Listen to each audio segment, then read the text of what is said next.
What is up? Welcome in to another edition of Bucky and BK, live on Texas Sports Unfiltered and on the free Texas Sports Unfiltered app. Today is Tuesday, July 16th, 2024, and the Buck and I are with you for the next 2 hours live from day 2 of SEC Media Days at the Omni Hotel in downtown Dallas. 4 more teams represented today. The Texas Longhorns are not one of them, but we will talk some Texas football on today's show as the Longhorns picked up another commitment for the class of 2025 yesterday.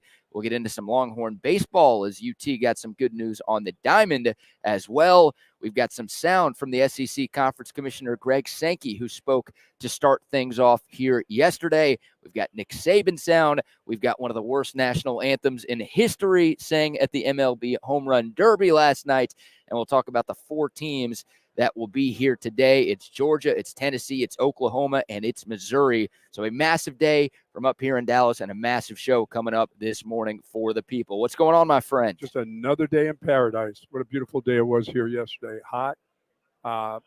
Being in the city, it's a little bit different than out there in the country in Dripping Springs, Texas, USA, America. It is hot here amongst the buildings and the cement. It is. It was a scorcher yesterday. It looks like it's going to be 102 today. But lots of folks here, and it was a very interesting day yesterday. And, of course, Coach Saban, I guess he's just here for the one and done. I don't think he's sticking around for the whole week. They probably paid him just to come in here. There's no reason for him. He's not coaching this year, but I guess he wanted to address folks and I kind of really say goodbye to the SEC. He's doing some work with the SEC network, and I think that's going to carry over into the season. So maybe he will be here for the other 3 days, but – did you hear the story about Nick Saban getting denied credentials? What? Yesterday? Oh, he didn't put in he didn't put his credentials in. No, he's one of us now. And nobody from Alabama put him in because he's not the coach there any longer. Exactly. So he's got to do his own. His people have to do the work for him. Well, whoever was at the gate here yesterday didn't recognize him. She just assumed it was some random media member trying to walk in without a credential. Come on, man. And she's like, yeah, we can't let you through. You need a credential. And he's like, do you know who I am? And she's like, had to go. Did he go to the card? He had to go and wait in the same line that you and I waited in when we got here to get his credential. I don't even know if they had one. They might have had to custom make one right away for the GOAT. How do you not know Nick Saban? Hey, do you know who I am? Yeah. He should have done that. Yeah, that was the occasion to drop the "Do you know who I am?" Maybe he went Scotty Scheffler and didn't because he's too good of a guy. But God, if I'm Nick Saban there, it's like, are you serious? Like, is this a bit? Am I getting punked right now? Because I can go home. Yeah, I don't need to be here. I'm not coaching anymore. I know. There's no reason for me to hang out here. No, I'm sure they're paying him something, but I don't know if it's enough to deal with that. That's too bad that happened. I think it's hilarious. Oh yeah, he probably got a kick out of it when it's all said and done. He got a laugh out of that poor lady that stands because there's a lady that stands. So it's not her. Because I was talking to her. Her name's Sandy. She's super nice. I was talking to her yesterday before this Nick Saban thing went down. And, of course, like right after I hear this story, I go up to her and I'm like, oh, my God, what did you do? She's like, I promise it wasn't me. Everybody keeps coming up to me and asking. It was somebody else. It was the guy over there. And I'm like, oh, man. That's too bad. If it was her, I would have gotten her on the show this morning. Because we've been chopping it up every time I've walked by. I would have been like, Sandy, I'm sorry, but you got to face the music here. We need to talk to you. You can't do that to the GOAT. About what you did. And she's like, no, I swear it was somebody else. It wasn't me. She's like, I'm not a big college football person because it's not SEC people working the game. Oh, no, it's not. It's some third party that they hired to help run this event. She's like, I recognize Nick Saban. And who's that coach that, with the co-ed, he went to the NFL and he was feeling on that girl. And I'm like, oh, Urban Meyer. She's like, yes, those are the 2 I'd recognize. Anybody else, I'm not sure. But I would definitely know who Nick Saban was. That girl. That's great. I love how that was, her way of knowing. But no doubt about it. No, but there was a lot going on here yesterday. We, got a couple more days still left to go. Longhorns will be here tomorrow, but got 4 good teams that we have to talk about today, which will be very, very interesting. But good morning to the soldiers at Fort Cavazos, Texas, the soldiers in the state of Texas, and all those that fight for us each and every day. Thank you for what you do. It is appreciated. We do appreciate you and your families for sharing you with us and keeping us safe. And do be careful out there. Absolutely. And a shout out early on to our SEC Media Days travel partners who are allowing us to broadcast in Dallas all week long. Much love to the American Cancer Society, Audiovisual Consultations, CenTex Tickets, ATX Trees, Hayes City Store and Ice House. We actually saw our man Travis up here yesterday. Port O'Connor Premier Lodge, 34 Wine and Spirits, Texas Mosquito Control, and Covert Bee Cave. Yeah, and a special shout out to Jones and Sprouse, to my buddy Lance Jones, who has put a lot of money into getting us up here, along with what he does for the American Cancer Society, and he will continue to do that for American Cancer Society. I think we'll do some stuff during the course of the year. You know, I'm a big contributor to St. I call myself a big contributor. I don't understand. You know what? I'm a contributor. Okay, don't say big. I'm a contributor to the St. Jude's Children's Hospital. You know. Yeah. And that's childhood cancer is just an ugly thing. I mean, it's horrible to see. It's, you know, I've not known many young kids with cancer, but they're all over this world. But Lance Jones is a special guy, and his law firm is very, very special. And anything that we get involved in, Lance will be there for us. So thank you to Jones and Sprouse and to the American Cancer Society. Absolutely. Well said, my friend. So a lot to get to today. At some point, we have to play the Ingrid Andress national anthem from the Home Run Derby last night. Is that somebody's sister, or who is it? Somebody's wife? A Grammy-nominated recording artist. We're giving out too many Grammy nominees. I mean, it feels like everybody who sings a national anthem at any sporting event is a Grammy nominee. And I hear some of these anthems, and I'm like, the Grammys have gotten too easy. We got to be a little bit harsher with our giving of nominees when it comes to these Grammys, if we're letting people like the lady who sang last night get one of these I'm just things. straight out normal. Was it Mormon Tabernacle Choir? That's all I need. Mormon choir? Yeah, just do the national anthem. Nobody else has to do it. Was Kyle Filipowski in that thing? All I need one group to do it. Just let them travel all over for big events, and that's it. They're doing every event. That's what I'm saying. Well, there's too many big events. They can't do all of them. Get in a plane, get to the next event, get to the next one. I'm a little surprised there was no national anthem to start off this event. That feels like an SEC thing to do. Start off with the Star Spangled Banner, doesn't it? Kind of. I'm a little surprised there wasn't anybody here. Some other Grammy-nominated artists singing the anthem, or at least a recording of some band in the SEC playing the anthem. Or at least when the commissioner spoke yesterday. Yeah, something like that. We didn't get one of those here. Is the SEC even American? I don't know. I'm not sure. Maybe that's for the American Athletic Conference. That's right. Maybe that's what they do. So we'll get to that anthem. But right off the bat, how about some good news for Texas football? Of course, the Longhorns will be here tomorrow. It'll be Steve Sarkeesian, it'll be Quinn Ewers, Kelvin Banks, and Jade Barron representing UT here tomorrow. But some good news on the recruiting front for the Longhorns yesterday, as Texas picked up another commitment for the class of 2025. Four-star tight end Nick Townsend committed to Texas yesterday. He ranks just outside of the top 100 players in the country. He's a tight end, but he's listed as an athlete on the recruiting services. He's the third-ranked athlete in this class of 2025 from the Houston area, Spring Decaney High School. Actually, the highest-ranked tight end Steve Sarkeesian's ever gotten at Texas. Remember, J.T. Sanders was a Tom Herman recruit. He was obviously here with Sark. And recruited as an athlete, too. He was the top-ranked athlete in the country coming out of high school up in the DFW area where we are right now. But Nick Townsend picking Texas over a number of different schools, a tight end. And look, he obviously won't be here for this season, but a nice get for Texas, 6'3", 235. He will be on campus starting next year. Yeah, a young guy that will get bigger, another year of growth from him. He'll be, in the mid-240s by the time he gets to Texas. That's pretty self-made right there now. He's a two-way player, too. Wow. At Spring Decaney, plays edge on defense and was told by the Texas staff, hey, we're recruiting you as a tight end, but we think you could play edge. If things don't work out on offense, then there will be a spot for you on defense, too. Nice to have those options. And I love guys like this. I think most people love guys like this. He's a multi-sport star. Sure. Plays basketball in high school, also runs track, ran a 10.9 as a junior. So this, you think tight end, you really think Jatavion Sanders, Buck. You and I almost made fun of Jatavion's 40 time or lack thereof when he was at the combine. He was great for a lot of reasons, but not the fastest guy on the field. Nick Townsend's pretty damn fast. Like, he's got that straight line speed that JT Sanders did not have. Yeah, if those are nice numbers in the hundreds. So this is a kid that can play.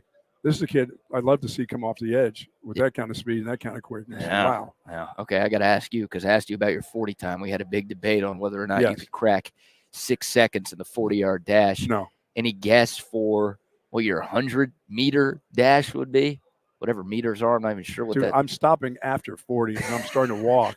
I'm going into a dead stroll. You're only doing from 40 meters? And then I'm going into a stroll, a nice slow walk. Oh, for man. The rest of it, yes. Probably about a minute 15 or so. Oh, my God. Yeah. Come on, you could walk the whole thing faster than that, Yeah, right? Yeah, I'd give it probably 45 seconds yeah, to get 45. 100 meters? Yeah.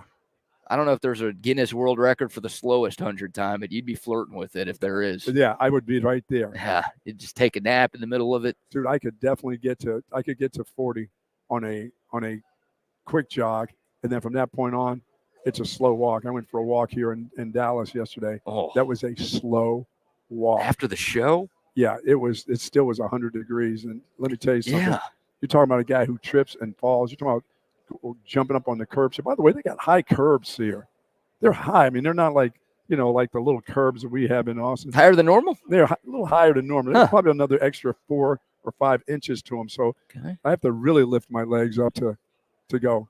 And after about a mile and a quarter into that walk yesterday, it was like you can't shuffle your feet any longer, because if you go down here, I'm looking around, there's nobody in this area that's going to pick you up off the ground. They got enough people laying around on the I was streets. about to say, you'll fit in with the rest of the hobos we have down here. mean, dude, if you go down, there is nobody that's coming to your rescue. They're not going to say, hey, old man. No, they're just going to think you're part of the scenery here in the Dallas area, downtown. So don't fall. One of these media members would walk by and be like, there's another homeless guy.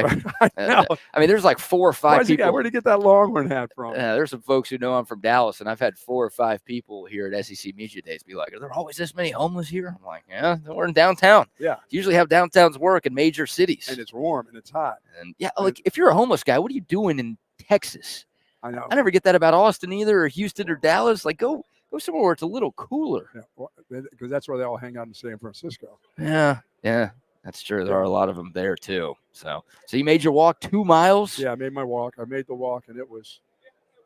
Yeah, that's the hard pan out here is, it's kind of when you have to lift up and do all those things. This is not where you go out and investigate how, okay, it's a nice day, go for a 2-mile walk when it's 100 degrees. You're talking about tightening up the old back, hitting the cement.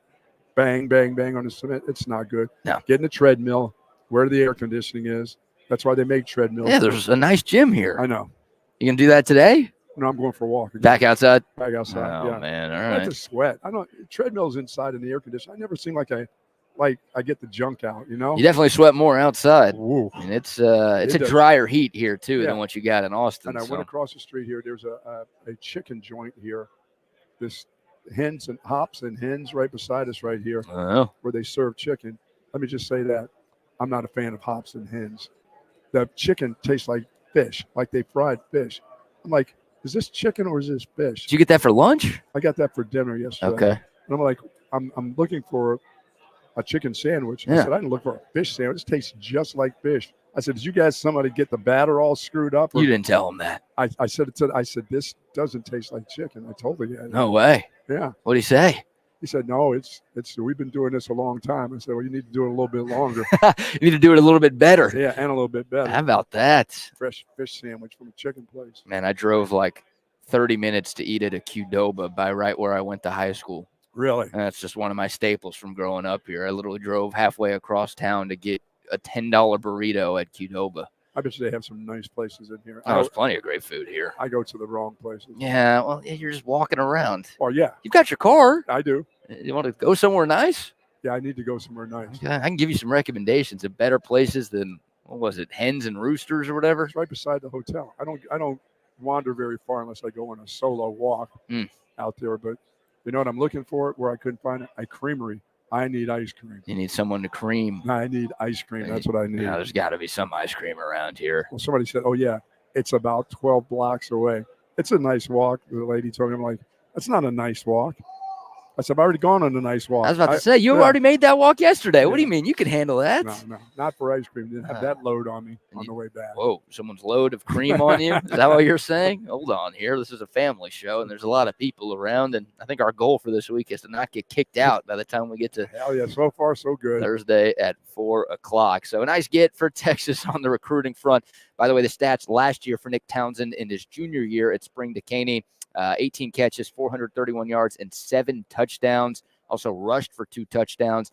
How about 8 sacks and 11.5 tackles for a loss on defense? That's what I like to hear. So a two-way player. He's, once again, listed as an athlete on the recruiting websites, but most people reject him to play tight end at the next level. But this dude, it sounds like, could play tight end. He could play linebacker. He could play edge. He lines up all over the field on offense, and you can put him in a couple of different spots on defense. At least that's what he's done to this point in his high school career, and he has been an impact player down in the spring area. So nice get for the Horns. With the addition of Nick Townsend, Texas is now up to number 15 in terms of overall recruiting class rankings. Remember, a week or two ago, Texas was down at number 20, below schools like TCU and Rutgers. Wow. And I was like, hey, we've got to figure some things out here. I know National Signing Day is still, 5 months away, but things were not where Texas wanted them to be. It's been a solid week for the Horns, but obviously still some work to do Lots to of ensure work to be done for sure. Yeah, top 10 or hopefully a top 5 class, but right now they're sitting at number 15 in the country. By the way, Tom McKay of Audiovisual Consultations, one of our great regular partners, one of our great travel partners. We're talking about Nick Townsend being a two-way player. He says Bucky is a two-way player, isn't he? No, he's not. He's a one-trick pony. Just a one-trick pony. That's all he is, yes. He's just like the cream. Yes, I like to get out there. Today is my ice cream day. I will find what they call them creameries around here. That's what they said. I said, oh, there's an ice cream joint. They said, oh, you mean a creamery? What? Someone corrected you on that? Yeah. Oh, they said these are creameries. Come on, Dallas. We're not that pretentious up here, are we? No. Creamery. Of course they're that pretentious. Yeah, it's Dallas. That's how it's usually been. All right, while we're talking about Texas, and we did mention the name Nick Saban earlier today, so some behind the scenes that's unnecessary, but the program we normally use to play audio is not working this morning, so we're going to try something different. Okay. But hopefully you can hear this. Hopefully I can hear this. Hopefully all of our listeners can hear this.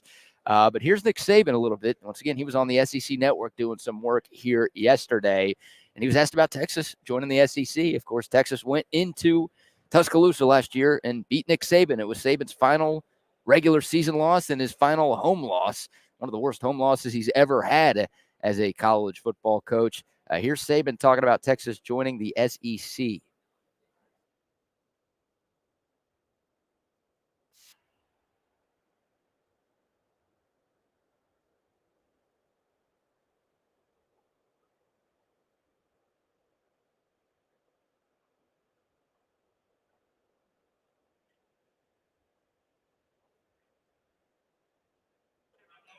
Okay, you heard that, right? Yes. So there was Nick Saban talking, I guess, a little smack about Texas joining the SEC. Well, at least not right away, Coach.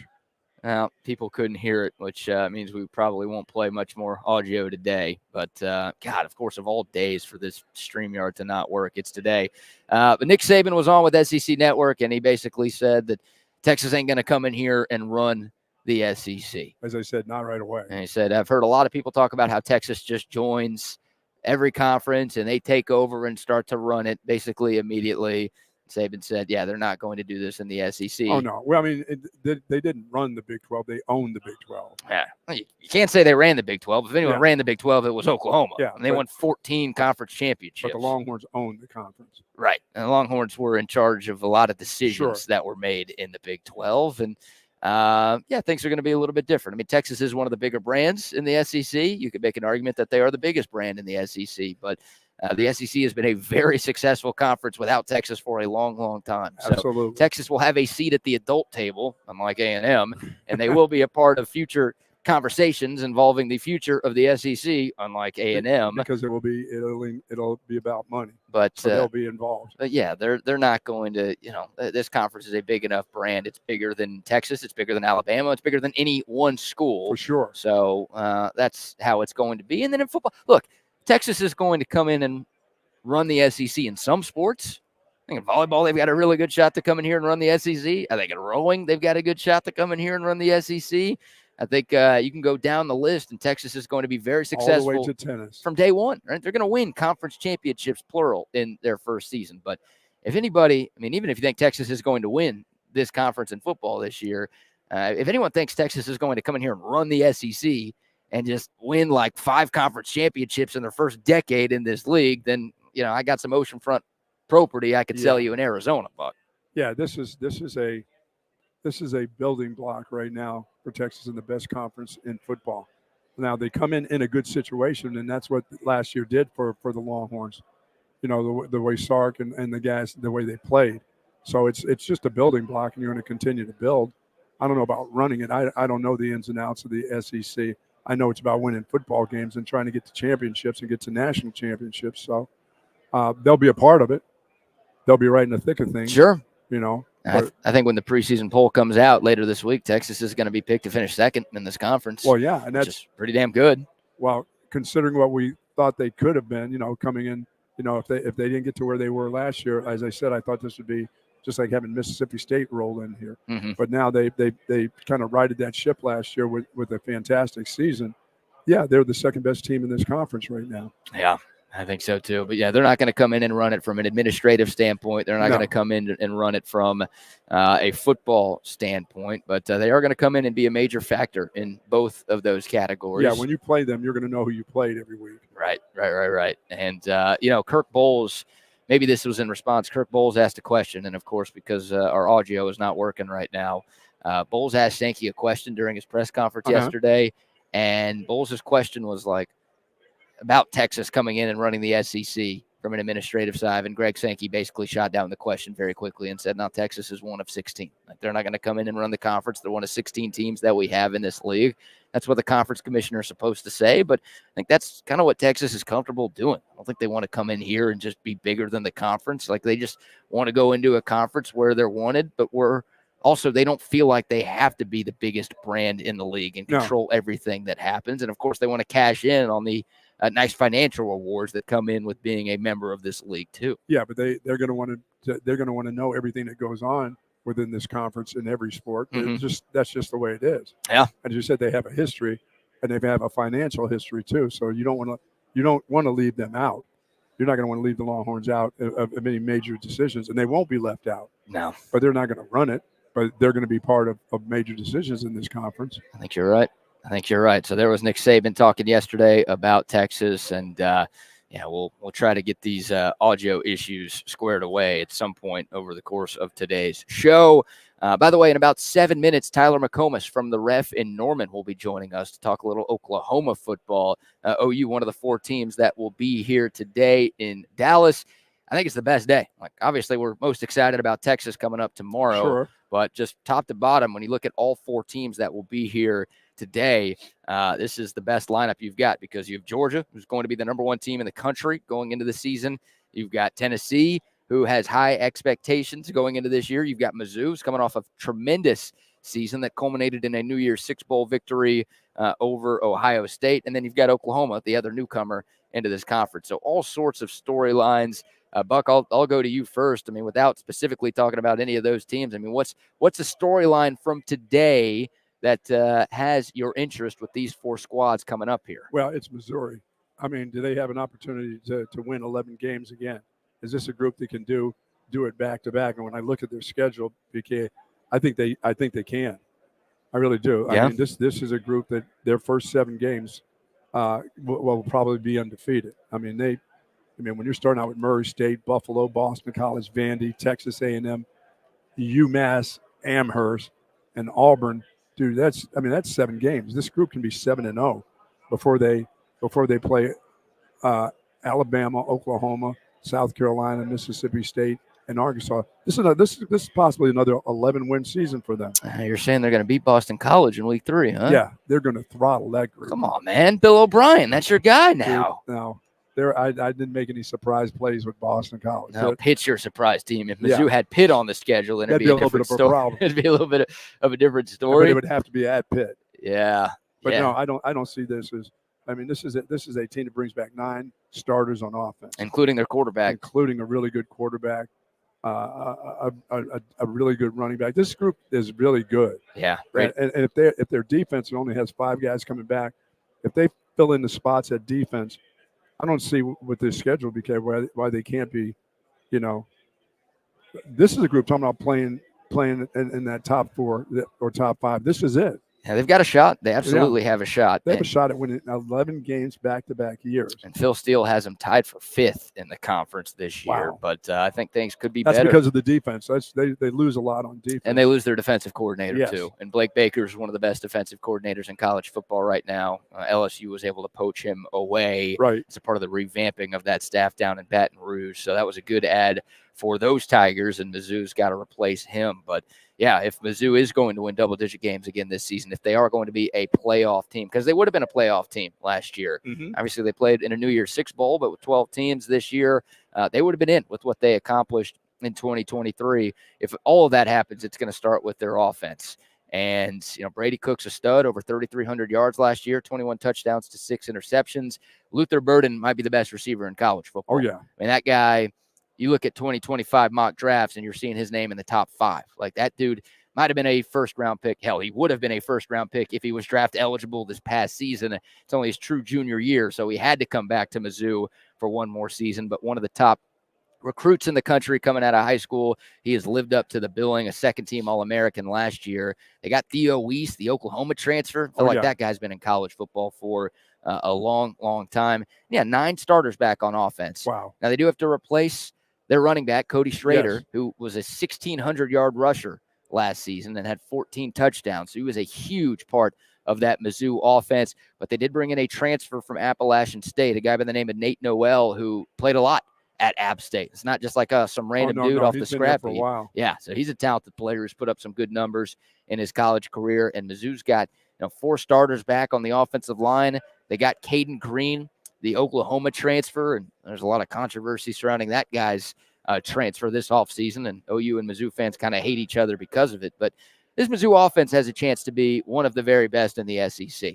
And if they can get that running game close to where it was last year, then this could absolutely be a team, Buck, that's in Atlanta in December. And remember this, the quarterback's not just a thrower. I mean, Cook can run. He can take off and go with the ball, too, and he's not afraid to do that either. He's one of those guys that have a real feel for the game. He looks like a veteran back there at quarterback. He looks like a guy who's played the position for a while.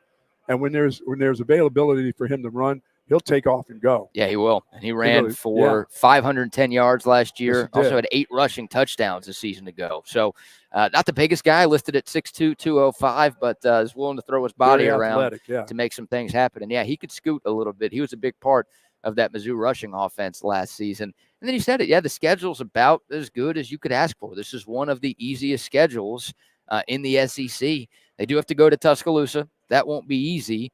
But, the other road games at A&M, at South Carolina, and at Mississippi State. And only 4 true road games in the SEC. Mizzou might be favored in 3 of those. And then they avoid Georgia. They avoid Texas. They avoid Ole Miss. And they avoid Tennessee. Those are 4 of the other top teams in the league that Mizzou doesn't even have to play. They can stay relatively healthy in those first 4 games. You're talking about getting on a roll now. Yeah, they could. I mean, Murray State, Buffalo, BC, Vandy. Well, this is 5 of their first 6 games. Those are their first 4. Then they have a bye. They go to College Station. Yeah. Then after that, they play UMass on the road for some reason. But it's those are the first 6 games. That's as close to a preseason as you can get in college football with what Mizzou has. I'm looking at some of the schedules of some of these teams and some of the out-of-conference teams that they're playing. It is like preseason. Some of these teams, these are like preseason games, like warm-up games. Well, I wonder, I was talking, we'll get Tyler McComas on here in a second, but I was talking with an OU buddy last night, and they've got, some tough non-con games scheduled. I think they got a home and home with Michigan coming up, actually, these next 2 years. So after Texas plays the Wolverines this year, I think OU will get them in 25 and 26 before Michigan returns to Austin in 27. But OU, I think, isn't scheduling the toughest non-conference teams after that. And I wonder if Texas is going to start doing what most SEC teams do and just be stay away from Texas State. That's all I say. Oh, yeah, you're scared of Texas State. Stay away from the Bobcats. Well, we do wonder if this does go to a 9-game conference slate, does every team in the SEC kind of be we're playing enough tough teams with 9 in our own league. Sure. Maybe we could just schedule 3 cupcakes. Let's all agree to just not play any marquee non-conference games because we're going to be going through enough as it is. Or does Chris Del Conte say, hey, no, we're going to keep doing what we've been doing. We're cool playing Michigan. We're cool playing Ohio State. Well, I think this is all about the fan base. If you can get these games that are nice games like going to Michigan, get them on the road. I would say yes. Yeah, great games for the fans. Yeah, it's at one point it's about the people that pay the tickets. that's what it's going to end up being. But Sure. I know you got to survive the conference itself, but you also have to pay attention to making your fans happy, whether it's home games or away games. Yep. You know, I think the Longhorn fans look forward to that. I think Absolutely. college football fans across the country look forward to those marquee non-conference matchups early in the year. Look who it is at our table right now. Our man Tyler McComas from the Ref in Norman. Yeah, we can still call him our friend, even though he works for a rival school. That's all right. Rival radio station. What's up, T-Mac? I'm so glad. I thought you were going to demand that I wear a Sue Patrick Texas polo as well. You're off the hook. Does Sue Patrick outfit you guys for every single occasion, or what? They try. Jay will try to do that. Hey, I've hung out with BK before. I mean, it's fine, but I've done so many radio hits with the Buck, and I finally got to meet you yesterday, man. It was good to see you. It was really good to see you. It is, and we're talking about the events here, and this is a fantastic venue, Tyler. I mean, to have this at the Omni here in downtown Dallas, having it at Jerry's World. I mean, that was it was so spread out. You know what I mean? It's good to see faces and start to get to know people in this conference. Being there, and I don't know when it's coming back there. You look on the schedule, I don't see this deal being in Jerry's World. I mean, I don't see anything going to Jerry's World for a while. There's so much going on, in Arlington, whether it's the All-Star Game, World Cup coming that way. It looks like Jerry's making enough money. He doesn't need to have conferences come in there and have their media events anymore. Well, just don't move that October game over there. It's fine where it's at. Yeah, I like it where it's at. Yeah. And I think that is one thing that OU and Texas can agree on. I think BK is maybe a little bit more open to the idea than most of moving it home and home. Yeah. I'd rather it be home and home than play the thing at Jerry World. I would say yes to that too. Yeah, and we saw the Big 12 championship game at Jerry World between Texas and Oklahoma back in 2018. We don't need to talk about the result of that game, Tyler, but it didn't have the same feel. No, even though it was for a conference title game, it was like, this isn't the same. But you agree, and you said it multiple times. You do agree with that holding call that was called on Texas on that kickoff late in the game. Yeah, you said it was a great call, and I totally agree with you. Well, we had to get somebody in the playoff that year, I guess.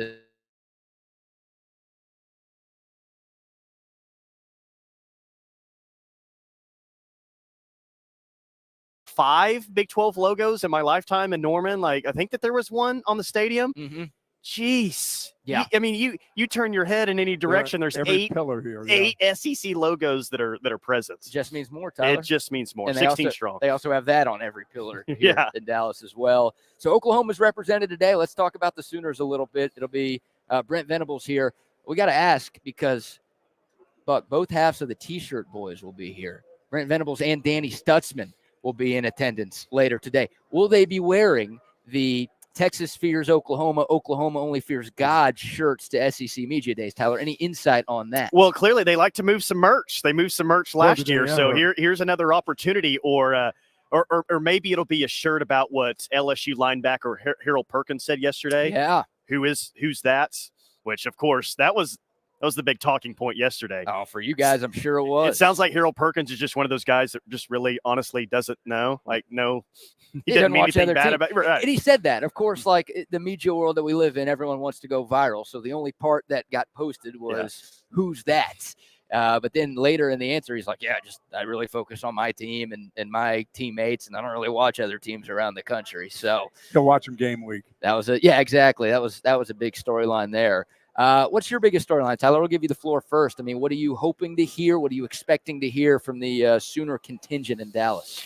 I'd like to walk away from today feeling a little bit more optimistic about their offensive line, because that's the biggest question mark of the team. And honestly, in terms of just the overall SEC, what are some of the biggest question marks in the SEC? I feel like I hear about OU's offensive line more than any other weakness that goes on in the conference. I mean, but it's a big deal. Like, I don't – Stutzman – Well, we know one thing, Tyler. Their coach at that position is Bill Bedenbos. He's one of the best. Fantastic. Yeah, but they're not very deep. I think their starting 5 can be okay, but Bucky, I just don't know how much depth that they really have there. So I don't know what can be said that can make me feel better about the offensive line. I'd like to hear something about that. But you've got 2 defensive players, and I just think that is one of many reasons that shows that this is a defensive program now. You hired one of the most accomplished defensive coordinators in college football over the past 40 years, so that should be the case. This is why you hired him. but it's a total shift. Gone are the days that Texas has Colin Johnson and LJ Humphrey on the outside and they just throw jump balls down the field the entire game and there's nothing OU can do about it. Like, those days are done. This is a program that it's led by its defense. So we'll hear a lot about the defense and how much depth that they have. And I really think that's the case. But to me, it's, can this run game be more consistent? Can it be better down the stretch? Because when they lost to Kansas and Oklahoma State last year, they had opportunities to close that game out with it's 1st and 10. Run the ball 3 times, go get a first down here, and you're going to go beat Kansas. They weren't able to do that. And that was a good Kansas team. I understand that. But the University of Oklahoma should times late in the game, go pick up a first down and salt the game away. Same thing with Oklahoma State. Their inability to run the ball late cost them. And you look at the offensive numbers last year from OU and say, well, the total offense was ranked this. Rushing yards, it looked like that. But, man, you can skew stats. Yeah. When you scored 73 against Arkansas State in game 1, that's going to skew things. So the run game to me is everything, because you have a young quarterback this year. Super talented, supremely talented, with a good group of wide receivers. Can this team run the ball in the SEC when it matters? Yeah, because it's going to be hard to rely on him early, just throwing the ball down the field. You want to establish your run game, and if you've got a defensive coach, he wants to establish the run game because that's what he's mostly afraid of when it comes to defending it.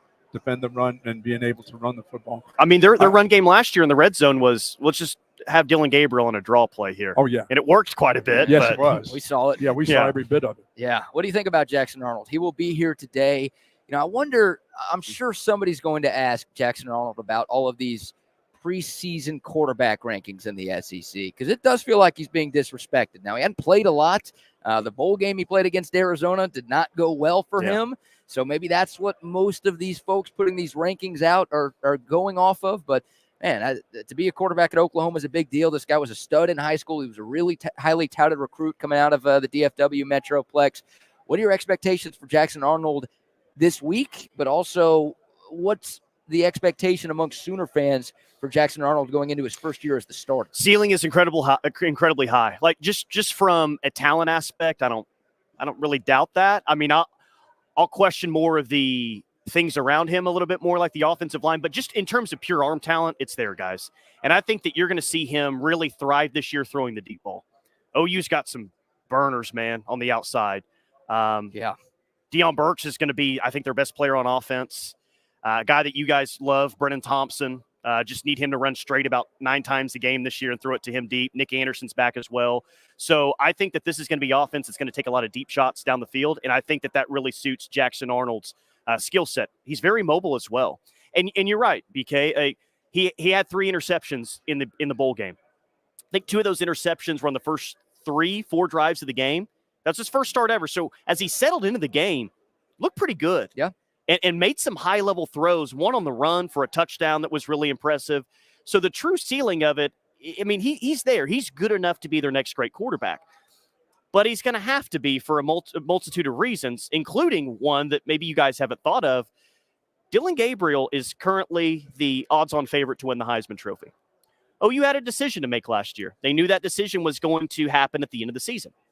Dillon Gabriel obviously had another year of college football. And I think the plan going into last year was, hey, DG starts this year.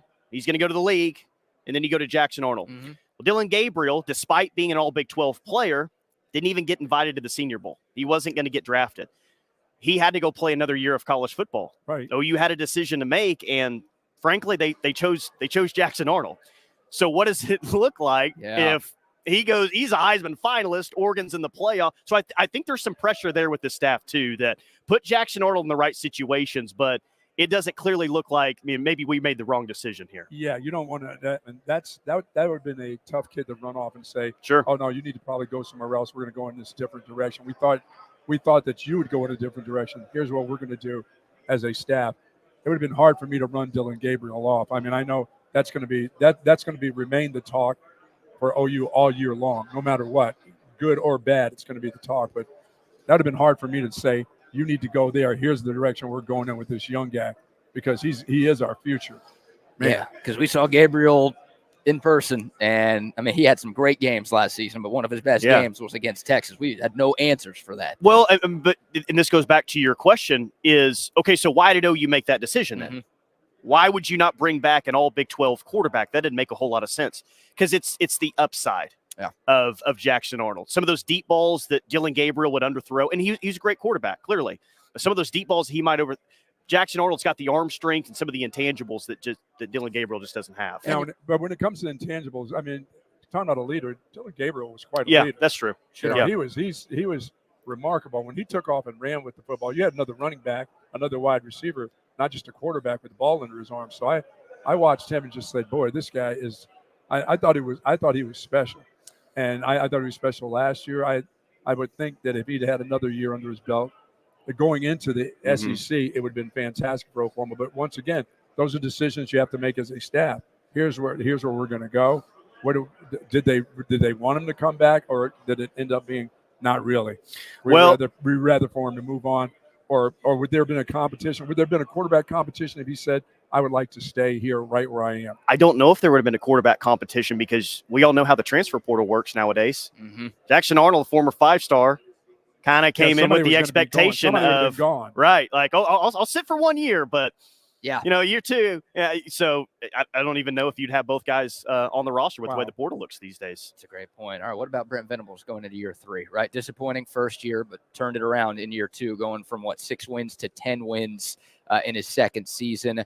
We got to play this audio because this is one of our favorite clips here. This is the fire hose. It's been just like you would expect. The fire hose is fully inserted in my mouth here, and we've been blowing and going. And so how's the blowing and going? And I won't even ask about OU fans. I'll ask about you personally, Tyler. Yeah. Where are you at with Brent Venables as the leader of this OU football program right now? So I like the overall blueprint of how they're approaching things. They were never going to win a national championship with Lincoln Riley and kind of the DNA of what the program looked like. That was never going to happen. Now, I'm not going to sit here and tell you that Brent Venables is absolutely going to win a national championship, but the blueprint to me looks right because I look at past teams who have won national championships, and they're doing it with a dominant defense, but also a very capable offense that can hit on some big plays as well. I don't think that they're there on the offensive side of the ball. I think they're getting a lot closer on the defensive side of the ball. And the reason why I'm still optimistic about this, and by the way, OU clearly is as well. They gave him that 2-year extension a few weeks ago, right? I think it got blown a little bit out of proportion. Yeah. Because it was a $300,000 raise. Like, I say that like $300,000 raise to me wouldn't be a life-changing thing. But in college coaching, it's like, oh, $300K, that's all he got? That's not that big of a deal. But the recruiting is where I think a lot of OU fans would immediately point to that. The recruiting.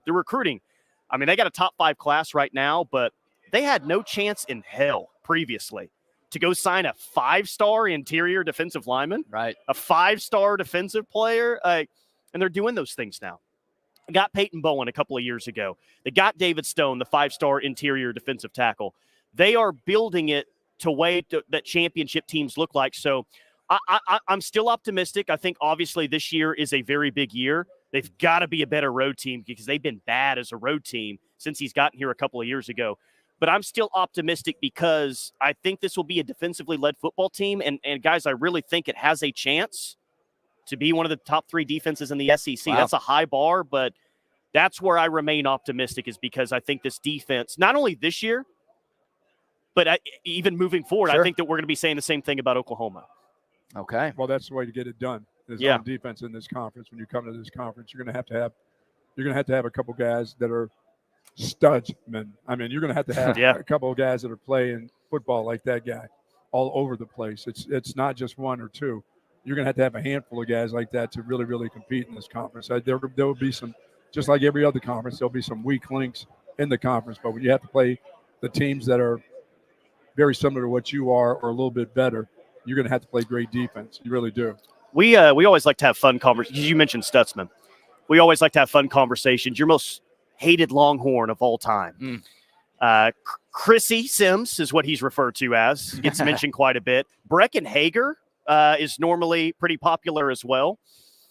Is Stutzman entering that category for Texas fans? I don't think they pay attention. I think they're more intrigued by how good he is than all the other stuff that goes around him. He's just a good football player. When when you really watch him, it's not so much that you hate the guy. It's just when I watch him, I'm like, man, he's fast. Man, he's big and he's fast. Yeah. And he can play deep. I mean, he can run down receivers. He can get into your secondary. But he can also, when he comes on a blitz, for God's sake, if you're a running back, you got a whole handful with that guy. He is headed to the quarterback, and he's headed for turnovers. He plays the entire game. He plays like the kind of linebacker that you're looking for. I like the way he plays. I don't think you hate him more than you respect the way he plays the game. You're too nice, Buck. I think a lot of Longhorn fans hate that dude. Now, I mean, there's others that you could have hated. Oh yeah, I don't like Baker Mayfield. I think. Is number one. Yeah, got to be. Like I don't think Danny Stutzman's in that category. No. Now, hey, if Oklahoma beats Texas again at the Cotton Bowl and Danny Stutzman has a great game and he makes different shirts and starts ragging on Texas and gets more tattoos. Yeah, he could get like that. That looks like horns up when he looks at him. Good bit there, Stutzman. Then yeah, I think he climbs up another peg in that echelon of most hated Sooners. Chrissy Sims, Breckenhager, and then all of the random white centers that Texas basketball would have over the years. Yeah. Be it a Brian Boddicker. I was going to say the Brad Buckmans of the world. Yes. People just hate white athletes, man. And it's usually the white guys who hate the white athletes. Can't figure out what that is. A couple listener questions, T-Mac, before we let you go. By the way, Tyler McComas from the Ref in Norman joining us right now here at SEC Media Days in Dallas. Our buddy Tanner, who's a big OU fan, actually asked about the defensive line, specifically the pass rush. Your thoughts on what that group's going to look like for OU this year? So they got a lot of different bodies there. Ethan Downs returns. I still don't know how he didn't get flagged for getting in Ewer's face last year, but that was the best game of his career. And we're saying, man, like some different person came out in that game against Texas. Mm-hmm. A different team came out against Texas last year. And we were waiting to see that team for the rest of the year, and it never happened. But Ethan Downs is back. That's the name to know. Last year, I think he probably your leading pass rusher this year, but Caden Wooler to transfer from Miami of Ohio is a good player. R. Mason Thomas, I think, is really the guy that's maybe the most critical to their pass rush. Going into his third year, you got him out of the state of Florida, kind of right when Brent got here. You got him over Miami, and it just ceilings Thomas, but he wasn't healthy last year. How do you spell that? Just a R. Okay. And then Mason. What is he, a reverend or something? How do you get that? That used to be a nickname, though. Huh. And then PJ Adebaware, former 5-star. Bless you. Second-year player. I mean, he just looks like a freak. Yeah. But when I mentioned R.J. Thomas and R. Mason Thomas, and I'll mention PJ, they weren't healthy last year, man. They weren't available. They got to be available. Who will be your H-back? Please, because there's always an H-back from Oklahoma. I don't think that they're going to have one. We're just going receiver, and no one that's part running back. I would love a Trey. I'd love a Trey Millard.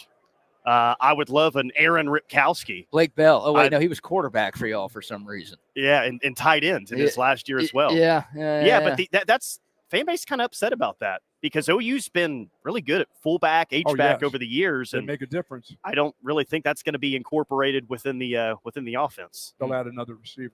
Yeah. Two more for you, Tyler. Jason asked for a record prediction. What do you think OU finishes in its first year in the SEC? I think it go 9-3. Okay. That's a tough schedule. It's a tough schedule. You know it. I mean, at Mizzou, at LSU, at Ole Miss, at Auburn, have Alabama at home. Obviously have to play Texas. In Dallas, Tennessee's on the slate too. I mean, you guys got screwed. Like last year, Texas got the hardest schedule in the Big 12, and Oklahoma, I think, got one of the easier ones. But this year, I mean, Daddy Sankey did y'all no favors. It is a brutal year one schedule. And you know what? Like, bring it on. I'm a season ticket holder. Yeah. I like to be in the atmosphere. Like, I love that. And the past 2 years, you've been playing a bunch of rejects at home with terrible kickoff times. Like TCU and West Virginia and Iowa State and Oklahoma State. You've been playing teams that just aren't exciting, that don't travel well at terrible kickoff times. Yep. 7 11 a.m. games in 12 games last year. 7 of your 12 regular season games are 11 a.m. Now, in the next 2 years, here's OU's home schedule in the next 2 years. You've got Alabama, Tennessee, South Carolina this year. Then you go Michigan, LSU, Auburn, Ole Miss, Mizzou is what we call them now. Yeah, y'all hate those I mean, that's guys. 9 high-level home games in the past 2 years when you're lucky to have one marquee home game the past 3 years or so. Well, so the it's schedule difficult. really fits for you this year, too. Yeah. I mean, those first 5 games are You need to go beat Tennessee and Auburn. And I understand that Jordan-Hare is a really tough place to play, but Auburn, I don't think they're going to be very good on offense. And I'm sitting here telling you guys how good I think Oklahoma's going to be defensively. Yeah. Right. Well, that's true. If I'm right about that, then go play well defensively against that Auburn offense. You're right. And go win that game. Yeah. I understand that environment is super difficult, but go on the road and beat Tennessee at home. Come into Dallas as an undefeated football team. Yeah, 4-1, I think it works. And we've had the debate all off season long. What's the most important game? Well, you're always going to get the fans, and I'm probably of this opinion too. Texas is always the most important game. It's the most important game for your alumni, your fans, your boosters, your recruiting, just for everything. But this is the first year in a long time that you can make an argument of another game. You need to win your first SEC game, and you need to win your first SEC game at home. A Tennessee game is a big deal. It's a big game. Both UTs, big games. You got Bobby Hill coming back, head coach at Tennessee. That's what we call Josh Heupel these days. Nice. So, oh, man. All right, last thing, T-Mac, before we let you go, and we appreciate the time. I want to get your thoughts on Texas. Obviously, you guys keep a close eye on what happens south of the Red River. Your thoughts and maybe your expectations for the Horns going into the SEC.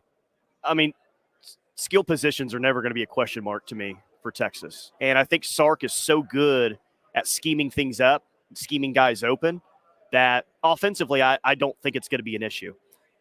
As much as I hear about OU's offensive line being a question mark, I am surprised that I'm not hearing more about Texas' defensive line.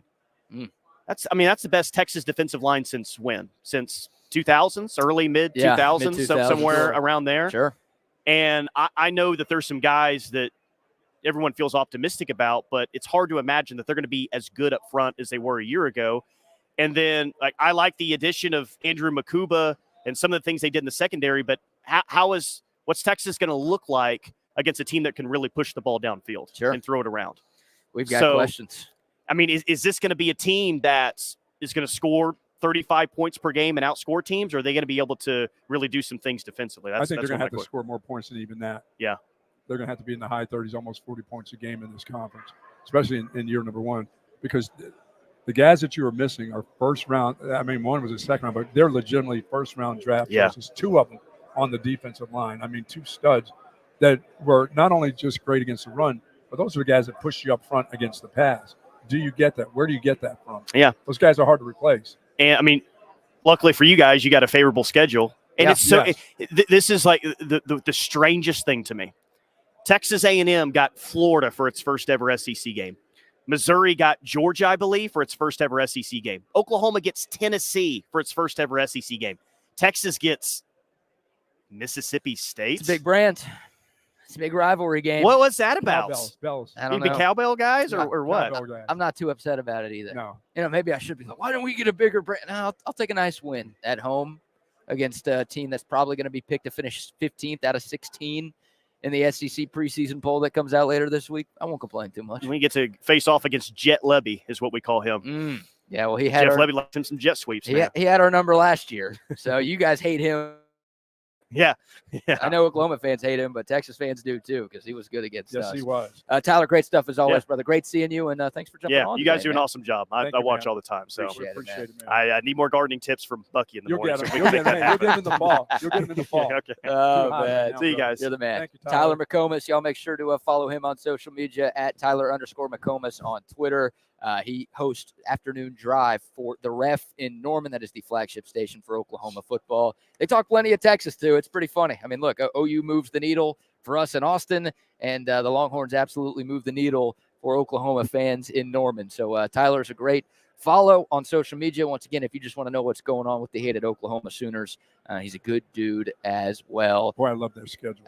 I like the first five. I mean, you think they're going 5-0 through that stretch? Because that's like, look, Temple's not good. You know what? No, of course they're not. Houston's got a new coach. Tulane's one of the better G5 teams. Yeah, but they'll beat them. They should still beat them in Norman. But Tennessee and at Auburn, and he thinks they win 9. I think the best they're going to be is 7-5. Really? Yes. Okay.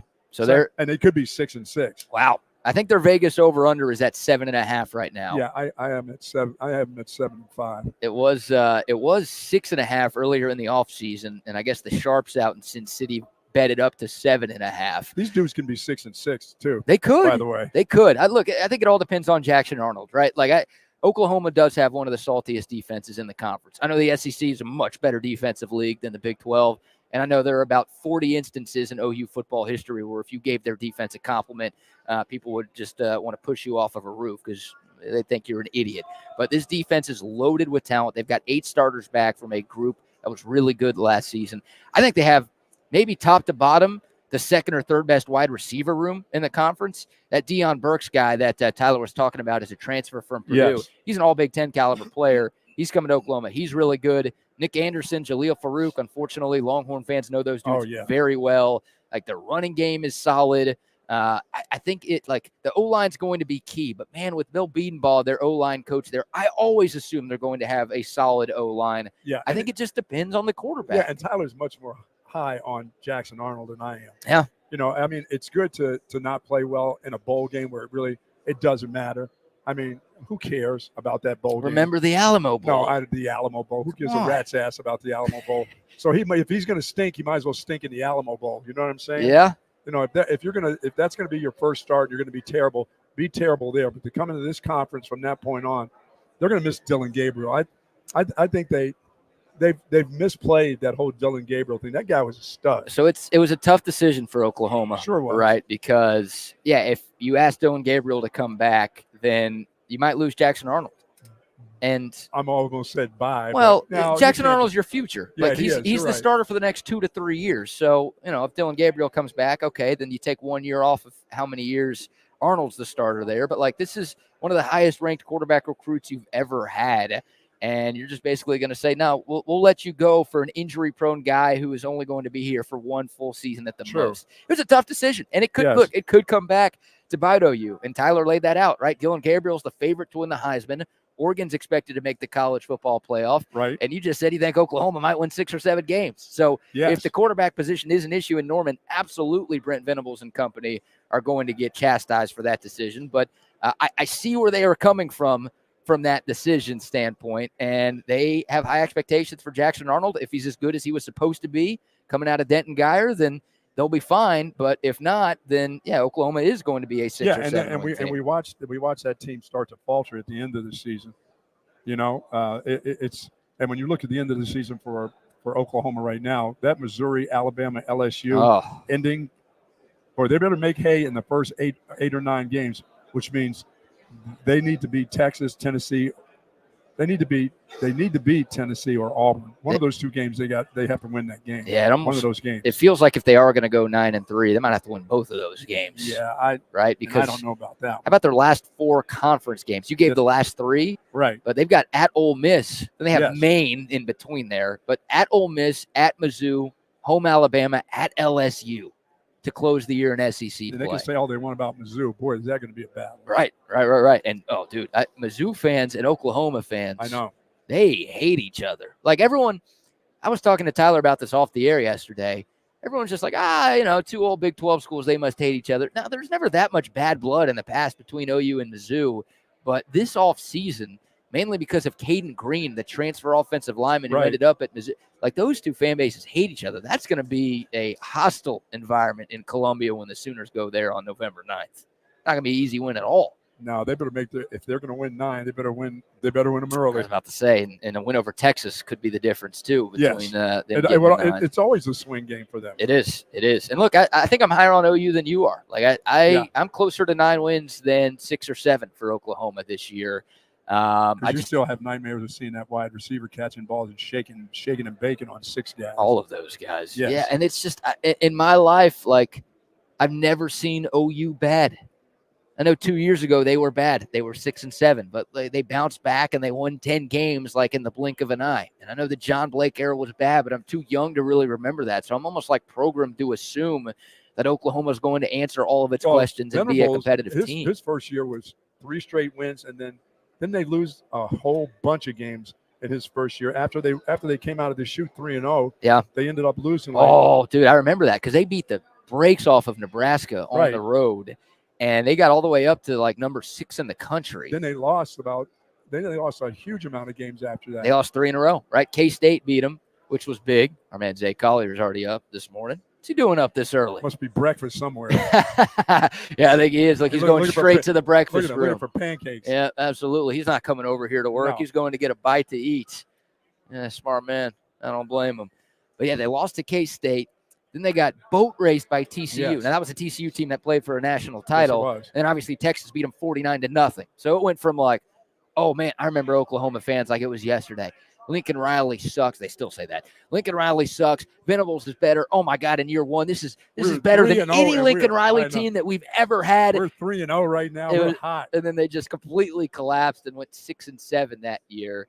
But, yeah, last year, like, look, they should have been a Big 12 title team. After they beat Texas, they choked. They did. Like, they should not have lost to Kansas and Oklahoma State. They lost to West Virginia, too. No. They beat West Virginia. They beat West Virginia. In a battle, right? No, they killed them. They killed them? They killed them. They had some battles last year. UCF was, I think, the game that you're talking about, because that was right after Texas. I always think of West Virginia and UCF, that kind of the same. Yeah, they're irrelevant. I think that's a good way to describe them. But, yeah, they had an easy path to the Big 12 title game, and I think there were some Texas fans that were hoping to see Oklahoma again to get their shot at revenge. Right. And OU ducked them. And I was this. I don't want to see him. Yeah, no, we'll take the easy win against Gundy. Of course. Here, we'll take a guaranteed easy conference championship, but that's exactly what happened for Texas, because they beat Oak State by 4 touchdowns. Dude, he sees 9 wins. I do not see 9 wins. It's one of those, like, dude, if Oklahoma had Texas' schedule, then I think it'd be easy to see 9 wins, maybe 10 wins. But because they are playing one of the hardest schedules in the league, yeah, I see why Vegas has the number where it is, and I see why they're like, you're not alone with that sentiment that it's going to be a 6 or 7 win season for the Sooners. A lot of questions.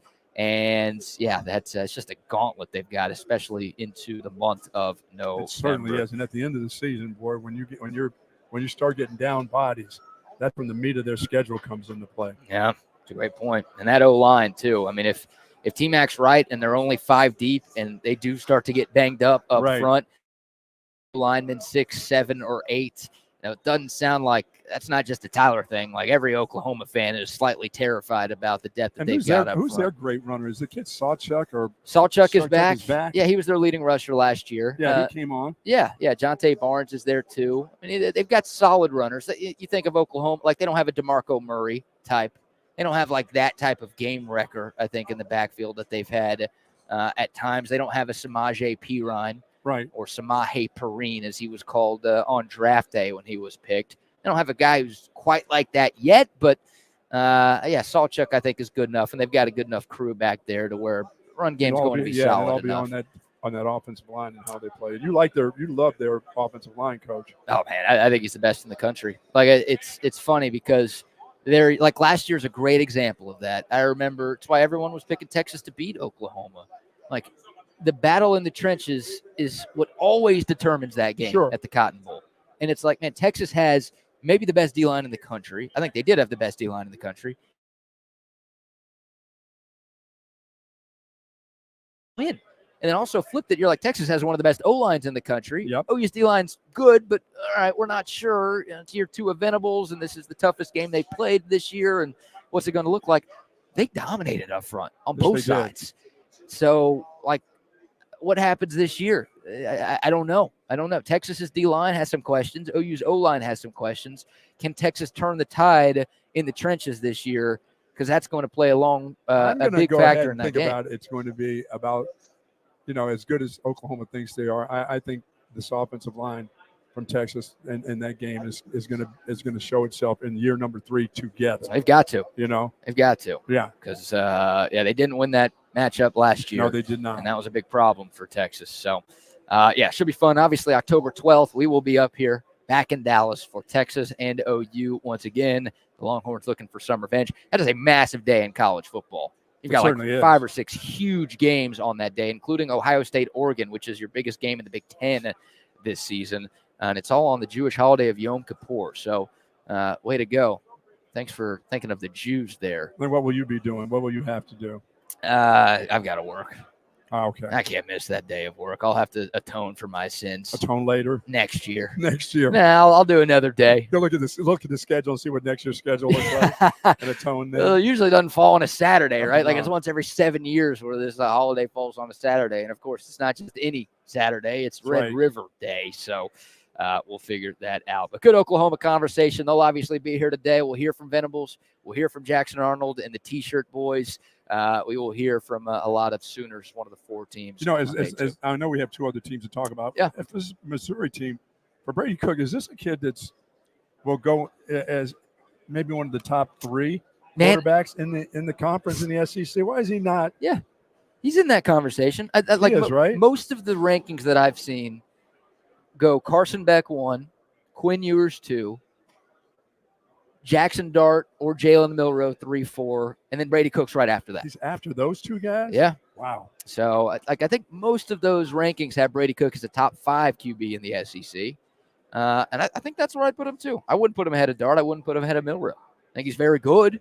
I think he might be a top 10 quarterback in the country. I just think this conference has a lot of really, really talented gunslingers this year. So, yeah, no, if he has a good year and he's got some great receivers to work with, and Mizzou's got a favorable schedule, right, almost the opposite of Oklahoma, where Mizzou's schedule is a lot easier. Boy. At the end of the year, we could be talking about Brady Cook as a top 2 quarterback in this conference. Yeah, like I said, I think Mizzou has an opportunity to go right back to being 11-2 again. Yeah, man, they can do that in back-to-back years. Boy, Eli Drinkwitz went from hot seat to all of a sudden he's about to get a nice extension and a raise, and maybe looks at from other jobs that could open up playoffs, and his recruiting picks up big time. I think. Look, how the hell did they get Murray State, Buffalo? Boston College and Vandy as their first. That is like, you're talking about preseason.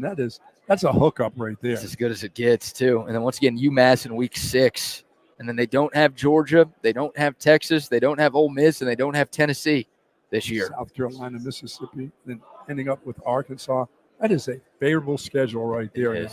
Yeah, look, it's the SEC could get 5, maybe 6. I feel like 5 teams are going to the playoff from this conference. Oh yeah. Mizzou's got to feel like they need to be one of those. That's 5. what I was thinking. They should feel that way. If they win 11 games, they're going to be. There are a lot of teams that feel like they should be in those 5. Texas obviously feels that way. Georgia obviously feels that way. I think Ole Miss fans, we talked about them yesterday. They're one of those teams that expects to be there. Alabama always expects to be there. Missouri's in that mix. Maybe Tennessee's in that conversation too. You could go Oklahoma. That might be a stretch. I wouldn't go Oklahoma there, but I'll just say this. They may be the second best team in this conference. Mizzou? Yeah. Okay. Where would you pick them then? If I asked you to fill out a preseason poll for this conference, which you will have the opportunity to do later this week, where would you peg the Tigers of Mizzou? I'm going to put them in the top 5, that's for sure. Oh, yeah. Definitely in the top 5, maybe 3. Okay. Maybe 3, 4, 2, 3, or 4. Okay. How's that? I don't know. I know there's some. That's easy to say. You're copping out here. Yeah, 2, 3, or 4. I didn't ask you for 3 spots you might put them in. I wanted 1 spot you might put them in. I will put them in 3. Okay, number 3. So just outside of the SEC title game, yes. But that's a playoff team. I mean, if you're third in the SEC, you will be in the 12-team CFP. Yeah, because if I'm believing they can win 11, yes, that for sure. Yeah, I agree. All right, so we still have to talk about Georgia. We still have to talk about Tennessee. What a day! And I think we're going to screen share. We're breaking all sorts of rules here this week. So we'll screen share the national anthem so the people can see and the people can hear, and we'll deal with the copyright stuff later. Whatever. Yeah, let me tell you about our friends over at 34 Wine and Spirits. They are now a wholesale alcohol distributor, and if you've got a big company party, call on 34 Wine and Spirits on the Southwest Parkway. But if you're thinking of your weekend party or you're thinking of your weekend home gathering, head on over there and get all the different liquors that you need at 34 Wine and Spirits. And, of course, Woods Comfort Systems. Love the folks over there. When I get back, I am going to have they come in, they have a contract 2 times a year. They'll be coming in to get ready to fix up stuff for me for the winter. Yeah. I know it's hard to even think about that. 102 today. July. I know, in July. But they're going to come and start looking at stuff and cleaning out the ducts and the systems for winterizing my home. And, folks, they can do that for you. And if you've got air conditioning problems, which you shouldn't have, this is a tough time to have an air conditioning problem, call on Woods Comfort System. They've been doing this for almost 70 years. And now they also do plumbing. So if you've got a plumbing situation, you're thinking of putting in another bathroom, or if there's just some plumbing stuff that is going wrong, call on Woods Comfort System. They came out and did some plumbing stuff for my outdoor faucets. Nice. Couldn't be happier. Love the folks at Woods Comfort Systems. 512-842-5066, the number for Woods Comfort Systems, or you can find them online, woodscomfortsystems.com. So love to CenTex Tickets, too, one of our regular partners and one of our travel partners this week. If you want to be at Texas OU, if you want to be at any of these college football games that we're talking about, you can get tickets all season long at CenTexTickets.com. Plus, hey, the All-Star Game's tonight in Arlington. There you go. If you're in the Metroplex and you want to get to the Gilf, you can find tickets right now online at CenTexTickets.com. Any sport, any concert, any festival, any show, anything live, they've got seats for you online. All you have to do is pull up their website from your phone or computer. You can buy them right there, CenTexTickets.com. And also some love to our friends at Port O'Connor Premier Lodge. If you're looking for a great way to spend a weekend and you don't want to travel halfway across the world, halfway across the country to do it, head on down to Port O'Connor. POC Premier Lodge is an all-inclusive fishing and hunting lodge that provides several different services and packages to specifically meet your wants and needs. They've got a great 3-day, 2-night summer package right now. You get to stay at the lodge, which is souped up and really nice. You also get some great bay fishing as well. So when you say all-inclusive, does that mean you can take your wife or your girl with you fishing? Take whoever you want. Really? You can take like 15 people. And if you mention that you heard about them on TSU, you'll get 10% off. Will they bait the hook and everything for my wife? They'll do whatever you need. Really? For your wife. I feel like you need them to do that for you. No, dude. Don't act like you know how to do that. Of course I know how to do that. When you go to fish camp, you don't fish, you sleep. I fish, and I bait my own hook. I've been baiting my own hook since I was in 2nd grade. I've been baiting my own hook. Love sticking a hook through a worm back in the day. There you go. Love that. That was fun. Yeah, an awful lot of fun. What you use as bait? I used a lot of worms. I was a trout fisherman. Okay. How about that? Well, yeah, you can do that down there. Nice. A lot better bait for you down there too. Oh yeah, I don't use worms down there. I'm Mr. Shrimp himself. There you go. I've heard that about you. And Croaker. Mr. Shrimp himself. Mr. Croaker. Yeah, you're a live bait guy. I'm a live bait guy. Artificial bait just doesn't do it for me. It seems like work. Artificial bait seems like it's like fly fishing. I'm not a fly. I'm not out there for the exercise of swinging my arms all over the place. I like to throw it out there and sit back. Back in the day of drinking, I would have about 12 drinks by then. by the time I caught a fish, I was at least half a case in. Yep. But yeah, I'm a live bait guy. I like that. All right. Well, Port O'Connor Premier Lodge, POCPremierLodge.com is the website. You can find more information there. You can plan your next trip. Once again, they survived Hurricane Beryl, so they are open for business. If you're looking for something really fun to do, get a group of friends together, maybe get the family together. You just need a weekend to yourself. Get down there to Port O'Connor Premier Lodge, and you will have a great time. Are you a master baiter, Buck? I am a master, but not a baiter. No. Okay. You just said you've been baiting your own hook for a long time. Yeah, I figured you might be a master at it at this point. Yeah, I'm a master of my own domain, yes. You are a master of your own domain. Yes, for sure. And our good friends over at ATX Trees in Dripping Springs there, folks, on Ranch Road 12 there in Dripping Springs. Go by and check them out. Free installation, 1-year warranty on trees that they install. And believe me, they'll take care of the trees. So if you're worried about putting a tree in this time of the year, let them do it. If you're worried about getting water to it, they will water it and make sure those trees have a 1-year warranty. Absolutely. Oh, winterizing trees. I don't even know what that means. I don't know what that means either, but they know how to do it. They'll do it. They'll plant the trees. And then winterize it. That's nice. They've got all sorts of different kinds of trees. Irrigation and landscaping services. What was the name of the tree you talked about yesterday? Crepe myrtle. There it is right there. See this beautiful? See that color right there? Okay, Craig Bowl, the Wyoming head coach. Seals right there. Nice. They come in white. They come in pink. They come in purple. They've got those? They've got tons of those. And I've got one in my front yard thanks to those folks there. And it looks fabulous. ATXtrees.com. Love them. Is the website for more information. And we got some duck boat tickets to give away. Yeah, we do. We can do that today. We've got a 4-pack of tickets for the Austin Duck Adventures. Very nice. The great duck boats that have our mugs. Yes. Our ugly mugs on the side of them. Thank you, Paulie. Driving around. Shout out to our man, Paul, and shout out the entire team at Austin Duck Adventures. We've got 2 4-packs we're going to be giving away. We'll do one today and we'll do one tomorrow. But if you want to register to win this 4-pack of passes to Austin Duck Adventures, all you have to do is comment anything on YouTube or hit us up on the Coda text line, 512-222-9328, 512-222-9328. You send us any text, you send us any comment, you'll be entered to win these passes, Buck. Yeah, and if you're thinking about bringing some family in town, go to Austin Duck Adventures. Is it AustinDuckTours.com? AustinDucks.com. AustinDucks.com. They make it even easier than that. They make it that easy. AustinDucks.com. And promo code is in there. If you just put Bucky in there, BUCKY, 10% off on your whole family, the whole gang, if you want to bring 12 people on the board. Shout out, Paulie. Yeah, man. It's a great time. Appreciate that. It is a great time. All right, we got to get these national anthems here before we get back into the SEC Media Days festivities. So we're giving the Tom Herman double bird to copyright rules today because nothing is working the way that we want it to work this morning. But we still want to give you guys a good show. And this might take up a lot of time talking about this because last night at the Home Run Derby, right down the road in Arlington, we had one of the worst national anthems of all time. Of all time. Of all. There's been some bad ones. And, like, this is a move over Fergie type of situation. Wow. And we'll play Fergies. Sorry, Carl Lewis. We'll play Fergies here in a moment. So we'll let you vote on which one you think was worse, Buck. But this is Grammy nominated. Once again, everybody can be nominated for a Grammy. I'm surprised you don't have one of those at this point. Grammy nominated singer Ingrid Andress.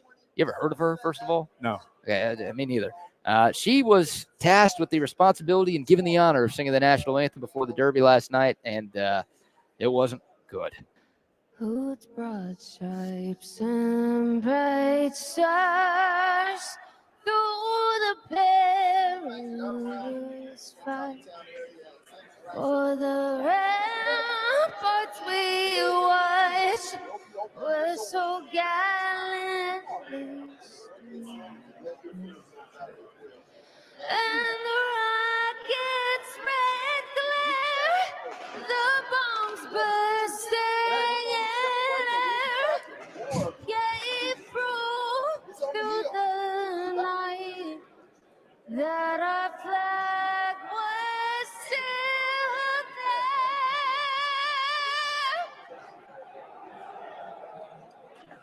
Oh, say does that star-spangled banner yet wave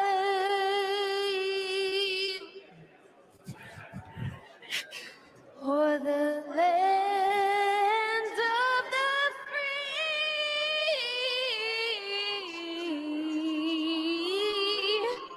and the home of the brave. You know what? They gave her an ovation because she tried hard. She really, really did. It sounded like she was coming off the flu or something. I'll never have the flu. You know what I mean? It sounded like she had the flu, but her voice was just crackling from the get-go. God. And she's doing bits, too. You can't be doing bits during the national anthem. You know what? They were very kind to her last night. Yeah, they were. They really, really were. The fans in Arlington were very kind to her. I got a text last night from a buddy who was there, and he's like, did that sound as bad on TV as it did in person? It did. And it very much did. Yeah, you can't just have anybody do your national anthem. And why is she with the word wave towards the end, right? There's like 6 octaves there. She's just holding the note and going up and going down, and you can't mess around with the anthem. Just sing the anthem. Yeah. Don't add all of this extra stuff. Don't shorten words. Don't lengthen words. I'm telling you who doesn't do that. The Mormon Tabernacle Choir. They don't mess around. They just do it as a glee club, as a choir. They go right through it and it's over with. Who is this? You keep talking about these Mormons. Who are they? You're gonna have to check out them doing the national anthem. Where do I find them? Do I have to go to a BYU game? We're out of their conference. I don't need that. No. Just listen to them do the national anthem and you'll be satisfied.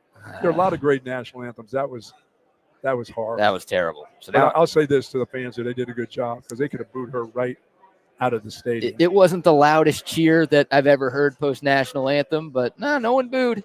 No, they tried to sing along into her to help her out, as a matter of fact, which was incredible. Well, instead of hiding, they sang to try to help her voice out. It's impossible to sing with that because she was changing up the tune, and once again, some notes she was holding, some notes she was just breathing or skipping right through. A disaster. So now we compare it to what was, in my mind, the worst of all time for sporting event national anthems. And funny enough, this was at an all-star game in the NBA. So we had a home run derby, of course, an all-star festivity last night. And here's Fergie from a few years ago singing the anthem at the NBA all-star game. What so proudly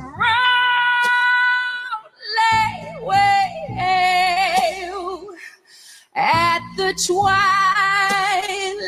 its last gleam, whose broad stripes and bright stars through the perilous fight o'er the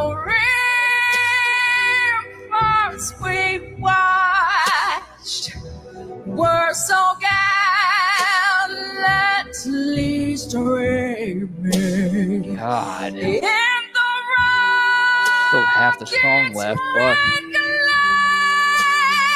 Play it like a slow jam like Marvin Gaye or something. this is the best part right here. Through the night. What is Prue? What is Prue? That our flag was still there. Here we go. Oh, say, does that star spangled banner yet wave?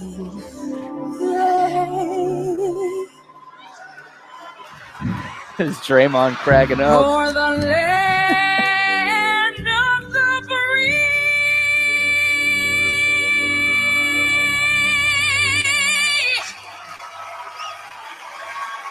And the home of the brave. All right, that's enough. That's Yeah, enough. really.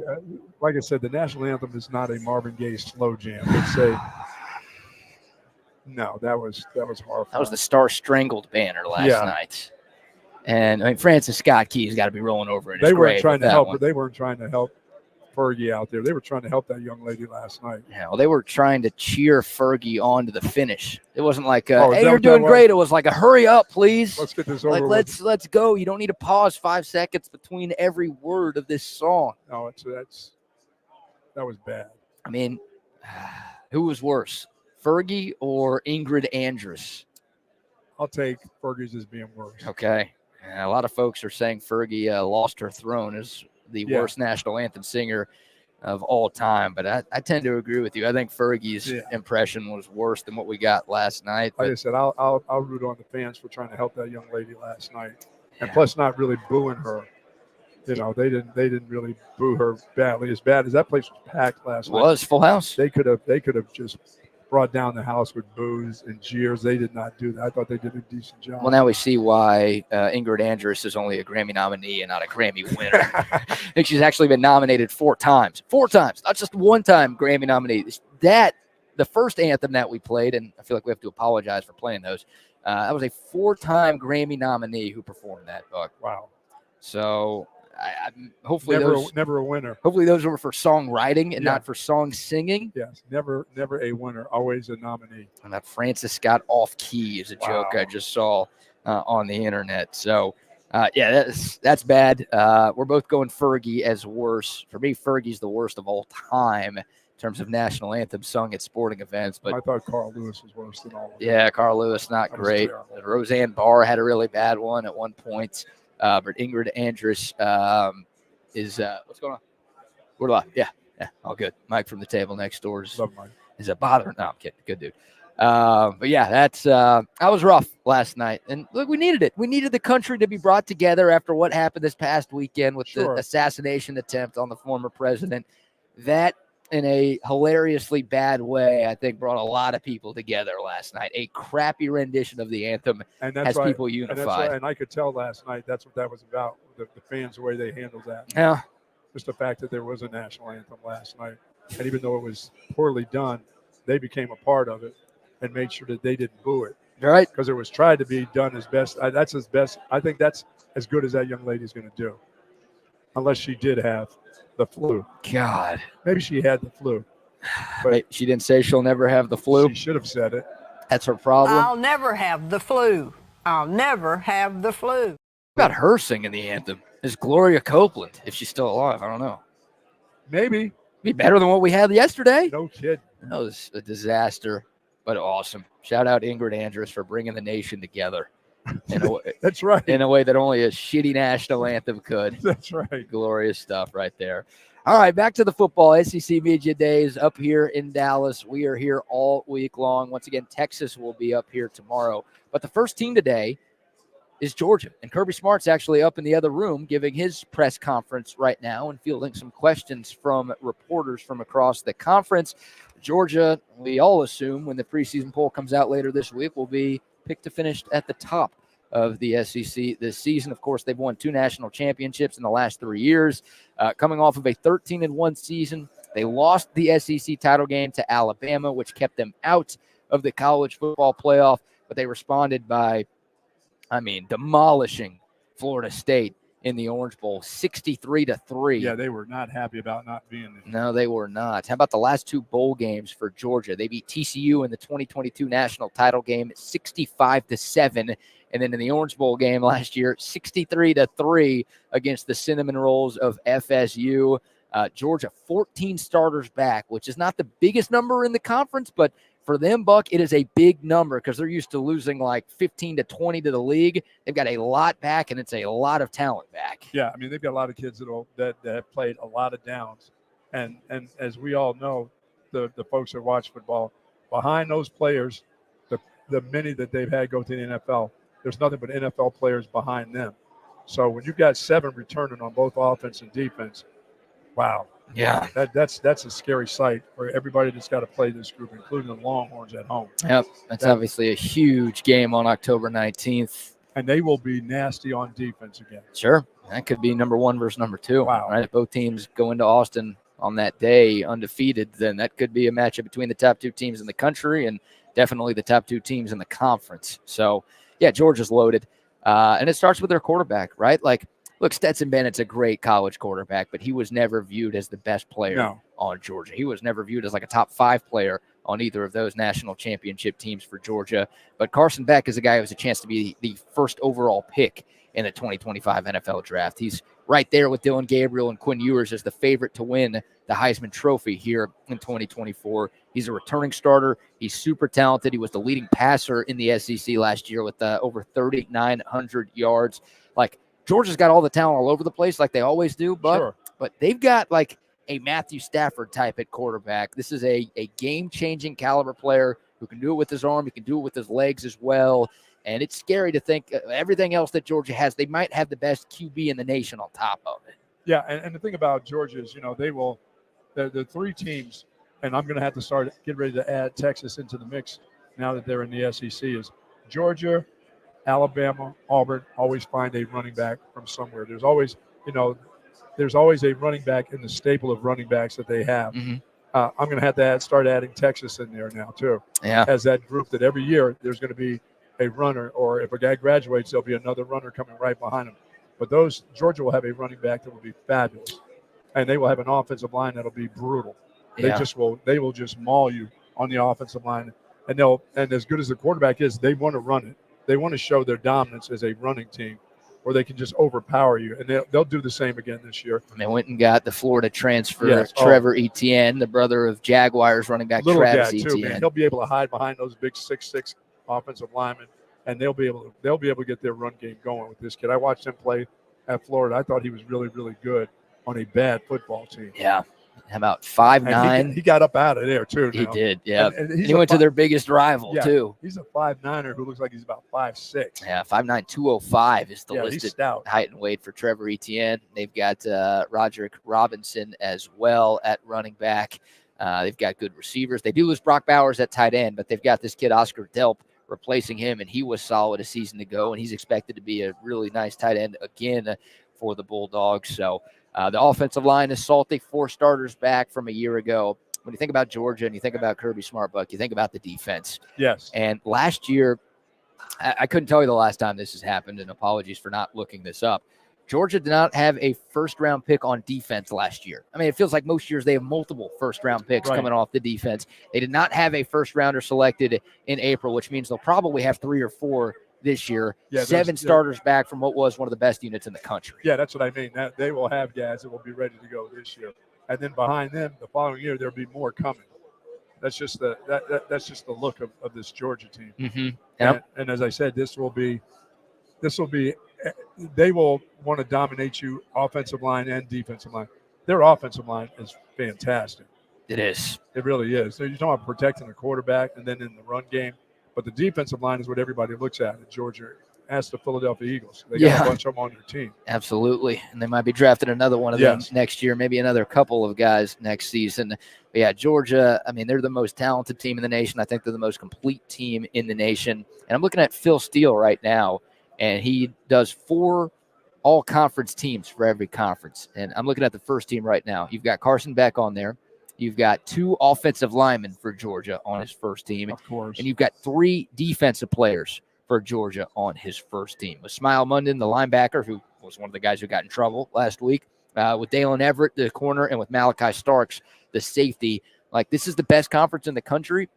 And according to Phil Steele, 6 of the 22 starters. Right. There are 16 teams in the league. According to Phil Steele, more than 25% of the best players in this conference are on the Georgia Bulldogs right now. That just goes to show you the type of roster that Kirby Smart has put together. Just keep them off the roads. This is going to be a tough team to beat. Yeah, that could be the one thing that does, this dynasty in for Georgia, right? Maybe it doesn't happen this year, but if Kirby Smart can't get the drive,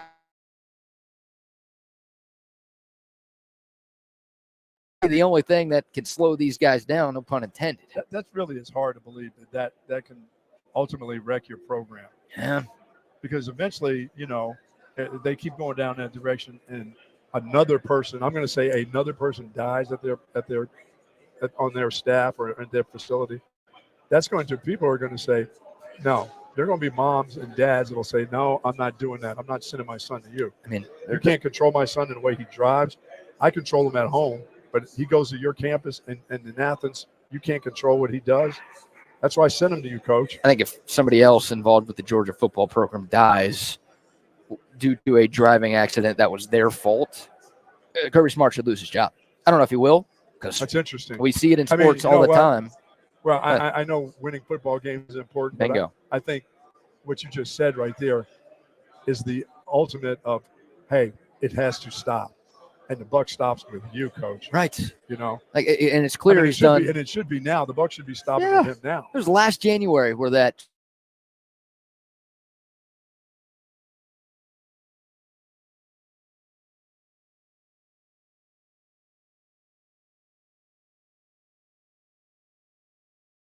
since then.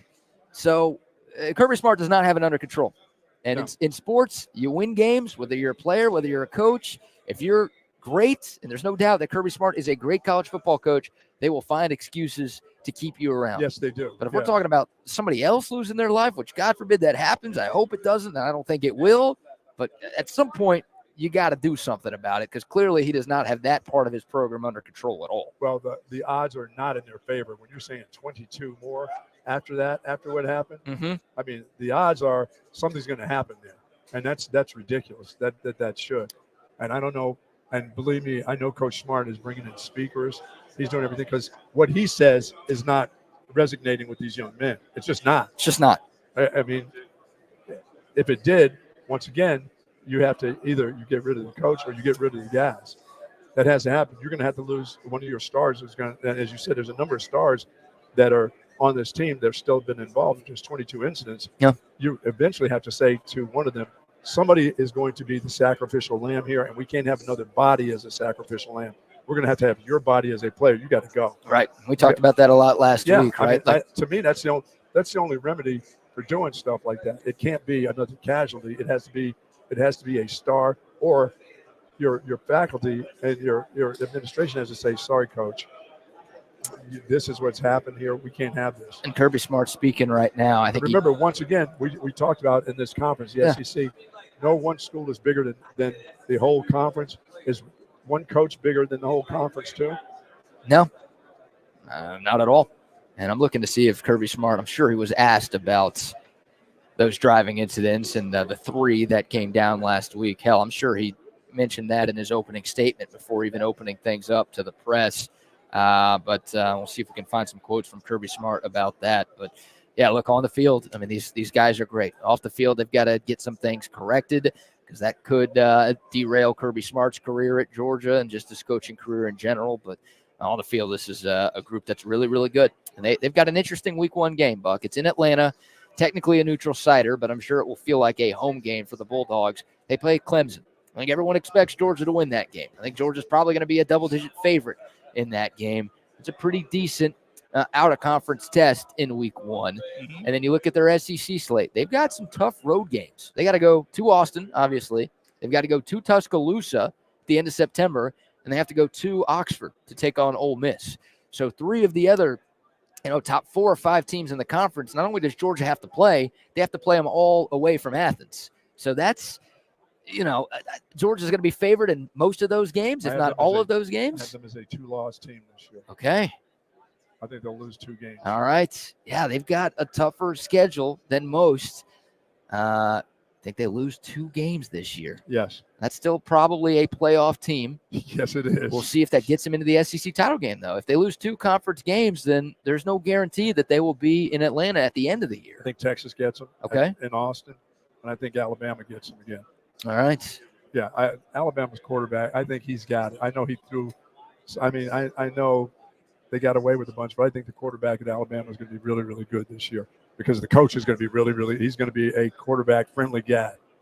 I'm a big Kalen DeBoer guy. I think every Texas fan has to be. I mean, we don't have to like him, but we have to think he's a pretty good coach. And he's got a special guy at quarterback now. I'd feel a lot better, though, if Nick Saban was coaching that game. Because Saban, look, Kirby Smart beat him in a national championship game. If Alabama doesn't have 2 wide receivers go down, I don't know if they win that game. But it felt like if there was one coach in college football that had Kirby Smart's number, it was Nick Saban. Yes. And now Nick Saban's gone. So Kalen DeBoer's a great coach. He earned that job. I think we're going to find out about him immediately. But how about that? Yeah, that's in September. That's the first month of the season that those 2 teams play. And that's, the way it's been with Alabama football, they lose 1 game, they want the coach fired. And everyone's like, oh, is Nick Saban done? Like, is he losing control over this program? Is it time to make a change? I mean, it was ridiculous, but that's kind of the freak out that you get with Alabama fans because they're so used to not losing. What happens? Like, that's a huge game for Kalen DeBoer to show that, all right, he is worthy of being the head coach at the University of Alabama. Yeah, if all things fall in place in this team is one thing that you get used to. I mean, it's winning is a habit. And so is losing. Mm-hmm. This group has a habit of winning. They win games. Yeah. Talk about culture. Yeah. I mean, their culture is winning. It's not just winning games, it's winning championships. It is. So it's not just a game thing. It's a championship thing. So they know how to win. They know they play in big games all the time. Every time you play against them, it's a big game for your team. For them, it's a game that they're used to winning and they want to keep winning. So they do everything they can to keep winning. So it's, boy, I just like it. If you're a winner, you stay a winner because that's what your culture is. That's what you're used to doing. Right. And you don't let small things don't derail you where you lose a game. You're the one that makes the big plays. Your team makes the plays. They do. While the other ones falter, you're the group on offense and defense and special team that make plays. Kirby Smart's been doing that with his team for the last 5 years. So. Yeah. For a long time, Georgia was always the bridesmaid, never the bride. Correct. Right? End of Mark Richt, really all of Mark Richt, and then the start of the Kirby Smart era, that's what they were. They become the bride in college football. I mean, they are the premier program in the sport right now. And Kirby Smart's, without question, the best coach in the sport. Yeah, and me saying they're losing 2 games, that's huge. That's huge for them to lose. To lose 2 games? 2 games? Yeah, I know. I don't think they lose a game, regular season or postseason. I think Georgia goes, what would it be, 16-0 now with the expanded playoff? Wow. I think they run the table, and I think they win their 3rd national championship in 4 years. I know it's kind of chalk. They're the favorites to win it all this year, but I don't see a weakness on this team. And I think they might have been the best team in the country last year. They just lost the 1 game they couldn't lose in the SEC title game, so they didn't make the playoff, but I mean, if they would have got another shot at Bama, they could have beaten Bama, I think. Yeah, for sure. I think they could have beaten Michigan. I think they could have beaten Texas. I think they could have beaten Washington. So they didn't get in. They didn't make it. They got screwed, whatever you want to say. Just a bad break for Georgia. But, I'm expecting them to win it all this year. And if they do, then you got to start using the D word because that's officially a dynasty if they get it done. Oh, for sure. So that'd be 3 and 4 years for the Dogs. Just keep them off the roads, please. Keep them away from me. Get them an NIL deal with Uber or Lyft. Can we make that happen? That seems to be kind of the only crack in their armor right now. Is the fact that there's a lot of discipline problems on that team. Absolutely. All right. But once again, they're used to winning. They're used to winning. They're just when it comes to playing a game of football. When they get on the field, that's a special group for some odd reason. But those little discipline things will come back to get you somewhere. Yep. You'll start getting little cracks into your armor, and you start saying, "Oh, it's just a little thing. It's just a speeding ticket. He's only going 40 over the limit. That's all." He only crashed into a group of nuns. I mean, what's the big deal? All right. Let's move right along. We got games to be played. But those little cracks will start to eat within. People will start questioning him. And administration, like you said, it's just you're not as big as your university. And you're in charge of a whole group of guys, and 22 incidents is way too many. Yeah. That's two is way too many for what has happened at that university. So I don't know what they do. Obviously, the players don't listen to the coach. I guess we're going a week or so without anything happening. So yeah, think about it, Buck. It's 22 known incidents. Right. Yeah, that's right. Oh. There could be cases where Athens PD pulls over a Georgia player and don't even say a word. Hey, I'm a big Georgia fan. Just have a great year, all right? Be safe. Stop doing this. Like there could be more of these that are actually happening that we just don't know about. Well, if there's 22, there's more. Yeah. You're right. It's more than what is. That's just what's discovered. Yeah, it's crazy. All right, we got one more team to get to today. Yeah, man. That's the Volunteers for Tennessee, the Volunteers of Tennessee. Yeah, man. But before we talk about the fourth and final team that will be here today, let's give a few more sponsor shout-outs. Say hello, our friends at Texas Orthopedics. If you're seeking that specialized patient-focused orthopedic care, contact Texas Orthopedics. Their physicians offer surgical and non-surgical orthopedic care for children and adults, spinal care, sports medicine, trauma care, joint replacement, rheumatology, and even more. Dr. Christopher Danny, Dr. Christopher Stockton are dedicated orthopedic surgeons there, and their goal is to get you back into good health and the great quality of life, folks, that you deserve. Texas Orthopedics is the largest independent orthopedic practice in the state of Texas. For more information, go to txortho.com. Yeah, I made a mistake not bringing any Ollipops up here. Ooh. I know. That's on me. They do have grocery stores here. I'm sure they got them somewhere. They do have HEBs up here. They just started opening up HEBs in the Metroplex. Absolutely. I got to get me some Olipop here while I'm in the Metroplex. I don't know if I can wait until Thursday night before cracking open one of those bad boys. You can get them wherever you are in the great state of Texas. 17 great flavors of Olipop. Great tasting soda that's actually good for you. Got 9 grams of fiber in every can. Hardly any sugar. Very few calories. And you've got ingredients in every can of Olipop that are going to help support good digestive health. You can feel good about what you're drinking, but more importantly, you're going to enjoy what you are drinking. Pick it up wherever you get your groceries. It is Olipop. I know what they do have in the Metroplex. 7-Elevens. Of course they got. How about that, man? They got them everywhere. That's where my love for 7-Eleven started. It is, isn't it? Right by my elementary and middle school. There was a 7-Eleven. We used to walk over there after school. Were you stopping to get the hard copy? No. I didn't know for a Slurpee. I didn't know what a hard copy was at that age. You were stopping for your Slurpee. That's what you were stopping to get. I was getting a Slurpee. I was getting some hot fries. I was getting some Doritos. I was getting some ice cream. Little Debbie's. Everything. They got it at 7-Eleven. More than 84,000 7-Eleven locations.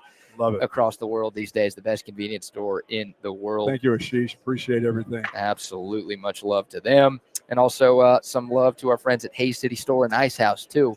One of our travel partners this week. God, those burgers. I wish I'd have had their burger yesterday. I was about to say, yeah, you should have gone there instead of chicken joint. Hens, tastes like fish. Hens and homos. What was it? Hops and hens, right behind Hops and hens. Sorry about that. Yeah, that's that makes more sense.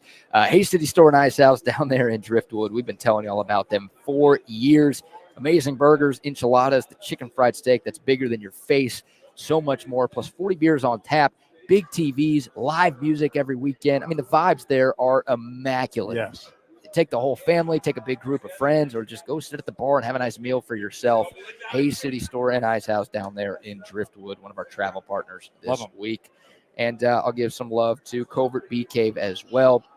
Best automotive dealership in the Austin area is Covert Bee Cave, part of the great Covert Auto Group that's been around Austin for more than 100 years. Covert Bee Cave, big-time partners with us at TSU. They've got the biggest selection of new and pre-owned cars, trucks, and SUVs that you can find, plus service that is second to none. And what do they say about those Covert prices? Nobody beats a Covert deal. Not now, not ever. Not ever. CovertBeeCave.com for more information. Love them. All right, Tennessee, Buck, the last team that will be represented today. And we've kind of gone out of order. So the order today, if you care, it's Georgia first, and they're going right now, then Tennessee second, then Oklahoma, then Missouri. So we've been bouncing around a little bit.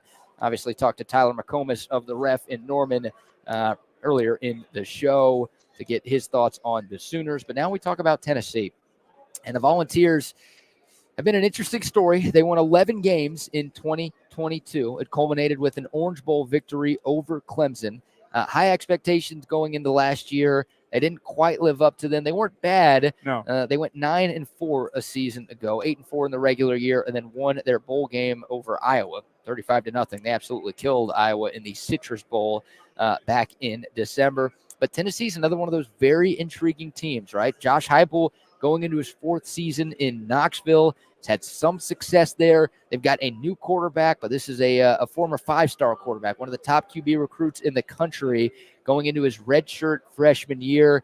His name is Nico. I'm not even going to try to pronounce his last name. We'll call him Nico I for the sake of this. Yeah. But Tennessee, 11 starters back, 6 on offense, 5 on defense.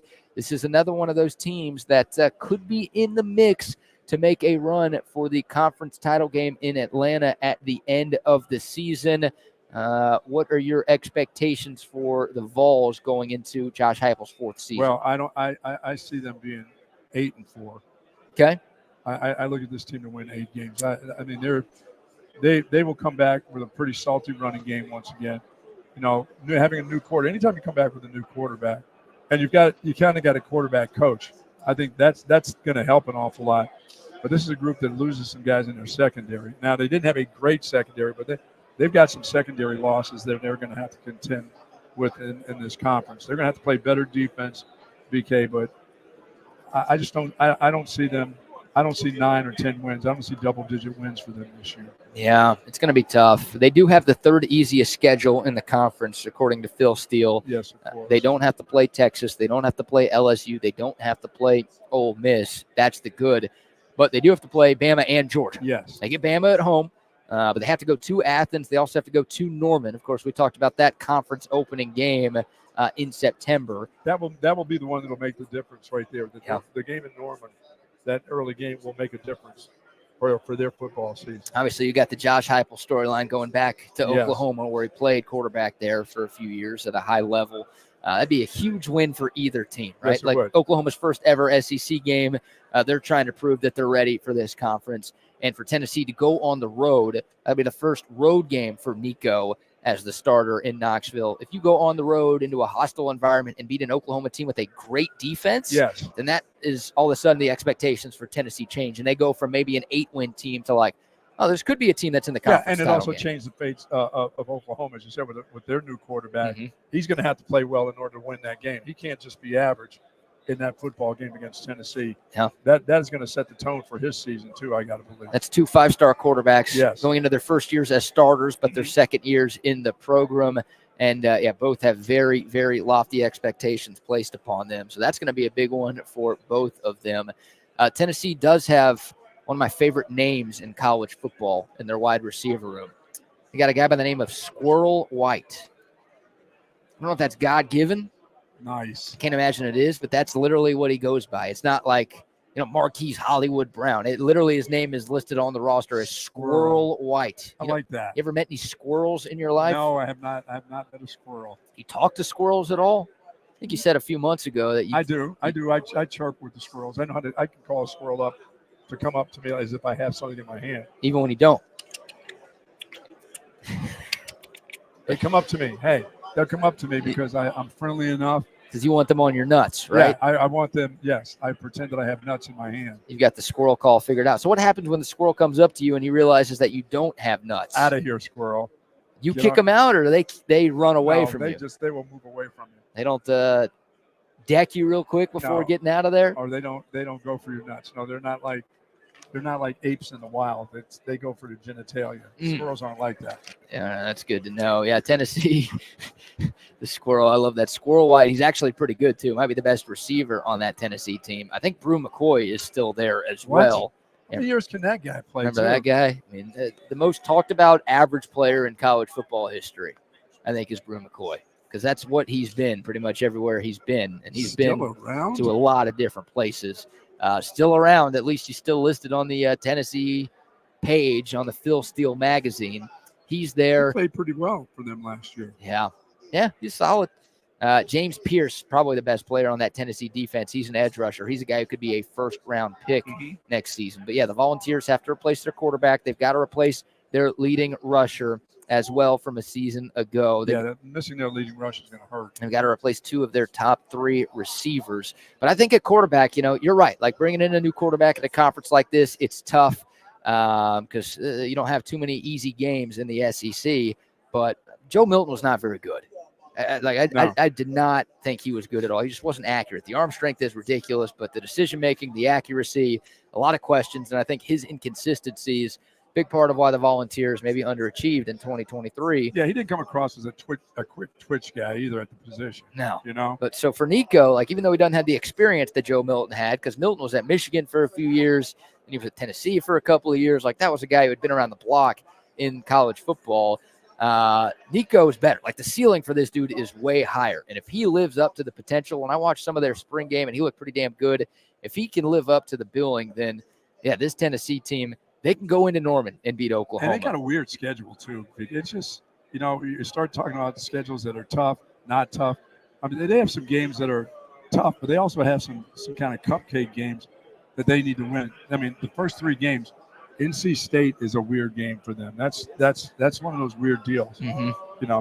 Yeah, it's a neutral site game in Charlotte, and NC State's kind of a trendy pick in the ACC. They always are. So that's not going to be an easy one for Tennessee. I think the Vols will be favored in that game, but that's one of the tougher non-conference games for an SEC team this year. How about UTEP on November 23rd? How's that for your bye? November cupcake I game? love that. The Miners going to Knoxville for that matchup there. Tennessee's got a good offensive line. VFL, we got a Vol for Life tuned in this morning, giving us some love. Yeah, Tennessee's offensive line is good. I think they've got 3 starters back. They also have Andre Carrick, who's a Texas transfer on the offensive line, who might be a starter for the Vols this season. So it's a pretty solid group up front. We'll see, because in 2022, Tennessee averaged 46 points per game. They had Hendon Callgirl as their quarterback, and they were 8-0. They were number 1 in the country for a little bit. They had some outstanding wide receivers. Great wide receivers. First-round pick that went to the Giants. Yeah, some real talented dudes. And, the call girl, the escort, whatever you want to call him, he got hurt late in the year, and things kind of started falling apart for Tennessee. But that offense averaged 46 a game. Last year, they were all the way down to 32. So if they're at 32 again this season, then probably an 8-win football team. Yeah, that's what I'm thinking. 8. They're not getting to 46. Because Nico in year 1 is not going to be as good as Hendon Hooker was late in his career. I don't think so. But if they could be 35 to 40 range, then we could be talking about a 10-win team, I think, in Knoxville. But not a lot of returning production and a new quarterback. I think 8 to 9 feels like where Tennessee's going to be. Yeah, I think when you're talking about playing in the SEC now, all these double-digit wins, they're just too hard to come by. The competition's too hard. I mean, the teams that you think that should be good, the Missouris, the Tennessees, Oklahoma, Texas. Not everybody can be double-digit winners in this conference. Somebody's coming up with 9. Somebody's coming up with 8. Things are going to happen. People are going to get injured.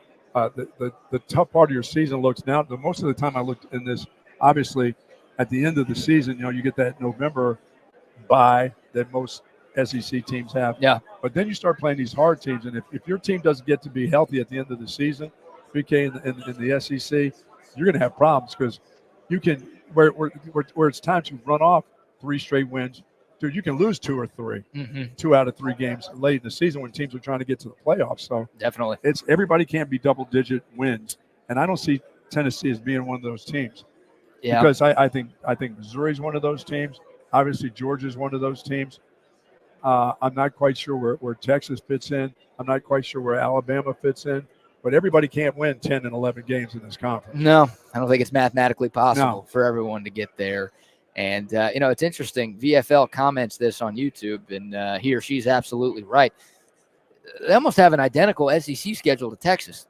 They play 7 of the same opponents. The only difference is Texas plays A&M and Tennessee plays Alabama. Like every other – Oklahoma, Florida, Arkansas, Kentucky, Mississippi State, Georgia, and Vanderbilt. Literally, the other 7 opponents are You're right. exactly the same. So if you're going to be scouting these Texas teams this year, like we will, you're going to be watching a lot of Tennessee football because the common opponents are numerous for these schools. But look, winning at Kyle Field is not going to be easy for Texas, but I'd rather play them than play Alabama. Oh, for sure. So I know what Texas did to No Alabama matter where you last play. year. Yeah, no matter where you play. Yeah, so that does make Tennessee's schedule, I think, a little bit tougher.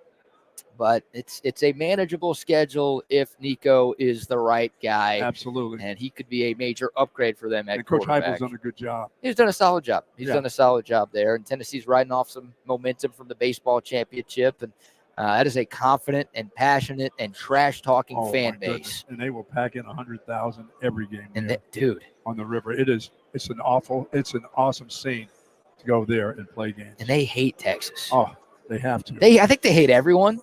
And I think a lot of SEC fan bases hate Tennessee, I was too. going to say, I think most of them do hate Tennessee. Kind of mutual there. Yeah. But they can't stand Texas. And I get Texas is one of those like Yankee-like teams to where you either love them or you hate them. Right. But just Tennessee has almost created this rivalry, it feels like, with Texas. Maybe it's over the whole UT versus UT thing. I think Tennessee fans were mad that literally the day after they won their first national championship in a major sport in decades, right, Texas took A&M's baseball coach, and like all the headlines in college baseball went to instead of the baseball team, the Longhorns hiring Schloss, and it wasn't, Tennessee just won a national championship. It was Texas just stole A&M's baseball coach. We got to talk about that instead. So maybe that's where some of the bitterness comes from. But I'm a little bummed. It's good because it'd be a tough game, but I kind of wish the UTs were playing these first 2 years because there's some hostility, I think, between these two fan bases. Yeah, I agree with you there. Let me find the over-under for Tennessee. You said what? You think they're an 8-win football team? 8-4. Okay, before we give some sponsor shout-outs and talk about some Texas baseball news, because we got some good Texas baseball news yesterday. 8.5 is the number I'm seeing. So you're going under for the Vols? Yes. Yeah, I think I'm going under as well. First-year quarterback, yeah. I think this is the first prediction you and I have agreed on. I think we're both That's at 8 wins for Tennessee this season. They'll be a solid team, but too much to replace, and I just don't know if Nico's there yet. I think next year could be a great year for Tennessee. I think they're a year away, though, from really competing for a conference title. All right, a couple of more shout-outs here before we hand things off, to Wags and Double R back in Austin for a little chaos theory. Quick shout out to Texas Mosquito Control. Yeah, get rid of those skeeters. I'm telling you, this is DFW only. So if you're tuned in from Austin or Houston or anywhere else, these guys aren't going to do you much good. But if you're in the Metroplex and you are tired of mosquitoes ruining your summer, like you spend a lot of money on a pool, you spend a lot of money on an outdoor kitchen, you've got a big backyard and you want to entertain guests, but you feel like you can't because of problems with mosquitoes, then you've got to reach out to our great friends at Texas Mosquito Control because they will install a custom automatic mosquito misting system. That's a barrier in your backyard. Got the barrier up. Absolutely. They will keep mosquitoes away all summer and all year long, but it's not only mosquitoes, it's fleas, it's ticks, it's flies, it's wasps, it's spiders, all of those bugs that you don't want in your yard, they will be gone from your yard with Texas Mosquito Control. They're going to protect you and your family all summer and all year long. Once again, they custom design each system according to the outdoor lifestyle of your family for year-round protection of mosquitoes. They've got an option for you. 972-248-3373. Once again, 972-248-3373. That is the number for a free estimate, and you can find out more information online at texasmosquitocontrol.com. Love it.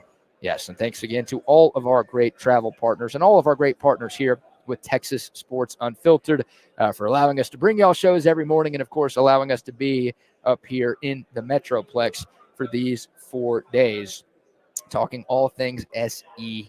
Yeah, and hopefully we'll have some announcements for you tomorrow on where we will be doing our pregame shows, away games, and home games. Lots of good stuff. Big announcements coming up. Yeah, folks, and what we're going to be doing as we get closer and closer to the season. We're just around the corner. I'm telling you, less than 50 days away from the start of college football. And Media Days always feels like the unofficial start to the college football season. So excited to be here and excited for what we've got for you people in 2024. You people back here in Austin. Oh, yeah, you people. And some love to AV Consultations. We talked about Tom earlier, but make sure by football season you get that custom TV setup done. the right way in the comfort of your own home. 512-255-8678. That's the phone number for audio visual consultations. You know, I'm ready for the British Open here Thursday morning. As I'll be up at 2:00 watching. Will you? Yes, of course I will. I've always watched the British Open. Yeah. It is going. You know what? The grass looks horrible. Always That links does. golf, and it looks horrible over there.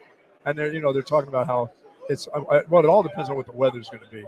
But the weather's supposed to be very nice early, and then it's supposed to change towards the weekend. I said, is well, it's the same forecast they give every year. It's the same. Oh, by the weekend it'll start to get harder and harder. That place looks hard, no matter what. These massive bunkers that are like 8 feet deep. They got the pot bunkers. They got everything. I hate awful. those. Not a lot of water though on those courses, No. right? Oh no. It's usually just trees Yeah, and it's just the thick ocean to the stuff. side. Yeah.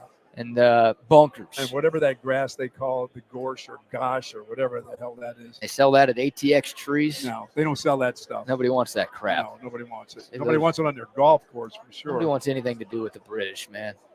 No. They can't win anything over there. And that's this weekend. Well, look, I know you Shepler- always. Shepler will be there. Yeah, he's the favorite going in. We'll talk about that more It's going to be tomorrow. interesting. You, I know you watch every year at 2 a.m., but you usually don't have a drive to make from Dallas to Austin every year. So you're going to wake up at 2. Yes. We're going to do the show together Thursday, Then I get out of and here. then you're out of here. You're going to be Yeah. able to make that drive without Yeah. falling asleep. I'll get a nap. I'll get a nap in somewhere. There you go. You can take a nap here Yes. and then hit the road. Yeah, there won't be any walking 2 miles. No. No. No, it's a bad idea right there. All right. Quick baseball news. It was announced yesterday Jalen Flores will return That's to awesome Texas. for Texas. The shortstop, the starting shortstop from a year ago, will be back, which is great. We weren't sure if he was going to get drafted high enough in the MLB draft to consider leaving, but he announced that he's coming back. Also, high school pitcher Drew Rarick, who was committed to Texas, he pulled his name out of the draft, and he said he is coming to the University of Texas. So Great news. some positive news as Jim Schlossnagle continues to fill up the 2025 Longhorn baseball roster. Speaking of positive news, we're done. Yeah, man. It's time to bring on the Fellas of Chaos Theory. It's Double R and it's Wags. Gentlemen, how we doing? I got my results back. I'm positive. For Positive news. Oh, Very all nice. right. I'm unsure if you're talking about like HIV or something. That's Nah, what I I mean, was we- thinking. That's the first thing I Shit, man, thought. that's the Not gift that that keeps again. on giving, Not that Clark. again. Yeah, Not that again. Herpes again. yeah. We've heard some of your stories, Wags. We know you've had a few of those Again. in the past. Jesus. You've had. What's that stuff crawling down there on the cob? Mommy, it burns. Can't tell your mom about that. Yeah. No, That's when you you got to can't. get That's- taken that's- care that's of a on your very own. awkward conversation, and mom can't blow on that one, can she? No. No. What's going on, guys? Well, How's Dallas treating it? How's SEC media days? I see Zay here. We see Zay right over there with Mike Harge hanging out. Zay's at the Chopping it up? buffet. Zay looked for the buffet line immediately. Yeah, well, we saw Zay walk into the cafeteria about Both an of hour them. and a half ago, and we just saw him walk out. Yeah. And that man is eating. Bread. It's free food. I mean, every media member loves free food. We all love free everything, even like the Paul Feinbaums of the world, like the guys who are making 7 figures in this industry. Freebie. We're still taking freebies whenever we can get them. It's wherever I go, I'm looking for golden chick or Bush's chicken. There Wherever you go. it is, just lining up at anywhere whenever I go to one of those events, man. How's No, things the- treating you? You guys good? Yeah, the Radio Row here is fabulous. They did a fantastic job at this hotel. Like I said, I was here before for Big 12 events, and they've always done a good job. There's a lot going on here. What's And then- what's gotten the biggest buzz, or what has gotten the biggest buzz in the room so far in your Nick 2 Saban weeks? not being able to get through the gates here. He didn't have his Yeah. ID. Apparently, Kirby Smart, Rodney, made a joke about that, too. Right He's like, away. yeah, I was able to walk in without credentials this morning, and he looked right Right. over at Saban when he said that. That's That's great. immediately what he did. I mean, when he started everything out, I mean, it was that, and Nick's sitting over there looking at him, and the whole thing about it is, as that's going on, one of the first things that comes up, guys, you were talking about it, and I know that you guys are in a different room. I mean, they started asking about the driving stuff. I mean, the driving offenses, and so Kirby said that some of the guys that have been, in those situations, they've been fined, and it's been loss of NIL money. Oh, I'm So, sure it has. Yes. And here's the quote. Here's actually the quote here's the coach speak that Kirby had this morning about those incidents. It says, quote, "The incidents that we've had off field are not something that we condone." Yeah, no shit. It's very unfortunate, disappointing, I guess is the best word. I always talk about process and outcomes. I talked about that with wins and losses. We try not to base things on the outcomes with wins and losses. In this situation, the outcomes are very disappointing. So that just kind of seems like a very big way to say nothing. Sorry. Nothing. Yeah, we're not going to really Yeah. do anything about it, but No. we're sorry you're offended. That's what it is. Yeah, It's that's what it is. sorry you're offended by what I said. That's what Georgia. Oh, that's pathetic. Yeah, Dude. that's pretty. Yeah, You know, yeah. like I said, And he the said, only thing they he can said do- for some of these guys, because the ETN thing came up. You know, he had the DUI thing back in March, and it's like, you know, we quote, "We'll have some suspensions coming on some of these. What games? We don't know, you know, and so forth." So it's a roundabout He way. about to look at him right Oh, now. Georgia's got Tennessee Tech in week 2. Sorry about that, ETN. You're going to have to miss the first series of that game. That's it. Yeah. That should be enough. I mean, there's just they don't have a real message. Those guys aren't listening to what he says. When you have 22 things that happen after somebody dies, your message is not being heard by your That's group. the whole thing, Buck. And the thing, it just kept going on and on and on. He said, "Our processes and things, we have put them in place. I feel very strongly about them." I mean, good, Coach. You've everything gone- that you're supposed For to what say. we know of it for the last 2 weeks, Yeah. everything's been good. Yeah, we Yeah. care about education. We care about education. Okay, I think you need to have a driver's ed class. Is I think what you Do need they to still have. have driver's ed? Is driver's ed still a thing? Like, is that still done by the think school, so. or do you got to pay for that? I don't know. I think you have to pay. I think you have Or to pay. is, for or, it now. or is it you know done by state, or is it just? I guess it's different each state you go through. I don't know. Yeah, it's just for people of that age and a guy who has the authority that he has, and he has no control over it. You know, they either get rid of you or you get rid of the players. I mean, that's you know, and he doesn't want to lose his gig, and he's going to have to make a decision. You know, and they can't have another death. I mean, they can't have somebody else die because they're drag racing on their staff or one of their players. Yeah, we could go without one of those. Well, I mean, they have to say goodbye to some people, and they're going to have to make serious choices, or they're going to say goodbye to the coach eventually. Well, and Carson Beck was on stage, or not on stage, but, you know, doing the media availability. He's one of the guys that's there. And he's driving a Lambo. He's driving a Lambo. So obviously that came up. Here's his quote. Quote, "Let's clarify. I don't like fast cars. I like cars. Obviously my car is fast 100%, but I don't drive like an idiot."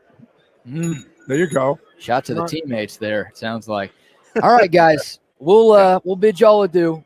I think I'll see y'all in a little bit. I think I'm on with Jeff today, but Buck and I will be back tomorrow. Might be switching up the lineup for tomorrow. Yeah, I was gonna say we we got the same lineup rolling out, or you guys going in on the afternoons here. Well, I think tomorrow we might be, but we'll have updates and we'll post them on social media too. So y'all have a great show. See you guys. Show, boys. Absolutely.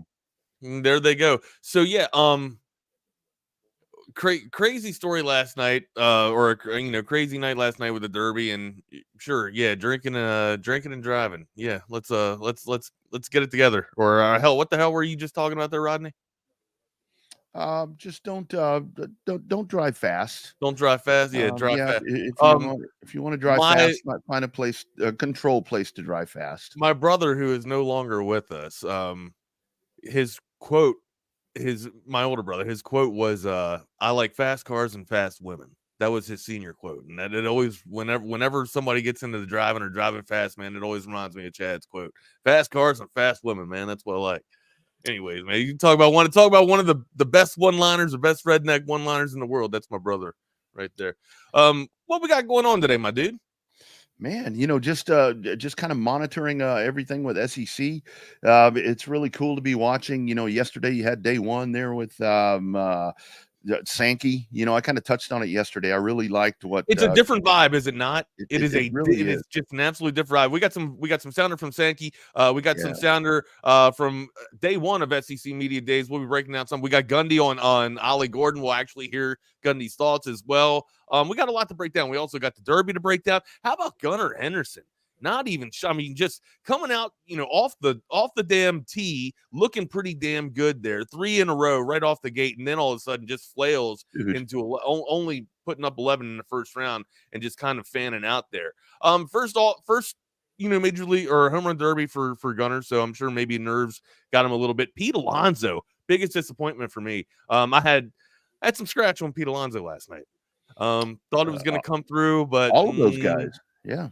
All of the favorites by the wayside. I told you, Bobby, dude. You were on it. You were on it, man. And I was just and he came inches away, my guy, inches away from tying that bad boy. Oh man, that close right there. But it was good drama. I mean, other than the anthem, my goodness, what in the hell was that? I didn't see the anthem. Oh, you didn't hear the national anthem? Oh my goodness. Who sang it?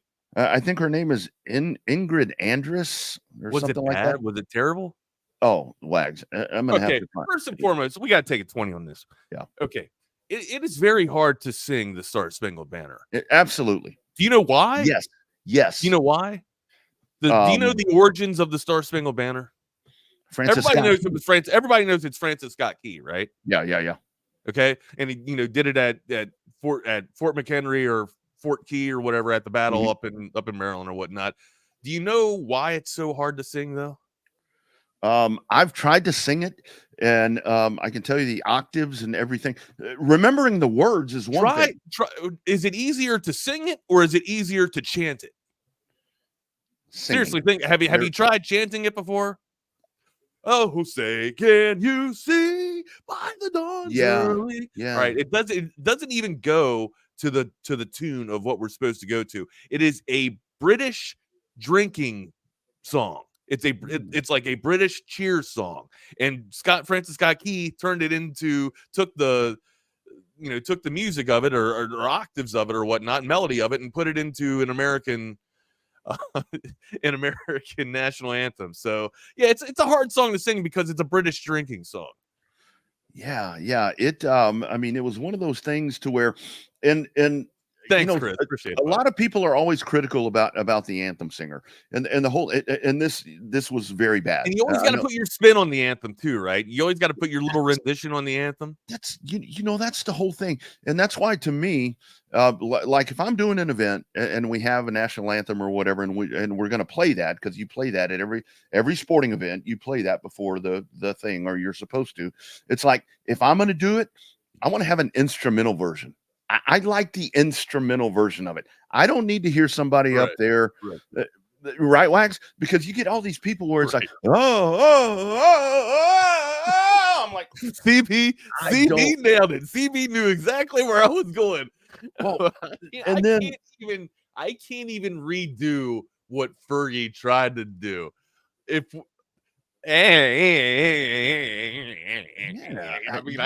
can't even try and redo that. It's been so bad. It was so bad. Yeah, and then you had like Roseanne. Roseanne that got up there. That sounded like a 4-year-old. I can't even remember that one, man. I'll have to go down the list of some of the worst Star Spangled Banner singers or performers I've ever seen. Fergie's up there, but I think it's because she actually tried to do something special and it just didn't work for her. It just backfired. It just went the wrong damn way. I can't even remember what the hell. CB, still waiting on a code. I got you, my man. I got you, man. Codes are in, everybody. Yeah, we'll be doing a contest. And, also I want to run it by the boss man too, run it by BK, see what they got planned in store for SEC Network. That way I just figured it would align pretty well with SEC Network and with the launch of College Football 25 coming out to have a code or two for, I don't know, for a goal or for a winning prize, maybe something that you guys got to do. We can't just give it to you, right? Sure, you got to watching does earn a little bit of the treat, but also we got to give you, you got to get some skin in the game, man. We got to make you earn the damn thing. We got to get that mice on the wheel and start going after that cheese, right? That's what I'm talking about. And Wags, I need you to explain me something because you asked me a question about what does Bobby need? Bobby Cappy's asking something, and it's not just this is going to turn. I guarantee that this is going to turn into a video game session one day, or especially just a Q&A of video games. It might be today because I got to tell you, it's going to be the day. because I got a lot of people that reach out to me, and I think that they assume that my association with you, that I you and became the most popular man overnight. Like, and Yeah. again, you guys got to know codes are limited. All right, I get limited codes, so I don't just be. I'm not able to shit codes or pull it off of a code tree here. Yeah, I think that people think because you and I do this show and that you and I are blue on buddies. his feet. I said that too. I said he's faster than that too. But the adjustment ratings hadn't come in yet. Now remember, the first rollout's probably going to get more adjustment rating. Go ahead. So from what I gather, there's not a PC version of this yet. Not yet. No, not yet. And there will not be. And so if you have a previous generation, like a Generation 4 console, you're kind of screwed on that too, because it's new age gen graphics. Yeah. It's a new engine. Again, it's not even it's not the same stuff that was rolled out with Madden. All right, there are a few foundational code or scripts that are in there that are gonna have a little bit of the same quirks and same bugs. There were 208 issues that I remember seeing on launch day, and launch day was last Friday for us, not the 15th like it was for a lot of people on PlayStation Network and on Xbox Live Network.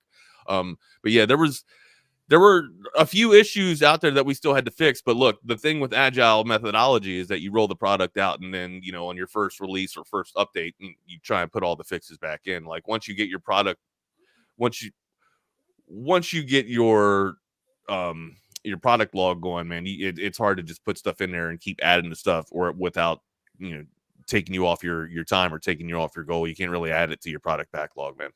Anyways, man.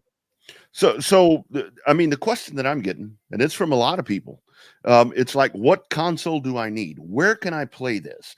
And that's I'm like, people just associate me with you, and they think I know this. PlayStation 5 or the new console of PlayStation, which is PlayStation 5, or the next gen console of Xbox, which is Xbox X or Xbox S. Right. Okay. That's S. The only difference between the S and the X in terms of the Xbox console is your hard drive in your memory and the space that you have on your console. But if you're going to do like a cloud memory storage or something like that, you can go with the Xbox S. But the best console on the market right now, I'm telling you, is PlayStation. I'm telling you right now, PlayStation 5 is the best console out on the market. It absolutely is. There's also rumors that Xbox could be shelving their gaming department. So yeah, which I find that obviously just absolutely rare, considering that Ballmer tried to atone so much back in the day for Xbox 360 when they had the Red Rings of Death. Steve Ballmer and Microsoft, like if you take every, and I don't think this is hyperbolic, I think this is actually factual. If you take every owner in the NBA and add all of their earnings up and all of their finances, they still do not equate to having the sum of money that Steve Ballmer does. He has more money than every owner in the NBA put together. That's Microsoft, and Microsoft is thinking about shelving their gaming gaming division, or at least making their consoles, because they don't want to get in this console war. Between PlayStation, it's just back and forth. And right now, they've made 2 renditions to their console, and they still can't beat PlayStation. Like PlayStation's got better specs. So see, I always wonder that, like when it comes to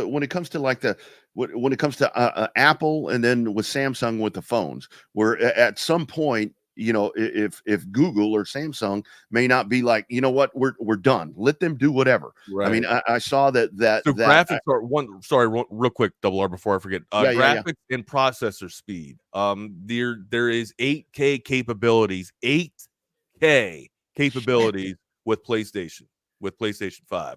But of course, and also 120 frames. And you guys know this. If you guys are if you guys play shooter games, it's that old adage: frames win games, right? And just because it looks pretty doesn't mean you're gonna have a faster connection. You want faster frames, which means 120 hertz or your HD. Your HD is what you want to be looking at. Like I'm on 165 right now for PC. It can get up to 240. You can get up to 240 hertz on some monitors.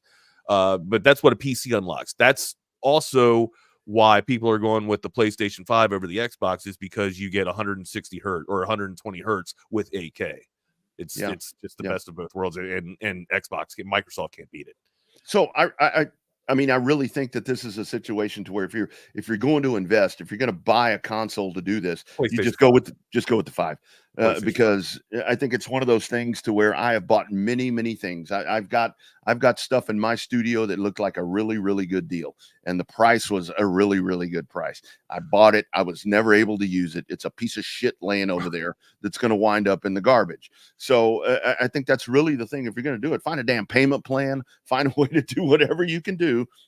Buy the PlayStation 5. So I went back and forth between in the console wars. Like I grew up on PlayStation, or I grew up on Nintendo, right? And then or Atari, and then Nintendo.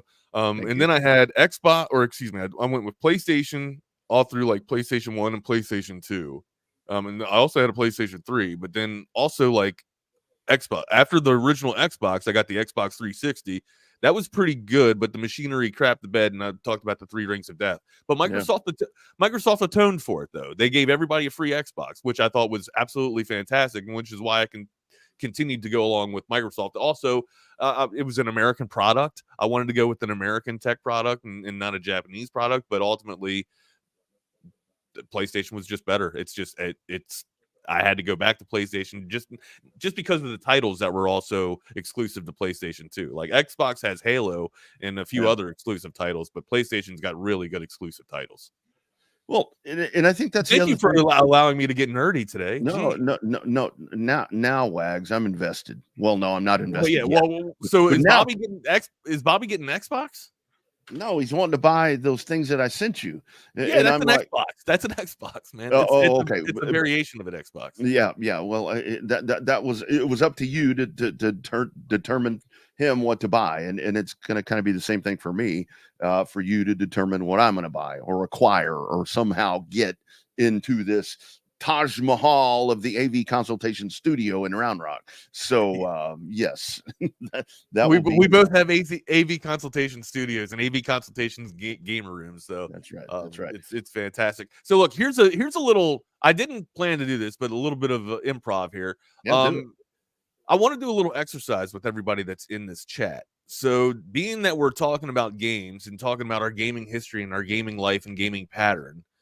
What is the course of gaming evolution that you guys went through? I'd love to hear or read what you guys have. Mine was Atari, then Nintendo, then Super Nintendo, then Sega, which I borrowed from my cousin. It wasn't really I didn't really own a Sega, but then I also went from Super Nintendo. My brother had Nintendo 64. I wasn't allowed to play. And then from there, I went to PlayStation, and then went to PlayStation 2, then Xbox 360, then Xbox One, then PlayStation 3, then Xbox X, and then PlayStation 5, and then PC, then PlayStation 5. I got a PC after Xbox S, and then went back to have a PlayStation 5 after I built my first PC. So yeah, I'm a gamer at heart. I've always been a gamer. I'll probably die with a controller or a mouse and key in my hand. And I just love to see what you guys have. Why is Madden available on last gen consoles and PC, but College Football 25 isn't? Seems like a plot by Microsoft and Sony to sell their next gen consoles. Daryl G, that is a really good an astute evaluation. I think you're kind of onto something here. We all kind of thought that in the industry as well. PlayStation 4 and Xbox 360 consoles and Xbox One consoles are just they're becoming obsolete, and everything within 5 years usually becomes obsolete.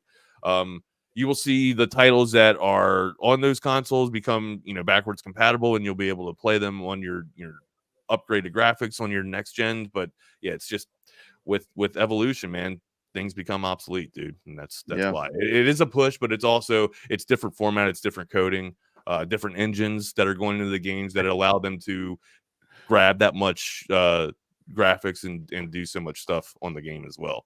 And I don't have an answer for why PlayStation or for why Madden 25 is, other than the fact that it might be on a new engine. I'm not sure. Yeah. It's I mean, it's Which one of those, I have answers. I don't have every answer, but I got most of them. yeah. I like what Jason says here, and this is kind of my path. Atari 2600, Nintendo with gun and so forth. Yeah. Sorry about that. And then that's all right. And then started laying pipe and so forth, and that's when everything kind of Started stopped. laying pipe. Mine was I took a hiatus too, right? Like around where the Nintendo 360, like with GoldenEye, James Bond GoldenEye. All right. First off, like a revolutionary game, GoldenEye for Nintendo 64. When Nintendo 64 came out, I kind of took a little bit of a break. I was into girls and sports a lot more. It was kind of my teenage years. And yeah, I didn't really come back to video games until like like a PlayStation, or maybe it wasn't even a PlayStation. I think I borrowed a PlayStation, borrowed my friend's PlayStation, or maybe I bought like an old school PlayStation that was half off at one point from like the GameStop back in the day. Yeah. But I remember my grandma or my ma actually getting me a PlayStation 2 and having Metal Gear Solid, and that's when it was just like, okay. All right. Metal Gear is no longer just top down. You're actually involved with the first person or a third person shooter with Metal Gear instead of just like a top down thing. So I mean, I was hooked. And then Navy SEAL SOCOM came out, done. And then Halo came out for Xbox. It was all the Murder She Wrote. It was done. Yeah. Mine was pretty simple. I mean, Atari 2600, then the Nintendo, and then figuring out PlayStation 2. I wound up with an Xbox One that I won in a contest, and it was really working with that for a little bit, and then it kind of petered out with a Wii, which I still have. We got a Wii U. We got a Wii U. Mario Kart 8, man. Yeah, bring man. your friends over, drink and drive the safe way. You guys ever done that? I got to tell you, Wags. So I dug the Wii out a while back, and the controllers were all jacked up. None of that shit worked anymore. I got all new components for it. I still had all the games, and my girls, they're grown and they're whatever. So whenever they come back, so one of the times that they came back, Wags, Delta East, that is such a great game. Great title, man. Delta East used to make great games back in the day. So one of the times when the girls came back, Wags, I had the Wii out downstairs, and I had it all retrofit, all new everything, all new controllers, everything for them. And they sat there, and it was like they were kids again. And it's still down there for them. So you got the interactive control, right? Dude, I had the wheel. I mean, try drinking and driving. That's the safe way, guy. Don't take that clip and make it out of out of context here. You do it on Wii U, right? You drink and drive on the Wii U. All right. Go back and think about this. I have a really nice acoustical guitar that I have here in the studio. Can you play? No, man. I play with myself. That's about it. But over next to that guitar, sitting on the other side of it, I've got two of those Wii guitars from Guitar Hero. And like when my kids were little, the two girls would sit there, and one would work the thumb thing, and the other would like hit the things, would kind of hit the, to play Guitar Hero, and then Guitar Hero 2. Really cool stuff, man. But yeah, it sounds like a PS5 is going to be arriving. PS5 is the way to go. And yeah, there was like 208 issues when the thing was released, and you guys know, like, every update that comes out, every patch that comes out for the game, the issues get fixed and stuff gets adjusted. Hopefully everybody's enjoying the play right now. I thought it was an exceptional play. Are you sure there's going to be a bugs on the first release like we just got done talking about? But yeah, it's been 10 years since we've been able to get at this thing. The features that they put in there, Ultimate Team, college football Ultimate Team now. Imagine that's what I had a discussion with a lot of the devs about, was just like some of the guys that you can put back into the game now. Imagine having Bijan Robinson. A card pops up and now you got Bijan Robinson in the game. Like, this is stuff that we were trying to get a long time ago that's in the game now, man. It's fun. It's fun. I was up till obviously you can tell my eyes don't look that fresh, this morning. I was up till about 5:30. Yeah. Really? Yeah. Oh yeah, dude. Oh, I'm such a loser. I was up till about 5:30 with my dynasty and my recruits. Yeah. I'm in season 2 already. Now, so and what's really cool is too that you in these games now you can simulate to like the next key situational play in the game, right? So if you don't want to play the game, fully or whatnot, you don't want to go through the entire thing, is that you simulate to like a key moment or whatnot, and then you have to be able to make that play. So that's kind of usually how I go through the season. Play on 5-minute quarters. Oh, by the way, too, hopefully everybody has been able to take note that there is a 2-minute warning in the game. There wasn't at first, but someone noticed it. Hey man, might want to get a 2-minute warning in here. New rules have changed with college football, and they put that into the game of college football as well too. It's fun. It's a great game. I hope everybody's enjoying it. Yeah, well, I'm stoked, as they say. I'm going to get something here, and my ass is going to be playing it really, really quick. Hey, there's only one team that we play with, gents. There's only one team that we play with. Actually, I was assigned to the Longhorns too. It was very easy. I wouldn't say easy. It was a very fun few months for me trying to figure out, all the ins and outs of the Longhorns and identifying some problems that were on the roster and, talking about their ratings. There was a moment where Ewers was just absolutely lights out throwing on the run, right? I mean, throwing on the run, and he's throwing darts, right? And instead of being able to have more accuracy when he was just standing in the pocket, when he was rolling down the run, he could hit everything. But when he was standing in the pocket doing like a 3-step drop back, he would overthrow his targets and stuff. We had to make a few adjustments and switch that up. I agree with you guys too. Blue's speed is not nowhere where it needs to be. His hands are there though too, but I gave a lot of my input. Most of my input got implemented. So it's been absolutely fun watching or being able to do this. I play with Texas. Texas is the only team that I usually play with. I do need to make a Texas conference, a Texas league. Remember, you can customize your conferences in this game. And also we got to have an online season or not online dynasty with a few people.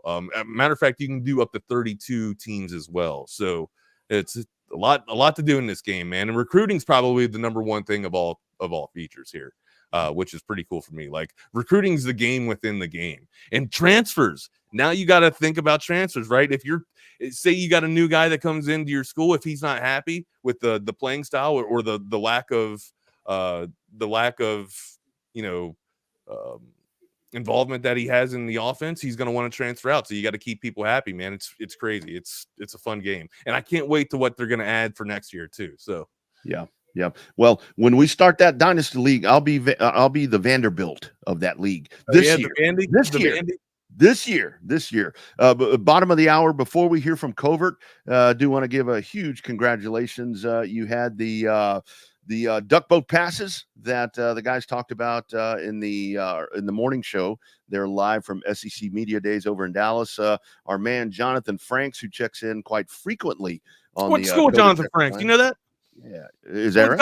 I went to college with Jonathan Franks. Nice. Well, I don't know if this is dude that won or the same one, but he actually won the Valencia's Tex-Mex card from us back in the day. So anyway, Jonathan Franks is your winner there of those duck boat passes. So that's going to be a really cool way to go out and enjoy the cool stuff happening in Austin and look for Bucky and BK's face there on the side of that boat. Before we move forward, Wags, got to talk about the great advertisers that we have on this program. How about we listen to and watch our friends over at Covert Bee Cave, covertbeecave.com. And guys, when we're talking college football 25, I don't care what we're doing. You be nice to Hayden. You see Covert everywhere. That personal level of just feeling like it's a personal family interaction. The customer service, it's impeccable. It's unlike anything I've ever experienced buying a car. Over the 30 years that I've been buying cars from them, I feel like I know them and they know me. Covert's done an amazing job of making me feel valued. If you purchase a vehicle and you want to feel like you're part of a family, join the Covert family. Come and experience it for yourself. Covert, born and raised in Austin. Since 1909, nobody beats a Covert deal. Not now, not ever. Wags, here's what I want you to teach me how to do, because this is what I would do. My old ass is going to make a Southwest Conference league. Yo, you can make it. That's what I would. That's what I'm going to do. You absolutely can do that. You can Kennesaw State. I love it. Yeah, I'd love to hear some of the names or some of the schools that you guys are taking, because of course that's usually the funner things to do. Like anybody can roll out the Longhorns and have a winning season with Right, with the number 3 ranked team, right, in the nation moving forward. But if you take a little school which is completely hard to get your recruiting pipeline established in year 1 through year 3, just because they're a smaller school, right, and they're not playing for the championship, and they're not a contender or the national championship or whatnot, you got to build your incentives, your speeches, your sell pitches, your points, like your elevator speeches, right? You got to build all this stuff up, your repertoire up, to entice your recruits to come to your school, right? It's harder to do that with the smaller school. And of course, when you're looking for bugs and stuff like that, or you don't have that much time or a small window to play with, you're going to play with, your favorite team or whatnot. But now I get to go back and play with all these smaller schools and whatnot. I'll probably throw a Maryland dynasty out there just to see what we can muster up there on the East Coast. But usually it's just hard not playing with the burnt orange just because of all this. And like, this is the first time in 10 years that you can sit here and say that Texas actually has a legitimate chance at making a damn, at forming a team or putting a roster together that has a national championship roster, right? Like when 2014 was going down, Texas, it's not a good time. Let's be real, man. It was not a good time. Yeah. Case McCoy. Come on. It wasn't exactly the best. The quarterback room wasn't exactly where it's at now, right? And I think Arch Manning's rating is like 87, and he's not even the damn starting quarterback. Quinn might be 89 off the jump. I can't remember off the top of my head, but I think Quinn's at 89 and Arch is 87. But yeah, I'm having an absolute blast. I've edited my coach to become Steve Sarkeesian and shit. So it's just fun. And also you can play as an offensive coordinator and a defense coordinator, so you don't have to play as a head coach. Yeah. You can get your offense coordinator and defense coordinator promoted as well. There's a lot of things to do, a lot of features in this game, you guys. And we'll have codes rolling out for you too, sporadically all throughout these. I'm about to buy a PS5, and I'm gonna need a place to live, dude. I'm gonna get thrown out of the house for buying that. I'm not supposed to be buying things. Right. So here's what you do. Okay, if you really want to know the cheat code, you go to Best Buy, or you go to a place that has or Amazon, right? You go to a place that has a credit card with no interest on it, right? Usually they're trap cards, right? But usually you can get, if you spend a certain amount of money, like $400 or not, you get like 18 months interest free or 24 months interest free. That's usually how I do this. For my PC, I use an Amazon card, an interest free Amazon card, bought all the parts together and then put the damn thing together and assembled it, right? Saved a little bit more money that way. And also, I like things all at once. Like, just give it to me. I'll pay for the credit. You know what I mean? Put it on layaway. Boom, boom, boom. Yeah. And as long as you're making the payments, you're going to be okay. It's the people that put it on that back burner and forget that huge payment's coming up with the interest rate. Then you get yourself in trouble. Can't do that, man. Take it gradually, and you'll have your toys all the time, man. That's what I do. All right. Hey, there were some toys last night. You want to talk about the home run derby real quick? Yeah, man, let's go with it. Well, we kind of touched on it there. And man, I thought when I saw Bobby Witt going through this thing, I'm like, I should have laid. What do you think about the format? It drags out. I mean, it's like, come on. Is it better than last year? I think it is. I really think it is. I think it is. I really think it is. And I do like the break. I mean, I like it is very much better. I think it's going in the right direction with what they're doing right there with it. And it's entertaining to watch. And that was the thing that we were talking about yesterday. I know that I made the point where it's like, man, I want to see these, Shohei. I want to see all these guys in that. Man, I got to tell you, watching this last night was very entertaining. And not that these are B-rated players or anything, but dude, this thing came down and this was really fun. This was good TV. This whole presentation is for TV. There is no doubt about it. And dude, I think last night they really excel with that new format of what they did. Bohm might have been the lowest guy going into the Derby with 11 home runs last night. But then Alonso, the reigning champ, Alonso only had 18. Gunnar ended up, putting on a shit show last night with 11. He had 27 going into it. So you thought that these dudes would be able to mash, but no, it's just the format. Go into the format real quick. I loved how you had to have you had max pitches or you had time, right? And Right. Speed. And then you had to strategize to conserve your power for when you were getting to the latter rounds or when you needed to get to the bonus rounds to get your last 4 outs. I think this is a format that's better than last season's. Now, they'll probably make a few minor quirks or whatever with this mode, but I think this is going to be the mode moving forward. I think it's better for when you get to the late game situations, to where you get to the one-on-one situation. Like I think that portion was a lot more compelling this season than it was, or this past year than it was last year, just because or just because you feel like a lot more of the damn home runs that you're going to see are going to be more popped off because they're not as burnt out or whatnot. Hell, when you had guys last year, it just seemed like they were doing whatever they could to just smash as many out or whatnot and kind of conserve energy. Now, when you got to go for the long, or when you got to hit 430 to qualify for an extra out, it feels like you're conserving your energy, but you're also utilizing your stamina, or have to have as much stamina as you need, because you're powering through it in the first 2 minutes of trying to go through, mass pitches as well. And then you got to conserve energy to go through the one-on-one. I like the format a lot more. Yeah, I did too. And I think it was really compelling. Jake likes 10 outs. I don't like the 10 outs. Yeah, no, I'm not the biggest fan of the 10 outs. No, I'm not too crazy about that. But when Gunnar and Alonso and Adolis go out right away, it's like, damn, because everything that you had seen leading up to it was going to be one of those guys. I mean, those were the favorites, and boom, they're out of there. So it made it really compelling down the road for this, and I think the format really helped that. I think the format helped that a lot. I think if you'd have been on the old format, it would have been like, whatever. But yeah, man, I watched the whole damn thing. I didn't think that I would watch. And again, I think it was because I made that shot in the dark of Bobby Witt. I think that's probably why I kept on watching. But dude, I thought it was great. I mean, I thought it was great. I thought there'd be more people there, though. I don't care who wins. Just hit them for me. Just hit them for you. Just put on a show, man. That's kind of what they do, man. Yeah. My favorite performance is still Bryce Harper's "Good job," where he thanks the crowd. It's still one of my favorite home run derbies of all time. Yeah, I was a little shocked at speaking of Harper's countermate or his teammate there. I was a little surprised at Bohm, Bohm knocking out bombs yesterday, dude. I thought maybe he'd come out and then put on one of the worst shows, but honestly, it was Gunnar that came out there and kind of laid a shit show. So again, I was still impressed. I was still happy. It's fun watching the Derby. I'm still gonna double down and say that it's second best weekend of all, behind NHL.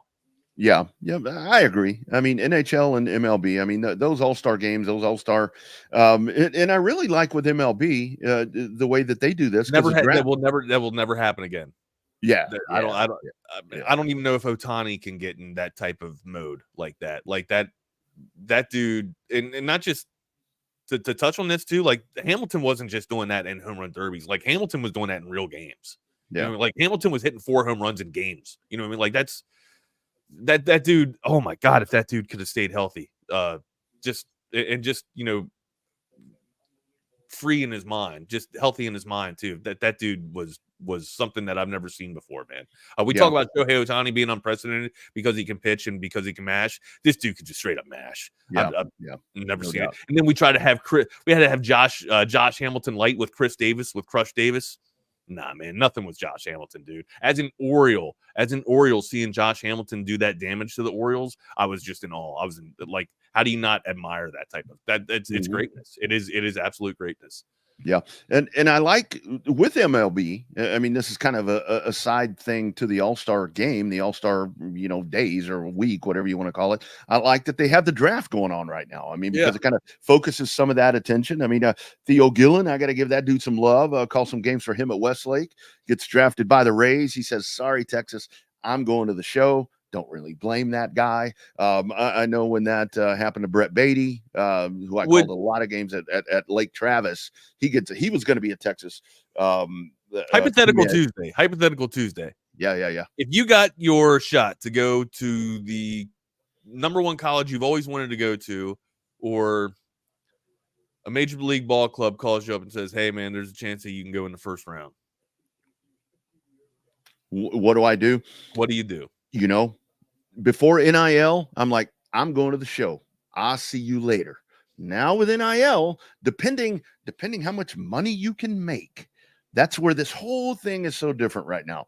I think right now it's all going to depend with NIL. Okay, Covert Bee Cave, why do I stay in Austin? Why do I go play for my Longhorns? Or do I go on the road and ride buses and ride trains and go to the minors? I think this is probably one of those things where this is why what I think is so cool about baseball is that the fact that you can go straight out of high school, go to not the show, go play. Right, but you're in the system. You're in the farm. You're in a farm system. So there's a caveat to that, right? See, Skeens went through, Air Force and LSU and built his arm up. Okay. But also, he hasn't had the wear and tear that most major league pitchers have had so far. He had a very abbreviated run in AAA in the farm system, and then right up to a year ago he got drafted, almost to the day. A year ago he got drafted, right? And now he's starting in the damn All-Star game for the National League as a rookie. Crazy. Do you save the wear and tear by taking a pitcher and coming right out of high school, but then don't have the structural build up in place, like the complementary structure built up in place to support the arm? Do you take that as a little bit more of a risk factor going in? Is that I guess my question is that how some of these young kids and young talented arms are throwing their damn arm out, because they don't have the support with the rest of their the throwing muscles that are required? And see, I think that's. I'm not Tommy John. I'm no doctor here. I'm not John Andrews or some shit like that. I'm asking a legitimate question here. You're not Dr. William Cannon. No. You're not Dr. Jelly. But I'm wondering, like, I'm starting to see, like, what's the number one avenue of approach here? Do you go with the kid right out of high school and try and build his arm up that way, or wait, or go with the fact that he doesn't have the amount of reps on his arm? Or stress on his arm, but you're adding stress to it, putting him all through the damn ringer if he doesn't build it up like that. I don't know which is the number one prototype way to go or to explore. I would think what they found with Paul Skeens here, going through maybe like the college mindset, and then the college avenue of approach, and then maybe just one abbreviated year, a short year in the farm system, and then bring him up and let that arm just eat. Maybe that's kind of the way to go. Don't keep them down. Don't keep them. But of course, you can't bring somebody up that's not ready either, Rodney. You just can't. Exactly. And we had the conversation yesterday talking about Skeens. It's not if, it's when it comes to a lot of these guys. Always, evolution just always had, 100%. And that's the other part about it now, to where it's like if you're gonna a pitcher, for example, let's say you're throwing in the mid 90s or whatever the case is, and you get drafted, you forego that, and you're going to go to college. That's one of those situations too. I think you get into college baseball, especially if you're in a great program. If you're at Texas, you're at Texas A&M, Tennessee, these teams that are exceptional at baseball. That's one of those things to where the manager's not going to be out there with this MLB analytic thing, to where it's like, okay, he's at 90 pitches, I might want to think of getting him out. Right. They're going to fucking let you throw that thing. You just keep going. I mean, at that point, it's about winning games. So that's where I think that now the mindset is so much different, where as a pitcher, if you're going to get drafted, to where it's like, let me go to the minors, because they're going to be more mindful about how long this thing is going to last. I think you how have long more, I'm going to be able to do what I'm doing right now. I think you have more success, and of course, this is just a hypothetical thrown out of my ass, and I don't have stats to back this up, but I think you have more success as a pitcher coming out of high school than you do as an actual slugger. Right. Agree. And I think a lot of that's kind of what my blind eye see. Yeah.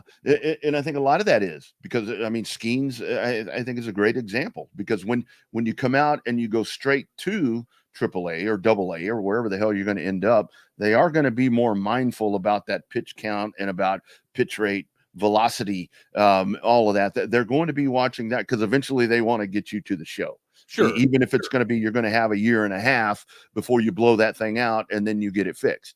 So I think, but when it comes to like infield players, outfield players, I think at that point it's very hard to not pass up the opportunity. Yeah, you have a goal. Yes, I would love to play baseball for the University of Texas, but my end goal is to try to get to the show. If that can be expedited at a quicker rate, I'm going to the show. Gotcha. I'm going to the show. Gotcha. All right, we do have the All-Star game tonight. We got the aforementioned Paul Skeens, rocking and rolling the National League, starting from the National League in the All-Star game, going up against Corbin Burns, and a slew of Yankees, Orioles. You got one. I mean, I don't know how Skeens is going to get past. This is the matchup that I don't give a damn about Burns and throwing to the damn National League. The story and the narrative is Skeens throwing to the best hitters in the American League, right? That's especially the only Judge. Yeah, Judge, it's like it's not. I want to see Soto. I want to see him go against this dude. The lineup of all lineups here, and he's probably only going to get 2 innings to do it. Usually that's kind of been the typical format for all your stuff. I would love to see, all the other pitchers just acquiesce if Skeens is on one, and we haven't seen anything unprecedented.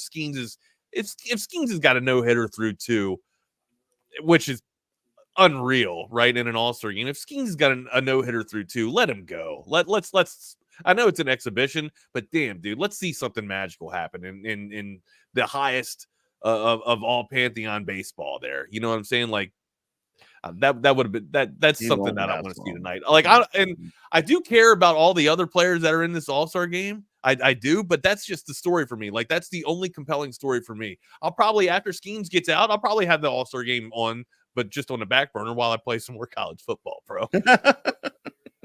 I can't help it, man.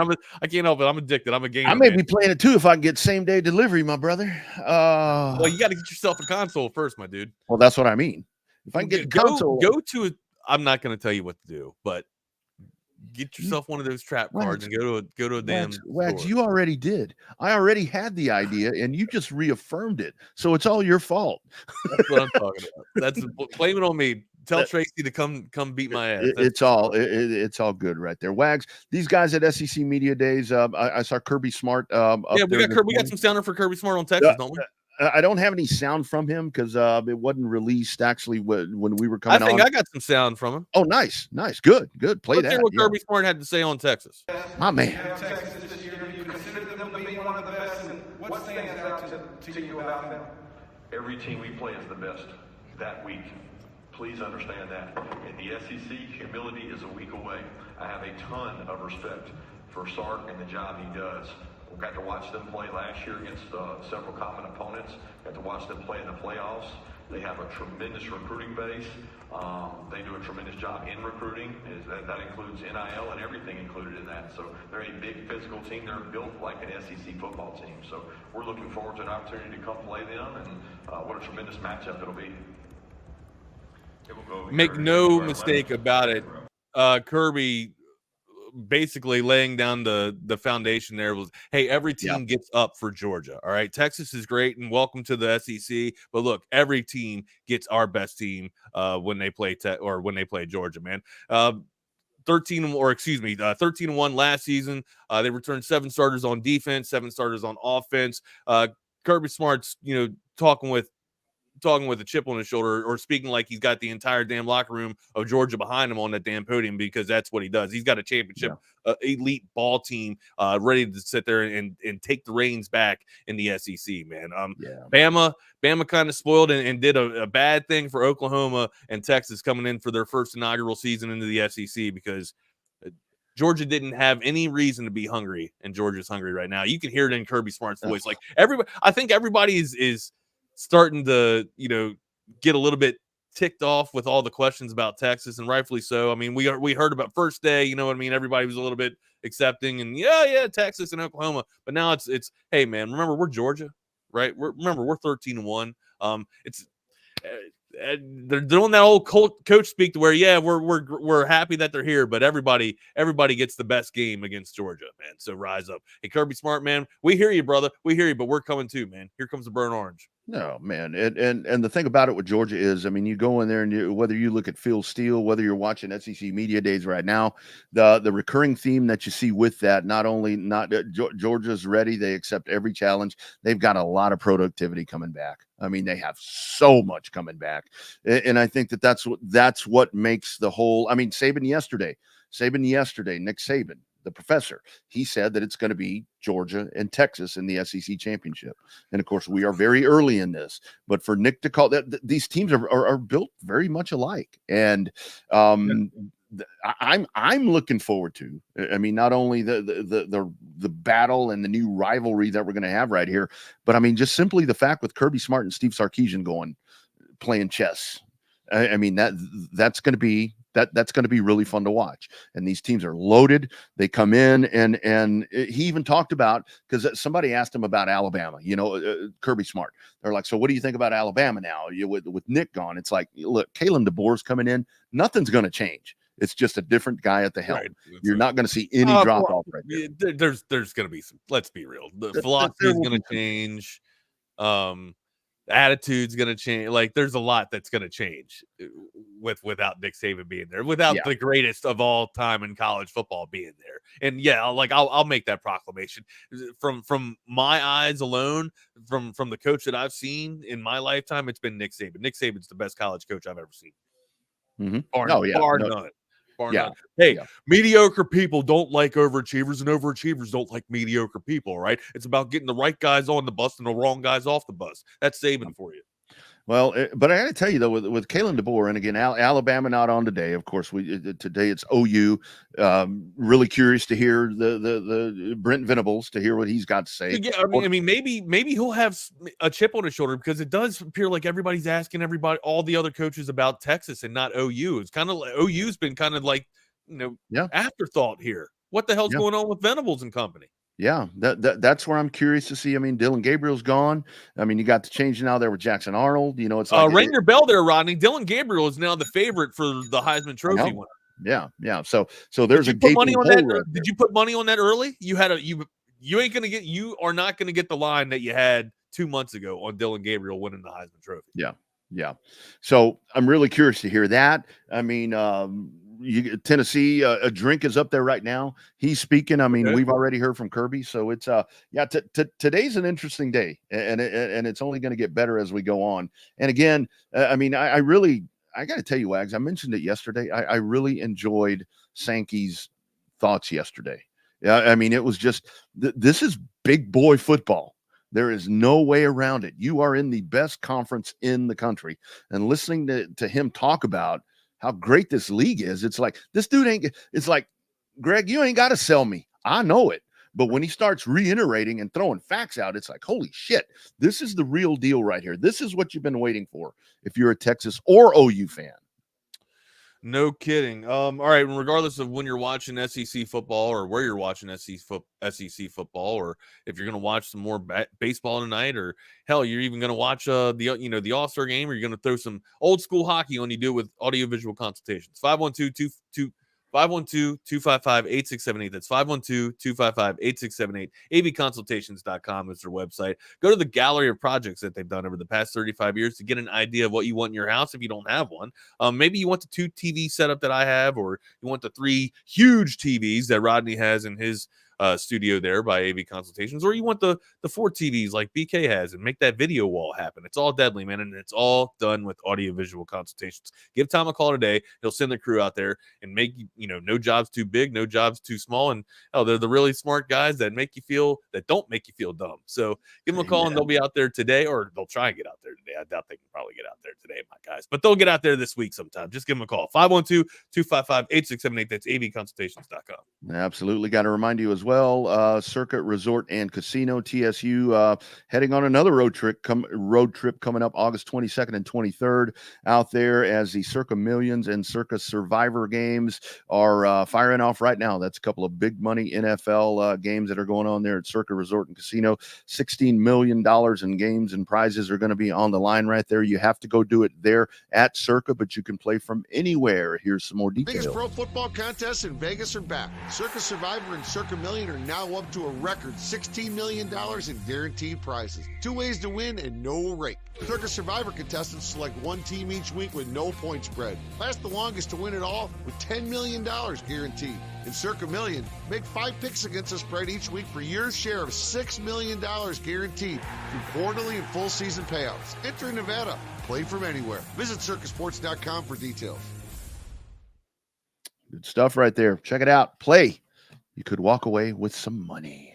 Nothing wrong with money, man. No, there's not. We need to get a little bit of, maybe throw a $10 buy-in on some of these on this Texas Sports Unfiltered College Football 25 league that we got going on here. Yeah, a little added to the pot. Not only do you get a chance for bragging rights, but throw a little $10 in there, winner take all. Yeah, I think that'd be good. Yeah. Yeah, you're gonna need it if you're gonna try and pay off that damn console. Wags, you act like I had a chance to win this thing. Are you kidding? I'm gonna be doing a good job to get this thing started. I'm going to be doing good to power it up, for crying out loud. I'm going to have you over here. You're going to have to come over here and figure me out how to do this shit, dude, because it's all right. It's well, going to be like, I ain't getting you in trouble, man. That's for sure. Hopefully everybody's having a great day.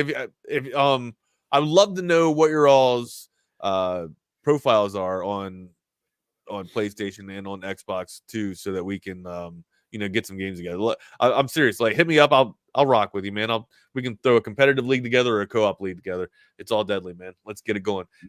Wags 0369 is usually my universal handle. I don't know if I'm Plague on a few other consoles or not, but Xbox I might be Plague, and then Wags is my PlayStation. So Wags, I think I mentioned this to you in our show prep, kind of on the text. I wanted to mention this kind of in the category of we need to get better. Just as a country, society, whatever. Our man Terrell Davis, we've talked about great running backs, in NFL history. Terrell Davis, one of those guys, never, got to finish the career the way that he should have. Apparently, Davis posted an Instagram story to where he was on a United Airlines flight from Denver to Orange County. It was him, his wife, and 3 kids. They're on this flight. One of his sons wanted a cup of ice. So he reached up, and the flight attendant came by, kind of taps the flight attendant on the shoulder to request the cup of ice. The flight attendant immediately steps back and says, "Please don't hit me," and runs away from the scene right there, escapes the scene. So just wait, time out. Just out of nowhere, tapped him on the shoulder. All he did, just tap the flight attendant on the shoulder to request the ice. That's all he did. Never even got to ask, just tapped. Flight attendant takes off. They land in Orange County. FBI comes onto the plane as the plane is deboarding.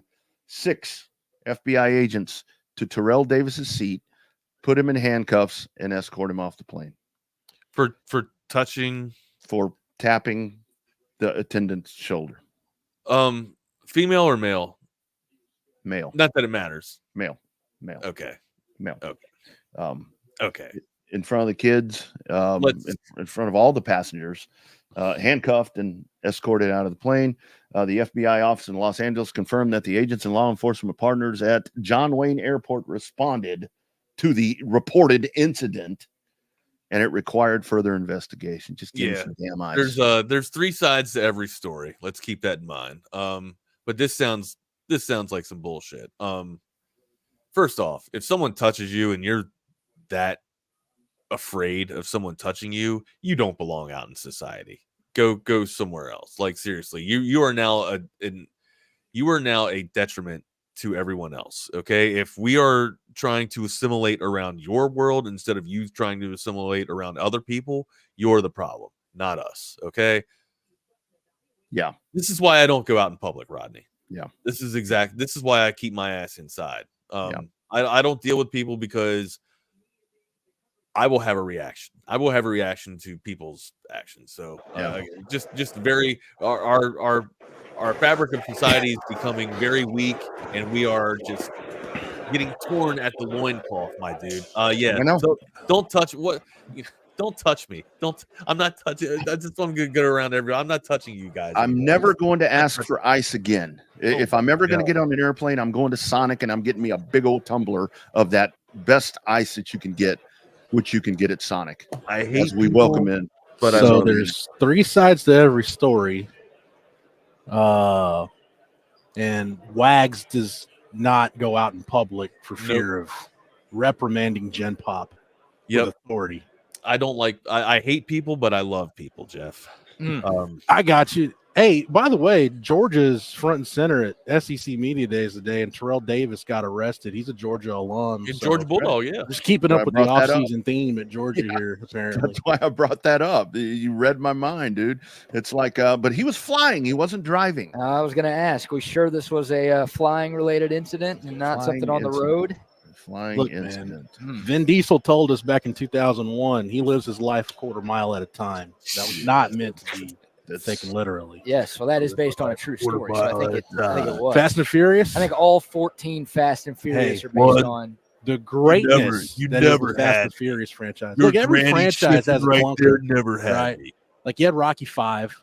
Okay. You know? I didn't see any of those. You never saw any Rockies? No. You've had some clunkers. That's what Tokyo Drift was in the Fast and Furious. Oh, series. that's the only one I've seen. I thought it was awesome.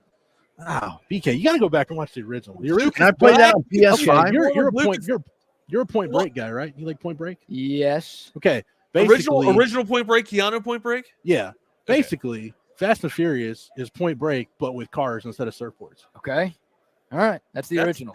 I've never heard that put like that, Jeff. That's pretty damn clean. I never heard it put like that. I did. I was told that, and then I watched Point Break. I'm like, oh yeah, this is just Fast and Furious with surfboards. Sweet. Well done. And Gary Busey sniffing coke off a dog. Yeah, man. No Gary Busey. Hey, underrated Gary Busey movie, by the way. Drop Zone, and I don't know if it's just because back when I was a kid one summer, it was on HBO like 3 times a day, but I'm a big Drop Zone fan. How about Silver Bullet? Don't know much about Silver Bullet, but I'm a huge Drop Zone guy. I like Coors Light. Coors Light's good. Theo from the Cosby Show met his demise way too early in Drop Zone, by the way. Yo, it's the I didn't know that dude had another role outside of the Cosby Show. Yeah, it's good. Malcolm to see Jamal that. Warner. Malcolm Jamal Warner. Yeah. Malcolm. That's right. Way over my head, fellas. Yeah. Sorry. We'll get back to talking football. That's right. Yeah. What's the vibe right now, guys? Josh Heupel. Hey, I'm one to talk about people's weight. I want to give Josh Heupel some credit because Josh Heupel's lost some weight since last season. Like there was a point in time where I'm like, dude, Josh Heupel from like 2022 ain't Josh Heupel from 2000. But the head coach at Tennessee, who he was a national championship quarterback at Oklahoma. I don't think I've ever seen a quarterback make more accurate back foot throws than Josh Heupel at Oklahoma. But I'd say Josh Heupel's down a good like 10 to 15 pounds. Okay. So what's he walking around at? I don't know. He probably played at about 192 Bills. I'd say he's right around 200, 210. No, Okay, playing weight? Yeah. I haven't seen him walking around today. He definitely hasn't been his playing weight the last few I was about years. to say, the Josh Heupel I've seen recently is not close to that. You'll see him walk. You'll see him roaming Like about. Josh looks like he's been enjoying life a little bit. He's trimmed down. He's trimmed down a little bit. Speaking of weird things, Wags was talking about weird things. I did hear Josh Heupel referred to Barry Trammell as the Grand Wizard of Oklahoma sports. Really? Yeah, I'm sure Barry loved every part of that. The laughter that let out in the press conference room. I'm sure Barry's going to be hearing that the rest of the day. That is great. We'll slip of the tongue. We'll slippage from Josh Heupel. It's unfortunate. Well, what do you guys got slipping into? It's only an hour today. We're just going to be talking SEC Media Days, but I want to know what BK's been up to, just kind of roaming the Roman Radio Row here. Glad hand in it, Captain Glad hand up there. I have been running around chasing the Georgia Bulldogs this morning. Malachi Starks, Michael Williams, sat in on Carson Beck's little powwow in the electronic media room. Not a lot of media in there, BK. So got some quality questions with Carson Beck. There you go. That's surprising. I was in the room with Kirby Smart when he was actually asked about the rash of driving issues in Athens. And he gave a very heartfelt, sincere apology and said it will never happen again, right? Said he was embarrassed, and then it's like, part of the punishment is apparently if you get a citation at UGA, your NIL check might not necessarily clear. So Yeah, I don't know if that's within the rules, but I guess there are no rules. Hey, that's good incentive. That's good. I would. Well, make it's not working. keep If people that's what in they line. actually are doing, it's clearly not working. Yeah. So I don't Yeah. think it's good incentive. Like it What are you should guys work. looking forward to today? What are we looking forward to today? Today's the best day. Like, we're obviously excited about Texas tomorrow, but if you're looking at all 4 teams, because they've got this 4 teams per day over these 4 days, today, I mean, you've got 4 legit contenders, and there are levels to that. I mean, Georgia's here, they're the favorites, but Mizzou's here. You know, they won 12 games in a New Year's Six Bowl last year. Oklahoma's a double-digit win team. I mean, obviously, they're huge for us for a number of reasons. Then you've got Tennessee with Josh Heupel, who 2 years ago was an 11-win team, just missed out on the college football playoff. Right. So in terms of brand power, in terms of contending teams, I think your best combination, Jeff, of 4 is the 4 that we've got today. Tennessee might have the most upside of any, because, you know, breaking in a new quarterback, and they've actually had a good run recently of putting guys in the NFL. You know, Chris Brazzell, the Tulane transfer at receiver, is one of the best receivers in the portal. Yeah. I'm interested to see Tennessee. They could be sneaky good this year. And Mizzou, people forget, like, did they beat, the Ohio State JV? Kinda. Yeah, but still, they won 12 games, and you forget they returned their quarterback. They got a lot coming back on both sides of the ball, man. And Eli Drinkwitz is one of those coaches, though, man. He plays with fire. You know, like you watched their game against K-State last year, right? Sure. Like, at the end of regulation, I'm like, dude, if they lose this game, it's 100% on Eli Drinkwitz's god awful clock management, and he got bailed out with a 60-something yard field goal. So forgot about that game. Yeah, that was one of the wildest finishes I saw last year. But yeah, Brady Cook coming back, and they got with Luther Burden at receiver, he might be the best receiver in the SEC. Yeah. So they got a lot of talent. Yep. We got something planned special for the people watching tomorrow. For those of you guys that are up there at Dallas for SEC Network, we're going to be giving away a code tomorrow for college football. Hang on. Yeah. That's sweet. During the 10 During- o'clock hour? During any of the 8 hours of program that we have, or excuse me, it's 9 hours. I can't really add. It's 9 hours, is it not? It depends on the day. Tomorrow's 8 to 10. Wednesd's 10 hours because we got Fire the Cannon on. Who does math these days, anyways? I do math more. I can't even read, but yeah, Put that on a throw we'll pillow. Put it on the boss, whichever show that they want to roll out there. Y'all show. We'll promote it tomorrow morning. It'll be an God. NCAA code. Is that what we're talking about? NCAA code. There's Carson Beck right there. You think we get Carson Beck on the show? Probably no chance. I'll have my PS5 by then. Oh, Wags, you'll get a kick out of this before we bid y'all adieu. The table next to us, some guys from Fayetteville, they actually have a PS5 set up, and they are working on getting a TV on the table, and they plan on inviting some of the players who are walking around today to come over and play the game here on Radio Row. Nice. I will say, pointing right there. I played it last night. Whoa. Me and my guy Chris Dukes played a little Red River. Be happy to know Cedric Baxter with 162 yards. The Golden Hat came back to Austin. Beautiful. So it was it's a long time coming. And Your initial very, thoughts, very happy. Jeff. Your initial thoughts. I'll tell you what, Heisman level is a lot more difficult than I remember it being. And So I was some of playing on those- varsity. Varsity's tough, bro. Some of those old tricks like Todd Orlando missile launching for tackles and throwing jump balls to your Doesn't work. receivers don't work out as good as they Don't used work. to. Yeah. Okay. Noted. All right. Gift a code given away tomorrow during Chaos Theory. If you need more incentive to tune in to Wags and Double R, now you got it. There it is. We'll see you guys tomorrow, gentlemen. Later, boys. All right, boys. Go have a great day. Be good. Yeah, it's only an hour. It's me and BK today. It's Jeff and BK because Jordan's taking care of other business. BK, this is a lively scene, man. This beats the hell out of Big 12. It does. And I think there are more people here than there were yesterday. Yeah. Right. Well, OU being here today has a lot to do with that. Like you said, Georgia preseason number 1 in the country, maybe. I think so. And then Tennessee's got a loyal following. Missouri might be the least interesting team here, and that's not a knock on them. No, I don't think I've seen any Mizzou people here. As a KU guy, seeing that logo, does it like, do you just get like a twitch a little bit? I hate it. Yeah. Always have, always will. Now, to me, it's it's the same thing as what happened to Texas and Texas A&M, where once Mizzou moved to the SEC, these two teams stopped playing. And to me, as a guy who's not entrenched in the border war, because I live in Austin and not in Kansas City or in Missouri or in Kansas, I don't have the same hatred for Mizzou that I had growing up. Okay. Like, to me, K-State has overtaken Mizzou as my most hated Kansas rival. Now, if you ask people older than me, I don't know if they would agree with me on that. But I still don't like Mizzou at all. And I really hate Bob Ballou. Yeah. I hate that guy. I can't stand him. Yeah, he's F a that Mizzou guy. grad. Yeah, he's the worst person ever.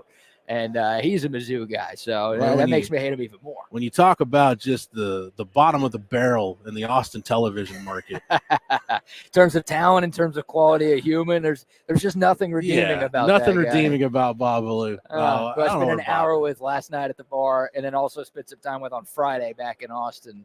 Love that dude. Yeah. I don't think I have to clarify that, but I'll go ahead and clarify it just for the one person who might not get that we're joking. That might tweet at Bob, like, Jeff and BK were talking smack. Like, no, it's just playful banter. But I see CB in the chat, and CB would like to know that if I wanted to just throw away my career, CB, I mean, Paul Feinbaum is within distance where I could just go over and form tackle him. Oh, I know that's something CB dreams about potentially doing. So just want you to know, form CB, tackling him or CB getting to form tackle? CB getting to form tackle Paul Feinbaum. Okay. CB's not a big Feinbaum fan. So I just want you to know, CB, I'm not going to live vicariously. You can't live vicariously through me on this because I'm not going to do it. But, it did cross my mind in another dimension how that might happen. Well, I'm here to tell you, Jeff, that if you did that, you would still have a job with TSU.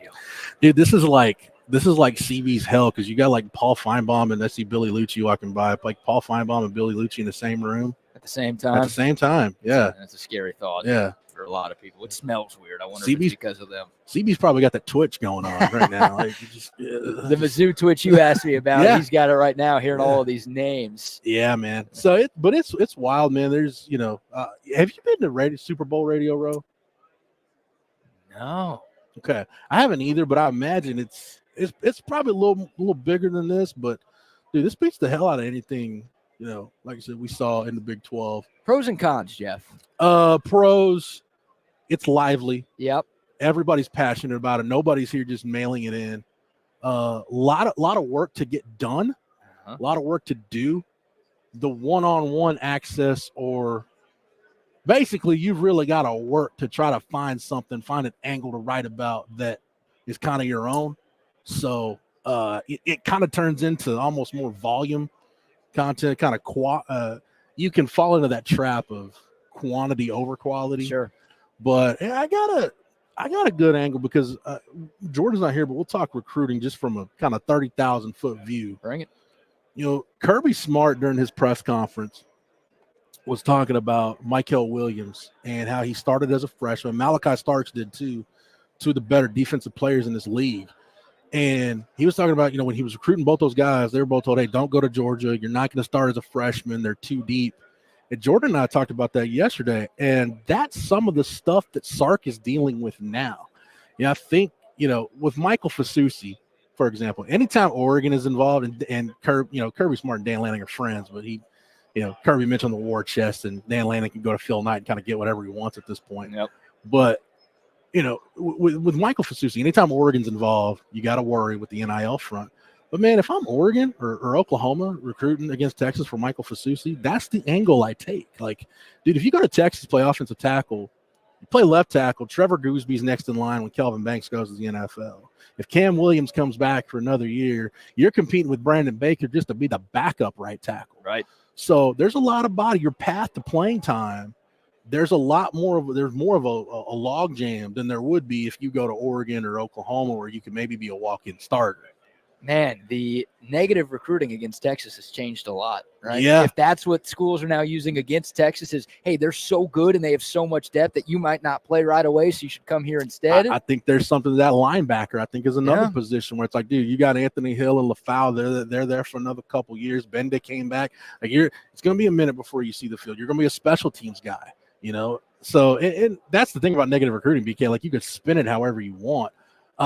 But, talking to Michael Williams and Malachi Starks, what you hope – basically, Georgia is right now where Texas wants to be in terms of their depth. Mm-hmm. And, you listen to Kirby talking. I was with Kirby kind of off to the side in the smaller room.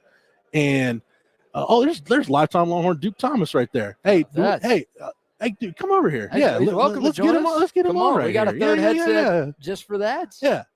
There's my man Duke Thomas. Hey, Duke, you want to jump on the show real quick? Are you busy? You got a few minutes? Yeah. Bring it. I did not expect us to have a guest. We were just talking recruiting. But this guy, let me tell you. Yeah. This guy, as a high school quarterback at Copper's Cove, was a wizard running the read option, doing his thing. Part of DBU, played in the NFL. I tell you what, this guy, I fought. Duke and I are still friends on Facebook. Man, you are all over the place doing so many things. If I ran down the stuff you're doing, do we even have enough time in the show for the rest of the hour to talk about all the stuff you got going on? I try to stay busy. I really do. I'll be honest.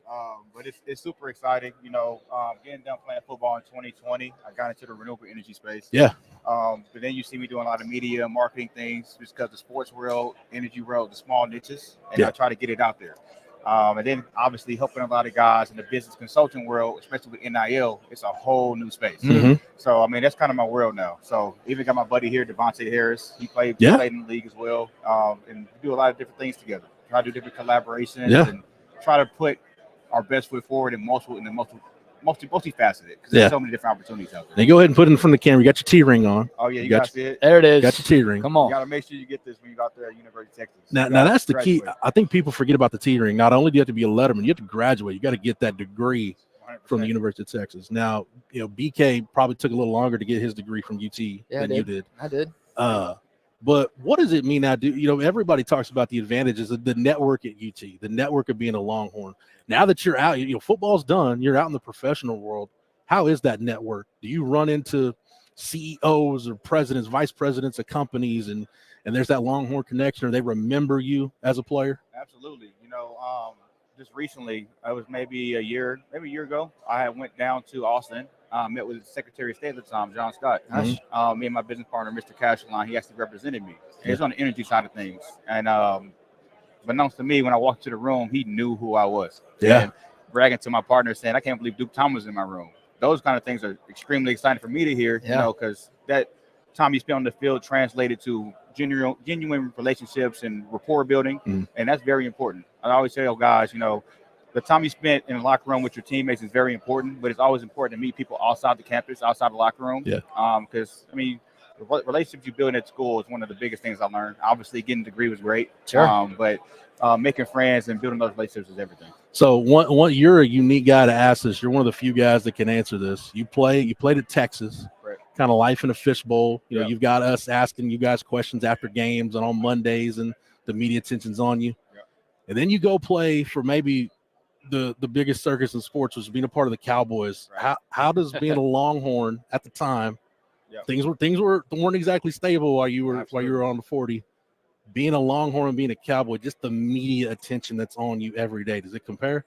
Oh man, I work for it. Yeah. I would say that, but nothing can really compare to the Dallas Cowboys. Right.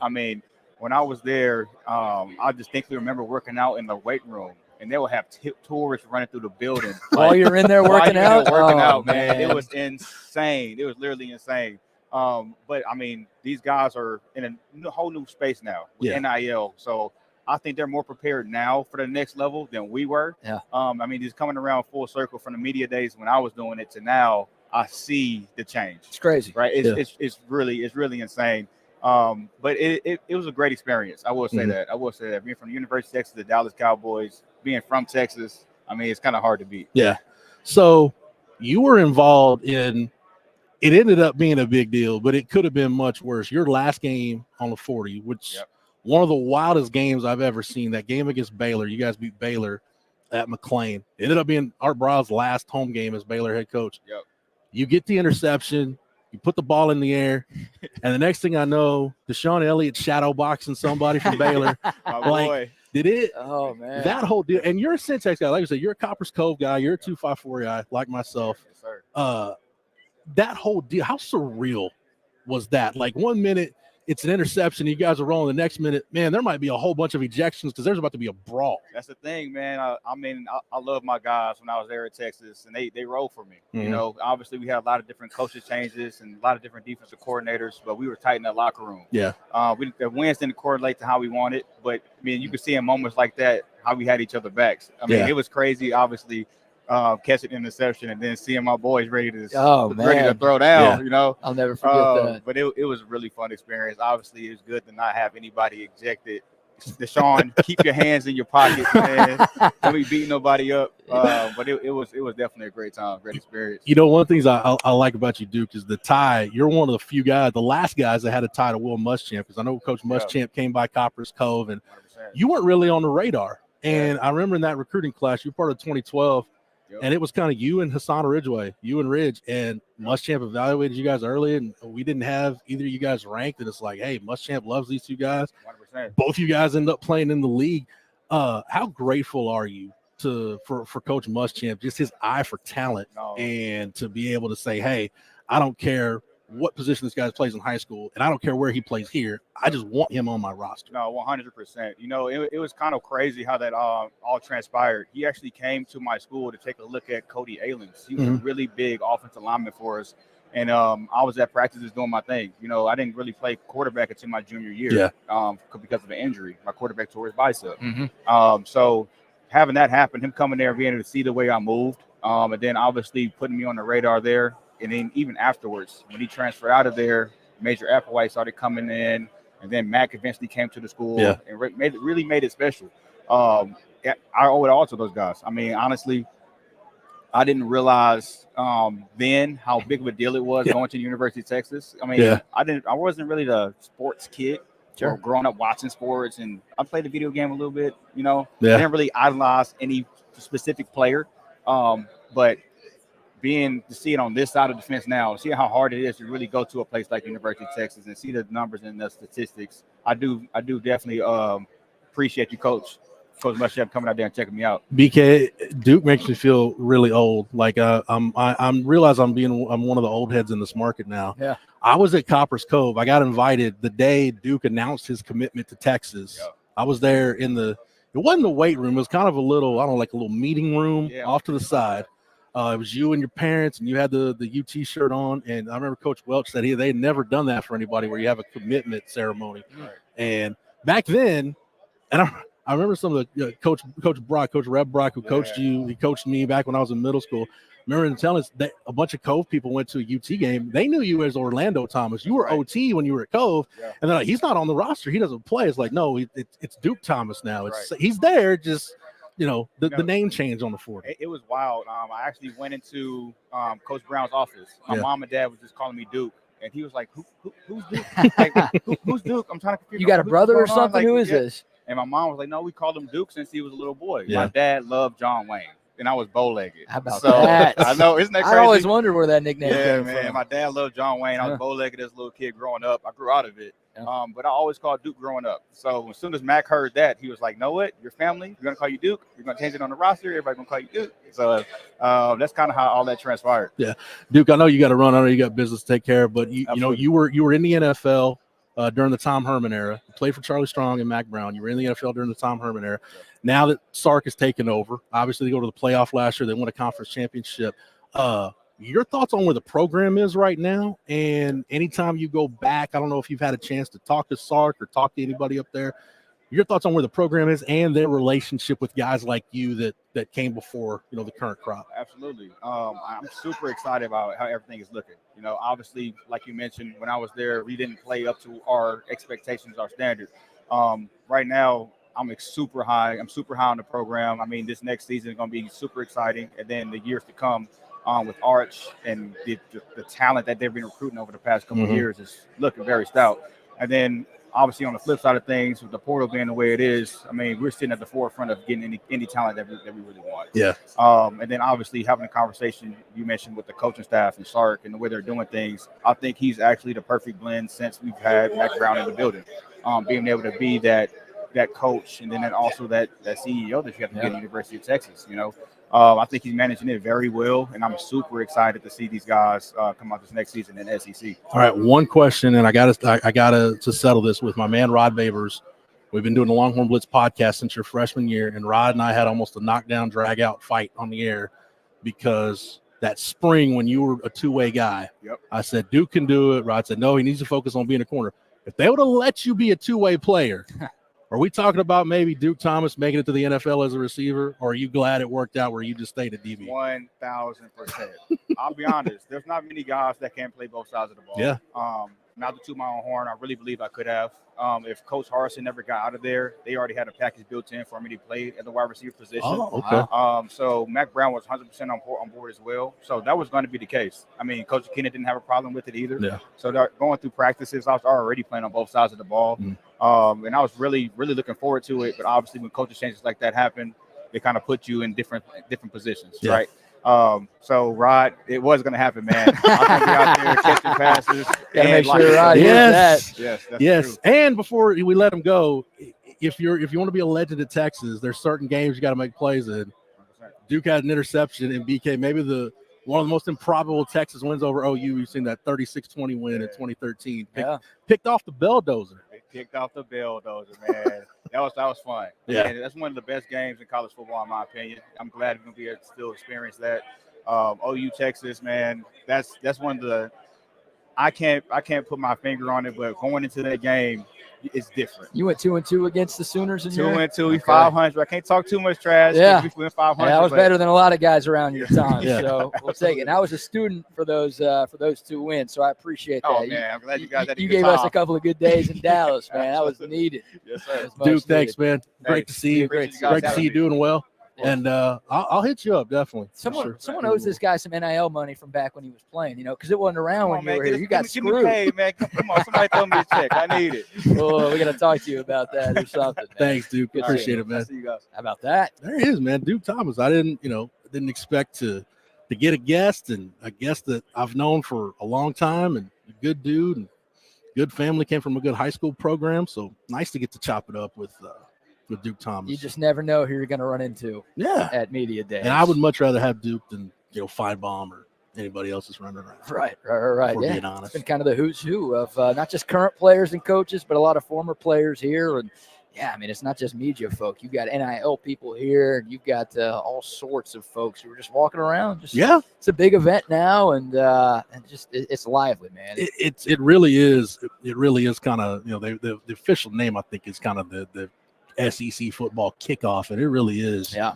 The kickoff to the season. I tell you what, I was coming back into the main media room, and I see on the SEC network rising Kirby Smart and Nick Saban shaking hands, and they have a quick conversation. And I was like, if I really wanted to, and think about Nick Saban and Kirby Smart. If you walk up to both of them, you can ask them one question. Mm-hmm. I'm asking them a Will Muschamp question. Okay. I don't know what it would be, but I would ask them a Will Muschamp question because I honestly, BK, Texas had some good defensive coordinators. And good defensive coordinators in my lifetime.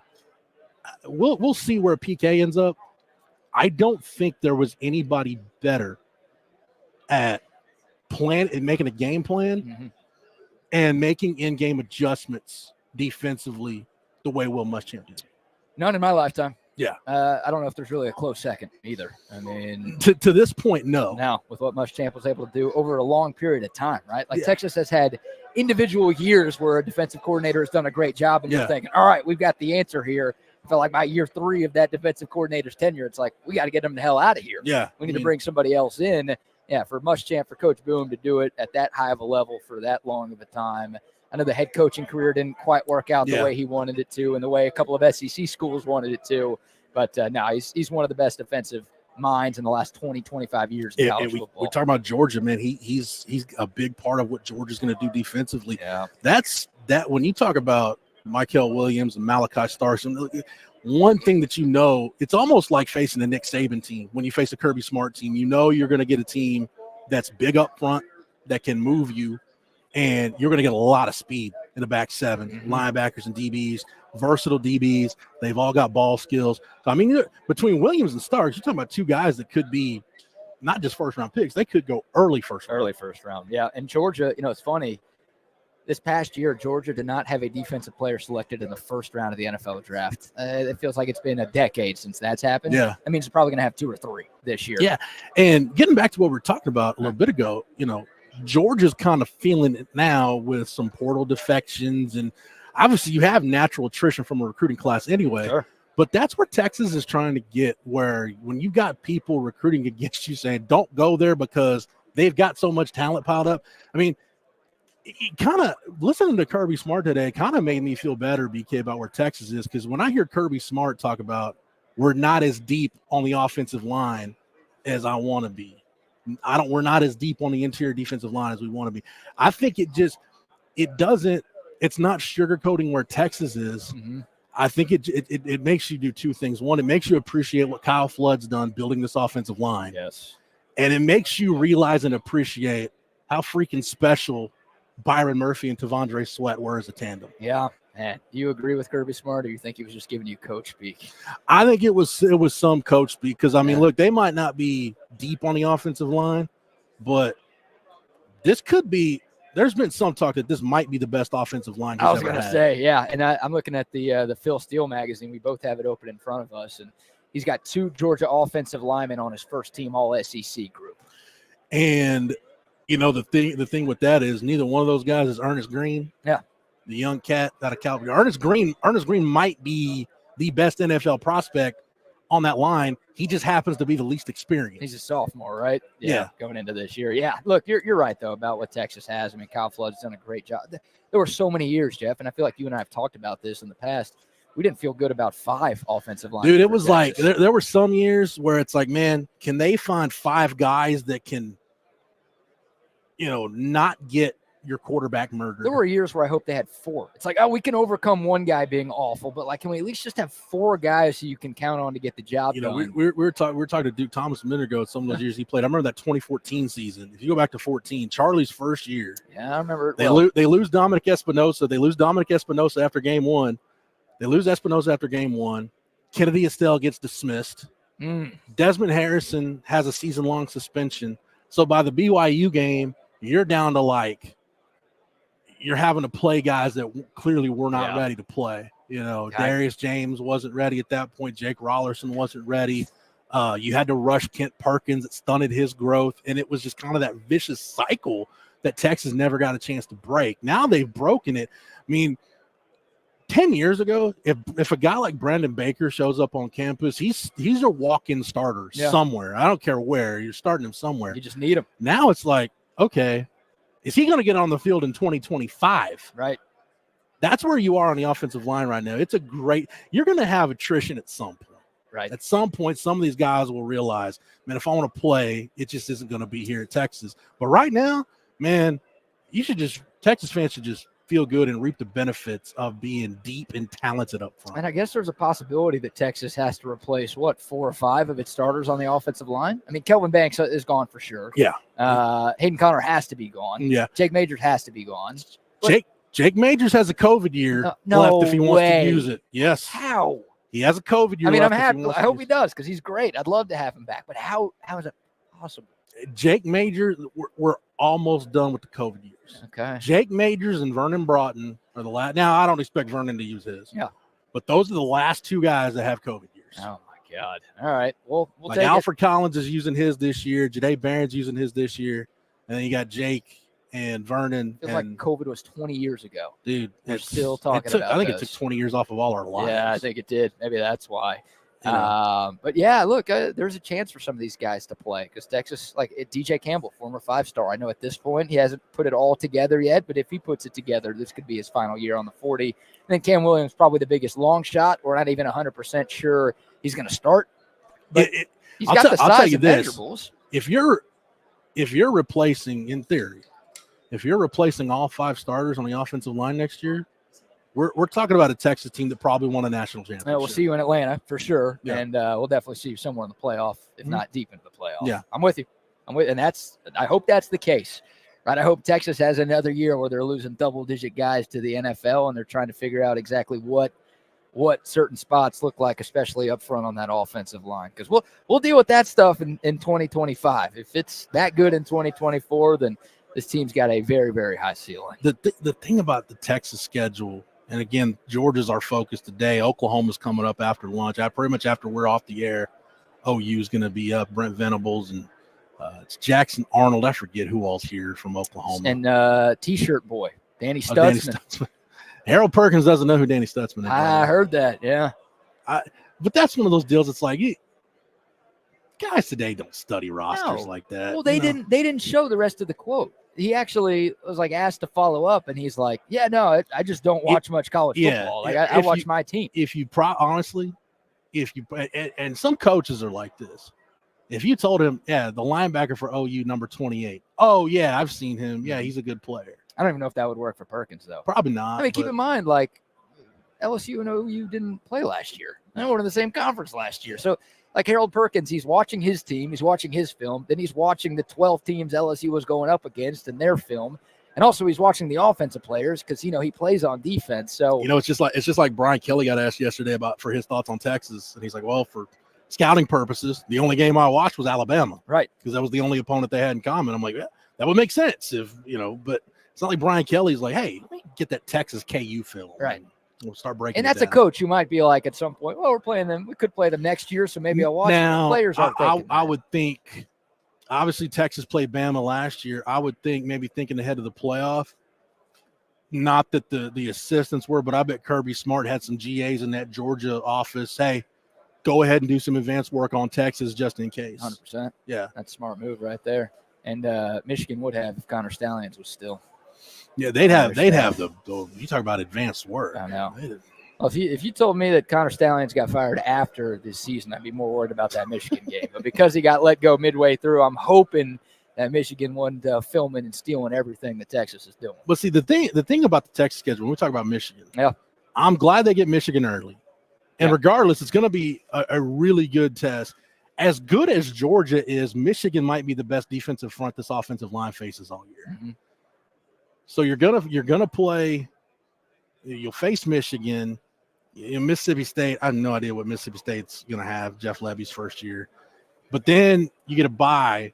Then you play Oklahoma, and that is the most SEC-like game on the schedule for Texas. It has been because when that game is right, it's 60 minutes of those two just beating the absolute dog piss out of each other. Mm-hmm. Which is when that game is good, that's what it should be. Absolutely. And then you go play Georgia. So you'll have two really, really good tests before you play Georgia. The question is, it's OU and Georgia back-to-back. So you're going to go play Red River, and it's not like you've got West Virginia the following week. Yeah. It's freaking Georgia coming to town. You got the best team in the country. Yeah, and no disrespect to anybody in the Big 12. I was going to disrespect Iowa State, but that game doesn't mean now what it meant like 20 years ago. Well, it means more in this conference. We know that. Well, speaking of Iowa State, Josh Pate's right over there, the biggest Iowa State fan I know. Is that right? Yeah. But yeah, playing Georgia and OU back to back, like that's you're going to split those games. I just think you have to, if nothing else, just because physically, how are you going to look after the OU game? You got to win at least one of those, right? That's a stretch where you can't go 0-2. If we're talking about this Texas team being a team, maybe it's competing for the SEC championship just when you look at caliber of opponent. Mm-hmm. But are we looking at Texas? Is the Michigan game a must-win for the playoff? No, I don't think it is. You don't think so? I don't think it is. I mean, in terms of psyche, in terms of how would I and other Texas fans be feeling about this team making the playoff if they lose at Michigan, then yeah, I'd be like, oh, God, we're losing to that team, and we still have this team, and this team on the schedule. I'd be a little nervous. But no, I think there's still a way they can get into the CFP. It's just wild. You think about just my wheels turning. Yeah. You think about the schedule this year, and then you think about what Texas has to deal with next year. You still got OU. Yep. You don't play Michigan, but you go to Columbus. Yep. And you go to Athens in conference play. Yep. So you got Ohio State non-conference. You're at Georgia for a conference game with Arch Manning. Probably. And by the way, maybe not Billy Napier coaching. You go to the Swamp too. Yep. So the 2025 schedule might be the toughest road schedule in the history of this program when you think about it. Haven't even thought about it. At Ohio State, at Georgia, at Florida in the same year. And That's about it. Graham Mertz might still be the quarterback for Florida. I don't know. That guy's got. Should I be don't know like- how he's got as much Should eligibility. be Lagway, but we'll see if he sticks around if there's a coaching change. You know, here's the deal. If I'm Billy Napier, at some point, I probably maybe after your first SEC game, I take the temperature of the room, and if it's looking like it's going bad, dude, I just throw DJ Lagway in there. And because one of two things is going to happen. Either you're going to get fired anyway, right? Or Lagway starts putting you in a position to win games, and it's your like, job. and it's like, hey, I got this young quarterback. Yeah. We're playing better. This kid is our future. Why don't we run it back for another year? I think that's going to happen this season. Like, I'd be surprised if that doesn't happen this season. I just want to watch Jordan's head explode if Billy Napier gets another year at Florida. Good for us because we got to play Florida next year. So, Yeah. I think I'd sign up for it. But yeah, that's It's fun though, BK. Like we're talking about, these schools. We're not. It's like, oh God, I got to do some BYU prep this week. Yep. Got to go watch K-State. No disrespect to K-State, but it's like, man, I you need to study Georgia and you get to study Florida, and hey, for the conference championship, pay attention to Alabama or LSU or Tennessee, just in case you if you get to Atlanta and end up facing one of those schools. Just so many interesting storylines in this league, and it's going to be that way for a few years until you make your way through the schedule. Because I'm shocked there hasn't been more conversation since we've been up here about, and maybe because it's so far away, but after this 2-year bit of 24 and 25, once you get to 2026, you're going to stick with 8 conference games. You're going to go to 9. Did anyone ask Sankey about that yesterday? No, because I think that got beat to death at the spring meetings in Destin. Yeah.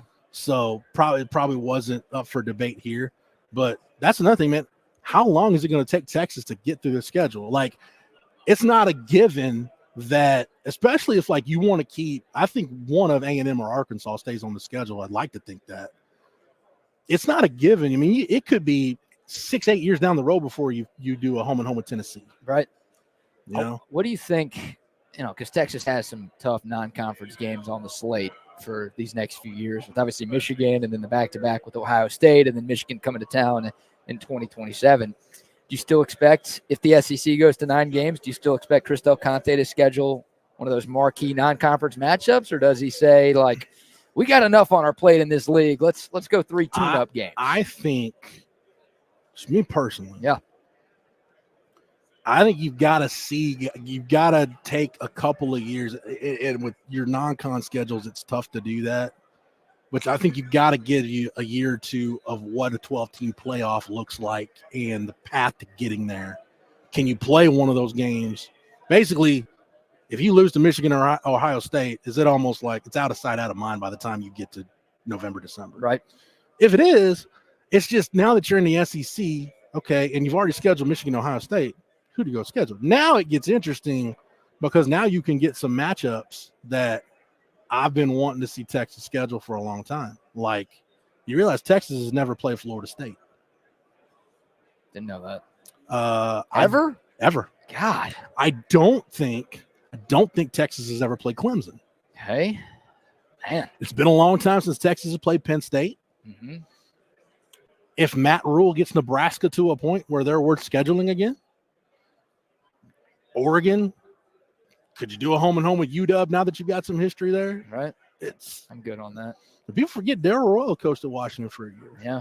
So I'm good. I don't need to see Washington anytime soon. Probably not. I'm fine. I don't care that their coach isn't there anymore. I don't need to see any shade of purple for a while. I'm okay on that. No. At least no more Michael Penix. Yeah. If you do see Washington. Yeah, no more 28-year-old quarterbacks, please. We could go without that. Yeah, that's interesting. Yeah, like what the non-con scheduling is going to look like, right? Because look, the fans love it. It sells tickets. You want to play teams like Michigan and Ohio State and those schools that you talked about, but it's like, at what cost? If a loss to that team prevents you from making the playoff one year, you're going to feel pretty silly. Like, I know publicly you won't say, we regret it, but there's going to be some regret there. If it happens, I think the way it happens is it's the playoff gets restructured and expanded because the television money is just too good to turn down. Like, hey, we want, Texas and Penn State, Texas and Florida State. We want Oklahoma, Michigan, home and home, whatever it is, pick your matchup. Like, we want those blockbuster games.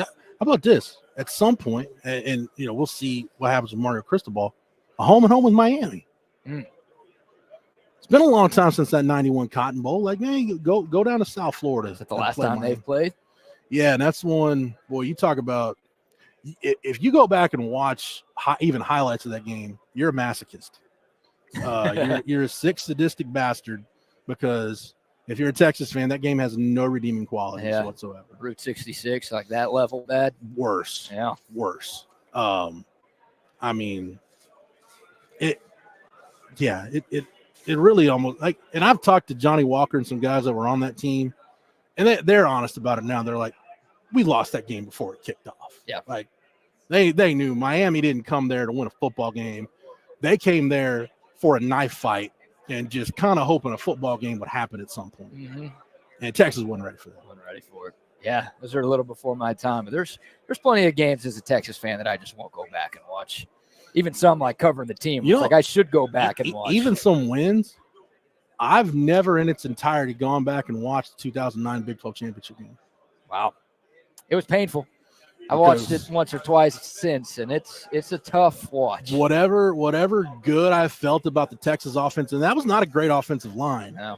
But whatever goodwill Mac McWhorter's group had built up in my heart, it went out the freaking window. Still seeing Dominic Sue and Jared Crick in my nightmares. Dude, Levante David, Prince Amukamura, like that Nebraska defense was legit. Yep.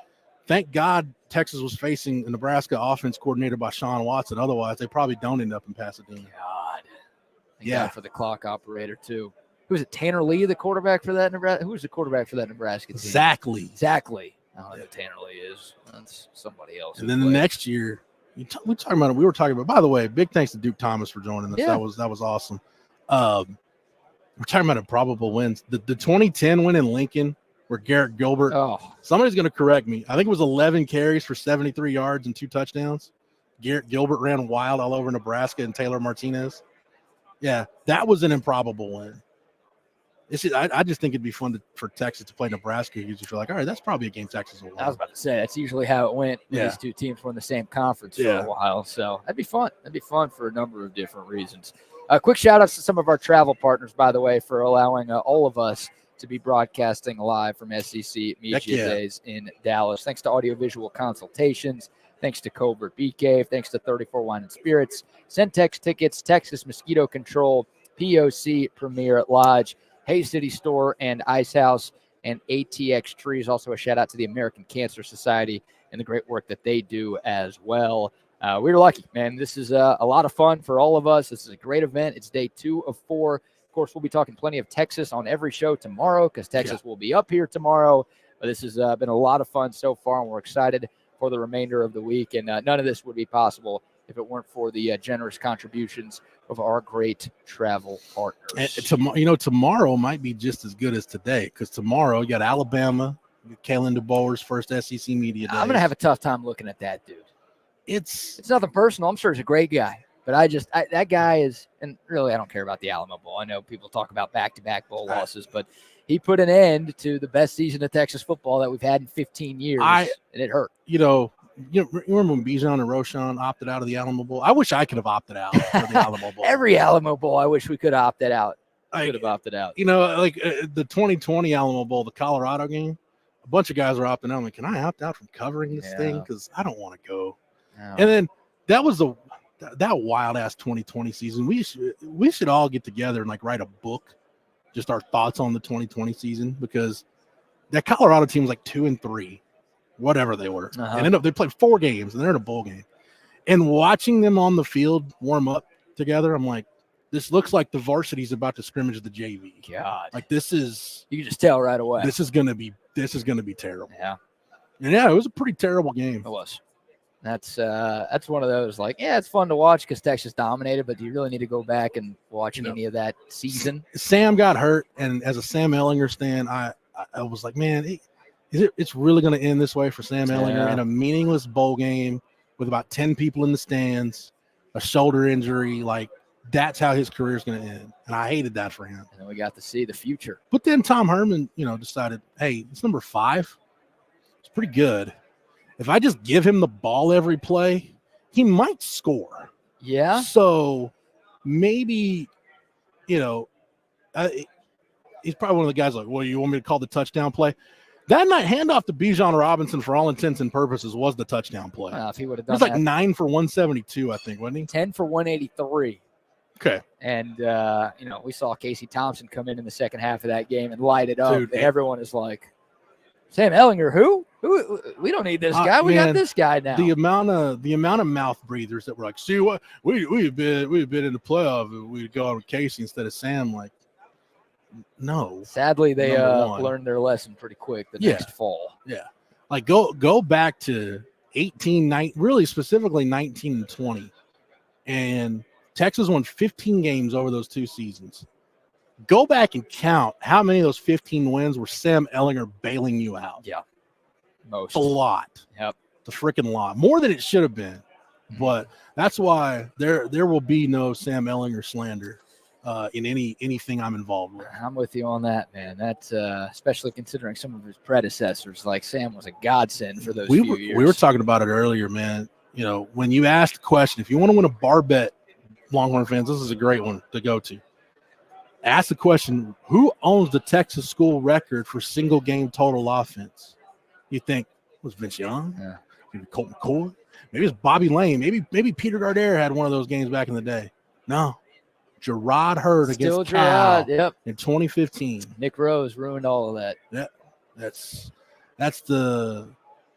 It might be, it's probably the biggest kick in the nuts moment I've had watching Texas football.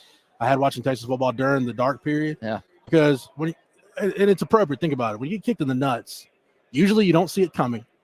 And it's just that sudden onset pain of, my God, I wish I was dead rather than feeling what I feel right now. The pain from my groin area. That's what the Nick Rose missed PAT was. It really was. He could make a backflip kick, though. Don't forget about that, Jeff. That was pretty cool. You know, and dude, if you'd have made that PAT a 50-yard try, he'd have split the uprights and had like 8 yards to spare. I was at that game, and I think that led to my first cussing on student radio at the University of Texas at the time. I dropped an F-bomb when talking about KUT? Nick Rose. KVRX. Okay. Yeah, no, much lower than KUT. This was student run, rinky dink. You know, I've never heard of those call letters, BK. They exist, but only for half the day because I think they split the frequency with some other co-op station. You power down at 6 o'clock and completely lose the signal. I think we got 7P to 7A, and then we passed off all the good hours to somebody who actually paid for it. Dude, as you know, national sports talk radio is one of the things that just like it's like pulling hairs out of your taint with tweezers. Like it really is. You tried that before? No, I haven't. Okay, no, making sure. No. I mean, you manscape, but there are more effective ways to do that. I imagine. I've never tried it, but I would imagine that's probably among the least effective. Yeah. But I always wonder, like, man, where are you at in life? I just wonder where you are in the organizational ladder if you're doing like midnight to 4 a.m. overnight radio for like Fox or ESPN or whoever. I know some guys who've done that. Are you a young up and coming cat? Just like, I just got to get my foot in the door, man. This is going to suck. It's going to be terrible, but I got to get my foot in the door. Or are you an old head that's like, man, I just got to hang on. I'm just hanging on at this point. Right. I think there's a combination of both, right? Yeah. There's that guy, Scott Farrell, the crazy ass voice. Know that dude? Pharrell I remember Pharrell when I was a kid. Pharrell on the bench. Various stations. Yeah, I think he's still doing it. Like overnight, national radio. It's his thing. Pharrell just talks way too much NHL for me. I don't know if they still air Pharrell on the ticket after hours, but that's usually where I would hear Pharrell. Yeah, I think that's where I heard him too. The ticket's set up over there. I don't know if there's anybody here broadcasting from Europe. Oh, yeah, there's Matt and Donovan. The great Donovan. It's a good dude. By the way, Donovan and I have something in common. I'm going to get off track here because got a few minutes left. Yeah, why not? Donovan and I have something in common. So Donovan, one of his best bits on the ticket ever was when he recorded his wife's reaction to him performing an upper decker in their house. Oh, I think I've heard this was a Bob and Dan bet, I think. Yep. I lived in a house, BK, in college. There's an apartment. There's a 4-bedroom, 2-bath. One of my roommates on the other hallway upper deckered his own toilet. On purpose? Is he drunk? No, he just thought it'd be a good idea. My guy wasn't right. And he was gonna. So we had one roommate that was moving out down that side. So it's 2 guys occupying that hallway. One guy was moving out. He's like, "Hey man, so and so's moving out. I'm gonna upper decker the toilet." We're like, you have to use that same toilet. It is your toilet. Like, oh man, this is gonna be great. We're like, okay, not thinking he's gonna do it. Right. And then I upper decker the toilet. We're like, first off, you're cleaning it. Yeah. Second off, no, you cannot use our toilet on the other side.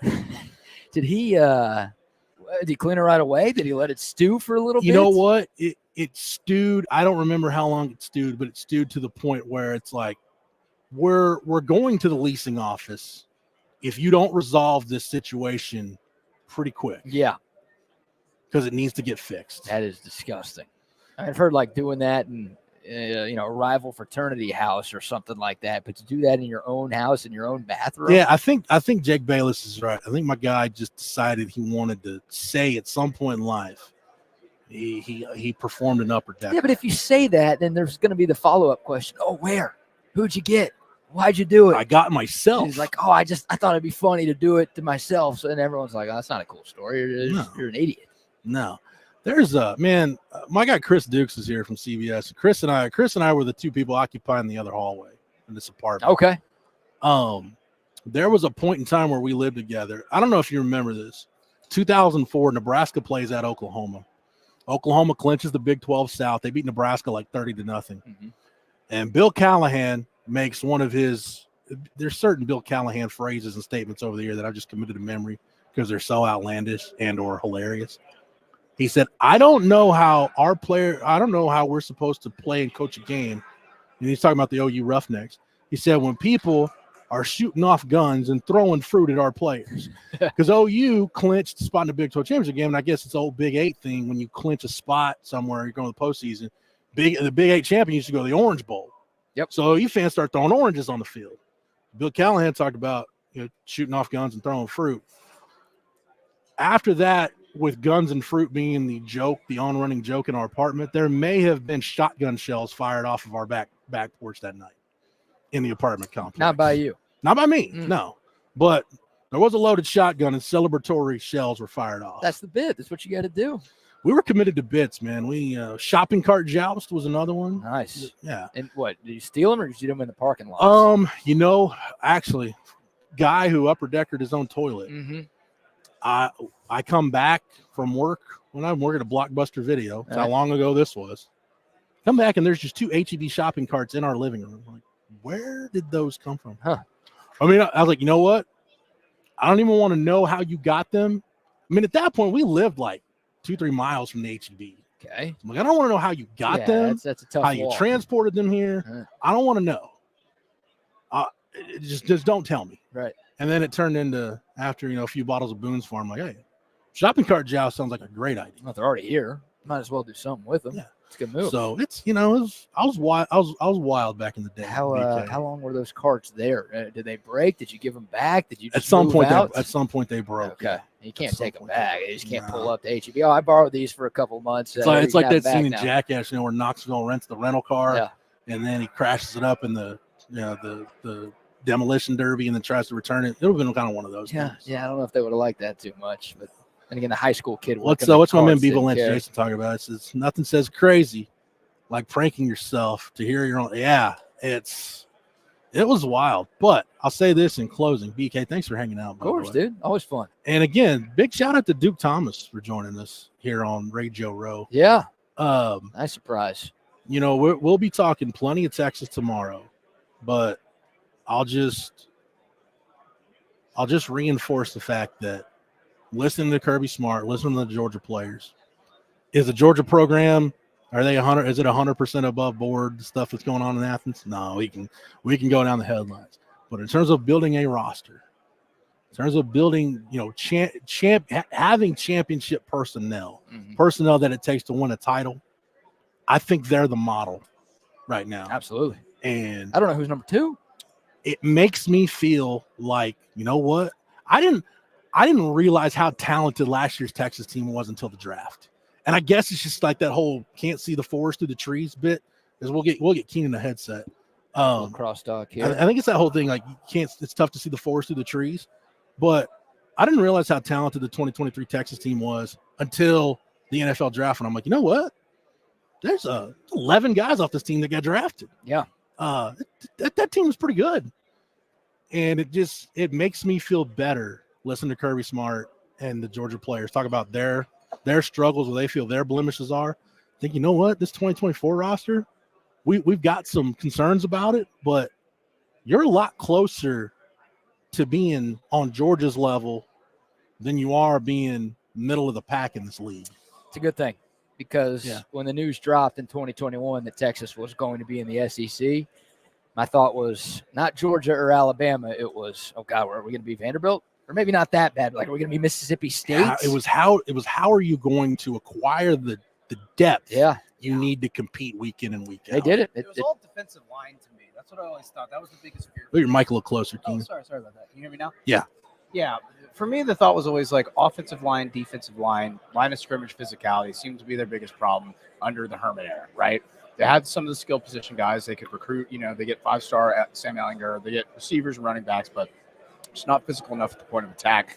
I think that is one of the things Sark has brought in addition to this like crazy offense he runs, is just he brought along guys that know how to coach the offensive line. Yeah. The offensive line has been so much better. Look at Kelvin Banks. The improvement from Christian Jones last year. I mean, I didn't think that guy would be an NFL guy 3 years ago. Just didn't see it. Now, you know, he's in the NFL. Like if I'm Kyle Flood, and I go speak at clinics or talk to a prospect about player development, I show them Christian Jones tape against Kansas in 2021, and then show them Christian Jones' tape in the Sugar Bowl last year or the Big 12 championship game last year. Mm-hmm. And if I'm a recruit or a high school coach watching a clinic tape or watching tape in Kyle Flood's office, I'm like, there's no way that's the same guy. Right. That's development. That was one guy looks like he can't walk and chew gum at the same time. Yeah, well, that's tough. The other one looks like an NFL draft pick. That is tough. Walking and chewing. There might be some NFL players who can't do both of those things. Sometimes I can't. That's tough, dude. Tough. Multitasking. But tough I'm gonna get up and make way for Eric and the false start crew. And you know, like I said, here at Texas Sports Unfiltered, we'll be wall-to-wall Texas tomorrow at Horns 24/7, which, by the way, today, if you're not a subscriber at Horns 24/7, today's the last day to take advantage of our subscription promo. Your first month for $1 if you're a new member. Your first month for $1. Nice. Or if you're a current monthly member, upgrade to a yearly, you get half off that yearly rate. Very nice. Any way you slice it, it's worth it. We'll have some Georgia stuff. I think Eric is tackling Oklahoma today, so he'll talk a little Oklahoma. There we go. But tomorrow we'll be full bore with the Longhorns tomorrow, and should be fun, man. This is fun. I'm having fun. Me too, good. Man. It doesn't feel like it's dragging on, and I'm ready for it to end. Right. Like Big 12 did. And that was only 2 days. You want to hear about Iowa State? Come on. No, I don't need Scott Satterfield telling me about Cincinnati's special teams. Oh, Cincinnati's in the Big 12, aren't they? Yeah. I forgot about that. All right. Let me go ahead and get up, and Eric, you can occupy my seat, sir. All right. Oh yeah, gentlemen. Keenan, you've got to stall and talk, I guess, for a couple of seconds. You know I can talk. I don't know how to not talk, actually. You're in the right line of work, I think, my friend. I think so, too, my friend. That's why I'm glad I got hired. So this is your first media days experience. It is, that right? It is, and it's funny because I'm definitely a hoops guy first, but I love football, know a lot about it, read a lot about it, watch a lot of it, so I belong here, I think. There you go. Yeah. I mean, there's so many people here. That, man, it's been cool meeting everybody. They've been very very open and accepting. Yeah, for real. Everybody's been friendly. That Southern hospitality has been on display for sure. Absolutely. All right, I'll bid y'all adieu as Eric takes a seat here, and I'll be listening. You guys have a great show, man. We will. Appreciate it, BK. Thank you very much. We are False Start again, broadcasting live from the downtown Dallas Omni Hotel, the site of SEC Media Days. And now it is not just one half of the False Start crew. It is both halves of the False Start crew.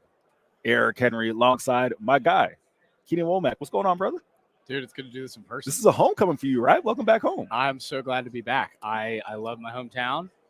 Love my SEC brethren now, my new SEC brethren. going to be hopping on a couple of other shows this week as well. Got asked to do a couple, so you'll see me around a little bit. And yeah, man, we're really excited. Lots of celebrities walking around. Pretty cool. You talk about lots of. I'm talking about Eric, by the way, when I say celebrities walking around. Listen, I appreciate that, but I'm very much a D-lister, if that, wouldn't say that. on this list. Although I did make my way. I made my first take debut yesterday. I don't know if you saw that. I walked through Paul Feinbaum's shot. Shout out to nice guy. Shout out to my guy. Yeah, I know you had a chance to talk with him for a minute, right? Talked to him for a minute. Super nice guy. Very cordial. Very, very generous with his time, and very grateful for all the people who wanted to meet him. So very cool guy. I'm checking the comments here really quick. As the CV says, they let Keenan out for good behavior. And Jake Bale says Keenan on his second lunch break.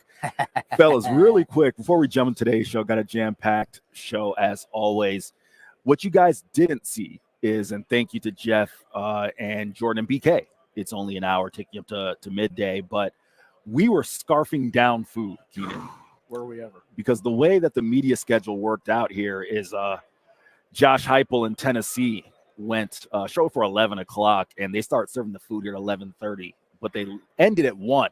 So we knew there was no way we were going to end up with any food if we didn't just crush a plate of and listen, the SEC takes care of us. Well, we had like bacon, mac and cheese. That's pretty good. Some food. steaks, some grilled chicken, some salmon, veggies. So good deal. When you say, Jake, that Keenan got on his second lunch break, I think he may make a break if I don't keep an eye on him for that lunchroom again and get another plate.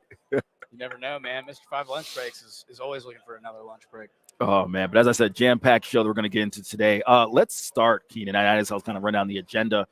Folks, what do you guys want to hear from Texas tomorrow? The Longhorns take the stage. They are the last team to take the stage at 3 p.m. tomorrow. What do you want to hear from the Texas contingent? It is Steve Sarkeesian, quarterback Quinn Ewers, defensive back Jahdae Barron, and left tackle Kelvin Banks Jr. What do you want to hear from the contingency? I know I have my thoughts that I will get into. I will get into Keenan's in a minute as well. Also, we'll talk Georgia and Texas. If we look right about 6 feet in front of us, well, maybe about 12 feet, a little lot more than 6 feet. Kirby Smart is working. It's not Todd. Is that Todd Gurley? I think it is. Actually, no, you're right. It is Todd Gurley. My apologies.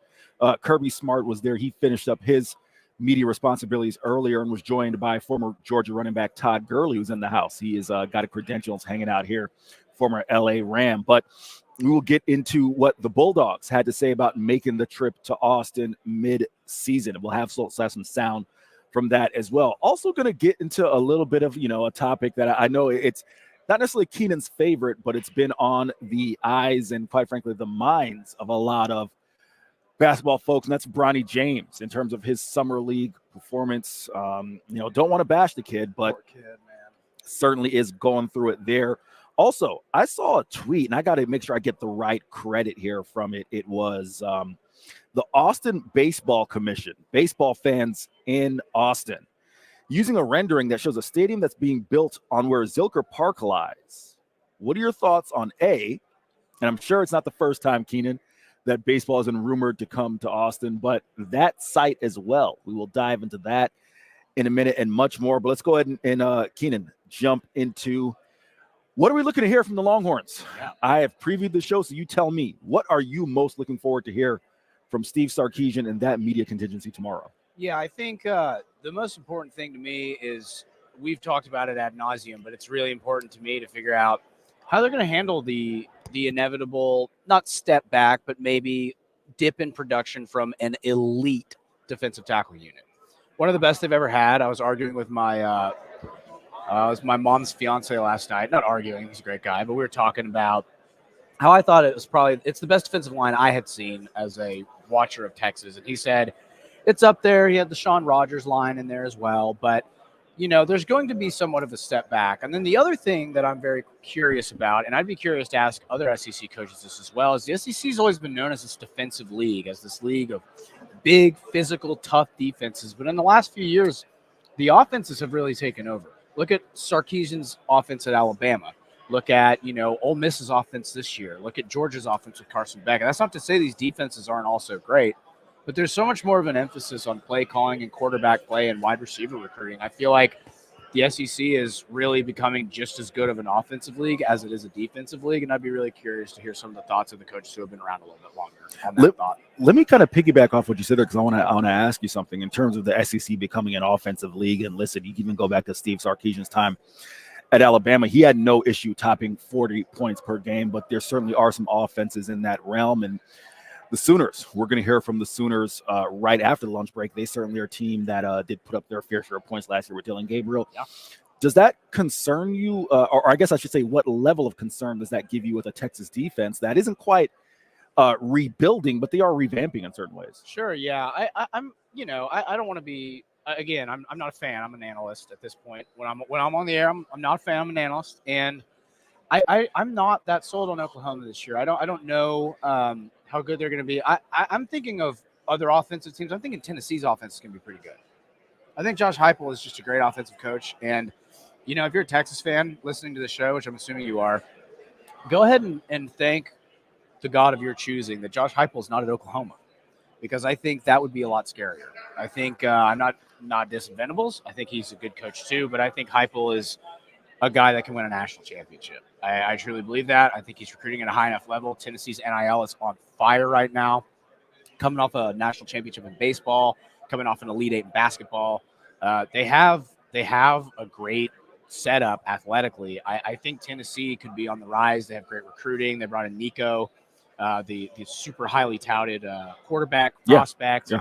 Got a massive NIL deal. And I think Tennessee's going to be one of those teams you got to watch out for going down the road as a team that is built on their offense, maybe more than their defense. Well, really quick, you talked about, kind of Oklahoma's offense. Jeff Lebby, the former Oklahoma offensive coordinator. It's funny because he was a guy who was talking some of the Oklahoma writers here. It was kind of a mixed bag in terms of how Oklahoma fans felt about him. But the proof was in the pudding in my mind. You go back to his time at UCF and then now or the previous past few years at Oklahoma, his offense has topped 40 points per game 3 times in 5 years. And also the Sooners and Lebby's offenses, they were top 5 in the nation in plays that went 25 yards or more twice. So that's one thing about his offenses is certainly can put up points. And we'll see what happens. Obviously, Texas faces Mississippi State. It was one thing you think, no one's going to confuse the Bulldogs for being an SEC contender right now. But at least they're going to put pressure on teams offensively. When it goes to the comments here, it looks like we had here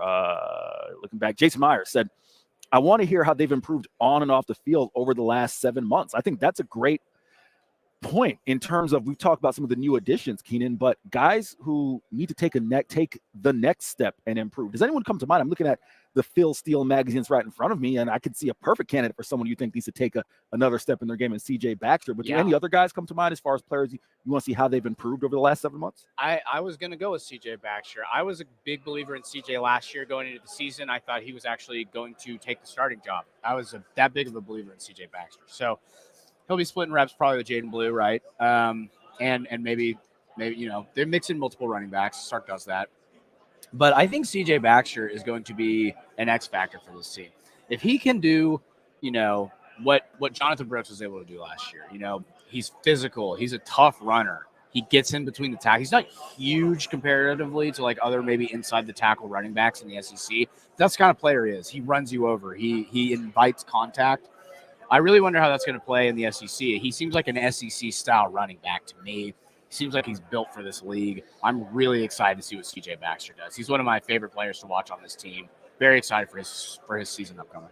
Anyone who's read my work at Horns 24/7 knows how I feel about CJ Baxter. There's a reason why he earned the starting running back job out of camp last year. Steve Sarkeesian, not necessarily take anything away from Jonathan Brooks, but always made sure to emphasize, hey, CJ Baxter's coming along really well. First off, when he was in the starting lineup, he was, I would call Steve a little bit defensive when, some certain media members asked what was, CJ Baxter's injuries or him kind of his performance on the field. I would say Steve was a little bit defensive, but then when Jonathan Brooks, took over as number 1 back, Sark was always adamant to say, hey, we got a guy here that we think is going to be a really productive player for us. And you just take a look at him in 6'1", 218 pounds, all the physical traits, Keenan. It's easy to see why you look at that and think he's going to be the next Bijan Robinson, right? So that there's a guy there. Do you want to add to that? Or I was just going to say, I mean, obviously, you just mean in terms of like production. He's just not as wiggly. He's more of a run you over type running back, I feel like. But Yeah, I mean, if he can get any kind of production close to that, I mean, what number is he wearing this year? Is he wearing 7 this year? No, CJ 7 on offense. Or, I mean, 5. I Sorry, who's wearing 5? No, I'm not sure who's wearing 5. I know CJ's still with 4. He's still got 4. So Okay. Yeah, I mean, he looks like he's a lot of fun on NCAA or college football 25. I've been hearing a lot of people having a good time running the ball with him. So hopefully that translates to the real field. But I'm a big believer in CJ Baxter. I truly think he can be one of the next great Texas running backs. Maybe a guy that goes in the first 2 rounds as a running back. in terms of improvement, another guy who I'll add, Jonte Cook. Yes, I was going to ask. We all think Jonte Cook is on the verge of a breakout season here, and that's a guy in my mind. I'll be honest with you, and I don't think I'll ask Steve Sarkeesian this tomorrow. I'm toying around on what I want to ask him, whether it's how he's going to manage the receiver room or just going back to the defensive tackle spot. But I don't think you can keep Jonte Cook off the field for a second straight year. I don't either. I think he'll be gone, and you don't want that guy leaving. Listen, $10 million decisions, first world problems. There are a myriad of teams in college football who would kill to have the receiver room that Texas does. So he's got to find a way. But to that point, yeah, I don't think there's a way that you can keep him off the field this year. So that's certainly one for sure. I think there are coaches that would kill to have the bottom half of this wide receiver room. I'm serious, man. I mean, you look at take away the transfers, look at the receiver room. It's already like several 5-stars. You got Ryan Wingo coming in. You can't forget about Wingo. That kid is a superstar in the making. And that's actually who's wearing 5, by the way. Shout out to Chris 5. Bennett. Wingo on. I knew Manny Muhammad on defense. Ryan and Wingo. We knew CB would know. Ryan Wingo. CB's is our official stat guy, basically, for the show. Real quick, Jake Bayless. It's funny. I'm going to throw up your comment here because it's something I plan on asking Brent Venables. You talk about OU replacing an entire offensive line and OC, so that could be hard. Sure. When Brent Venables comes up here right after the lunch break, I think they're going to get started around 12:50. So I will hope to be able to catch them once I get off the air. The question I have to ask Brent Venables, Jake, is can you portal an offensive line? Because that's what they're going to do. Keenan, Colorado's trying to do it. Well, Colorado's trying to do a lot of things. Yeah. So I honestly know if Oklahoma wants to emulate what I don't think anybody wants. Coach Prime in Colorado is doing. But they got 3 guys out of the portal. 2 are from a group of 5 guys. One from SMU, another one from North Texas, and they also got a kid from USC. So we're going to see what happens there. So I am interested in that for sure. And then you talk about replacing Jeff Levy. So we'll see what happens in that regard. But Keenan, anything else you want to add in terms of, maybe guys you're looking forward to, maybe a couple defensive guys or go can for it. Talk about a freshman? You talk about who, this is your show, brother. Whoever you want to talk about. Xavier Filsaime, man. You brought him up when we were talking about impact freshmen yesterday. And that safety room, who are you? So the 2 starters are going to be who? In my mind, the 2 starters are going to be Andrew Makuba and Michael Taft. That's what I figured. I think. What about Catalan? Is he still on the roster? No, Jalen Catalan's at UNLV. Oh, he transferred. Jalen Catalan's at. So basically, the safety room. I'll pass back to this so you have the whole safety room. The guys are really going to be playing Xavier Filsaime, Andrew Makuba, Derek Williams, Michael Taft. Yeah, Derek Williams. Those are 4 guys right there who are going to be in play. Then you have other guys like Jordan Johnson Rubel as a freshman and others, but those are really the guys. So let's take away from there. Yeah, I think Filsaime is going to get on the field. I think he's going to play. Depending on the site, 4 or 5-star. Either way, an elite prospect. And safety play is going to matter a lot in this league. It's just going to matter a lot. You have your corners. You're pretty sure on your corners.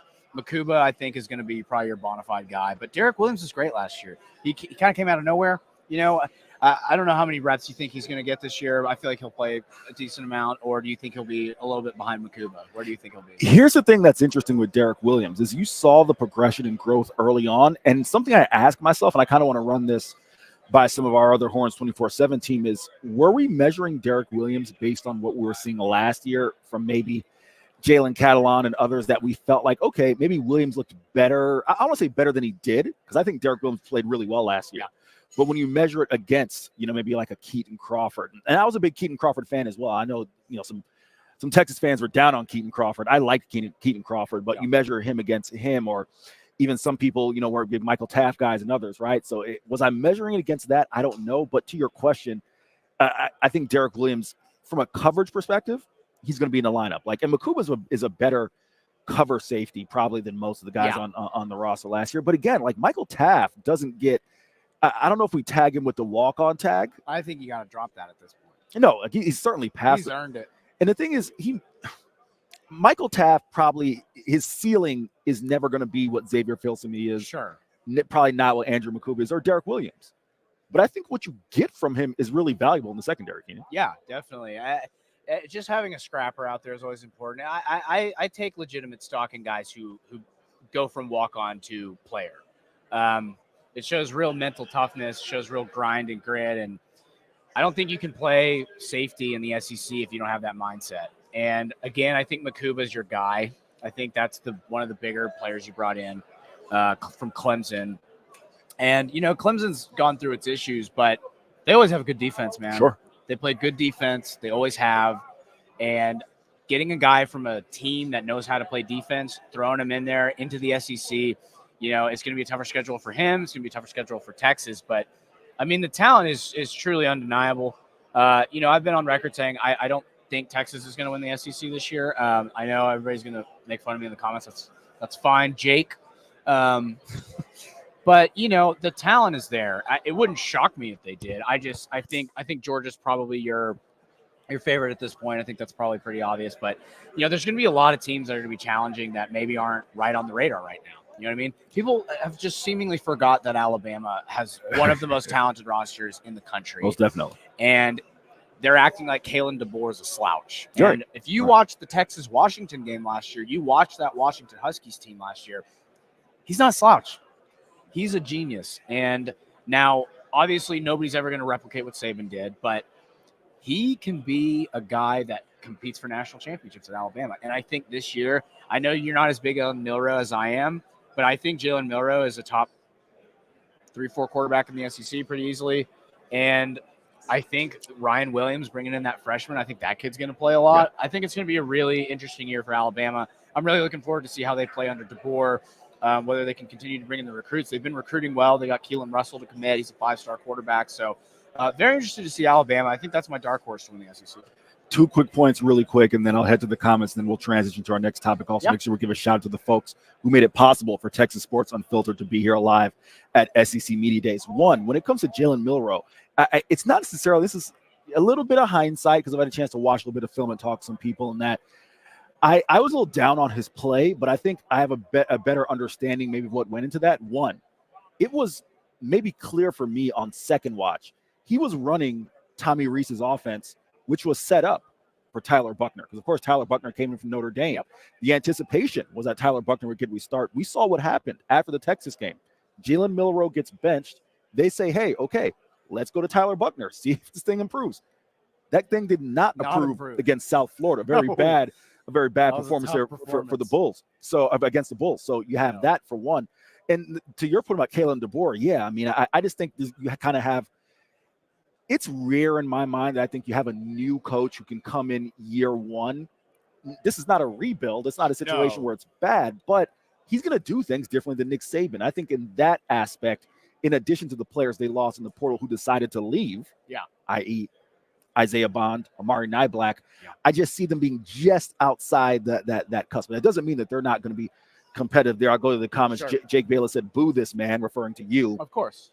That's all right. As far as still love you, Jake.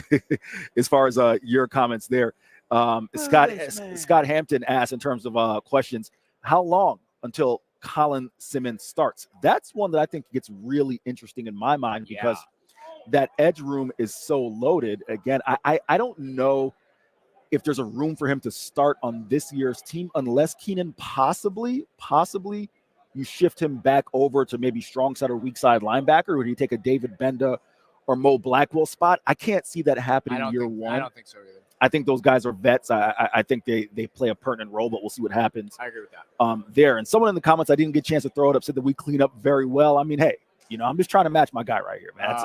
You stop it. That's all. You'll see us tomorrow. Swagger hound over here, Mr. Eric. When I break out the suit, we will do that for Texas tomorrow. But we want to make sure we give a shout out before we transition into the sound from Kirby Smart and the Georgia Bulldogs facing Texas. Shout out to the folks who made it possible for Texas Sports Unfiltered to be here live at the Omni downtown Dallas, Texas. Keenan Womack's hometown, the hometown kid back in Big D. All-Star game tonight. My Rangers playing in it. Listen, next we're going to make sure to give you 5 minutes to talk about the Rangers in the All-Star game. Absolutely. as well. List of our travel partners: the American Cancer Society, Audio Visual Consultations, CenTex Tickets, ATX Trees, Hayes City Store, and Ice House. Why don't you go and finish this off, Stephen? Where did you leave off? Getting a Port O'Connor. Port O'Connor Premier Lodge, 34 Wine and Spirits, Texas Mosquito Control. You know you want some mosquito control. You don't want to be dealing with mosquitoes all summer. And our good friends at the wonderful, the prestigious, the beautiful Covert Bee Cave. Anytime you're in the market for a new vehicle, make sure you look no further than our friends at Covert Bee Cave. Well, Keenan, when you came in today, you were privileged enough to see Kirby Smart. I did. In the Georgia Bulldogs. I know you came away, very impressed with Kirby Smart as a whole, but also just curious your thoughts on what you heard on the Georgia Bulldogs. Man, Kirby Smart, a very humble guy, very much a guy that gives props to his players. It's all about his players. It's all about the people who have led him to where he is. Very grateful to Nick Saban. You know, I'm not super – I haven't seen him speak before. This is my first media days, and obviously it's definitely my first SEC media days as Texas is the newest member. But, man, I was really impressed with the poise. I mean, obviously the dude's been doing it for 9 years as a head coach at Georgia and seen vast success, 2 national championships in the last 3 years, back-to-backs, including an absolute demolition of Texas Christian in the 2022 game. But, yeah, man, I just think Georgia, they're definitely the team to beat. They seem like they have a fantastic culture out in Athens. I'm very excited, as we said yesterday, to get out there for that game. That's going to be next year. Do they play at Georgia next year? Is that not out yet? No. So basically, it'll flip. Okay. What the schedule is here, it'll flip. So, yeah. That's going to be an absolute blast. Again, shout out my favorite band, Widespread Panic, Athens, Georgia. Great band. I was really impressed with some of the stuff Malachi Stark said, too. I went over and listened to what he had to say. And, he was just seemed like a very well-read dude, really knows his stuff. I think Kirby Smart encourages this student-like nature of football, learning the game in and out, and the grind. And that's the SEC way. Very impressed with Kirby Smart's his speech, and just a likable guy, very humble. And some coaches don't quite come across that way, but Kirby Smart definitely is one of those guys who comes across as a good Southern Christian, humble man. You know what I mean? Well, it's funny you mentioned their culture. Sure, some people might have some questions about that as far as keeping the Bulldogs off the roadways. But that, you know what I mean? That is on the field. I knew what you meant there.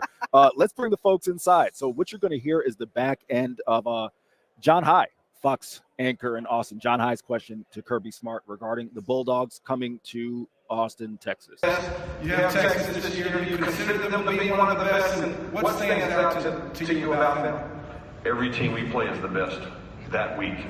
Please understand that. In the SEC, humility is a week away. I have a ton of respect for Sark and the job he does. We got to watch them play last year against several common opponents. Got to watch them play in the playoffs. They have a tremendous recruiting base. They do a tremendous job in recruiting. That includes NIL and everything included in that. So they're a big physical team. They're built like an SEC football team. So we're looking forward to an opportunity to come play them, and what a tremendous matchup it'll be. Go ahead, getting your thoughts on it. To our left, second row. Hey, Coach. Sorry about that. Little run off there. So I thought I had that timed up. Apologies there. Now go ahead and tell us your thoughts on those comments. I mean, it's a little generic coach speak, but I believe him. I truly believe he prepares the same way every week. I don't think those players look. You have a program that's won national championships recently, and they've won 2 of them. You're not scared of Texas. You're not scared of Alabama. You wouldn't be scared if the freaking Packers rolled in. Georgia would get destroyed because it's the Packers. But they wouldn't be scared, I can tell you that much. That's the thing I think that some Texas fans don't quite get is I think some of them think people are scared of Texas, and people are not scared of Texas. Now, they might be halfway through the season if Texas is undefeated and has beaten Georgia. But right now, everybody's kind of waiting for Texas' downfall.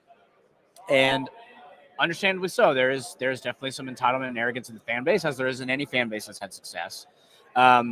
But yeah, I'm not surprised that Kirby respects Sark. Were they on the same staff at the same time at any point? I don't think so. No, they were But not. they both served under Saban. They were both Saban disciples. and they've both had great success. And Sark's only in year 3, going into year 4 of his head coaching gig. It took Kirby Smart how many years? 7 years, 6 years to win his first national championship. So it's not like Sark is way behind, And yes, they've only had one great season under him, but the improvement from season to season is undeniable. The improvement from 5-7 to 8-5 was undeniable. Demolishing Oklahoma in the Red River Shootout, undeniable progress. Doesn't matter how good or bad Oklahoma is. Texas OU every year is a war. You never know what you're going to get. I remember when I was a sophomore in college being at Texas OU in 2013, and Texas had probably the worst team I've ever seen them have in the last, I can't even recall. One of the worst teams I've ever had, at least one of the worst offenses. I mean, just rough to watch. And they beat Baker Mayfield's Oklahoma team. And that's just an indication of what the Red River Shootout is. Sure. And I think the SEC is, they're kind of scoffing at Texas and OU like they should. It's a new thing. People don't like change. They're going to be very grateful that that's an SEC game because that is one of the premier games in all of college football. And I'm just really excited to see how they fit into the culture of the SEC and how these games, how much they're going to matter later on in the season. And you talk to Kirby Smart and what he was saying. Every week, you got to prepare because humility is 1 week away is one of the best quotes I've ever heard in football. I'm glad you eloquent. I'm glad you mentioned that because that was my big takeaway. Keenan, my thoughts in the SEC, it's this, right? I think you need to show a healthy respect, as there's your man Fozzie Whitaker walking by. Hey, Fozzie right there. I think you need to show a healthy respect for the league. Yeah. And this league probably has 10 teams out of 16 in any given year that can beat you. Now, my position on the SEC has never been that it's not top to bottom the best league in America. My position has been kind of the birthright that Vandy or Mississippi State or Kentucky or others have had in what is the nation's best football conference. That doesn't make them any better than a Boise State, for example, which just look on-field success. Boise State's been a better program than the lower tier of the SEC for that 25 years. There's no doubt about that. However, that doesn't mean that on any given Saturday, it's kind of rip off of my favorite movies, Any Given Sunday, classic, you can't get beat. And he's right. And that's the thing that I think, while I've made a lot out of Texas's schedule being on the weaker side of the SEC, it's still an SEC schedule. So I think to Kirby Smart's point, and I think Steve Sarkeesian will certainly hammer that home with his program, have a healthy respect for the teams you are playing. Mississippi State, Arkansas, certainly, for example, right? Again, Florida. For all intents and purposes, or I'll put it to you this way, and we've said this before, if Texas is as good as we believe they are, they'll handle business. Yeah. However, it doesn't mean that those teams can't beat you. So that I did really appreciate that quote by Kirby Smart. I just think that was so eloquent, such a good way to put it, and just such a poetic way. You're 1 week away from being like, oh my God, we got to redo everything. We got to reconfigure everything. That's what happens when you're a top program. You lose to a team you're not supposed to lose to. It's chaos. You've been in Austin when they lose game. Think about after that Texas OU game. It was hell. I was in Colorado for a wedding, and I was asked to leave the room because I was not pleasant to be around. And, that happens. Texas was much better than Oklahoma last year, and they still lost that game. So games like that, trap games, you can't think of them as trap games. You got to think of every team is good enough to beat you. And with that attitude, you're going to win most of your games if you're Texas because you have the talent to do it. Keenan Womack, Eric Henry, False Start, live from the downtown Dallas Omni Texas Sports Unfiltered SEC Media Days. I will again shout out the fine folks here in a minute who have given us an opportunity to be here. The American Cancer Society Audiovisual Consultations, CenTex Tickets, ATX Trees, Hayes City Store and Ice House. Pick it up. Port O'Connor, Premier Lodge, 34 Wine and Spirits. If you're looking for a party, you need a cocktail, 34 Wine and Spirits, Texas Mosquito Control, and our friends at Covert Bee Cave. Apparently, Keenan, I'm not going to derail the show here, but I kind of hesitate to say this on air, apparently who will not be looking for a cocktail is Ingrid Andress. Do you know that name by any chance? Is she the singer of the national anthem last night? She is the singer of the national anthem last night. That poor person. And I am looking for confirmation. That was a Michael Lewis-esque. If you remember the Michael Lewis, where he's trying to hit the high note, and the Rockets. Yes. Right, and everybody's yes, booing. He goes, yes, give me a second. yes. Give me a second. One of the greatest performances of all time. I will looking for confirmation. I've seen it in the chat, and I don't want to necessarily speak out of turn. So I'm gonna check the old Twitter here, right? I will talk all about the you- All-Star game and the home run derby because I'm a big baseball head. We're going to talk mostly SEC today. Don't worry, guys. We're going to talk basketball. SEC football. That's what we're here for. But, man, home run derby was kind of fun last night. But, my Lord, the opening singing from the national anthem was not great, Bob, I would say. Well, here's what I'll say. Again, I'm not going to speak it on air because you don't want to get sued. I know CB said it's official to release a statement. I haven't been able to track down that statement just yet. But apparently, we'll say allegedly for the purposes now, just because I can't track down the statement on air. She was a little bit inebriated when she performed the national anthem and is checking herself to get some help for that. Again, we'll say allegedly, and then by the time the show ends, hopefully we'll get that. God bless her. That statement and up I there. can speak to that. I've been very open and honest about my past struggles with alcohol. I've not had a drink in over almost 3.5 years. Get help. You out there, you're struggling, get help, man. It's out there for you. There's plenty of people willing to help you, even if you don't have a dime in your pocket. Okay, so I just went and checked her Twitter, her Instagram, and CB, I just saw your note on Twitter. But yes, she said, I'm not going to BS y'all. I was drunk last night. I'm checking myself into a facility today to get the help I needed. That was not me last night. I apologize to Major League Baseball, all the fans in this country I love so much for that rendition. I'll let y'all know how rehab is. I hear it's super fun. XO Ingrid. So we wish her God bless her. all the best. I know you certainly can appreciate I that. totally can, man. And if anybody who's out there who's sober or has struggled with alcohol can understand, you do things that are embarrassing. So God bless her. Hope she gets the help she needs. That was poor timing on my part as far as the laugh. I'm not laughing at that. Our guy Ingrid Ramos, or excuse me, Ingrid Ramos, Edward Ramos said, you said Michael Lewis, and I was trying to figure out who you're talking about too. Carl Lewis. Carl Lewis. That's what I meant to say. Carl Lewis with the national Thank anthem. you. Him the trying. Carl Lewis was worse than last night, I would say. Him trying to hit. He wasn't inebriated. That's that the dude thing. was stone cold sober. Yeah. He just couldn't sing properly. I don't have any issue laughing at Carl Lewis because he was trying. He was really trying. He somehow thought he was going to turn some Luther Vandross stuff or something. You are not Boys to Men, my friend. Keenan, let's dive into your wheelhouse in basketball for a minute, man. The United States Olympic team, Team USA, heading overseas to capture another gold. A little bit of controversy. Kawhi Leonard, some back and forth as far as his participation on the team. He, of course, is no longer on the roster. Kawhi Leonard. First, it was reported that it was a mutual decision, but now the Los Angeles Clippers, Lawrence Frank, who's the president of basketball operations for the LA Clippers, said that they wish that Team USA had given Kawhi more of a chance there. Your thoughts? Because Grant Hill and company are saying that, hey, it just wasn't going to work. Well, if there's anybody in the NBA that is known for his loyalty to a franchise, it's Kawhi Leonard, is it not? Yes. I'm sure my Spurs fans will agree with me in the chat. Yeah, Kawhi is a weird dude. He's an odd cat. He's a strange person. I know some things about him from friends who knew him when he was in San Antonio that I'm not going to say on the air. No, he's a bad guy. He's just kind of a strange guy. Keeps to himself, not super vocal. You can see that from him on the floor. I'm not surprised at all that there was some weird kind of controversy about this. And I don't quite understand the replacement. I love Derek White. I think he's awesome.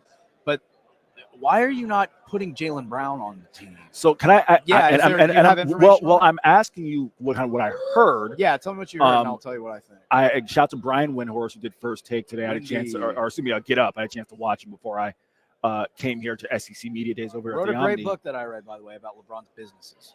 There you go. But he essentially said that decision was more of a byproduct of the roster construction of this team and the teams that they'll be facing, as opposed to, hey, we're going to replace player A with player B, who probably is better than the player replacing him. But as far as a fit on this team and fit versus the teams they are facing, have at it with your thoughts. I'm calling cap on that, man. Okay. They have like 5 guards now and like 2-3 forwards. And I got a couple complaints. I'm just going to get them off my chest. Anthony Davis needs to be starting. Anthony Davis is an American-born player. That dude is better for this team anyway. Forget the American. I was going to say, you say it, get Joel Embiid, the great American-born Cameroonian. I mean, like, I don't even really have a problem with that. Like, whatever, you play for whatever country you want to play for. But like, Anthony Davis makes a lot more sense with this team. And the perimeter defense, like, if you watch Josh Giddey yesterday, that dude, was it yesterday or the day before? I can't remember. He was getting to the rim so easily. And the perimeter defense was just not there. I don't understand why they didn't replace, him with another wing. It makes no sense to me that they're not running a defensive wing out there. I just don't understand it. And like, yeah, Jaylen Brown has some, whatever, controversial opinions, I guess. But like, he's not a bad guy at all. He's not a Kyrie. He's not saying offensive things. He's just opinionated, and that's fine. But like, that dude should be on the team. He should be on the team over Tatum. Well, I'll say this, right? Obviously, last week, I think it was, I gave my standard and talking about, I felt that Kyrie Irving had not carried himself in a way that warrants a spot in the Olympic team. I don't think Jaylen Brown falls in that category either. I don't either. Some of the conspiracy stuff, and I shouldn't say conspiracy, but, kind of the hinting of the idea that, hey, maybe Jaylen Brown's on his team and then Nike had something to do with it. That's a little conspiracy theory-esque for my taste. I just can't. It could be true. I mean, think about how much pull Uncle Phil has, man. Well, we saw who wanted some Uncle Phil here, and that was Kirby Smart, who made the comment saying that he wished that he could get some of that NIL money that Uncle Phil's thrown out to Oregon, but continue. Yeah, I mean, one of my favorite rap lines ever is Juicy J, got a house on the hill like Uncle Phil. Yeah, man, it's just the whole Olympic basketball thing. Here's the overarching take of this whole Olympic basketball thing. There's no excuse not to win it with this team. It doesn't even matter if it fits or not. You just got to win. You're the best team. You got the best players. You got, a lot of them are older dudes, but like, I mean, there's just no excuse to not win gold this year. It doesn't matter who's playing.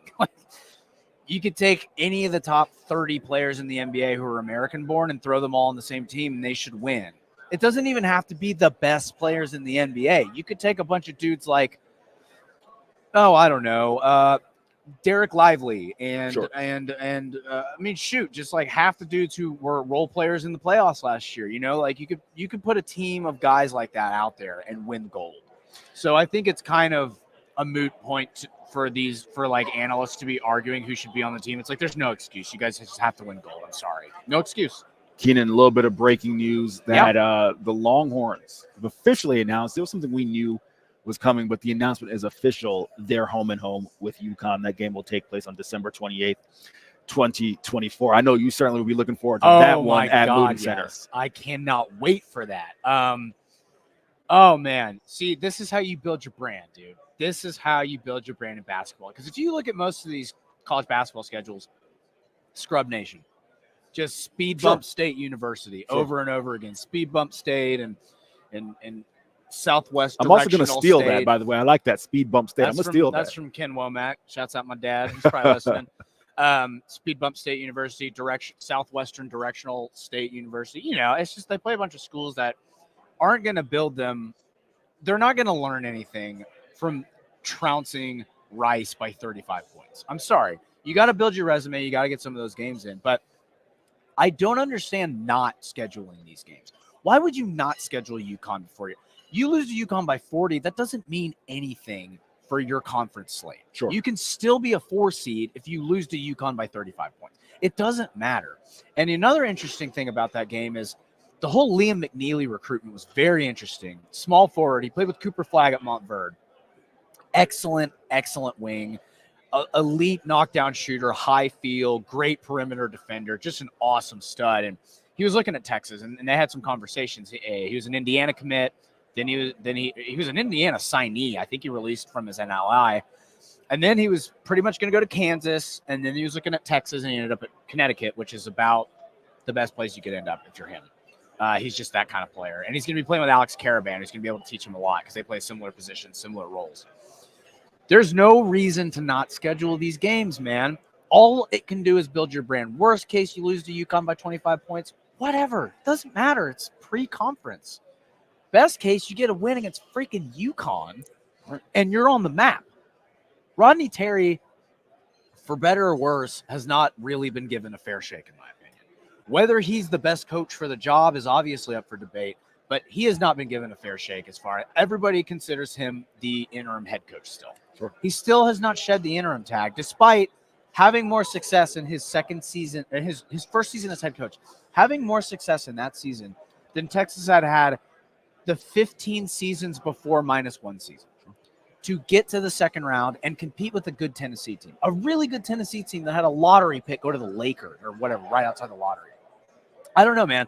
I think this is an awesome, awesome development for Texas. I absolutely love the aggression from Rodney Terry and the Texas staff and the booster, whoever, I don't know who puts it together, but whoever puts the schedule together.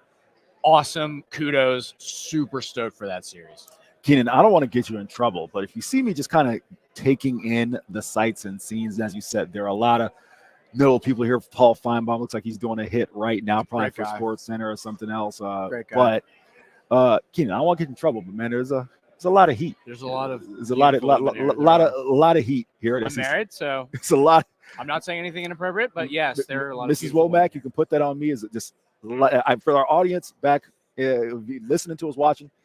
Kind of wish you could see the other side of the camera. There's a lot of heat here at SEC Media Eric's gonna get Days. some numbers, and they're not going to be from players or coaches. Oh man, I don't know about He's that. like, oh. We'll see. We'll see. I don't know about all that.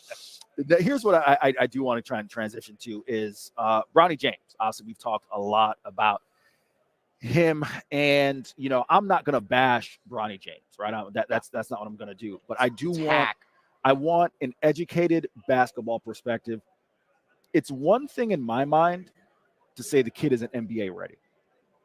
It's another thing that I think, and this is where I'm leaning on you, I'm asking you, right?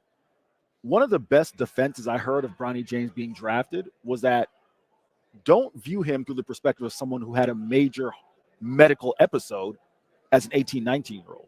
View him through the prism of a guy who was a top 50 recruit, top 100 recruit in the nation, and someone who had a pretty good McDonald's All-American game, and someone who apparently, seemingly from an athletic perspective, did well enough in the lead up to the NBA draft that it's like, okay, this isn't quite as egregious. That was the lens that I was trying to view him through. Sure.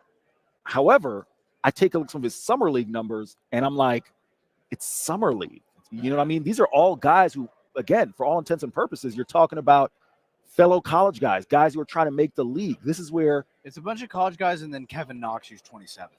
Wow, Kevin Knox. He's still playing summer league. Shout out to my former fellow Tampa Catholic Crusader, Kevin Knox. I forgot his brother's a Kobe Knox also as well. Carter's the youngest. Or Carter.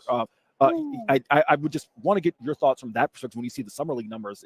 Any of that shock you or surprise you at all? No, here's the thing, man. He truly did miss a lot of development with that heart issue. I think people are not taking that into account as much as they should be. But even if he had gotten all that development, he still should not have.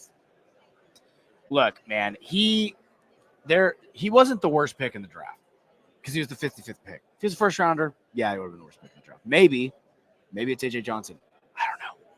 But what I can tell you is he's not ready, and he's not going to get ready playing in the NBA. He needs G League reps. He's the only dude in the second round, basically. Well, not the only. One of the few dudes in the second round who's on a full contract, on a 4-year deal. You look at AJ Mitchell, right? AJ Mitchell is a point guard, OKC Thunder. I talked about him. By the way, Locked On Thunder drops tonight. I'm the guest. AJ Mitchell comes out of Cal Santa Barbara, and he had 21, 6, and 4 last night. And he's on a 2-way contract. And he got drafted 15 spots ahead of Bronny James. That is just nepotism. And there's nepotism in sports, but it shouldn't be on the court. Keenan, I will say that was probably the toughest thing for me to swallow is the fact that 4-year guarantee. And if you ask, well, I'm assuming if you ask LeBron James, he would say, listen, I opt out of my deal. I gave the Lakers back a little bit of cash. All they're doing is just giving the James family back what I would have taken. It's a fair point. However, and Keenan, this is something that I feel like was fair. I don't want to say failed taken consideration, but you gotta be real about it. Optics matter. Oh yeah, optics matter. Absolutely. We talk about a lot of things going on, and the optics do matter in the sense that, yeah, the James family is probably getting money back that LeBron has helped the Lakers out in some form or fashion. But you just said a kid who's balling right now on a two-way deal when Bronny James gets a $7.8 million guarantee, and it's tough. Again, I understand what would be LeBron's, which is like this money would have been in the James family anyhow. Sure, but like it's a roster spot. Again, when I say optics matter, if that's the move, have Bronny sign a two-way deal or a standard second-round contract, and then LeBron can take care of Bronny any way he wants to. It's ridiculous that they've made this a family business. It's one thing to make, but the Lakers have allowed him to make. Oh, it a family I know. business. Yeah, I'm saying okay. I'm blaming the Lakers Okay. just as much as I'm blaming LeBron James. Yeah. Look, Rob Pelinka he looks like a pushover, man. He does. And it's hard to say no to LeBron James. I get it. He's like arguably the GOAT, whatever. Jordan, him, and Kareem. That's the top three. He's in the top three regardless of what you want to say. And it's just a bad look to have this kid on a 4-year contract when he was the 55th pick overall and he's shooting 28% in summer league. Not from three, from the field. His last game, I believe, at least the last game I saw, I watched him. He doesn't even look close to ready. Not even close. He's taking bad shots. One of my friends is an agent, and he's an agent for Jordan Walsh, Arkansas basketball player, 5-star. He's on the Celtics G League team. He's on a two-way, and he got drafted last year. He was eating LeBron James Jr. alive. Eating him alive. He was all up on his grill. He's this big 6'7" wing with long arms, like a 7-foot wingspan at 6'7". This dude is not getting full NBA. He will. It's going to be great. But right now he's raw. LeBron James Jr. could not get around him. He could not work him off the dribble. He could not beat him with the first step. He could not pull up. He could not find open guys. He could not make the right reads. He's just truly not ready. And I think a big part of that is missing that year of development. I truly think that affected him. Now, his role in the NBA to me at his best looks kind of like DeAnthony Melton. Okay. Right? Just kind of a point guard that's going to get you 15 minutes a game, backup point guard, maybe a Quentin Grimes type of guy, right? Good defender, maybe distribute a little bit, but the shot has to improve for him to do anything off the ball. Like, if he has the ball in his hands and he can't make anything happen, what is he going to do at 6'2" if he's not Avery Bradley on defense? I mean, listen, it's all great points on your part. Not to go off. This is my passion. No, and that's why I want to give you an opportunity to opine there. Before we close up, send it to Chip and Zay, who will be in here in just a moment. Would love to get your thoughts on this. And CB, I saw your comment in the chat. Different kind of heat. It was not the same kind of heat at Big 12 that there is here at SEC Media Days. I'm sure our guy BK would also confirm as well. There's a lot of heat here at SEC. Yeah. That is it's not Big 12 heat. It is not it's not that Midwestern. It's not that Midwestern. It's that Southern Belle. It's not that Midwestern heat. He's cracking up over here in the packed crowd. But I want to give a chance to opine on this here. The proposed site from the Austin Baseball Commission. I know you're a Dallas guy through and through, so it's not like you will be changing allegiances anytime. That was going to be my point. However, you have spent a lot of time in Austin. Obviously, went to school at UT and very familiar with the city, and it's like you live there now. It's like a second home to you. So yeah, it is my own. Your thoughts on two-part. One, and I'm sure this topic's probably been talked to death, so I apologize for people who may be tired of it, but the idea of baseball coming to Austin, and B, the proposed site, which would basically sit on top of Zilker Park. No. No, we're not building something on Zilker Park. Zilker Park is like Central Park in New York City, man. You don't touch Zilker Park.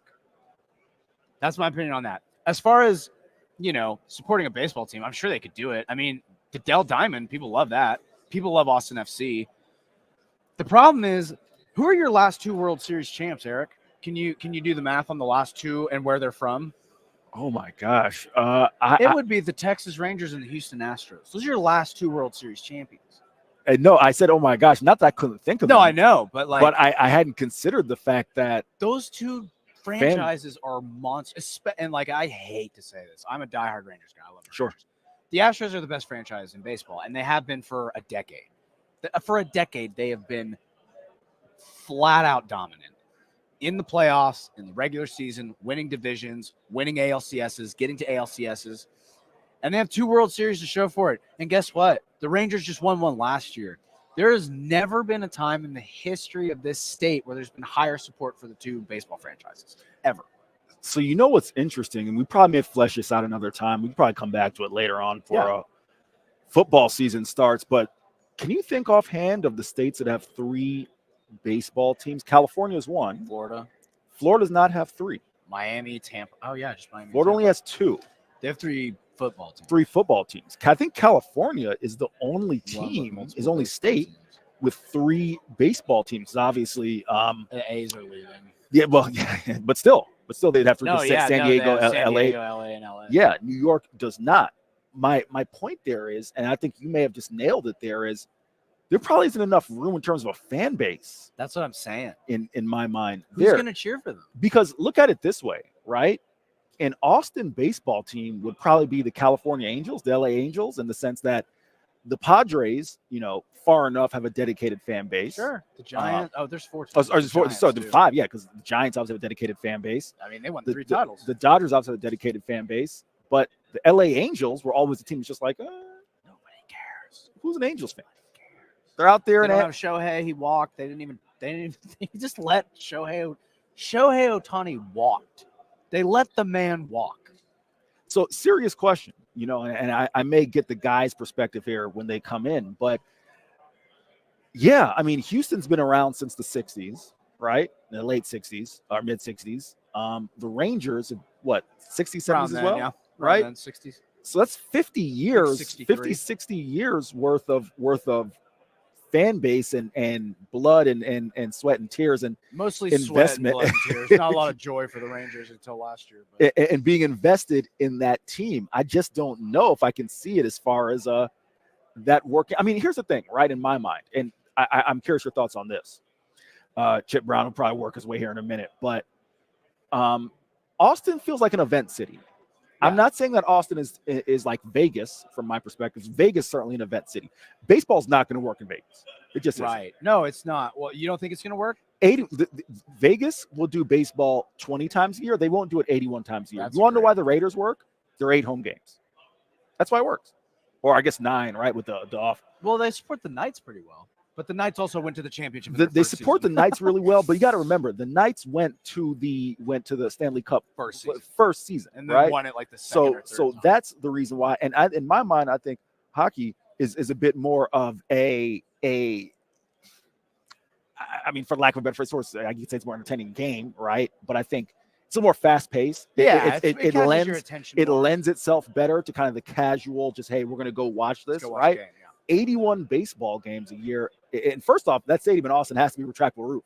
It better be, damn it. You know what I'm saying? Look at the Rangers didn't attract a single free agent until they built that stadium. As soon as they built that stadium, they got Seager, they got Simeon, they got all those dudes. Yeah. Right around when they built that stadium. So that is a big time factor Bring there as as well. Let's go and bring on Zay. Chip Brown must find his way because I got to go back to work just like he has to go back to work. But we'll bring okay. I can co-host with Zay for a little bit. We've done it before. Well, no, I don't have to run out immediately, but we'll bring Mr. Zay Collier on the line. He's going to take the third headset down the line here. Yeah, he's got the third headset down the line. And I'll just pass off one of the headsets once it's time for Chip Brown to hop on. But Zay Collier joining us of Chip and Zay. They're going to take you up to 3 p.m. Chip Brown making his way around here as well. Zay, I got to tell you something as you're getting yourself set up. I know you and Chip obviously are tight. You guys co-host the show every day. You talk to the man every day. But Zay, do not order ice cream around Chip Brown, okay? Because Chip Brown will have strong takes on your ice cream take. All right. Okay. So I saw him, and I'm going to give him a second. I'm going to give him a second to come on here. But I saw him eyeing those desserts that I brought. I brought a cookie for my guy here, Kings. I know he didn't get a chance to indulge. He came to do the show. Zay, I tried to have the flavor was called gooey cheesecake. Okay. That sounds like it's on point. It was on point, On bro. point, for sure. It had chunks of cheesecake in it. Yeah. It was fire. Yeah. Your man Chip Brown here acted like I committed some cardinal sin in terms of the choice of ice cream that I had. What did you have? Some salted caramel? I think was that what you had last night? Butter pecan. Oh, you talking about butter pecan? Old head. What do you think? Old head here. I was trying not to call him washed, but he doesn't want to go with gooey cheesecake for the greater glory of butter pecan. That don't make no sense to me. Zay Collier. Yeah, Chip Brown, that ain't the best move. But hey, it's all good though. You know what? Bluebell actually has this new Oreo cheesecake ice cream. That's it. That's Love the ice cream our right there. fans, me and Eric. We'll see you guys tomorrow. We'll be live from here again. Much love. We're going to pass it off to my good friends, Chip and Zay. Peace out, gentlemen. Thanks, fellas. I'm going to scoot up a little bit. Yeah, get up in here. We need to Slide down a little we're gonna bit. have guests today, Yes, sir. Zay. So it's gonna be fun. In the immortal words of Judy Brown, happiness is a choice, and we're happy to spend some time with us, Chip and Zay, from 1 to 3 here at SEC Media Days. Oklahoma coach Brent Venables is speaking to the media here at Media Days right now. And it's been interesting talking about the Oklahoma Sooners and what their season could look like because their schedule is a monster.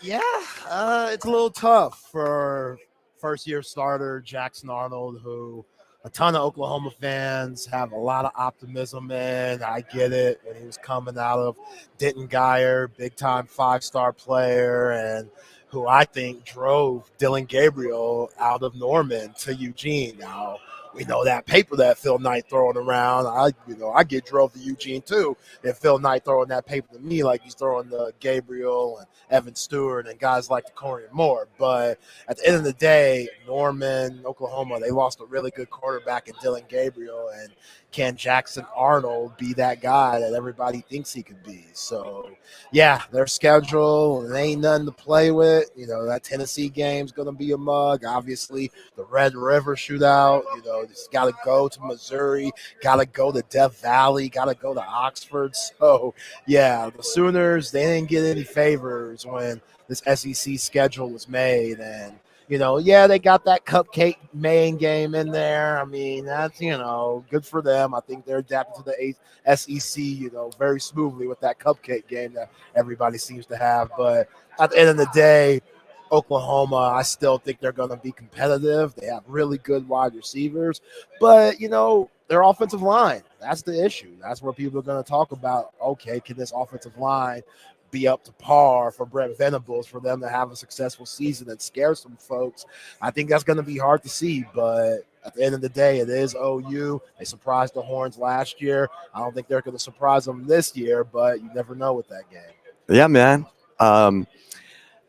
Earlier today, Georgia coach Kirby Smart, Carson Beck took the main stage, and Kirby Smart was asked about his schedule, which includes road trips to Alabama, Ole Miss, Kentucky, and Texas.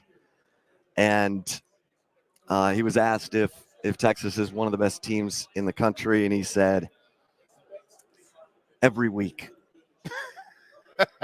every team we face is the best. Kirby said it's like being in the NFL. Every week is just a grind. What did you think of Kirby? What did you think of Carson Beck? Both of those guys understand what's at hand. Kirby Smart, He obviously is going to shout out Nick Saban a ton, who was here, represent SEC Media Days also. So, yeah, I thought Kirby Smart, I didn't hear him answer the questions that everybody thought he would have to answer. Maybe he talked about it later on about, just the reckless driving that a lot of his players have gone through these last few years. But, yeah, this Georgia team, they're terrifying. And what makes them even more terrifying is the fact that now they got something to play for. You would think those 2 years they won it back to back. Last year they might have, got a little complacent, have been like, we've won so much. Like when you're at that mountaintop, the only way to go is down. So now coming into 2024, when they feel like they got hosed last year, and a lot of people feel like they got hosed, and Florida State got the other end of it with how bad they looked against Georgia and Georgia punting it on them. Now this year, Carson Beck and just how comfortable he is and what he's supposed to be in the draft next year, first round pick, maybe the number 1 pick if he shows out. This team has bulletin board material, and they haven't had that in a pretty long time. So I think that's terrifying for not only the SEC, but for the rest of the nation. Yeah, I mean, you look at the fact that Carson Beck is a 5th-year quarterback, and he stayed, and that's rare. It's impressive. Programs like Alabama and Georgia have been able to retain players because those guys are playing for championships. And Kirby Smart talked about that today, and he talked about Carson Beck being a guy who would stick around. And Carson Beck talked about how, 3 years ago,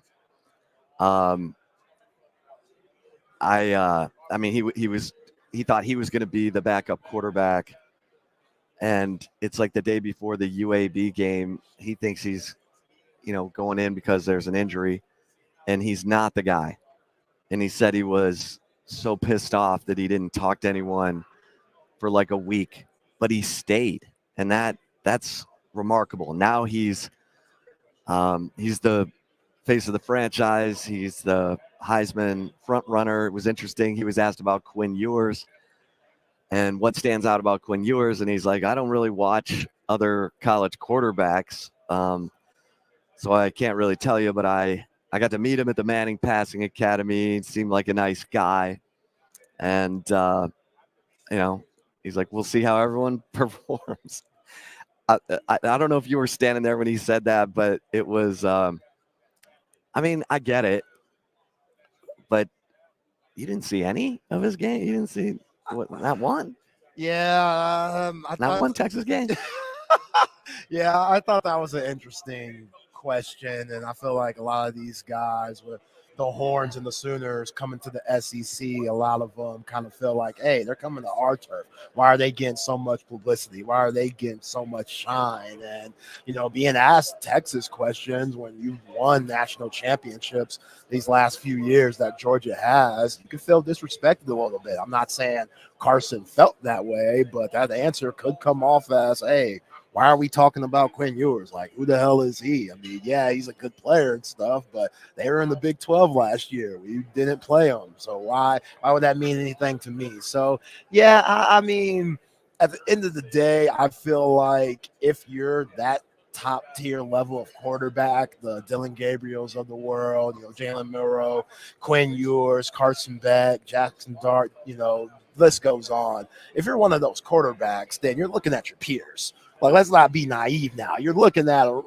everybody else around the nation and seeing how you compare to those guys. So Carson, he could have said that, but then he went on to talk about, okay, yeah, I was at Manning camp, and, Quinn, he's a good guy, and I saw him there and stuff like that. But at the end of the day, that's bulletin board material for Texas in a way. If I'm Quinn Ewers, I'm like, oh, what? You didn't watch any of my games, bro? Okay, well, when y'all come to DKR in October, you're going to see me up close and personal. And both of those guys, they're battling it out for maybe one of the top pick in the draft this upcoming year, or the first quarterback taken in the 2025 draft, and also obviously SEC championship, national championship. So Carson Beck and Quinn Ewers, they're going to be linked together for the rest of their careers. And that's pretty exciting. That's what the SEC is all about. Well, it's, it wouldn't be SEC Media Days if we didn't get a chance to talk to my man, Ian Fitzsimmons of ESPN Radio. He does Sirius XM Radio. He does it all. CB, I didn't know you were like some world-renowned tennis player. My man, good to see you What's again. happening, How are Ian? you? Good to see you. Ian Fitzsimmons, Zay Collier. I know he is. Who told you that? Taylor? Lance Taylor? Exactly. Yeah. Yeah, he's making me out to be Roger Federer, and I'm like, I'm old. I was good like 25 years ago. You and I would not be, no one would think of us as athletes. But at one point we were. We were. Now, Zay, state champion here. Man. I didn't know that the morning news was sending this dude to cover Wimbledon. I mean, I had I've known him 20 years. Those were the golden years. 20 years. And I had no bleeping clue, man. Those were the golden years. Fitzy, it's good to see you, man. Last time you and I were in this hotel together. We went to dinner, didn't we? Bob's Steakhouse right downstairs. Yep. Back in the day when he and I used to wager a few of the Bet to Your Hands Bleed with Randy Galloway. Bet to Your Hands Bleed with Randy Galloway. That's it. I stole that bet. I actually call wagering picks on ESPN Radio Bet to Your Hands Bleed. Straight steal from the old man himself, and I'm proud of it. So, Zay, Ian introduced me to Lance Taylor 20 years ago. Yeah, roughly. And I mean, I guarantee it's taking years off his life. Oh, yeah. Fitzy, your brother was at Kansas State. He's been on. It'd take less time to go to all the NFL teams and college teams that he has not been a part of. Than ones he's with the Seahawks right now, though. Okay. Coaching special teams. All right. Okay. Yeah, he's a different. Byron Murphy's up there now. Yeah, absolutely, man, and loves him. We don't talk a lot of ball, but I know when he got stuck over the NFL draft for us with Tannenbaum and Chris Canty and Carlin, and the moment he got drafted, right, I get a text. This is the only time I've ever gotten anything from my brother going, love it. Yeah, he's a we don't talk ball. It's hard for him having a brother in the national media, but now you got to replace with something. You know what I mean? I almost cursed. No, you go ahead. Almost We're cursed right there. for a reason. I know, man. Go ahead. I censor myself. I get comfortable around this guy, right? So I mean, I got to watch myself. But now you got to replace him. But that and a lot and a whole lot more. Xavier Worthy, JT, going down the list. Mitchell. But I've known Steve Sarkeesian and Kyle Flood and Jeff Banks for a long, long time. That team is the most SEC ready of any newcomer to any conference, not even just the SEC. But look, it for Texas fans, it does mean more. And that team is built ready to roll because they built it from the inside out. And you look at their schedule, man, my gosh.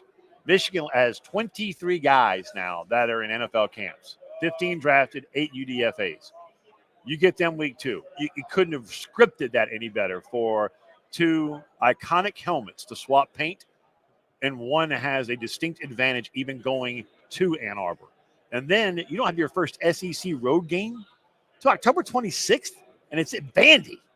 Are you – man, the schedule makers gave Burnt Orange a gift because that schedule is absolutely amazing. And Sark and those guys that I just rattled off, they're going to have talent. They're going to replace Murph. You get Isaiah Bond over from Alabama. I mean, they're going to find – they have guys. We just haven't heard of them yet. But there's no doubt in my mind you will. I think that they are remarkably talented. And his schedule lays out perfectly. Well, Ian, talk about Sark a little bit because you've seen him grow a ton over the years. And obviously he went through what he went through at SC in Washington, but now he's basically – Now he had a near-death experience at Alabama. Absolutely. That changes the man too. But Sark seems like he has everything together from recruiting, from his culture, from his play calling. How do you think he's going to do for the long haul here in the SEC? He's one of my favorite coaches in college football. And I'll give you a story about Sark in year 1 at Texas. Chip, I think you and I talked about this off air, where getting their brains beat in. I think it was week 2. And he keeps running. Arkansas. Yeah, and he keeps running the ball. Right, same damn play, like 4 times in a row, including the next series. And I asked him, I said, why? He goes, because we hadn't run it right. He's a savant. He's like, I was a teacher. He knew that year was going to be a teaching, not moment, but year. And that was just sending a point to his team. Like, look, man, we're going to run this damn play until you get it right. And they didn't. But it was that subliminal message, right? I mean, that, hey, this dude, we're going to get our brains beaten in unless we really start grinding. And they did. And they brought in, they recruited SEC talent, SEC bodies with an SEC mindset. You're going to do it till you can't get it wrong. That's that Saban mentality. You do it until you cannot get it wrong. Not get it right, get it wrong. And that's Steve Sarkeesian. And he'll draw a play up in the first quarter, show you that same look. In the third quarter, it ain't even close. Yeah. It ain't even close. He does an amazing job of, like, he uses all that motion, and he talks about we're going to have a big playbook. The more we do, the harder we are to defend. That's not the common logic in college where you have a 20-hour rule. Yep. And they run it with precision. And I mean, the motions, the gadget plays, he's such a creative mind, and he'll take a play from anybody. Like he's like Andy Reid. Remember that story about Andy Reid getting a play from a custodian? Have you heard that story? Yeah, I have heard that story. That's a true story. I mean, Andy was like someone was like, "Hey man, what was that play you ran?" He goes, "Oh, I got that from our janitor. He's been bugging me about it for about 8 months." So I finally looked at it and went, "Oh, you know what? This might work." It's got something. And I think they called it like Custodian 2 or something like that. I can't remember what the play call was. I'm not making this up, Chip. Sark's the same way. Like he'll take he'll go and see a high school team, and if a coach ran some formation, some play, some look that he liked, he'll go talk to the dude like, "Where'd you get it? Why? How?" I mean, he's there's no ego there when it comes to, well, I came up. No. The great ones don't give a damn. If it works, it works. And if you think it's going to work, they're going to run it. What do you think of yours? Because we heard from Carson Beck today. How grounded is that young man? Yeah. He's been through it. He's a fifth-year guy. Man, he is so impressive. I mean, doesn't like talking about himself. You start asking about teammates, a lot like Quinn. They'll talk your ear off. So I actually apologized to Quinn Ewers last year because I thought he was at Big 12 Media Days. I had this outside impression, and I never talked to him. You're going to bail on your senior year, and you're going to, go $1 million at Ohio State, and then you're going to leave because you didn't get any. I'm bashing this young man, and he's the complete opposite of it was a misconception about him. He is a remarkable leader, leads by example, and is not an ego guy. I mean, I literally walked up. First thing I said to him before we sat down and did the interview was, "Oh, an apology." And he was like, "No, man, it's part of the job, But I'm a big fan. I think he's arguably the second best quarterback in college football, behind the guy we just mentioned, Carson Beck. He's going to have a great NFL career. You talk to Kyle Flood or Sark or any of those guys about him. I mean, he has a great football IQ, but he's not a rah-rah yell guy. He is a follow-me guy. And I respect the heck out of that, man. You don't have to be Tom Brady screaming and yelling all the time, I mean, I never saw Joe Montana raise his voice. I'm not comparing. I'm just saying there's different ways to go about it. And he's a quiet leader that guys just gravitate to and follow. I mean, at the college football playoff where I saw you, Chip, I called that game on ESPN radio, and just watching him behind the bench, so impressive. I mean, he's just got a calm demeanor about him where even if the bleep hit the fan, all right, we're good. We'll make it. Yeah. I like him a lot. How do you think Ole Miss is going to be this year? I mean, that's a lot of transfers you got coming into Oxford, but they're talented, the most talented team Lane's ever had. I'm glad you asked that because Jim Nagy, who we all know Jim, Senior Bowl director, 4-time Super Bowl champion, great scout, great mind. He told me last year that he had 20 draftable grades on Michigan players. That Michigan was the most talented team in college football. Well, 15 got drafted, and 8 of them are now, the 8 others are in camps, right? He told me yesterday that Ole Miss, he has 23 draftable players. Yeah, big fella. Bow up, right? 23. So I called one NFL GM I've known for a long time who has a great scheme. And I think probably more than this one particular NFL GM does this. You want to go fish where the fish are, right? So he has by college team, how many draftable players are on that roster. So you're not spending as much time over here, right? You're going where the fish are. So I sent him a text going, Ole Miss, how many guys? He had 22. So that's 2 great minds, right? Independent of one another, telling us all the deepest, the most talented team in college football are the Ole Miss bleeping Rebels. So get ready, man, because they're deep. They got a quarterback who's got a bleep you attitude to him. You guys know, obviously, Jackson Dart. And I'm telling you, the only way that they don't survive and advance in the college football playoff if Lane somehow screws it up by going for 4th and 15 on his own 7.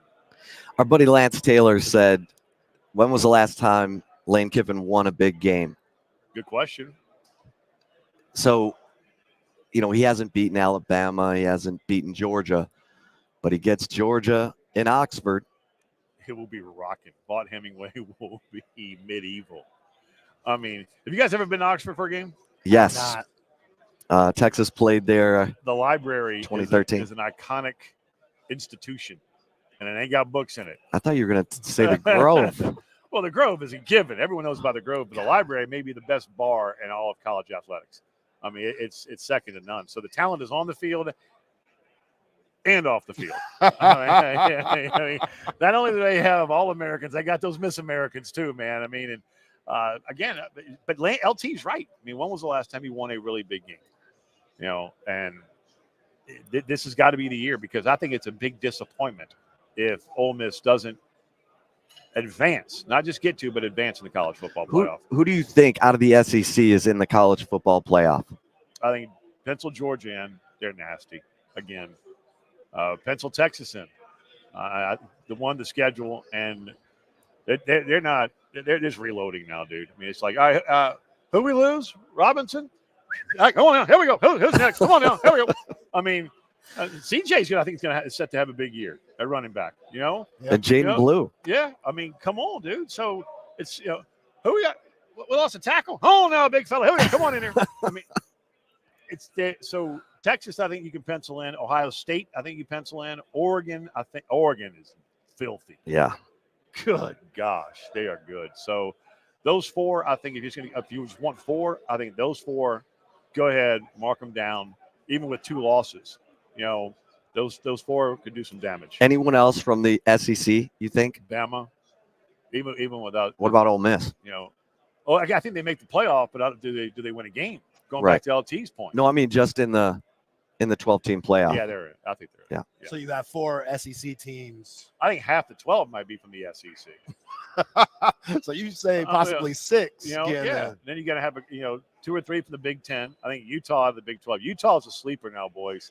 Oh, I'm right there with you. They are good. Cam Rising. Love Kyle 88th year in college football. God bless him, man. I mean, bad back, 4 kids, right? I mean, a grandbaby on the way, but he's still playing, man. He's still getting it done. You got eligibility left. It's in the trenches out there at Utah. Whittingham has built a Camelot. And I know for a fact 3 NFL teams have tried to lure him out of there, and it ain't going to happen. Just quit trying. The dude likes to hike, fish, ski, and coach football in no particular order. Depends on the time of year. I mean, that dude, they're good. I mean, so I think Utah, I think they win the Big 12. So that's we got 8 now already up in there. So good luck to your group of 5, whatever that little bitty school is that's going to get their ass kicked in that first playoff game, and best of luck to everybody else. By the way, Texas fans, you need to know this too. You ain't running this conference. I think they know that. I know there's that perception because they did form the Big 12 with OU. Daddy DeLoss Dodds ran the Big 12. I mean, let's just be honest, right? I mean, that was without question. and his running partner, Oklahoma, right? It was, the two giants and then the Oompa Loompas. I mean, and the Lollipop Guild. So, but this one, you have as much stroke as Vandy, and Vandy has as much stroke as you do. I mean, that's just how it is over there. Oh, yeah. And I've lived it. I mean, I've lived in both. And, like this morning, you saw John McDade, the head of officials. Was it you that asked the horns down? No, I never asked that question. Yeah, that was a good question. I loved it. What did he say? Because I wasn't there. Oh, get ready. Buckle your seatbelt, Horns fans. You're not going to like this. So, unsportsmanlike is unsportsmanlike. If you do the Gator chomp in a Florida Gators in a taunting way. Exactly. In their face, that's 15 yards. If you're going toward your bench with your teammates and doing the Gator chomp, do it all day long. Yeah, you're good. So, if you just knock the 11 snot out of Quinn Ewers and you're going back to your bench and you're putting those horns down, knock yourself out. You're good. You're good to go. As it should be. Thank you. Yeah. To be honest, I'm petty, Ian. That was doing in their face. If as long as it don't turn into anything physical, man. That's college football, man. Taunt a little bit. So stick your chest out. I know you didn't want to hear that, Longhorn fans, but that's just life in the Southeastern Conference. It's always been that way, though. I mean, if you do anything in a taunting way, you're going to get the flag. If you're doing but in it, the Big 12, if you did it on your own bench and a ref saw you, the horns down, that was a penalty. Well, that's stupid. That was a penalty. Yeah, it was a little soft. That's a little. Sherman's got more strength, It man. was a little soft, but a lot of Texas fans don't care about that. So where's that come from then? I don't know. Rodney Terry. He got mad. He lost his mind. We were like, both RT at the exact same. that was embarrassing. That's my man, RT too. that's That so was good. Like, really? You're going to go up to the Central Florida players man. and say, don't do that? Like, go into your own locker room and tell them, hey, we just got embarrassed. Are you pissed? Are you ready to work? Yeah. What That is so good. What else has jumped out at you? I know we're 2 days in. We're not even all the way 2 days into SEC Media Days, but what are you picking up or you want to pick up from this? And I'm always looking for a sleeper, right? I think we all do. And I think Tennessee is a 9-win type team again. But I think Missouri might have something. that schedule. Dude, now you lost the leading rusher, right, to the NFL. But Brady Cook is back, and he can sling it. He's got wideouts. Yes. So I don't know if a 9-10 win type team can be a sleeper. But have you guys talked to Eli Drinkwitz? Oh, yeah, he's a character. I just want to hug the guy. I mean, he is hilarious. And his players love him. They fight for him, man. So defensively, yeah, I know. Because DC just went to LSU. Yep. What do they have defensively? That's the question.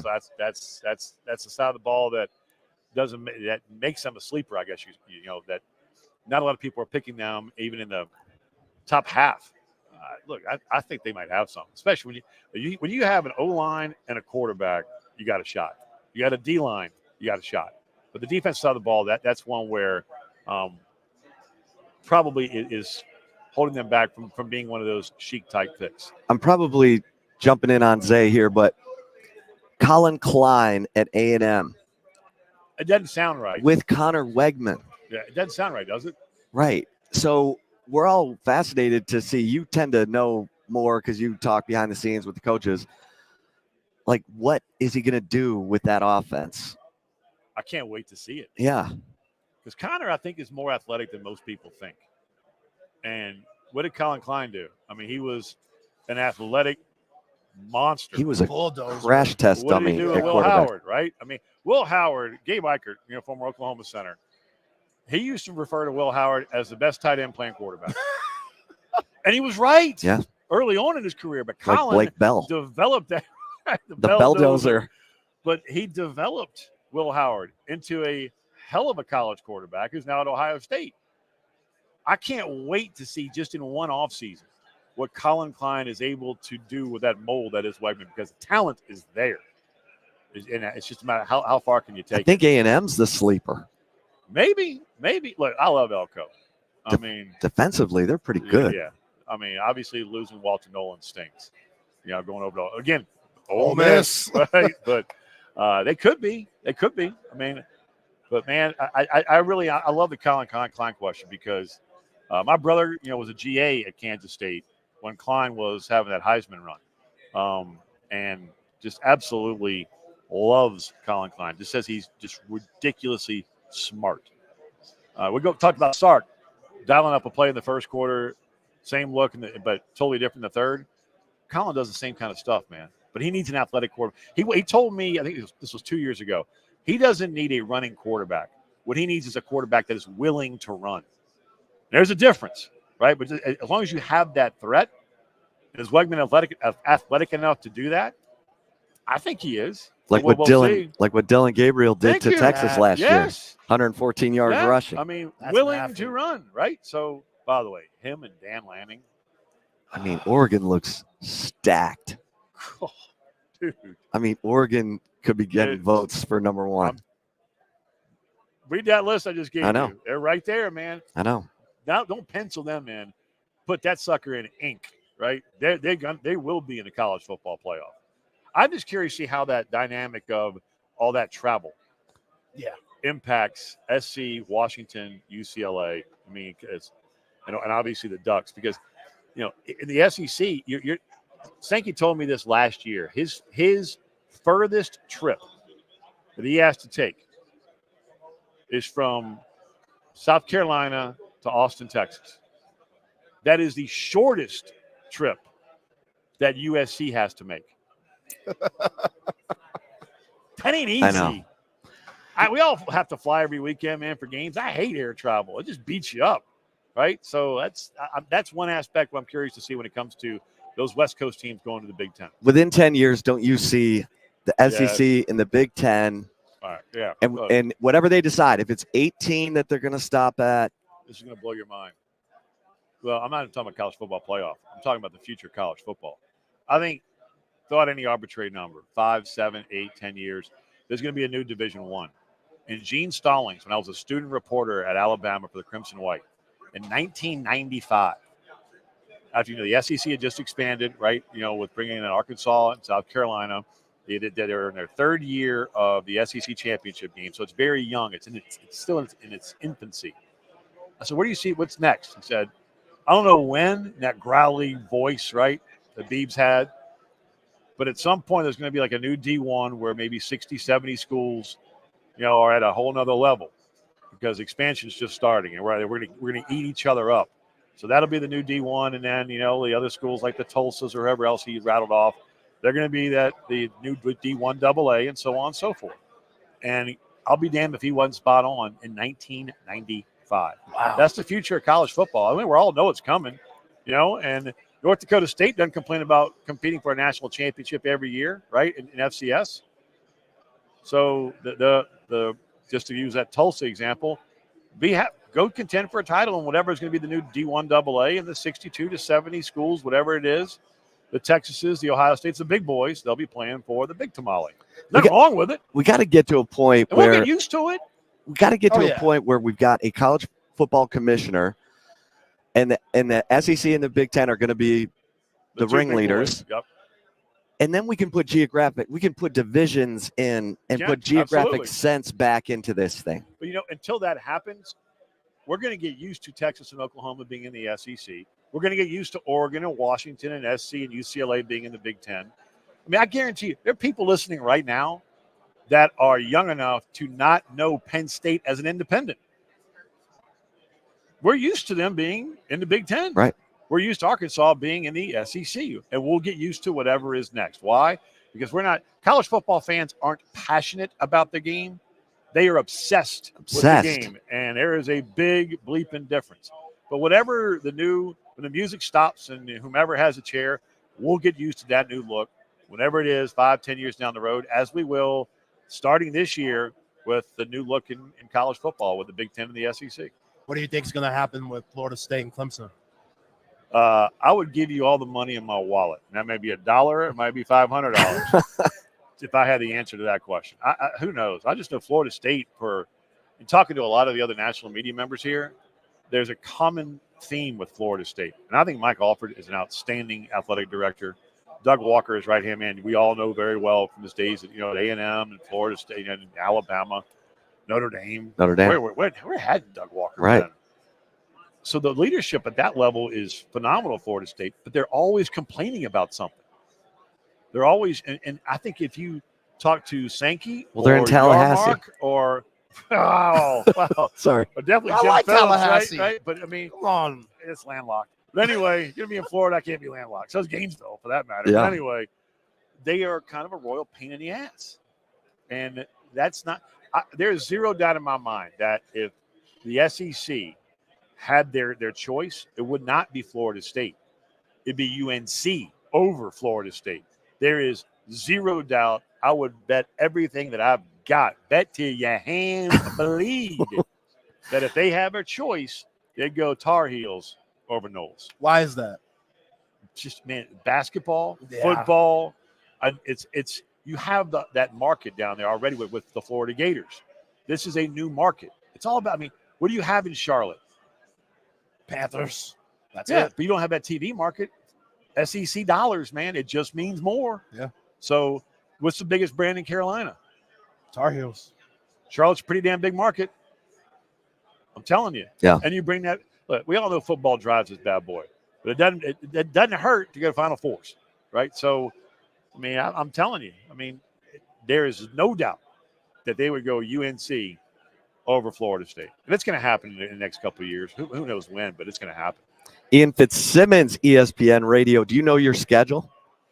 The first couple of weeks, yeah. So I know that week one, Vegas, baby, SC LSU, two teams that defenses stink last year, absolute abominations, and two teams that lost Heisman Trophy winning quarterbacks. I can't wait. Garrett Nussmeier, by the way, man, he's on the All Hug team. You know, I mean, obviously, we all know his dad, Doug Nussmeier, great coach. Coach with Sark at Washington. Yeah, I mean, NFL now with the Philadelphia Eagles. But this young man just bleeds purple and gold. He could have hit the portal, didn't, stuck, stayed, competed like Carson Beck. I can't wait to watch that young man spin it. And then Morris out at SC, I had him late in the year last year, and Kingsbury, obviously now with the Washington Commanders. I said, hey, you always ask about the backup, just in case, right? I said, hey, Like a good, skilled yeah, like just in reporter. case. Always like, just in case Caleb Ian goes down, Fitzsimmons. right? Tell me about Morris. He goes, they ain't gonna miss. He didn't say not gonna miss a beat, but he's like, this kid's got it. I mean, in the film room, arm talent. You saw him in the bowl game. I mean, he can spin it. So I'm pumped to watch those two guys get after it. And can we just turn Harold Perkins loose? Let's not drop that dude in coverage, LSU. Let's let that guy go get a quarterback. That's what Am I wrong? Texas fans are worried about with Anthony Hill because they're talking about him playing middle. You don't want him I don't going mind you backward. moving him around, right? Right. I mean, LT at times played with his hand in the dirt, But let that dude do what he does best, and that is seek and maim quarterbacks. Yeah, with how bad their defense was last year, you get back to the basics. Yes. Go get the quarterback. That's it. That See dude- ball, get ball, man. Go get it. He forced 4 fumbles as a freshman. He forced 3 fumbles last year. Like, I know his numbers dropped off a little bit, but he had an interception in both seasons. I mean, that kid is such a talented player. You know what? And just staying with LSU for a sec. I asked Nussmeier yesterday. What's the hardest part about replacing Daniels, Thomas, Neighbors, all first-round picks, along with everybody else, right? Mingo is going to be missed in that defensive front. There was one bright spot. It was that dude wearing 18, and you wear 18 at LSU for a reason. That means that's cherished. That's holy ground at a Highlander. That's voted on by teammates and coaches to wear that cherished number. So they're going to miss. They're going to miss him big time. But Nussmeier said when I asked about all that talent gone, he goes, "Look, all we can do is just play the next snap, go the next lift, get that much, but 1% better every single day. And if we do our jobs, then we're not replacing. We're just being the best version of us. But if we lose and we suck, it ain't gonna matter."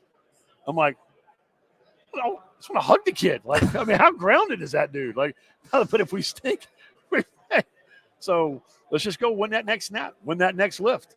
And for a guy who's never started a game as the guy to be that grounded, That's impressive, man. That's awesome. Ian, do you think, talking to Ian Fitzsimmons, ESPN Radio, college football, I mean, he does it all, but college football, he's a junkie like us. He's a junkie like us. Do you think we end up at a 9-game SEC conference schedule in 26? Did you see that dude in a really nice suit over there on SEC Network about 5 minutes ago? First name Nick, last name Saban. Yeah. He's been preaching for that for years. Get rid of the Citadel off the schedule, right? Let's play we need to add a conference game. And another point was, because obviously he really started harping on this when Texas and Oklahoma were coming in. We have to keep our rivalries intact. Right. LSU needs to play Florida. Third weekend in October. That's Bama and Tennessee. You have to keep those. Georgia, Auburn. You have to have those intact. Finally getting Texas and Texas A&M back. My turkey at Thanksgiving hasn't tasted the same for the better part of a damn decade, right? I mean, so those have to remain. And how do you do that? You got to add a conference game to make sure they all stay intact. Yeah. I mean, it is a gauntlet. It's amazing. Kirby Smart said it today. We knew with Texas and Oklahoma coming in, it just meant the schedule's getting harder. Yeah. And you look at Georgia's schedule, at Texas, at Ole Miss, at Kentucky, at Bama. And they're playing Auburn. They still going to the college football playoff. How about that? Because they're that good. Yeah, I learned something today when Kirby was saying how difficult it is to play at Auburn. I've not been to a game at Jordan-Hare. I've got you, Bubba. Hamilton's for dinner. It all starts with food. Moe's Original Barbecue for lunch. Phenomenal. Now you're talking to Texans here. Yeah, no, you're recommending barbecue. Better be serious. It's Bama style. Coach. Okay. Get the pulled chicken sandwich Bama style. Okay. They slap that sucker with coleslaw all over it. It's amazing. What's it called? Moe's Original Moe's. Barbecue. Hamilton's for dinner. And get out there early because they know how to get it done in those tailgates. It's awesome. Yeah, when they got that eagle flying around and It stuff, is awesome. it can be intimidating. Auburn, I mean, it's on the plains, and they have a us against the world type mentality. It's very family driven. I don't know if that makes sense. So year 2 at Hugh Freeze, they're going to be better. Talking about sleepers, I don't know, maybe Auburn. Yeah. You believe in Oklahoma? Thorne's back, so at quarterback, maybe. I don't know, but it's a great place to go watch a game. Jordan-Hare is awesome. I don't buy Peyton Thorne. That's my biggest problem with Auburn. Year 2 with Freeze, that dude is just like Bruce Arians actually wrote a book called The Quarterback Whisperer. When you go look at all the quarterbacks that Bruce Arians coached, you're like, oh my God.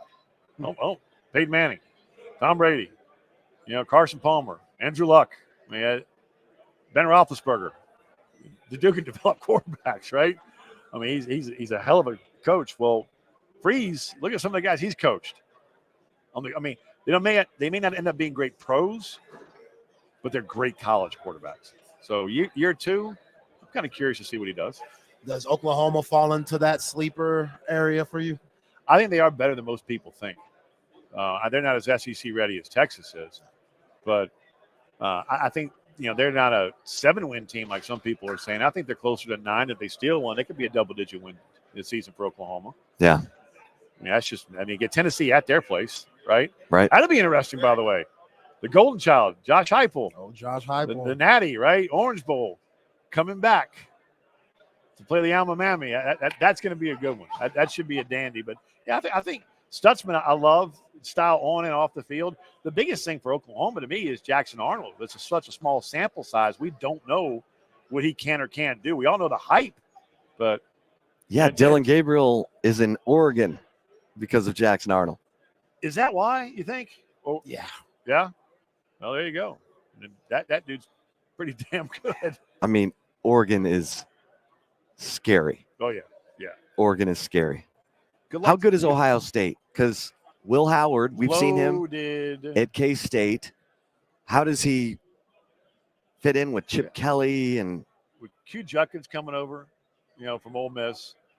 I mean, that dude was breaking. That dude was Judkins at running back at Ole Miss was doing things that we hadn't seen in the SEC as a freshman and sophomore since Herschel Walker and Bo Jackson. Is that any good? Pretty damn good. He's now playing for the Buckeyes, right? I mean, behind that offensive line. And then you got Caleb Downs, arguably as a freshman, the best safety in college football. Buckeye. And they're talking about him playing running back also. Like just getting. I mean, they still have Travion Henderson. Yeah, but or maybe not even running back, but lining him up. He's such a great athlete. Lining him up on the offensive side. Dude, they're naughty. I mean, how many starters they got back? 16, 17? Oh, 9 on defense. Dude, Lord. So, yeah. And then you got Chip Kelly coming over to call plays. People forget about that. He's the offensive coordinator for his former offensive coordinator. Ryan Day was his OC when he was at where was it? UMass or wherever the hell he was. New Hampshire. Somewhere up there. But I feel like Chip Kelly's offense has been superseded. Like even by the Art Briles offense, I'm interested to see what Chip Kelly brings to the with talent table in terms of. He didn't have any yet at UCLA. Yeah. I mean, let's be honest, man. I called their game against Utah last year. That game was over before the coin got tossed. I mean, it was done. And Utah beat the hell out of them. And Utah didn't even have a running back. They had to bring Sione Vaki over from safety to play Ironman football, and he ran for like 220 on him. He never played running back before in his life, not even in high school.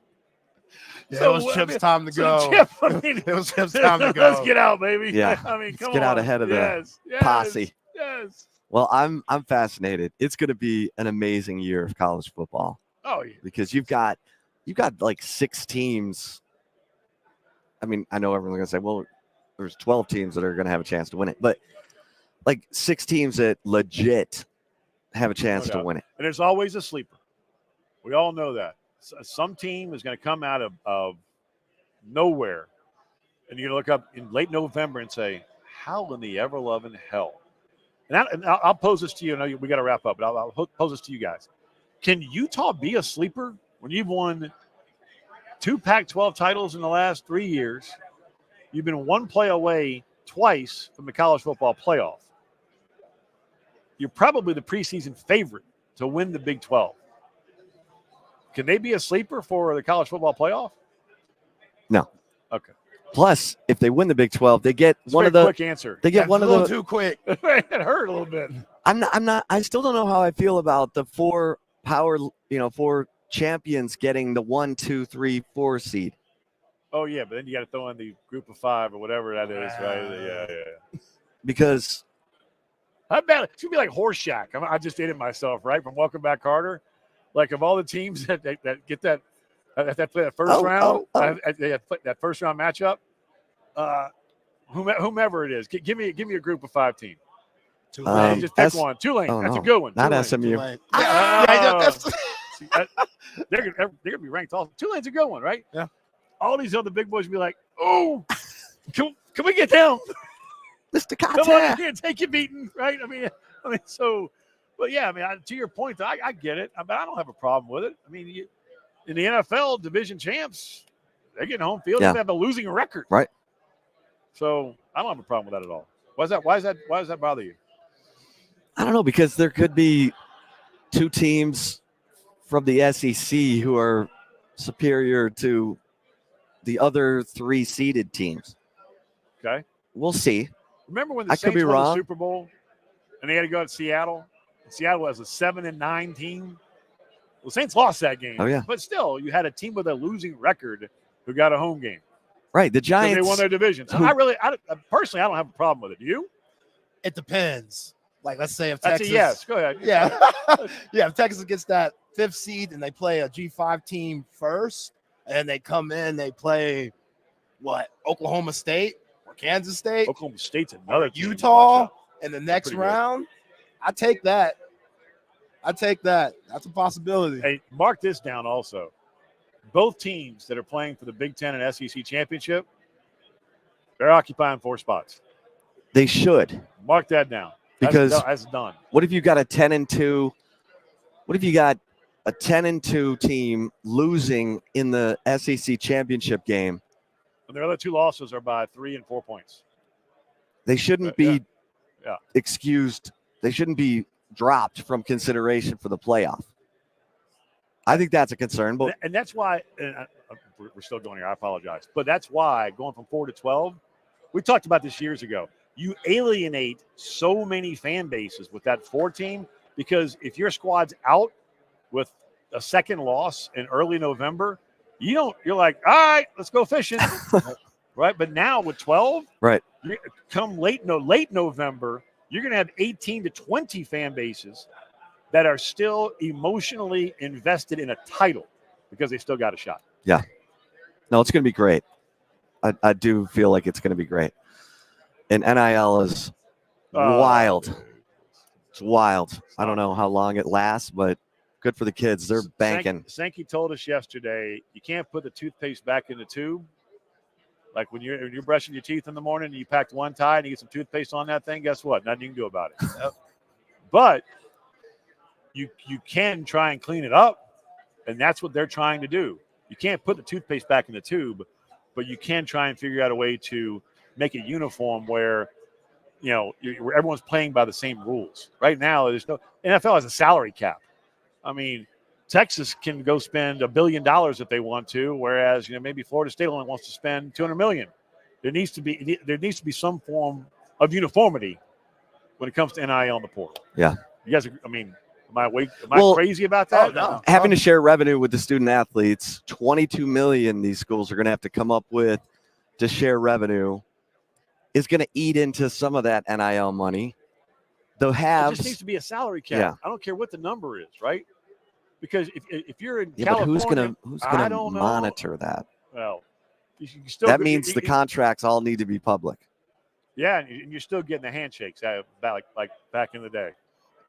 Oh yeah, look at him laughing. Oh yeah, come on, man. There's always going to be a level of McDonald's extra. A little something. Ian Fitzsimmons, always appreciate it. ESPN Radio, great stuff, man. God bless RT. Love the conversation. God bless RT. Man up, RT. Hey, RT, big year this year, baby. A lot of good players, a lot of good people in the transfer portal. Yeah, you following college basketball at all? Me now? Shit, no. Right. Should know. I had to go to the mountains for 10 days with my kids, wife and kids, and then we went to the beach. We do it every year, so I just bring that Bible right there. All I do is study basketball. I couldn't tell you who the top 5 players in the country are right now. Hey, I get it. Why are you asking me about basketball? Because you said RT. And Rodney Terry, I thought you were giving him hell for the horns down bitching. Oh, I was, but that doesn't mean I'm following basketball. No, I know. I was just throwing it out there. I got you. You know what I mean? Ian Fitzsimmons, ESPN Radio, great conversation. All right, Were we still live right then? Yep. We're good though. We're you can say what you just said. You good. We're good. Shit. There you go. Hey. What do you mean? We're good. I'm trying to go back to what I just said. What do you mean? Hey, this is Texas Sports Unfiltered. Just because we're on radio, bro, doesn't mean, You didn't say anything bad. You didn't say anything bad. You're good. You're good. Welcome. I love it. Appreciate it, Ian. Ian Fitzsimmons, great conversation. All right, let's get to some of our travel partners here for SEC Media Days. How about 34 Wine and Spirits? If you got a big party coming up, you're making plans for your tailgates for the upcoming Texas football season, enjoy a nice bottle of wine or a nice cocktail with dinner every once in a while. Go see our friends at 34 Wine and Spirits, located on Southwest Parkway. 34 Wine and Spirits has everything you need to plan your next event or party, big or small. Go see AJ, go see Scotty. And hey, the 34 in the name is for Ricky Williams. He's one of the owners, the best wine and spirits store in all of Austin. 34 Wine and Spirits. And listen, if you're ready for the big screen of your dreams, AV Consultations. We're less than 50 days from the return of football, which means there's no better time than right now, seriously, to reach out to Tom McKay and his crew at Audio Visual Consultations. Here's the deal. Tom and his crew are going to bring everything to you. They're going to bring you the best price on big screens. They're going to bring you surround sound. You need surveillance or electronic shades or new lighting or just that ultimate media room. They've got you covered, and all you have to do is call 255-8678. That's 255-8678, and Tom and his crew are going to bring everything to you. They're the experts. They've been doing it for 30 years. They've set me up in 3 different houses, and they're the best. You're busy. You don't need to be lugging TVs around town or punching holes in your drywall. avconsultations.com. All right, Zay. That was some good conversation with my man, Ian Fitzsimmons. Great conversation. He does a great job. I like if you've listened to Ian Fitzsimmons as the sideline reporter for ESPN radio broadcasts of college football, he does a great job of using those prep meetings with the coaches and players to pull out information that you don't get from anywhere else. I think Ian is so good at what he does. And plus he's got all the contacts. His brother's been in coaching forever. And so I always like getting his perspective, especially at media days, because you'll see him. He's in the halls. He's talking to Venables off by himself. He's a dog, Yeah, you got to be in this business if you want to be good. You're a dog too, my guy. Well, and you said some interesting things. I mean, just all of the NFL players that Lane Kiffin has or potentially could have this year. I mean, we knew he had 23. That's ridiculous, man. 23 draftable players. Which makes me think, okay, Lane, now just by hearing what Ian told us, now the level of optimism's gone up. Like, they should be one of those teams that plays in the SEC championship. Now, I get it. Lane Kiffin hasn't won those big games yet, but what I just heard, that talent, if Lane just keeps those guys together and keep them locked in and buttoned up, there's no way that Ole Miss shouldn't be one of those SEC championship games, especially since Texas and Georgia, they're going to knock themselves out in the way if Ole Miss runs the table. If Ole Miss goes undefeated, which definitely be hard to do, but if they get one loss, I'd find it very difficult to put whoever loses that Georgia-Texas game, which again, both teams could easily lose another game down the road, especially Georgia, how tough their schedule is. Texas, too. I mean, they could lose the week prior to Oklahoma. We saw it last year, lose to Oklahoma. But it's hard for me to see, with no more divisions, having a repeat game of what we saw during the regular season. That's even if there's a lot of teams that are at 11-1, it would be very hard for me to see if Ole Miss was at 11-1, Texas and Georgia, the loser out of that Texas-Georgia game getting hosed in the way and not making it to the SEC championship, which also, like we talked about, Chip, could be a blessing in disguise, because if you're that third place team, you're in the college football playoff and you have a week to prepare and a week to rest up and you don't have to go to Atlanta. So there's different ways that you can look at it. That's what makes it fun. And think about it. You could have teams play each other 3 times. You could have Texas, Georgia on October 19th. You could have Texas, Georgia in the SEC championship game. And if both are in the college football playoff, you could have them play again. Think about that. I mean, you think it's hard to beat a team twice. How about having to try and beat a team 2 out of 3 or 3 times? Yeah, it's ridiculous. It is. And here's the thing, Zay, that we're going to talk to our man Chris Hummer here in a second. And it feels like NIL has made it where the top programs are able to be old and stay old, kind of like basketball. Mm-hmm. I know what Scott Drew said after he won the national championship. The key now is to stay old. And you look at Oregon with all they've added through the portal. You look at Ohio State with all they've added through the portal. You look at Texas. They've added, Sark's brought in 11 transfers, 1 already left. Kendrick Blackshire, so 10 transfers. Ole Miss, 19 of their 22 starters are transfers, and these are all the programs we're talking about.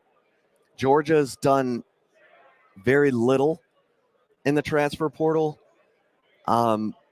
because they've done such a good job of recruiting at the high school level. But I just feel like this college football season is going to be one of the most amazing seasons we've seen because there are so many teams that look like they could go all the way. I mean, when we talk about Texas, Georgia, Oregon, Ohio State, we haven't even talked about, Penn State and some of these others, Utah. But, man, you got to stay healthy. Yeah, definitely do. And that's why if something were to happen, God forbid, but you got to have a deep team. And that's what Steve Sarkeesian and his coaching staff have done a hell of a job of having the next man up mentality across the board. I mean, Quinn Ewers, he's missed games first 2 seasons. Hope he doesn't miss any games this year, but you're more prepared than you've ever been to have your backup come in and still be productive with Arch Manning and what we think he could be being 1 year under Sark. Even though he's waiting his turn, I think if Arch Manning wasn't starting into the game, he'd show out. Yeah. Like, I think he would perform. Now, I think he would still, make those mistakes like any quarterback, making their first few starts or, just getting in the game, throwing into the fire, especially depending on the team you're playing would make. But, man, from across the board, like I think Trey Wisner could come in and do some damage. Look at the receivers. They're 6-7 deep there. The defense, same thing. As we're joined by our guy, Chris Hummer. 24/7 Sports, national college football analyst, guru, fresh from Oklahoma interviews, right? Yeah, man. Listen to get that mic. My bad. Oh, yeah. Listening to Jackson Arnold just a second ago. Okay, so give us your thoughts. Jackson Arnold, quarterback at OU. I mean, Jackson's somebody I've been following since his days at Denton Geyer. He's always been very impressive and very polished, and he obviously handled the interviews very well, but I think a lot of people are concerned about what he looked like against Arizona in the bowl game, and I would just caution them from taking too many kind of examples from that because Jackson Arnold is a very talented quarterback. He's a 5-star in the 2023 class for a reason. He only had like 1 week of practice as the starter as Dylan Gabriel was leaving.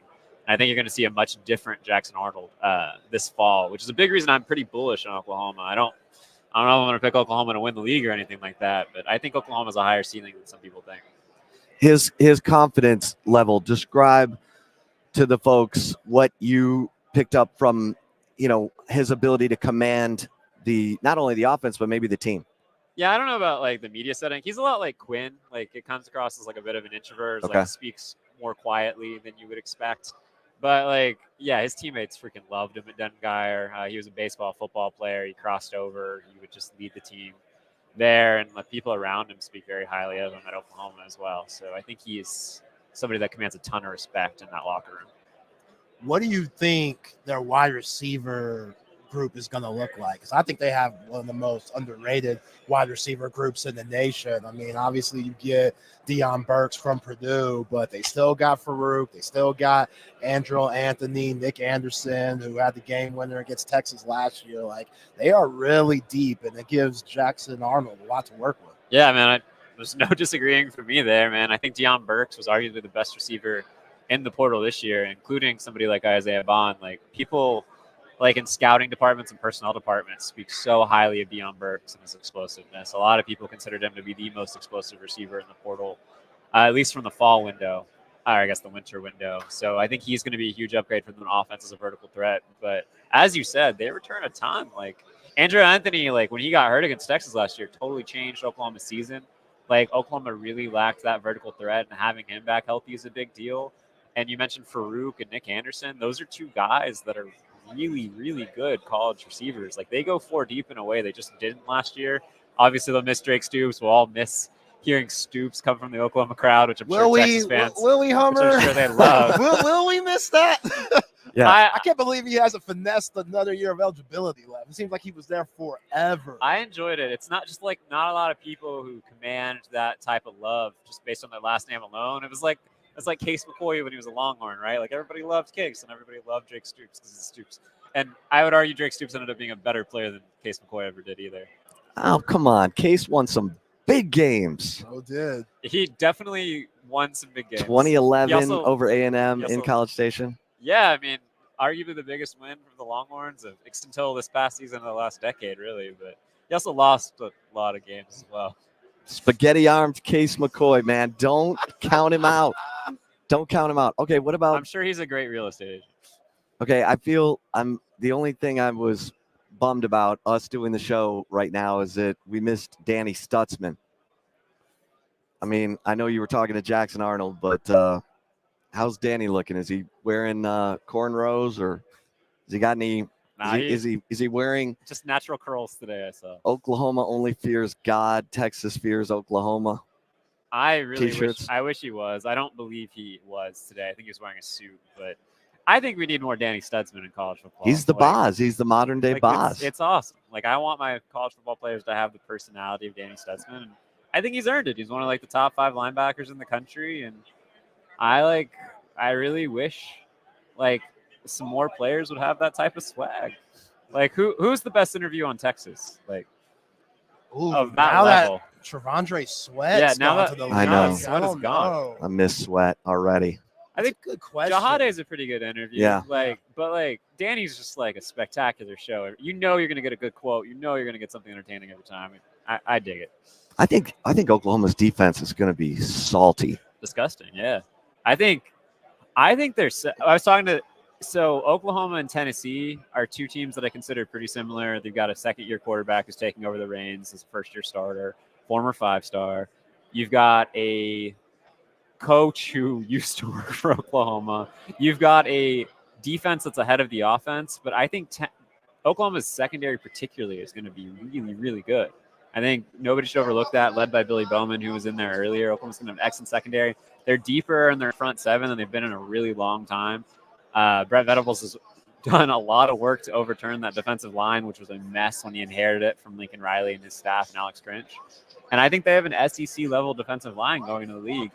I think depth is going to be the question for that group, but I think that defense, at least the starting 11, is going to be really, really salty. Yeah. What have you picked up? What nuggets? With Kirby Smart and Carson Beck and Malachi Starks were here from Georgia earlier.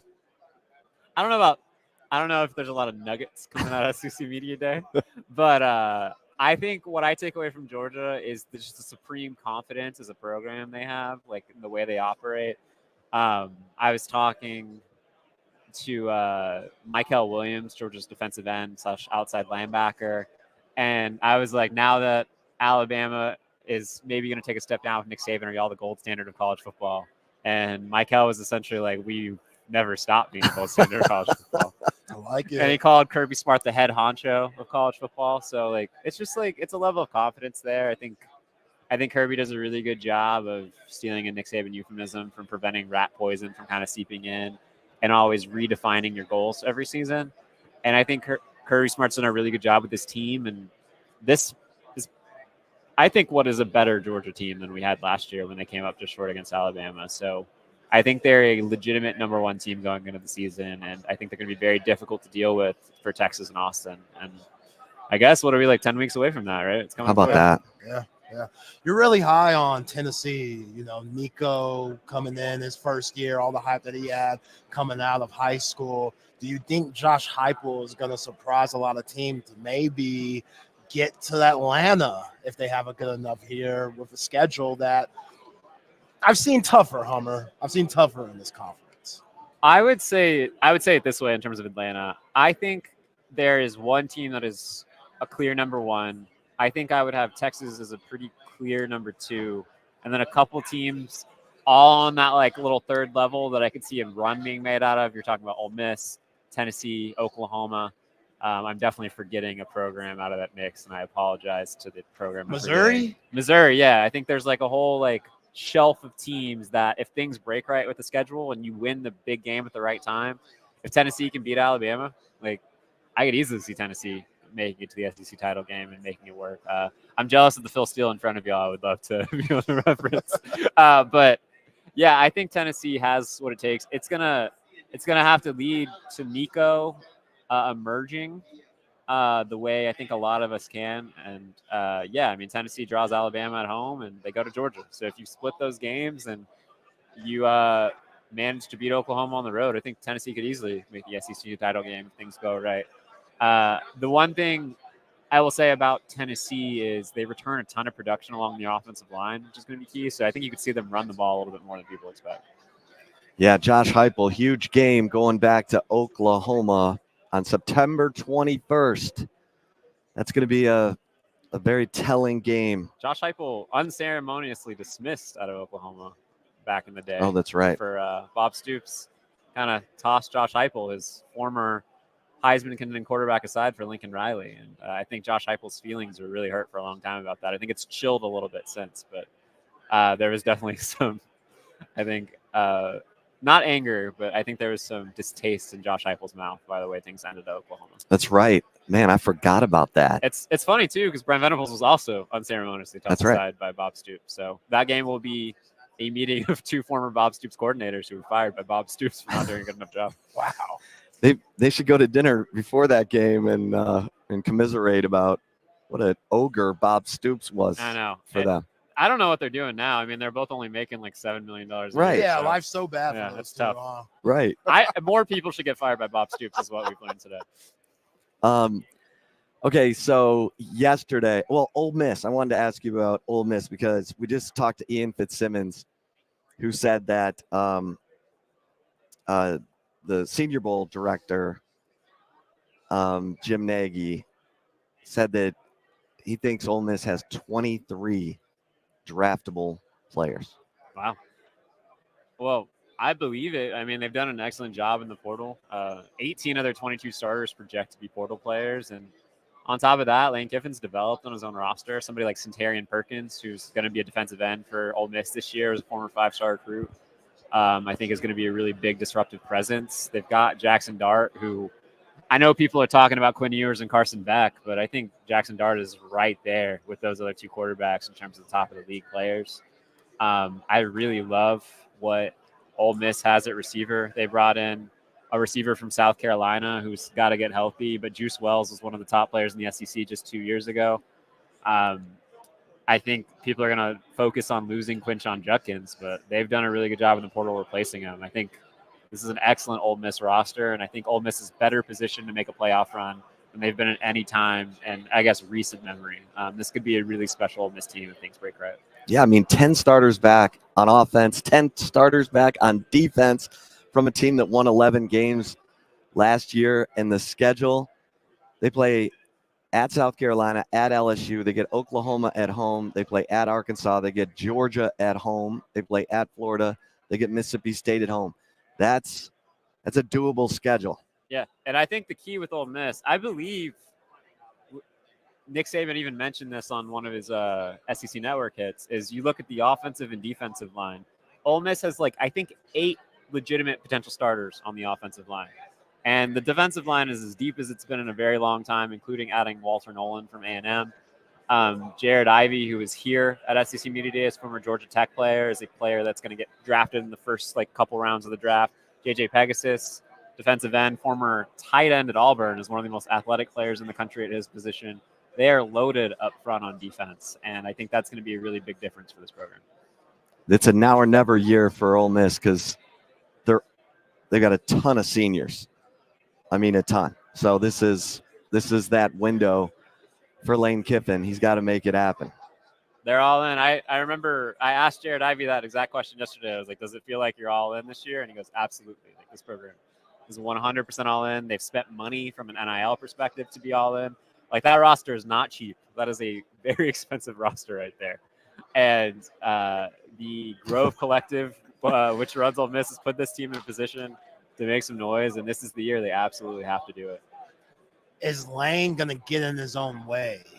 That's the question. I mean, I think he's even more humbled with the lossing of his father. You know, it just seemed like a different Lane yesterday when he was talking, just kind of like, dude, yeah, just kind of like taking everything in, like, oh man, life is very short, but we also know he's a little bit quirky and he's always on social media and stuff. And we know that's why he got a lot of those guys and they got all that money. But can he win the big game and not get in his own way like we've seen in previous years? I think Lane is extremely smart, and I think a lot of what he does is a show because he knows it works and it garners attention. And I don't know if I would say Lane's ever really gotten in his own way. I would say Lane has lacked the chips to essentially no pun intended here, to compete with the chips at the table on the other side of the poker table. Like Nick Saban can go 3 deep along the defensive line and stack up. Lane Kiffin did not have that type of depth the last couple of years. And I believe Lane Kiffin even said that after the Georgia game last year. He was just like, we don't have enough dudes. And this year, I would argue they have enough dudes. The excuses aren't there anymore. So I think if they fall short this year, that's when you could start to question Lane Kiffin. Because this year, he's been given everything necessary to be competitive in the SEC. And not just be competitive, to reach the college football playoff. Yeah, they lost at Georgia 52-17 last year. And they're going to get the Bulldogs in Oxford this year. Hummer, we were talking about the top of college football and the teams that have spent for NIL, like Ohio State, Oregon. I mean, the top of college football looks so strong this year. It feels like NIL, like we've seen it now reach a point where I don't know, maybe I say 6, but maybe it's 10 teams who have a real chance to win a national championship. And it doesn't feel like we've ever had that before. I think about this in a slightly different way. I agree. NIL has leveled the playing field in some ways. I think it has brought more programs into the picture of the college football playoff. Missouri is a contender now because it really finds success in NIL. And I think some programs have pulled themselves back into contention by using NIL well. We're talking about Miami, even Texas in a way. Like Steve Sarkeesian quietly has benefited as much from NIL as any team in the country. Dan Lanning, I mean, we saw Kirby Smart take a slight dig at Dan Lanning earlier today in Oregon. But like Oregon's benefiting from it. Tell the people what Kirby said. I was just up there on the podium and said something to the effect of, like, I was studying Phil Knight this year, got to meet the man. I wish he would shovel some of that money my way that he was giving Dan Lanning in the program. And then later in the other room, he essentially said, like, Phil Knight's giving Dan whatever he needs. And I think that was a bit of a rallying cry for his boosters. But, yeah, it's really benefited them. But I still really think there are only 5 or 6 football teams that can legitimately win a national championship. I think Georgia's one of them. I think Ohio State's one of them. I think Oregon's one of them. I think Texas is one of them. And then maybe you can put another couple teams in that conversation. But I still think you need a certain talent threshold to win a national championship. And the majority of teams in college football are just going to come just shy of that. So we might see more competitive college football playoff games. But I still think when it comes down to it, we know the 4 or 5 teams entering the year that can win. Hummer, am I looking too much into this with Mike Elko not bringing Connor Wegman in tomorrow? Or Thursday, excuse me, because obviously a new offense that he has to learn under Colin Klein.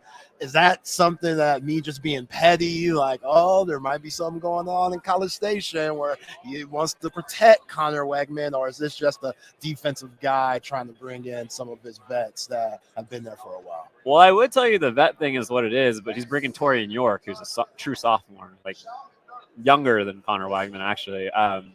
So yes and no. I think he probably doesn't want to have the quarterback distraction there his first media days is what it comes down to, because when you bring Connor Wegman, it becomes about Connor as the quarterback of A&M.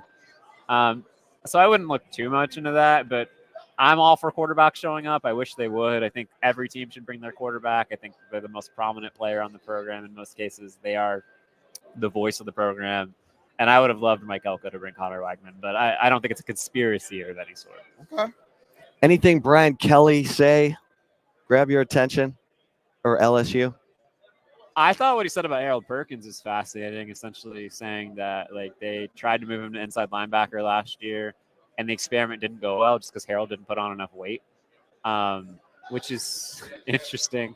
It's also interesting because Harold Perkins is one of the most dynamic players in college football, and LSU consistently does not use him in the way he's most dynamic, which is coming off the edge. And I think a lot of that is functional, right? Like Harold Perkins played last year around 200 pounds, which is the reality. And it is it's very difficult to hold up in the SEC coming off the edge, let alone you can't play at middle linebacker at 200 pounds, and you definitely can't come off the edge at 200, 210 consistently.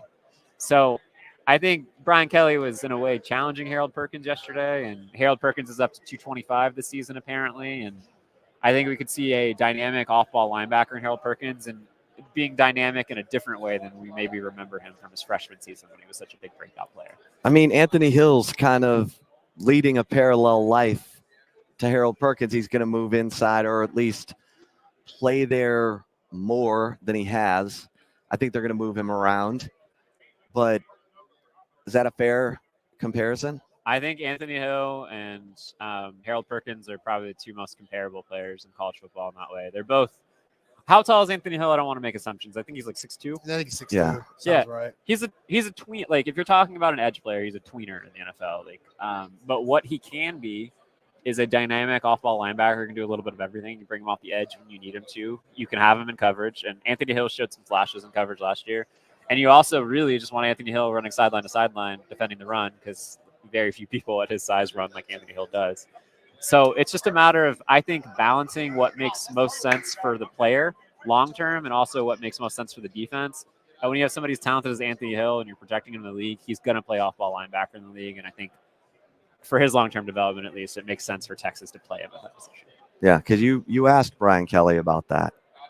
How do you balance what's best for LSU, where he's going to end up playing in the NFL, all of it. Yeah. And with Harold Perkins, I would imagine that's got to be such a difficult thing to be as a coach, right? Because it's a funny element in college football. You're always recruiting, right? Like if Harold Perkins is upset about his usage and he wants to play edge full time, he can just go on the portal, play edge wherever the hell he wants, right? So you always have to consistently make your player happy and do what's best for them long term. But sometimes that doesn't always run in alignment with what's best for your team. And I'm always fascinated how coaches handle those situations. Like, I believe Ryan Day is letting Caleb Downs play running back. And that's not what's best for Caleb Downs in the long run, but I believe Caleb Downs probably wants to play a little bit of running back. And if you're that coach, it's probably worth keeping Caleb Downs happy in those situations as opposed to like telling him no. So I would imagine it's a very difficult balance wherever you are. You got Travion Henderson, you've got Quinshon Judkins, and Caleb Downs. Like Caleb Downs, that's selfish of Caleb Downs. Nah, give him the ball. Give him the ball. Yeah, give him the ball. If he wasn't available and the Horns had to face him in the CFP.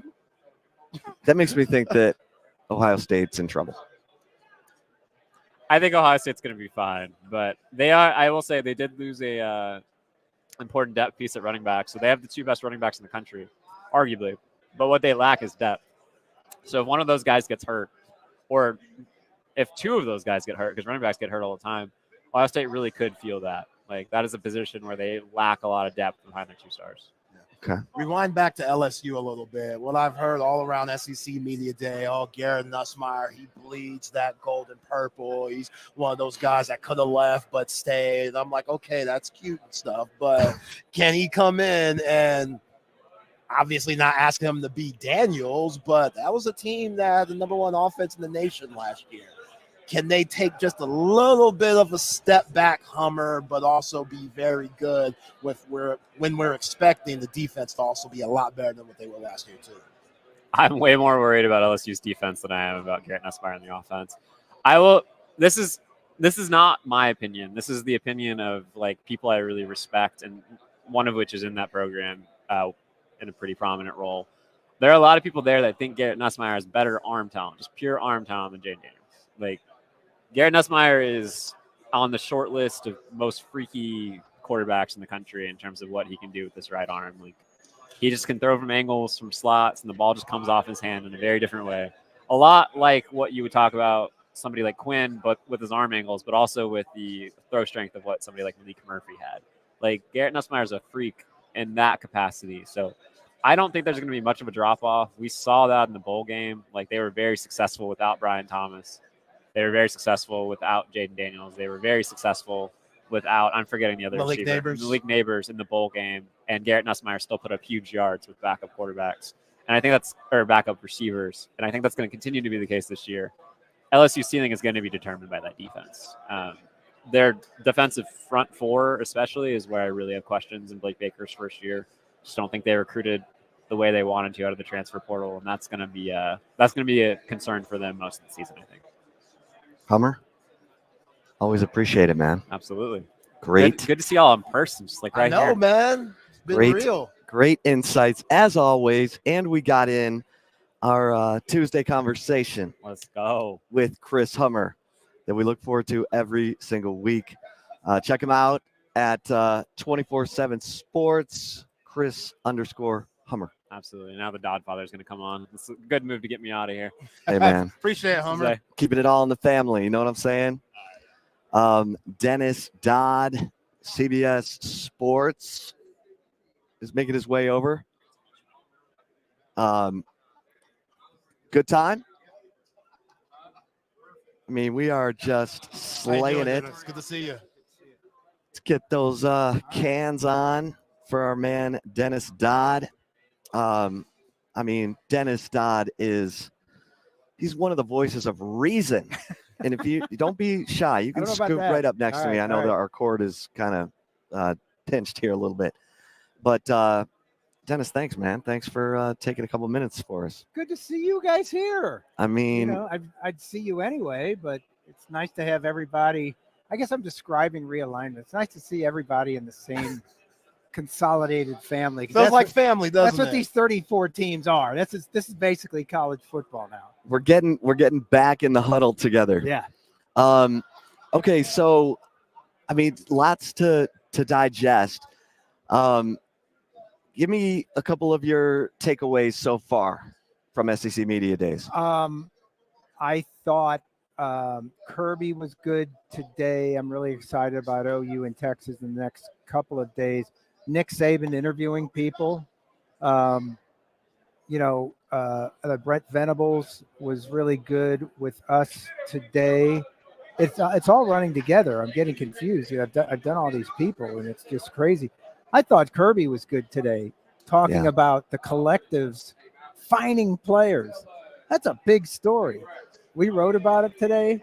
I had one SEC, and if people listening haven't heard that, he brought it up himself. Our collectives are finding players for misconduct. Number one, you know what that sounds like? That sounds like a lot like an employment contract. Yeah. Every coach has got that in there. Misconduct, you're out. The other thing is, I had a coach here tell me that's fine. That affects recruiting. So now people are negative recruiting against Georgia.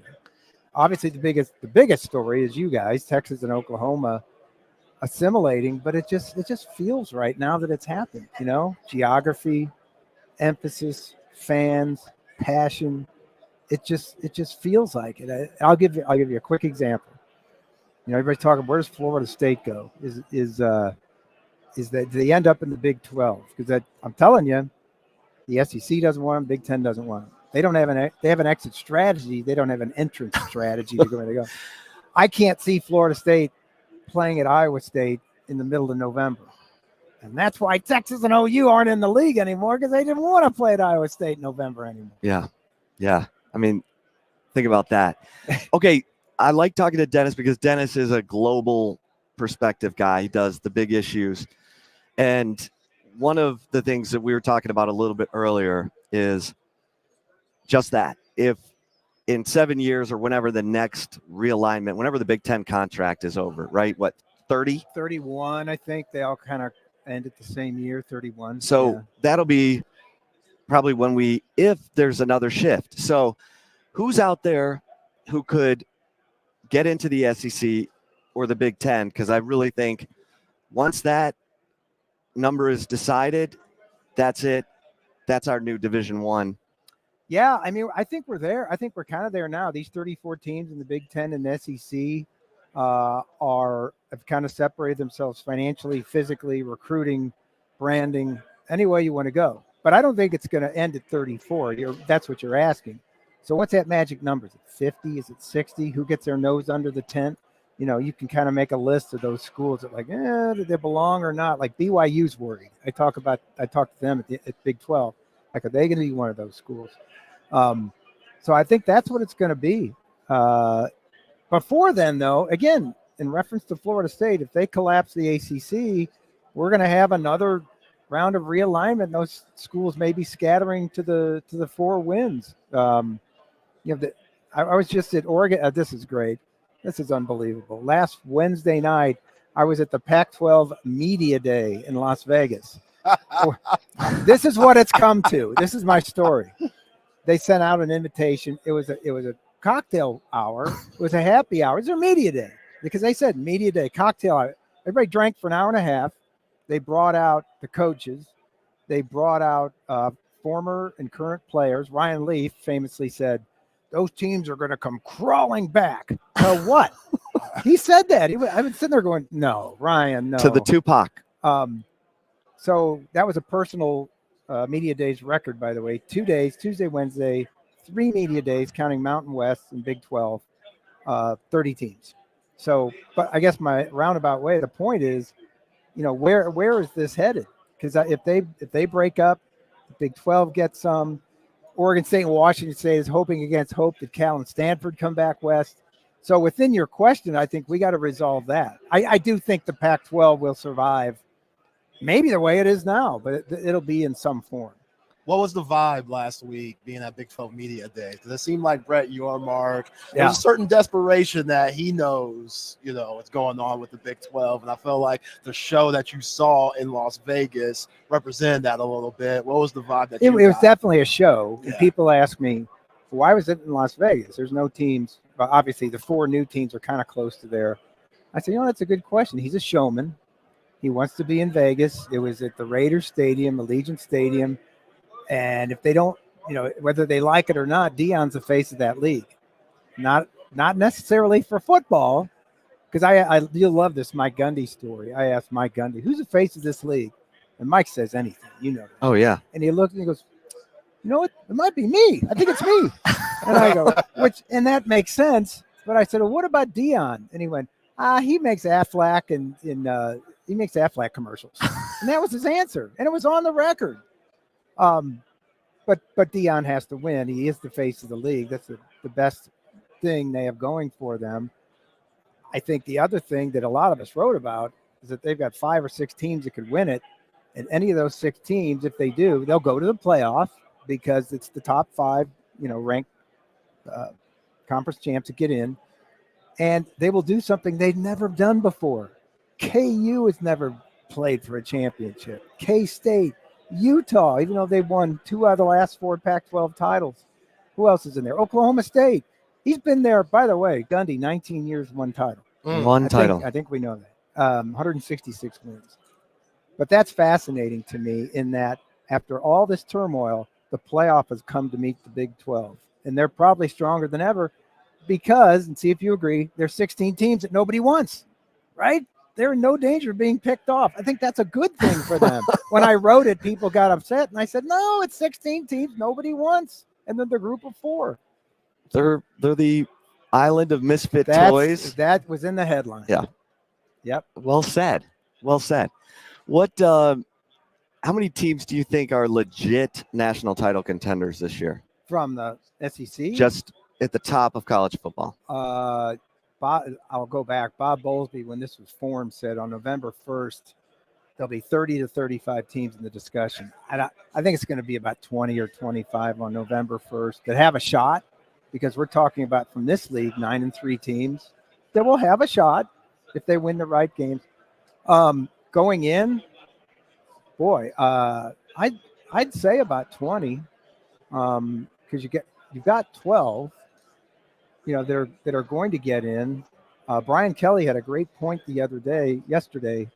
He said, you don't want to be the 12th team because then you're in competition with that automatic group of 5. You want to be 11.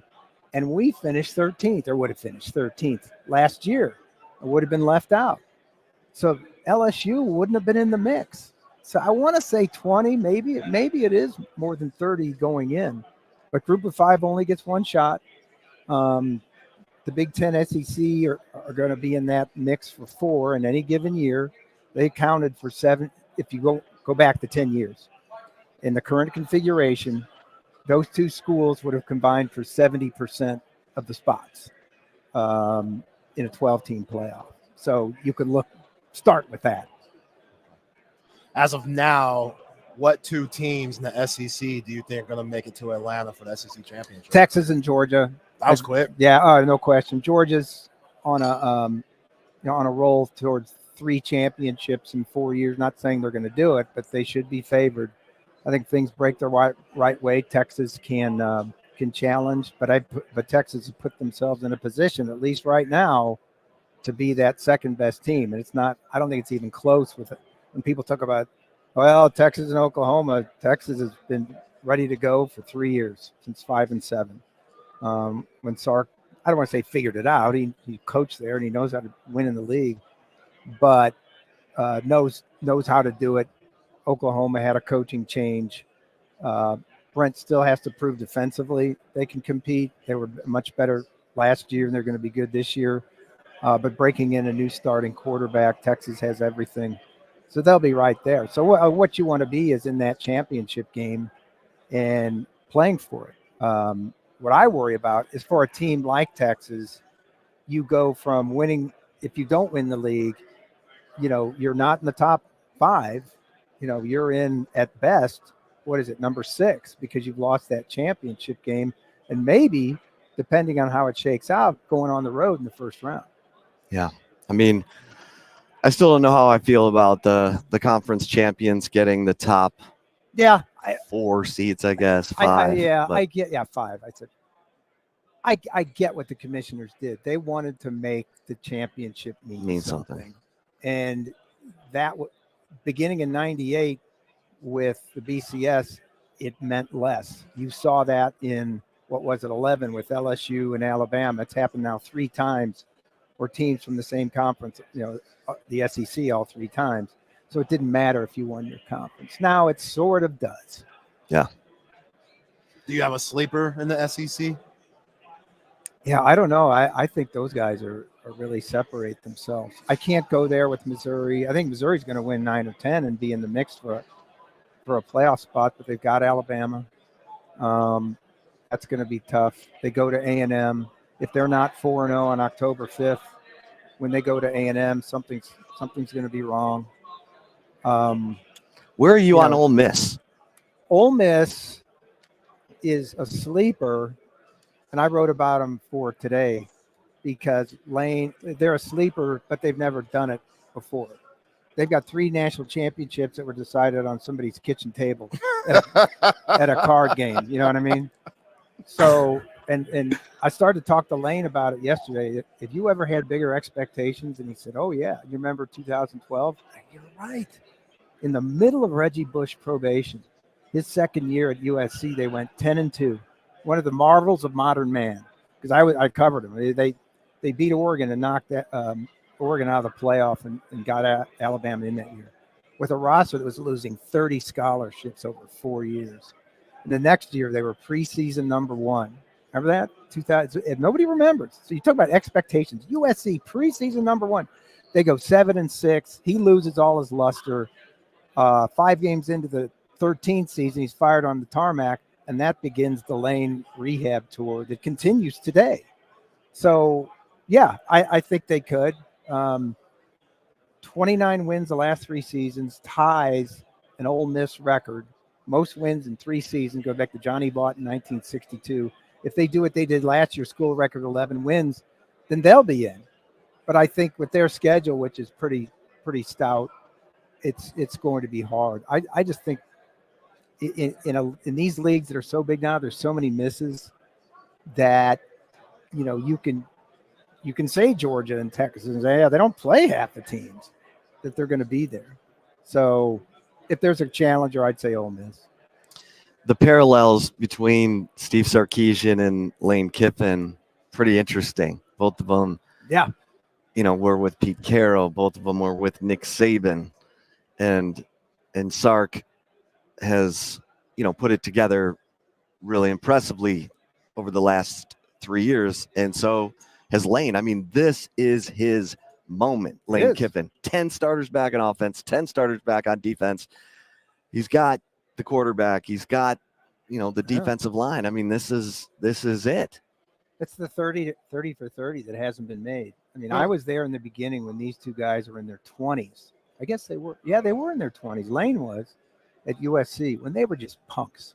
They were football punks, but they were fully bought in under Pete Carroll. And Pete Carroll saw something in them.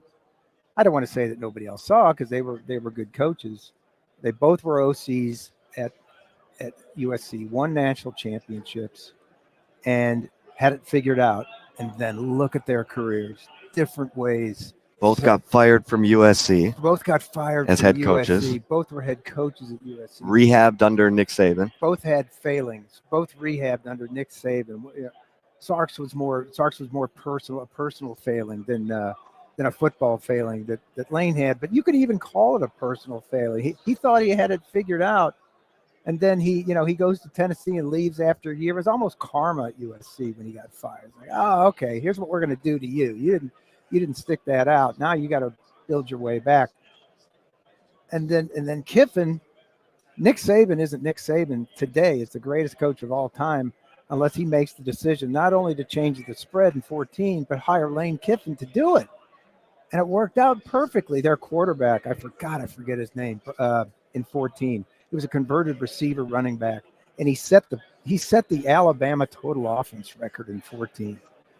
I know switching. Exactly who you're talking it starts about. with a B, but anyway,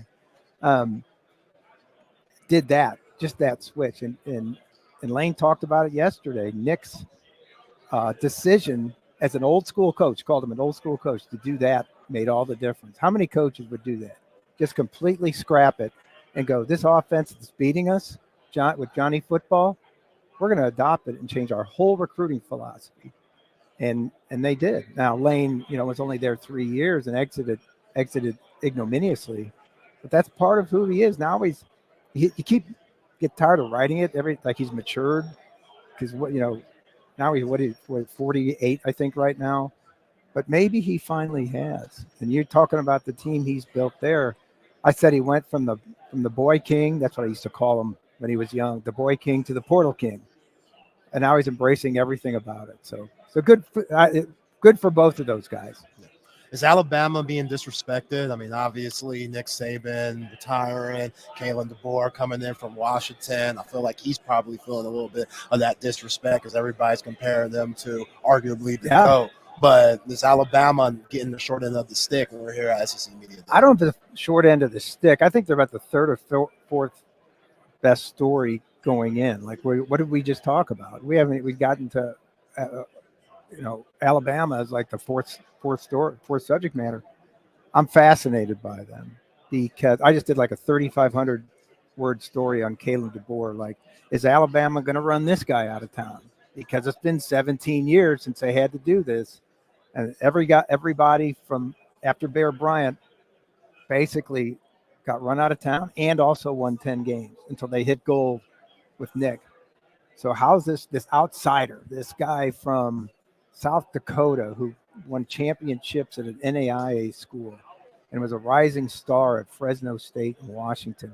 And what I found out from talking to him and Greg Byrne and people around the program is he's the perfect guy for this job because at the peak of his career, obviously with Washington going to the champ game, and he's embraced everything about never be the guy to follow the guy. He goes, there's only one person that's ever going to do this that's going to replace Nick Saban. I want to be that guy. And so that's what he has enough comfort in his own skin and enough of a bet on himself to think he's going to do it. And I think he's going to succeed. I don't know if you've seen the recruiting class for 25, number one already, out of 5 stars already. I think something like that. So that being said, he's also very open. Great. Anti-Nick Saban as far as the media goes. Great. Well, let's see how he is a year from now when the walls close in and if they go 9-3 and lose in the first round. That's what I want to see. But I have nothing but big ups for Kalen DeBoer so far. What's his record as a head coach? He's the 6th winningest coach in FBS. He's been a head coach at, well, if you count Sioux Falls, he was 67-3. So it's something ridiculous, like 128 or something like 101 and 28 or something like that. But right now, he's the 6th winningest coach in FBS because of what he did at Fresno, Washington, and yeah. Yeah, I mean, that guy, all he's ever done is win. Do you remember after the Texas-Alabama national championship game? How can I not? I had the Longhorn Network. When Mac was coming off the dais? Yeah. And you said... Oh, no, it was, yeah. I was standing right next to you. He was coming, it wasn't the dais. Or the... He was coming up out of the locker room to do media. And I was going down the locker room, and we locked eyes, and we were the only ones on this ramp outside the locker room. And I said, what if Colt had been not gotten injured? He said it would have been close. It would not have been close. It would not have been close. Yeah. And he got mad for me for losing that, for using that. But how can you not? Yeah. Like that, and in the moment, and I'm sure he feels that now. Well, he's never gotten over it. Yeah. I mean, one of the biggest what ifs ever. Yeah. And I thought, man, and that's true. Yeah. That was a fascinating moment in time. Dennis, appreciate it so much, right, man. Always great perspective. Keep up the great work. Anything we can promote that you've got out on cbssports.com for the folks, or that they can look forward to? The Lane story's out now. I plan to write about the Power 4 takeover of the game because things are happening for tomorrow.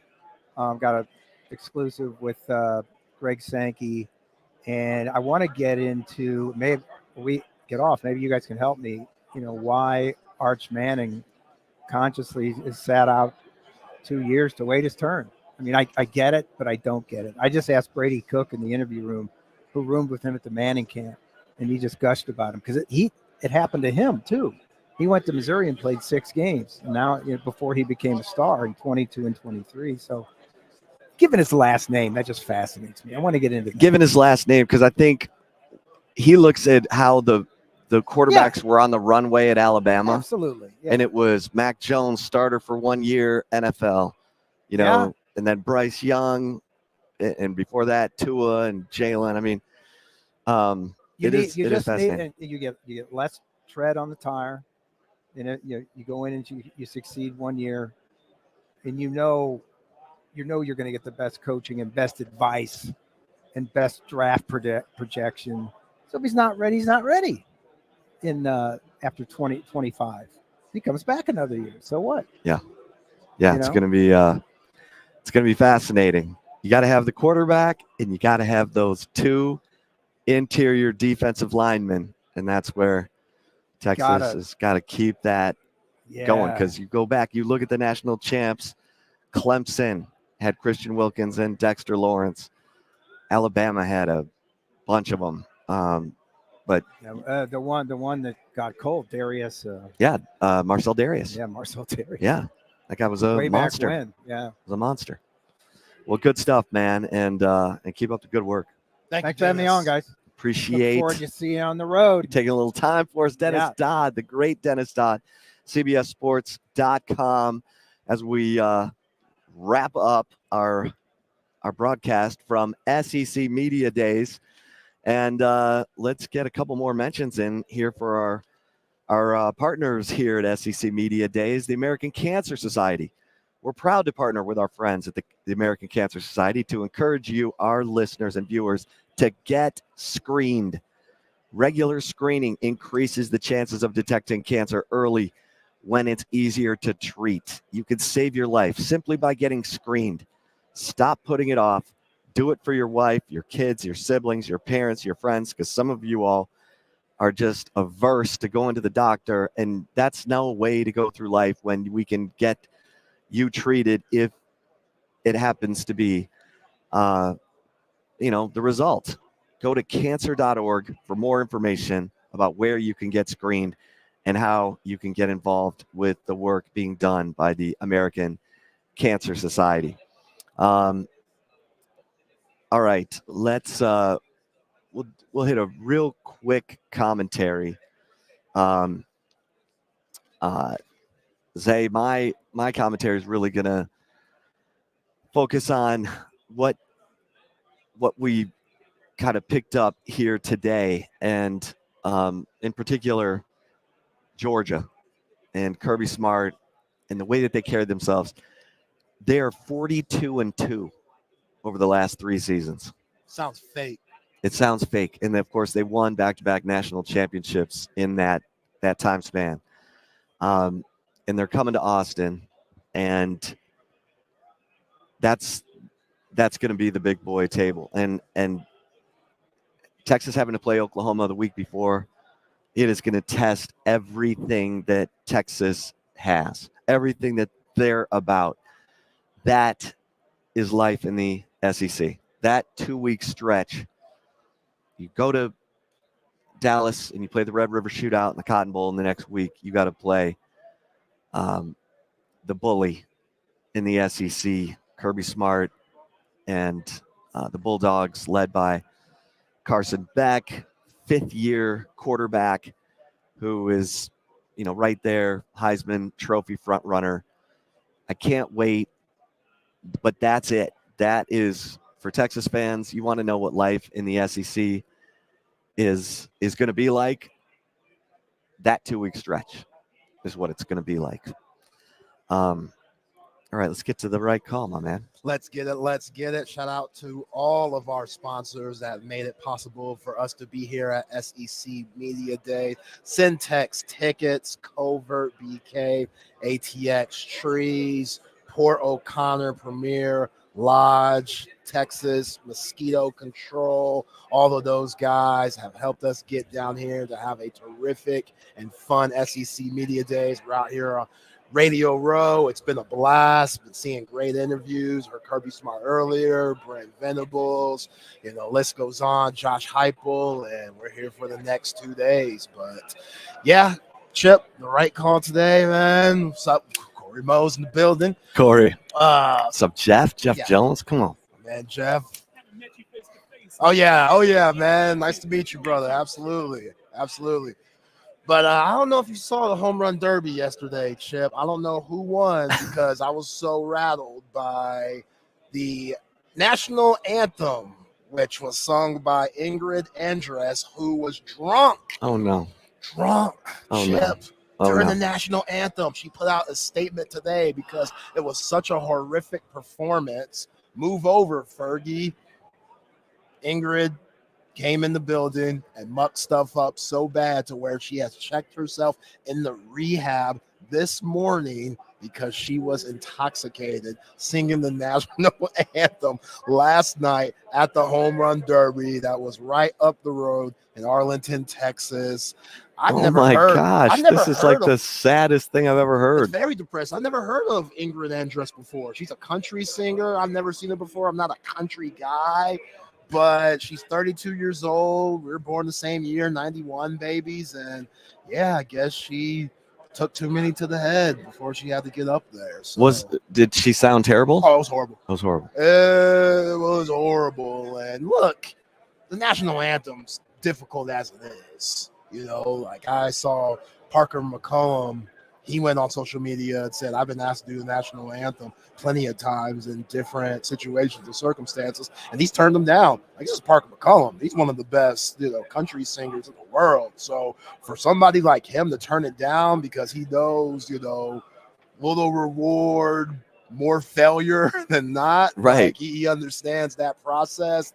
I kind of feel for her, but if you drunk up there, then come on now. Like, let's not. And she's checked into rehab? I shouldn't laugh. That's nothing to laugh at all. Like, we know people that have dealt with, drinking problems and they have to take care of it if it gets too excessive. But for her to do it this morning after that performance, like, I didn't know it was that bad. I mean, you can just go cold turkey, but clearly it's such a problem where she needs help. Wow. That was the bottoming out for Ingrid Andress. Yeah, I'm just saying, I've never heard of her. I heard she Grammy nominated. That's why she was up there. But yeah, it's wasn't one of the best performances. And yeah, Ike said it was awful. Our guy CB said that she was at the Mac Jack, and yeah, who's that? McConaughey? Mac Jack and McConaughey. Yeah, McConaughey earlier this year. So I feel for her, man. I hope she gets the help that she deserves, but it's funny as hell. I'm not gonna lie. I mean, I laughed a little bit. You know what I'm saying? It's pretty comical, but glad she's getting the help. Glad she recognizes that. A lot of people don't recognize that, and it could get worse and worse, and then you start hurting people or become the Georgia Bulldogs. You know? Oh my gosh. So, yeah. Yeah.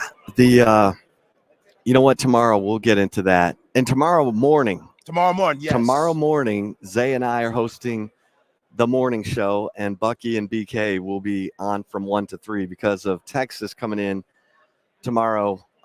Those guys have been kind enough to let us go in the morning so that we're free to cover all the Texas goings on here at SEC Media Days. So, You like the food today? Here at SEC Media Day? I thought the beef was okay. The chicken was still tough as my shoes. The chicken was made out of polyurethane. Okay, so you said it yesterday that the food was a little tough, and I was like, oh, this man Chip, he bougie, man. He's been to so many of these. He could compare and stuff. I'm just happy to get a free meal. At the end of the day, it's still a free meal. I scarfed it down, but I thought about you when I was eating that chicken. I definitely had to drink some of this core water that they've given us to, make it slide down smooth because it was a little tough. I could dribble that chicken down the court and shoot a layup with that thing. They have weird things. So right now, just to paint the picture for the people here at the Omni. Yeah, here at the Omni, they've rolled out snacks for us, and you could get beef jerky, and there's cookies, and there's different types of popcorn like caramel corn and cheddar, popcorn and stuff. But the weirdest thing that they had it yesterday, have it today, regular milk and chocolate milk. Huh. That's odd to me. Like just out. Like it's not like in the cartons that we used to have back in the day when we were in grade school. Like it's just like you pour your chocolate milk in just to a normal glass. I mean, I guess it's supposed to go with the cookies or something, but I don't know. It's very daycare-y. Yeah, it's very kindergarten. Very kindergarten. You've been good kids today. You get chocolate milk. I'm not getting any. Like, how about that? No. Snack time. Yeah. Are we gonna have nap time too? I don't know. I might need. Where we pull out our mats and we lay down for 5 minutes or 10 minutes of nap time. Yeah, weird vibes there. But I like the Dr. Pepper fridge with all the Dr. Peppers and 7-Up and Sunkist. I've definitely stolen about 8 of those things and brought them back to my room. So every time I'm down here on the floor for SEC Media Days, I definitely get water and bring it back. But speaking of SEC, that's right. It's time to turn it over to our man Chris Phillips in the building. SEC Unfiltered. Can't throw a flag on me this year. Oh my God, with the it's so horns pathetic. down. Here, I'll let you scoot on into the driver's seat. Over. Walk in your trap, take over your trap. Absolutely. So kept it warm for me. Once again, tomorrow morning, Chip and Zay, 8 to 10 in the morning. Chris, take it away, my man. You guys got a preview Sark, man. Yeah. Sark Day. Sark Day, man. Big deal. Quinn Ewers, Jade Barron, Kelvin Banks will all be in attendance. And you know what, Chris? I want to ask you this because we've been so pro Kelvin Banks ever since he touched down to the 40 acres. I mean, he came in as a freshman and just made an immediate impact where you knew that this guy was going to be a high first-round pick whenever he became available for the NFL draft. But to come to the SEC and to know that he'll be competing with that dude over at LSU, that ain't no joke. Like, that's saying something. Like, I've seen a lot of these experts have their, SEC first team and second team, and Kelvin Banks is on a lot of second team because of my man from LSU. What's his name?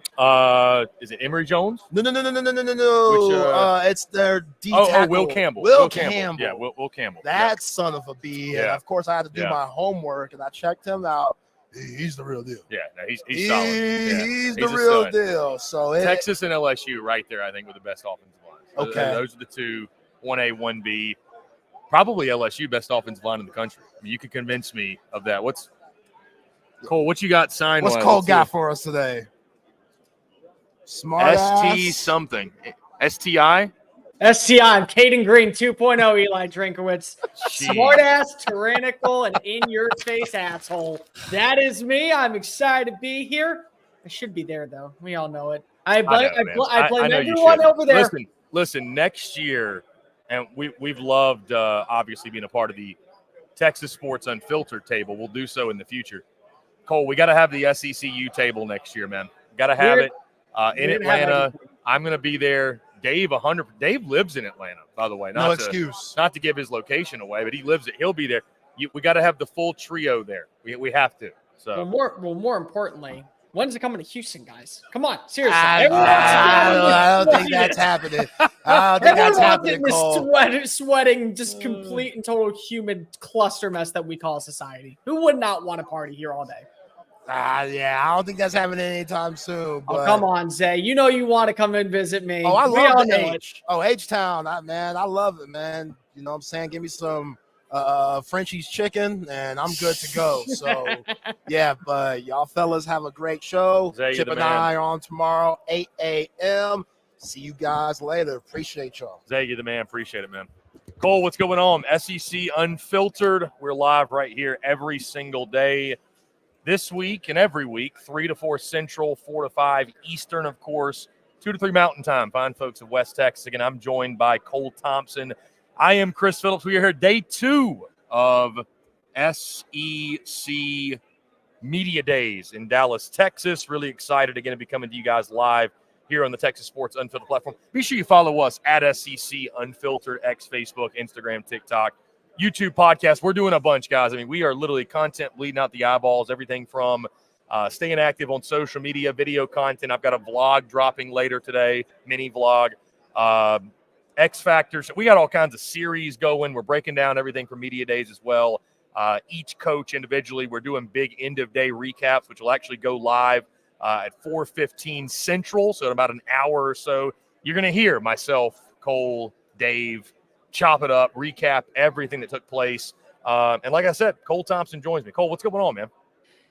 Buddy, it has been a day. You know, this is what the best part is that it's a marathon. So you got to make sure that you pace yourself. But there's been news nonstop, which is good. That is what we're here for. We are here to break down everything going on behind closed doors. You're up close and in person. And today was the day that I think a lot of us were planning for. You had the return of Eli Drinkowitz, who did not disappoint. Immediately won me over. All it took was, 4 minutes for that to happen. You had Brent Venables making his debut. He, in my opinion, impressed. He said all the right things and pushed the right buttons to put him in a great situation going into this year, which I know we're going to talk about. Josh Heupel, what this Tennessee offense is going to look like is going to, I think, really determine the future of the Vols. And then you got to throw in, of course, what else you have this year. Start off the afternoon. Sorry about that. With Kirby Smart. And so you add all that together, you're in a really, really good location. This was the day we were all planning for. We're just meeting people live on air, by the way. I'm going to make sure I go back normal. over there and Very reintroduce normal. myself. Yeah, so not quite. It's not quite Cole getting Jello shots live on air, but it's close enough. It's close enough. No, but to your point, it's been a great day at SEC Media Days. I want to start too with you mentioned Brent Venables, man. The Oklahoma media has really showed up and showed out. I mean, it is absolutely. It was a packed room in there, Cole. A packed room, just tons of media. Oklahoma, SEC ready from the media perspective. You mentioned all the news that's dropping, Cole. Let's start with something I know our folks over at Texas Sports Unfiltered, they are very locked in and focused in on. I've seen some mixed reviews. I think a lot of fans are excited, right? Our guy BK a couple weeks ago, when Texas, when it became officially official, joined the SEC on that July 1st. So that would have been 2 weeks ago. He came on our airwaves and said that Texas fans love the horns down. Well, you're going to be getting more of it because it's not a penalty in the SEC as Cole is throwing the double horns down. Bold, brave you are, my friend. And apparently we have strobe lights. I don't know why, but Party. we do. It's all party. Either way, what are your thoughts? Horns down, not a penalty. Right move, wrong move by the SEC. Okay, let me ask you in the comments section, for those of you that are watching on YouTube, those of you watching on Facebook, please let me know. Do you have a problem with it? Like, honestly, do you personally have a problem with the people doing the horns down notion? Just one little move, that's it. Because of everyone that I have met, everyone that I have spoken to does not care. The Big 12 cared. They cared about it potentially leading to arguments on the field that were going to detract from the game. But nobody in the stands actually really cared that much about the move. In fact, some people actually believed it was more so a sign of respect because of you want to pull that move because of we have such a cool move to do. Everyone wants to talk about how this means something, and then when you put it down, well, to us, that's actually a win. So now you get to do it, and the rule states that you can't do it in the face of a person, but nobody is going to say that you can't do it. So you get to add in that animosity. You get to add in that hostility. And more importantly, there's going to be a ton of people that absolutely do it on game day. But you know what? All that shows is that you got inside their head. Isn't that really what you want to do with the SEC? You've already shown up to the party, knocked on the door. I've made this abundantly clear multiple times on this program, on our own programs. Texas is not sitting by and then absolutely going to play second fiddle. They're literally running up and they're taking a first-class seat in the SEC. And anybody else that throws down the horns, anybody else that does that notion, you know what happens?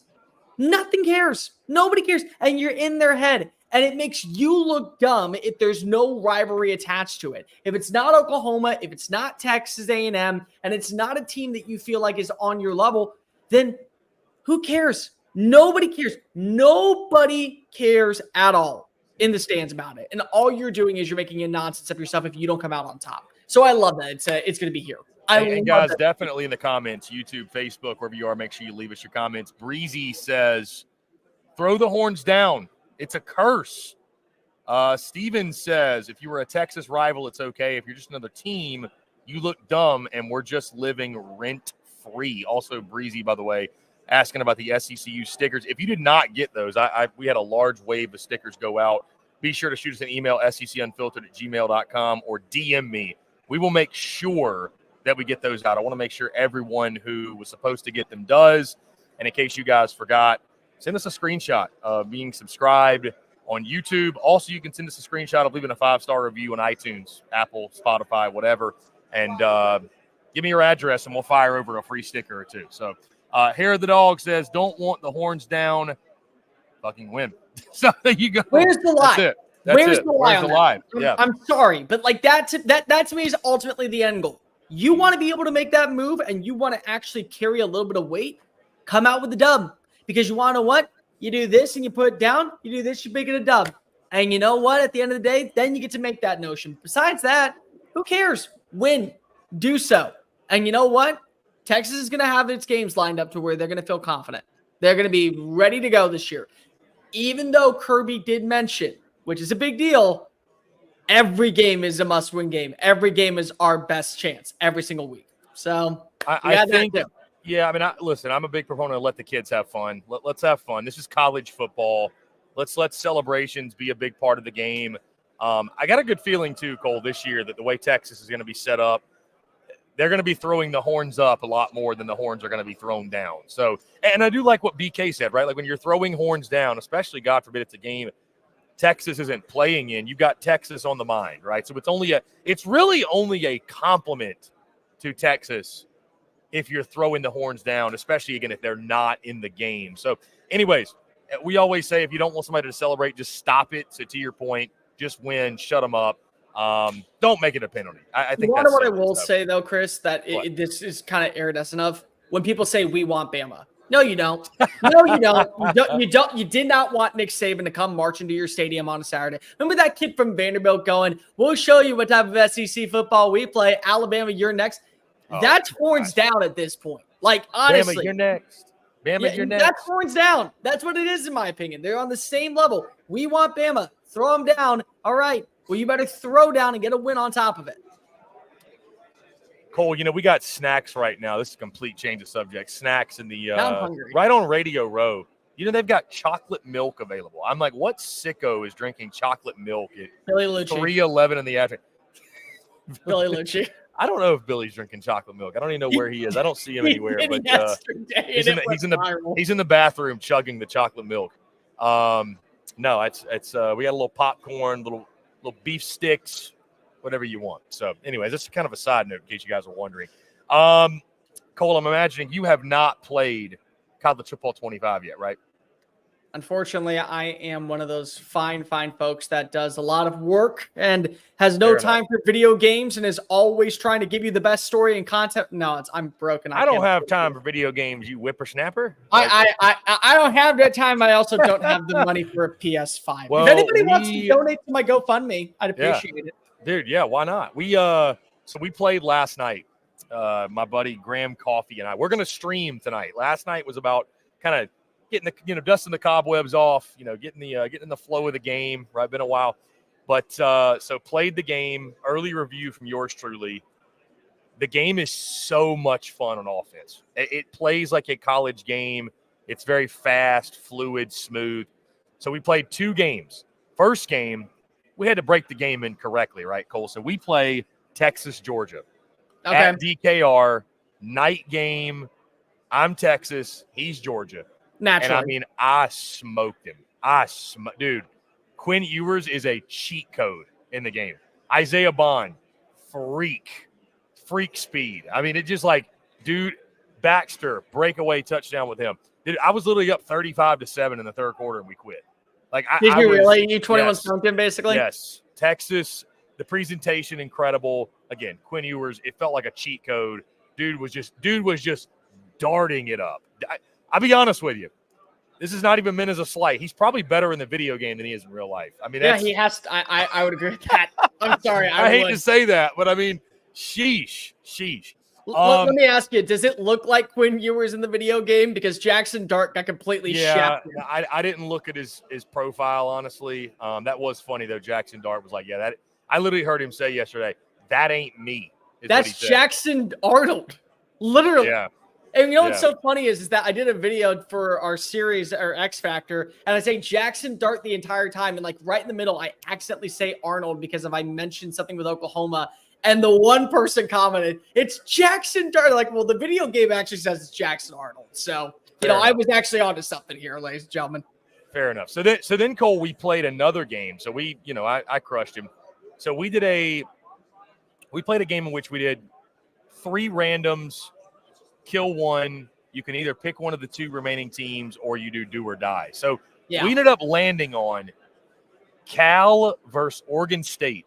And I was Cal. We played Cal Oregon State in Corvallis. And 35-28 final. He scores a touchdown with 5 seconds left to beat me. It's thrilling game. But it's, about the game, it's so interesting because playing that game, you could tell the difference between playing with Texas and Georgia and playing with Cal and Oregon State, like talent-wise. Like, it was harder to have success with, and again, I was Cal. So I had Jaden Ott, I think is the kid's name, the running back. Yeah. Outside of that, I had virtually no one. So I'm just trying to, finesse it and make it work. The game's awesome, bro. The game is awesome. Highly encourage you to check it out. Again, we're going to stream some tonight on our YouTube. So, again, subscribe to YouTube, SEC Unfiltered on YouTube. We're going to make it shake. It's going to be a lot of fun. I don't know exactly what we're going to do, what we're going to play, but we're just going to mess around and just kind of show off the game to you guys. I will tell you this, Cole, because I've done NCAA video game content before, and this is sort of kind of an announcement, if you will, for the folks on Texas Sports Unfiltered. So I was thinking, what could we do? Because we can't go through and simulate on the video game every single team, every single game they play. I used to do, simulations and simulate a season, whatever. I think what we're going to do, though, is simulate. Maybe we'll do, a Games of the Year simulation series where, we simulate as many of the best games in the 2024 season as we can. So, you know what I mean? We'll kind of go through, what are the top games this season, and we'll simulate them. So I think that would be fun, and we'll try to hit on every team best we can. But I think that would be cool. This is that thing. Everyone missed everything you just said, Christopher. What I'm just happened going to be completely honest. It completely froze because of, again, you're in Dallas and the Omni decided to go ahead and I will say this. It's shocking how bad the internet is. It's funny to see and every day. Well, and it's wild because we're hooked up to the Ethernet, and it's still not good. Was it bad on the recap show yesterday? No, it was fine. Okay. But you know what's funny is that literally every single day I've seen articles come out, winners, losers, highlights, takeaways from media day 1. I've already seen it from day 2. Internet's always in the loser category. Literally, someone wrote loser, Ethernet cable in Dallas. I mean, guys, come on. I get that we just had a hurricane right here in Houston. I get that the power lines were down here. They weren't down there. This is why Houston's better than you, because we already got power back and we're already built and we're ready to go. I shouldn't be saying that, but we are. Yeah, it's tough. The internet's not great. Yeah, pretty slow. Even with Ethernet, it's not as good as like me being on my home Wi-Fi. So it is what it is. Anyways, the game is awesome. I have a bone to pick with you real fast. Yeah, Fernando Mendoza is the quarterback at Cal, and he is going to be a stud this year. I have high hopes for him in the ACC. Well, he's like a 74 in the game, so he's not all that great. Well, you know what? A video game does not define success, Christopher, as we all know, because hey, listen, and Jackson Dart would be better than what 84 is in the video game. How dare they destroy Jackson Dart would be a 99 in leadership rating according to Lane Kiffin if it was in the game. And also, too, how about I know you posted this about maybe EA will listen to Kirby Smart and put some respect on Jordan Hare. Can we just talk about that for a second? Because here's my thing. I am a dumbass on the internet. You somehow pay me to give opinions, and I hopefully get people to pay attention to me. That is what I do for a living. Nick Saban has won multiple national championships. Kirby Smart has won multiple national championships. Hugh Freeze has to sit there every Saturday and sometimes lose to teams like New Mexico State. Jackson Arnold also came out and said, yeah, the reason I didn't go to Auburn or even look at Auburn is because I hear the field is cursed. What else do you need to know, EA, to understand that this is a actual cathedral of chaos? Where was it ranked? 14th, I think? It's like 14 or 15. Guys, it's like 4th at the worst. It's literally, you can't argue with me on this one. You know what we didn't talk about, Cole? On that note, what we didn't talk about was the fact, I guess it wasn't a toughest places to play list, but I wasn't sure if you saw, I dropped stadium rankings, and I feel like I kind of went against the grain because I went LSU number 1, Neyland number 2, Jordan Hare number 3. You have the top 3 correct. Like, I don't know, like, what are we arguing here? Like, here's the, okay, for starters, and we're at SEC Media Days to talk about, but real fast, number 1 in life, I don't care where you come from, and yes, Texas fans, welcome to the SEC. This is a little bit of my bias coming out. Tiger Stadium is 1. Your list is invalid if that's not 1. It's 100% not even remotely correct. You can go ahead and watch me cackle like a hyena from the 1994 classic Lion King. I'm Ed if you have anyone else besides Tiger Stadium at number 1. 2 and 3, argue amongst yourselves. I'm not really going to go into too much detail. For me personally, it's Neyland and Jordan Hare. But I understand if you want to go a different pathway. I do think that DKR will rise over time. Now in the SEC, there's going to be more renovations done, I bet, in the next decade. But I'm sorry. The fact that EA and a lot of people don't respect Jordan Hare the way that it deserves, and then you hear Kirby say it, and then you hear Jackson Arnold say it, and I've said it, and my opinion is better than, everyone else that has ever existed. 100% Jordan Hare is the number 1 option. Has to be. Or at least top 3. I would agree top 3 for sure. LSU, by the way, number 1, no doubt. I can't wait to. So admittedly, I've never experienced peak Death Valley. I went there in 2020, so it was COVID. There were like 20,000 people there, and I still had a blast in Baton Rouge. I remember leaving that thinking, man, I can't imagine this place when there's 100,000 strong or however many strong, whatever, and tailgating everywhere and all that. So I'm excited to go back. Per sources, the trip may be the LSU Ole Miss game. That is the one I'm kind of zeroing in on. The plan is, guys, we're going to get to Austin. I don't know exactly when it's going to be. I keep being told, Cole, I know you could expand on this. I keep being told by people that whether it's this year, next year, what have you, you got to get to Red River. You have to get to that game. It's funny, like I'm not a big neutral site guy, but you know.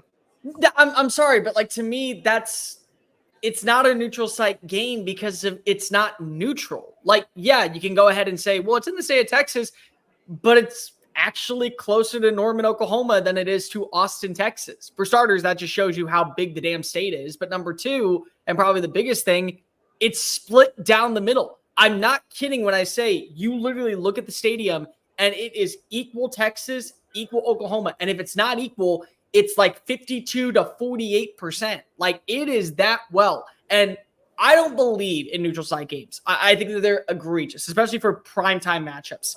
This is the one neutral site game minus the old Iron Bowl at Legion Field. Rest in peace to that son of a bitch stadium. Besides that, these are the games that must be played on neutral site fields. And it's great. And if you only get to go to one Texas game this year, this is the one I will recommend. You can always make a trip to Austin in 2025. This is going to be different because it's the first time that these two are in the SEC Red River. So, Cole, I just got a text, by the way, from Brad Kellner. He says 5% chance. Our guy BK says 5% chance. But he hit me up and said, if I can snag this guy, would you guys want him on the live show with the next 40 minutes? Billy Bowman. So 5% chance, but I absolutely said yes. So it's a slim chance, but you may have Billy Bowman sitting in this seat next to me here shortly. So love it. That would be cool. That would be really cool. Love it. Not going to lie. That'd be awesome. Anyways, let's talk SEC Media Days, Cole. Again, we're about to do this, so we don't have to go into crazy deep detail because I don't want to make you regurgitate everything you're about to say, but I know you don't mind. Kirby Smart, Josh Heupel, Brent Venables, Eli Drink. Let's just start with Venables because I think that's the one Texas fans probably have the most interest in. And if you say you don't, you're lying because, again, listen, to hate somebody, you have to care about them. And I think Texas fans and Oklahoma fans absolutely care about each other. I thought Venables was really impressive, man. I thought that, and listen, again, it's a presser. You don't win or lose games this time of year, but I thought he handled it about as well as you could. He seemed like he was really confident, excited. I love the fact that he said Oklahoma football is not intimidated. We're not intimidated coming in the SEC. I think he did a really good job of being confident, not cocky, just a strong belief in what they're doing there in Norman. So I thought for the most part, I thought it was a really impressive showing by Brent. I thought that Venables, the way that he conducted himself is a way that you want to come into the SEC, where you have a good understanding about where you reside and only room for improvement. And the fact of the matter is that when people were talking about the future of the SEC and how Lincoln Riley, this goes into parts for the Big 12, for the Pac-12 because he's running away from the competition. Well, I want a coach that's going to embrace competition. And that was the feel I got today. And he said that there was a great chance that they were going to finish with an exceptional recruiting class in 2025. So far, they're ranked inside the top 10. They're only going to continue to grow with that big SEC logo now attached to their name. But that's what you look for. Those are the moves that you want to go after. Those are the type of people and the personnel that you want in your corner, which is another reason why I think it's massive that they went out and they signed into a long-term extension to lock him up for the future because they believe so much in his vision. But that was the way that you handle a presser in your first experience. You go in, you're humble, but you're also understanding about where you reside in the pecking order, and you're not going to play second fiddle. And that is exactly why Oklahoma, I thought, was one of the biggest winners of the day. One of my favorite quotes today, Cole, came from Kirby Smart when he was asked about Texas. I thought Kirby Smart, and you're going to hear me say this again when we recap the day in about an hour or so. I thought Kirby Smart, not that it was a trap question, but there's a couple different ways he could have went. When he was asked about Texas and competing with them, I thought he did a really good job of showing humility while also not putting Texas on a pedestal, right? He essentially said, it's hard week to week. Like, you will find humility very quickly in this league. And so he was asked, like, essentially putting more emphasis on Texas or, like, the matchup with Texas. And he obviously was complimentary to Texas, but I just thought it was really interesting the way he talked about, listen, we have big matchups every week. You'll get beat in this league if you don't have humility on a week-in, week-out basis. We're excited for the matchup, but a lot of coach speak, but we take it a week at a time. I thought Kirby did a really, really good job handling that question. And, again, displaying confidence, humility, but not putting Texas on a pedestal at the same time. But you don't put Texas on a pedestal. What you're doing is you're understanding that, yes, what they did last year was great. And it was. Nobody can deny that after what you saw, there is a sign of high hopes moving forward now on the 40 acres. But you know what I really appreciate? You tie that in with the comments made by Eli Drinkwitz. And Drink, I thought, was another major winner today because of everyone is talking about Mizzou. I'm talking about Mizzou. I know I oversaturate Mizzou, so much so that people actually think I went to Mizzou. But the thing is that Missouri, they're going into this year, and Drink said last year was last year. And so, yeah, you're adding in the right pieces. I look at Texas's roster. It's going to be hard-pressed to find, I would say, 4 other teams better than the Longhorns going into this year, especially with what they added in on the recruiting trail, especially what they added in via the portal. They got dudes that aren't even being brought up at the same level as Isaiah Bond that deserve that type of respect. Andrew Makuba's being one. Trey Moore, if he lives up to the hype as he did at UTSA, that's another guy that maybe finds his way into the back end of the first round of NFL draft conversations. But you got to earn it. And also, while you might have done great last year, it is a new team, it is a new season, and everyone is going to get your best version of you. But on the flip side, Danny Stutzman had a really good quote today talking about Quinn Ewers' comments when it came to being everyone's Super Bowl. He said he dreams of this game. He says it's a game that's on his mind at all times. It's a game that he believes is one that they got to win. And I feel like that there's going to be a lot of teams in the SEC that feel that way too going into this season because of there's 2 ways you look at it. Number one, you want to beat Texas because if you want to shut Texas up, and that might be your Super Bowl. Rule number 2, Texas is showing up and they already have the funds and the facility to be one of the best in the conference from day one. You want to make sure that they don't know that they are at that same level as Georgia, at that same level as LSU, at that same level as Alabama. It's funny. You mentioned Missouri sitting there with Eli Drinkwitz, and I don't even mean this, Cole. Again, I know you're a big proponent of Missouri football in 2024. It was funny sitting there. You just not even to be, not meaning this is a slight, but you sat there and you're like, man, it's like I still almost can't believe that Missouri won 11 games last year. It just, I don't know. It almost like still hasn't sunk in how good they were. And so that's why I think this is such a big year, Cole, for them. It's who are you? Again, I asked the question, who are you really? Is this all of a sudden new Missouri football? Or are you going to revert back to being a 6 or 7 win team? I mean, and I'm not saying they're going to win 6 games this year, but if you fall to 8-4, fairly or unfairly, I think it's going to be viewed as, okay, you caught lightning in a bottle once, and that's all that was, and that wasn't really Missouri football. So it's a big prove-it year for them. There's a lot of pressure. Look, there are a ton of people who are upset with me at my preseason rankings because I don't have Texas like everybody else at number 2, and I don't have Alabama at number 4 like everyone wants. I don't. I have Missouri at 4. I have Texas at 3. I have Ole Miss at 2. I have Georgia at 1. Get over it. Get over it. It's all going to be fine. You're still going to the playoff, fans. But people are like saying, well, how can you have Missouri that high? What have they done in the past? No. I don't care about the past. I care about 2 things. Number 1, 2024, and only 2024, because that's what these rankings are for. And number 2, in a brand new version of the SEC, where for the first time since 1992, let me phrase that. For the first time back in 1992 when they added in 2 teams, and then in 2012 when they added in 2 teams, so 20 years, this is a new era to where you get to redefine yourself. What are you in this iteration of the SEC? So what is Mizzou? Is Mizzou going to be a roster that now with NIL and with the resources that are available in the state of Missouri going to benefit them? Or are they going to find themselves losing out to teams like Tennessee, like Oklahoma, like Ole Miss, all that are able to bring in certain players via the recruiting trail with NIL collectives that are out the wazoo, and you're once again 7-5. That's what I care about. But for this year, Missouri, yeah, I'm high on them. But also, is it the start of something new? And is it the start of something new with Eli Drinkwitz at the helm? I agree. It's like I said, it's Who are you really? That is the question for Missouri football. I was able to ask Eli Drinkwitz a question there in the big room about Marcus Carroll, Nate Noel, two guys you're really high on the rushing attack. He gave sort of an interesting answer, took the question and talked about, we have to replace Cody Schrader as a person, which I'm like, okay, all right.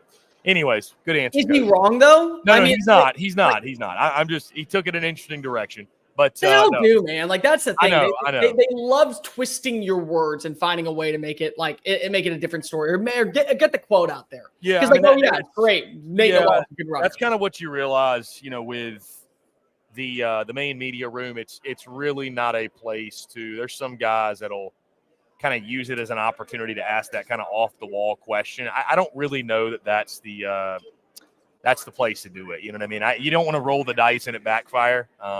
I've seen it before where guys will ask kind of a wonky question and it doesn't go as they plan. And not that it's like people remember it or anything, but it's just in that moment, certainly it sucks. So let me ask you, did you find anybody with the question today that you were just like, all right, and? I don't know. I don't know that I did. I did. I did one. You? Yeah. Which one was it? It was Kirby this morning talking about Carson Beck sticking around for another year with the UAB after being benched. Here's the reason I have a problem with that. It's not that I don't, but that's not the program you asked that question to. That's not. And the reason why is because it goes right back into the next question that was asked about NIL purposes. What do you look for with players? Are they only being committed to the program for a paycheck? Do they really believe in the future of the red and black? Do they believe in the future of Georgia football? And Kirby goes, well, we understand that there's going to be NIL collectives that run crazy and that there's going to be players that need to financially support themselves in a better situation to where we are not going to say no. Guys, it's Georgia. You're picking and choosing 5-star after 5-star after 5-star. And if Carson Beck walked out that door yesterday, you know who would have been waiting there? Brock Vandergriff. And potentially we're talking about the Red Rocket actually rifling deep passes down the field in Athens, Georgia, and doing the exact same thing that we saw last year. So it's like, okay, it's cool that he stuck around. I get it. But there are players that are emulating that same type of mentality who aren't going to stick around longer. Like Caleb Downs left overnight from Alabama. And you know what? Alabama, I don't think is going to miss a beat. The same thing goes for Georgia. Like, it just was like, yeah, it's cool that you are trying to get players to buy into that process. But even if you don't have to worry about it because you're Georgia. You know who does have to worry about that? South Carolina. Right now, Missouri, Mississippi State. Programs that got difference makers and they ended up leaving in the process. When they stick around, that changes the narrative, in my opinion. What did you think about nobody in the main media room asking Kirby about the driving stuff? And did you see the fact that he was asked about it in the other media room? Did you see that video? Yeah, I saw it. I saw that they dismissed one of the players. The thing is that last year, and I did some research and I saw it on Twitter, Saturday Down South's Matt Hayes asked this question. And Kirby kind of contradicted himself. And he said that if this type of reckless behavior continues, the penalty should be non-playing time. Well, one player is not playing because he was a special teams ace. The other player is not playing. The other player is going to be suspended for a game because if he's a starter. So what's the notion there? And I get it that nobody wants to ask that question because of it could be extremely long-winded and you only got 30 minutes to be able to ask on the main stage. But at the same time, isn't it important? Isn't it a little important to address this head on to actually discuss where less than 48 hours before the first player was arrested, they had somebody in the building talking to players about this type of behavior, holding yourself accountable, putting yourself in a great mindset. That way you're able to achieve greatness both on and off the field. And then you do this dumbass stuff off the field less than literally 48 hours later. Like, doesn't this need to be addressed at some point? And also, how do you address it without coming off as, oh, well, it depends on your status on the team? Because that really is also the case. And that was what I kind of took away when they had the side off where they say, oh, well, our safety is going to be out, but our starting linebacker that might end up being a second-round pick, well, we're not losing him. He's sticking around. I mean, only the SEC. Welcome to the SEC. Welcome to the SEC. You mentioned this too. You put this in the notes. Eli Drinkwitz calling for Mike Leach to make the Hall of Fame. That's like the most no-brainer thing of all time, right? I mean, that's just a given. Mic drop. It's a mic drop, in my opinion. It's 100%. That to me is what automatically already makes you a superstar. Like, you win the press conference for it. Because what are we talking about here? We're talking about a guy that if he would have stayed one more game, if he would have passed away in the offseason after the ReliaQuest Bowl, and they would have still won, he would have been active. He passed away one game too soon, and they still would have won. Mississippi State still would have won with Will Rogers that year. Like, nobody's denying that. So you're really going to penalize a guy who was able to completely revamp college football in his own unique way, in an offense that now has been broken off into new verticals over the last, what are we talking about at this point? 3-decade iterations that have all stemmed their own type of mentalities. Like, you're really going to tell me that guy doesn't belong in the Hall of Fame? And I'm glad that we've seen multiple coaches address the passing of Monty Kiffin as well. And the reason I bring that up is because much like a guy in Mike Leach, Monty's defense is patented. I mean, having the two safeties go back and running a Tampa 2 unit, like, he coined that. That's not going to go away. People will know who Monty Kiffin is simply because of the defense that he patented during his time in Tampa. Like, when you do that, automatically, if you change the game for the better in any vicinity, I don't really care what the other stipulations are. That's a first ballot Hall of Famer, and that's exactly what Mike Leach did. Cole, we're 2 days in to SEC Media Days, 2 more days to go. We've got 8 more coaches to go. And again, it's talking season, right? It's hard to necessarily draw conclusions from the things we hear, although we try to do it because that's what we do. We're in the content space. That's just what we do. That's how we're wired. Has there been a narrative or something you thought about a team, a coach, a player, any sort of narrative that has changed for you following comments, commentary, et cetera, what you've heard from these, from the representatives here? Has anything you once thought or you thought coming in, has anything changed at all? I feel like that everyone's going to get South Carolina's best performance, and they might actually be the Florida of this year. And what I mean by that is I've talked highly about Florida and where their roster is and what they have coming back, and more importantly, what they could be moving forward, where you can't define them by their record, where their schedule is out the wazoo. I just looked at South Carolina's schedule back today. They have 7 matchups against preseason potential top 25 teams, according to Vegas odds, to make it to a national championship. So they're already going through a daunting task. Then you got to throw in a matchup against Texas A&M, which I believe is right on the outside. So they got 8 matchups this year where I personally think that they're going to be either ranked games or they're going to be against opponents that are on the outside looking in. I still feel like that if Shane Beamer is truly selling himself that way, either one of 2 things is happening. He's either going out in a blaze of glory, or he actually believes that we will be better than advertised. And I kind of lean the latter. And more importantly, for South Carolina fans, regardless of how many are watching this, do yourself a favor. Go back to 2021 when he was hired and remember that he has beaten the expectations every single year prior to 2023. 2021, he had 7 wins. 2022, he got 8 wins. Now he got 5 wins. You go ahead and you bring in a new offensive line. It can't get any worse. You hit rock bottom last year. Injuries stockpiled up to where that became a concern. You brought in a ton of names in the portal, both that were running back and wide receiver. Who's going to step up in that vicinity? Do you feel like that your defensive front 7 can do a good enough job to set the tone moving into the first half of games to where you stand a chance against Kentucky, you stand a chance against a team like Texas A&M, against an Oklahoma? I feel like South Carolina, I had them as my preseason number 12 team in the rankings.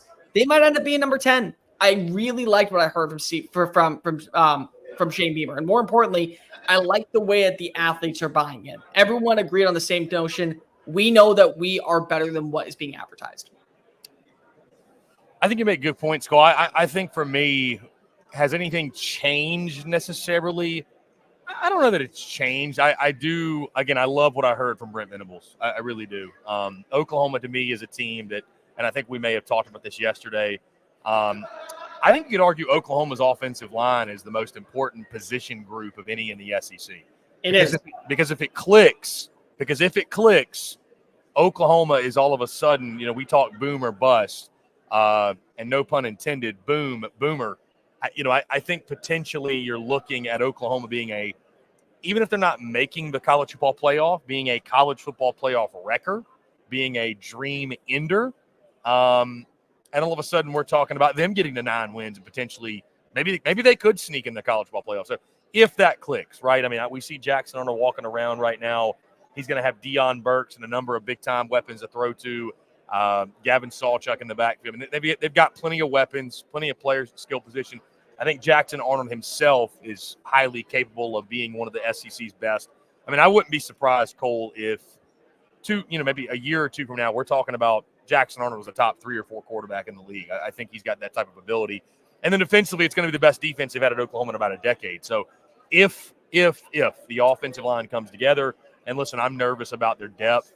I think that's the biggest thing. I mean, I think Oklahoma could very well beat Tennessee in that SEC opener. I'm more so worried about as we go throughout the season, and again, depth becomes more of a priority because it sounds like they feel pretty decently about their starting five. Heck, Brent Venables say I feel really good about where we're at when it comes to the offensive line. So that was news to me. But will they have the depth to withstand the SEC grind and uphold that? That's the big question. But if they do, or if they stay healthy and play at a high level all season, who knows, man? So I liked what I heard from Brent Venables. Outside of that, I mean, I don't think anything I really thought has changed all that much. But again, I do love the message, the energy, the confidence that Oklahoma's rolling with coming in.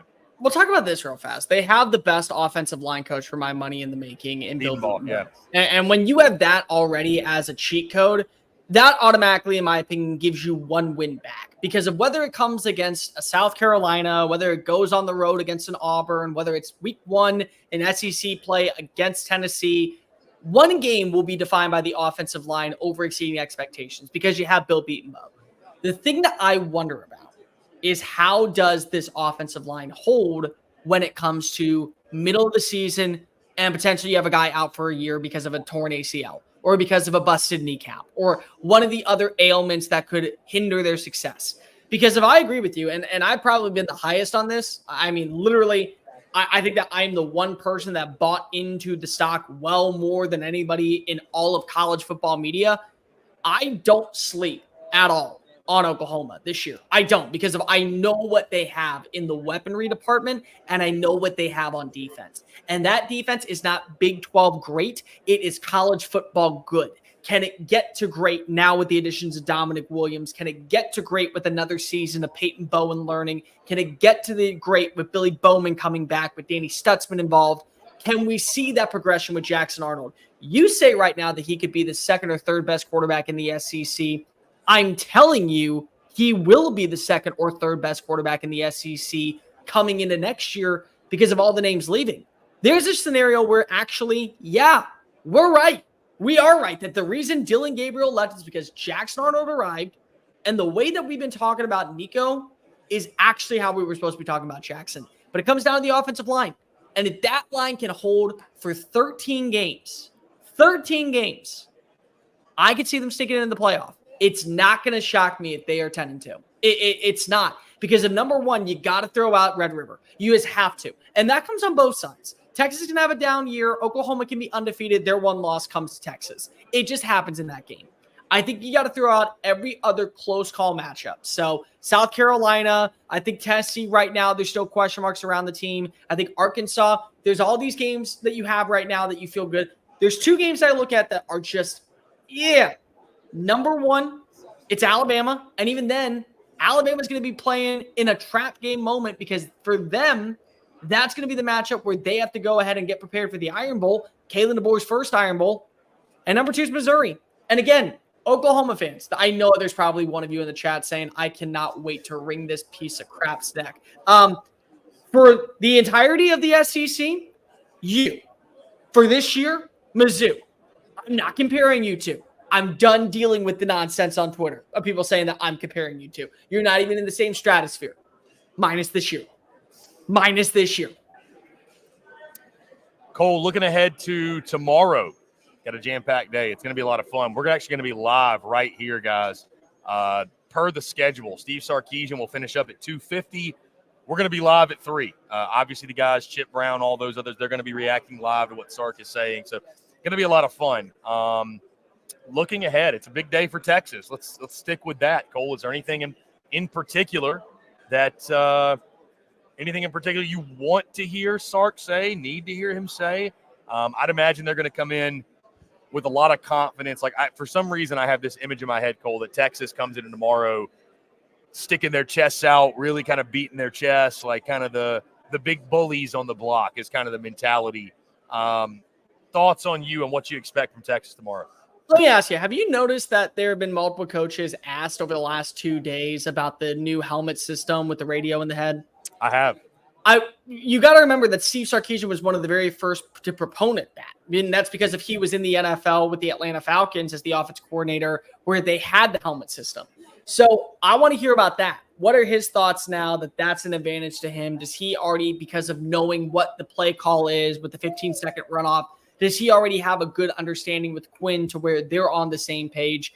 I think that's a very underlying trait that isn't being talked about enough, because Heupel came out today and said, oh, we're going to still be going tempo. Like, we're still going to be using tempo because we kind of have to with our brand of offense, the way that we run things and the way that we keep defenses on roller skates. That's the way that we have to emulate our success. But when it comes to the flip side, I also want to know, how does he combat it now with the fair competitive advantage for the headphone set? Because that was a big deal that he wanted. I think another thing that I really want to point out is, how do you replace the defensive line? Because I believe personally, the X factor for Texas this year is Quinn Ewers. But there are people out there that do believe, right now at least, the X factor is who's going to be the replacements for Devondre Sweat and Byron Murphy. Because you got to win in the trenches. You've noticed, and Chris, you're there. You've noticed there is a difference between a South Carolina defensive lineman, a Vanderbilt offensive tackle, and a Georgia offensive tackle. You've noticed that there is a difference between those type of players. So how do you feel about the defensive lineman? Because I don't worry about Kelvin Banks. Kelvin Banks, for my money, is the second best tackle in all of college football, second best tackle in the SEC behind Will Campbell. I don't worry about the replacement of Christian Jones. They got dudes who have been knee deep in the playbook. They have been busy. They have been working their ass off in the weight room. They're going to be fine. But I wonder, how does that defensive line look? They bring over Johnny Nason, the defense coordinator from Arizona. Bill Norton follows him over. Do they feel good about their starting lineup, where they're going to have to replace not just an Outland Trophy winner, but potentially 2 All-Americans? Yeah, I am curious too, to your point, and it's interesting. Everybody's been asked. I mean, I'm sure you have fatigue of this, but every coach has been asked about Texas and Oklahoma to a point where you're like, my goodness, can we ask something else? I thought there was an interesting question in the big room that was asked to Brent Venables. Essentially, somebody in the media said that, Coach, everyone's been asking about Texas and Oklahoma. What does that say about you guys coming in the SEC? I'm curious to hear Sark's perspective on that. I'm curious to hear, to your point, that is the big question, line of scrimmage, right? Every team in this league has skill position players. Every single team in this league has playmakers, but it's about, do you have the big uglies up front? That's what makes Georgia, and Vandy. I mean, really, truly, like, even Vanderbilt's got some skill position guys that can make big plays, but it really comes down to dominating at the line of scrimmage, if you will. So to your point, I'm really curious to hear his approach on that, how SEC ready they are from that perspective. And, I think that I think he'll handle it well, obviously, and they'll present a strong front. But, yeah, it's going to be fun to have Sark here. By the way, let's not gloss over this as we, begin to preview day 3 at SEC Media. And, again, guys, we're going to recap day 2 over at SEC Unfiltered in about 25 minutes or so. So go jump on there with us. We're going to go much more in depth on the 4 coaches that spoke today, takeaways, et cetera. We're talking Texas, Cole. But how about that team that kicks it off tomorrow? Kalen DeBoer and the Alabama Crimson Tide. They'll be followed by your favorite coach in the SEC, Jeff Lebby of Mississippi State. And then Billy Napier of the Florida Gators in the afternoon will go right before Steve Sarkeesian. So it's kind of interesting. We got a little bit of everything. We got a brand new coach at Bama. We got a new coach at Mississippi State, different situation. We got a coach on the hot seat, Billy Napier, and then we got the new guys on the block in Texas. So overall outlook of day 3, what you're excited about. I mean, again, Steve Sarkeesian, Texas, that's a big deal coming over. But I don't know, man. I could argue Kalen DeBoer and Bama and what he's got to say. I'm just as intrigued to hear from him. So real fast, I don't want to bring this up. Yeah. You remember how Kirby, I didn't want to interrupt you. You remember how Kirby today got asked about Texas joining the SEC and how every opponent they face will be their biggest opponent on Saturdays. Yes. Somebody's going to ask him. Somebody's going to ask Steve tomorrow, what do you make of that? What do you make of that comment? And here's the thing. There's going to be a quote. Fishing for quotes. But here's going to be the thing. Every Texas fan is going to be sitting there waiting for Sark to knock it out of the park. And in our eyes, he's going to. Because if he knows that the SEC, what this schedule is like, he already knows what you and I have already seen before. You have a B- game against a B+ team, you're losing on Saturday. I don't give a flying care in the world how good of 5 stars you have. They will kick your ass to Timbuktu and back, and they'll do it with a smile on their face. But Sark's going to answer it that way, and Texas fans are going to get pissed. Oh, we seem so weak. Oh, we seem like that we're not in the same vicinity. No. Sark has the boys prepared that way. He already has that mentality there. And I think that Venables does too, because if he's already faced off against that competition at Clemson when he was the defense coordinator, so he already knows what to expect against the big bodies up front. But Kalen DeBoer, you know what's really interesting is that I think the entire premise around the Crimson Tide was going to be, how do you replace Nick Saban?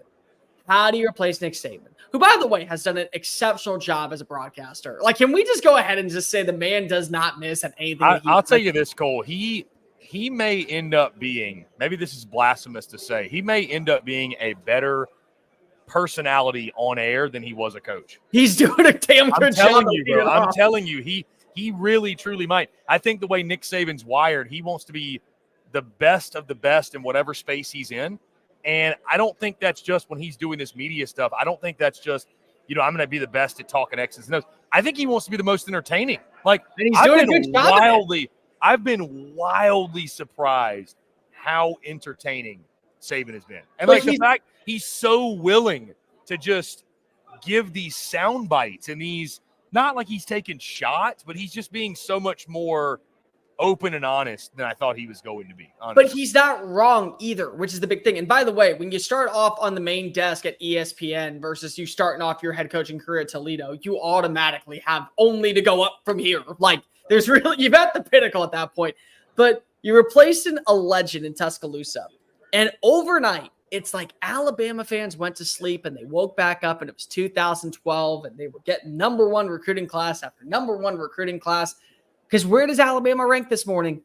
Number 1, brand new head coach, guys coming on in. He hasn't been in the southeastern region ever in his life. He is just like Brian Kelly, a fish out of water. And the man has basically said, oh, this is still Title Town. I'm going to do whatever the hell I want. You're going to learn how to respect my name. I don't need to learn how to speak freaking Southern. You need to learn how to speak winning, because that's all I damn do. And that's what he's doing. So I was gonna say, Cole, he hasn't even done it with a fake accent.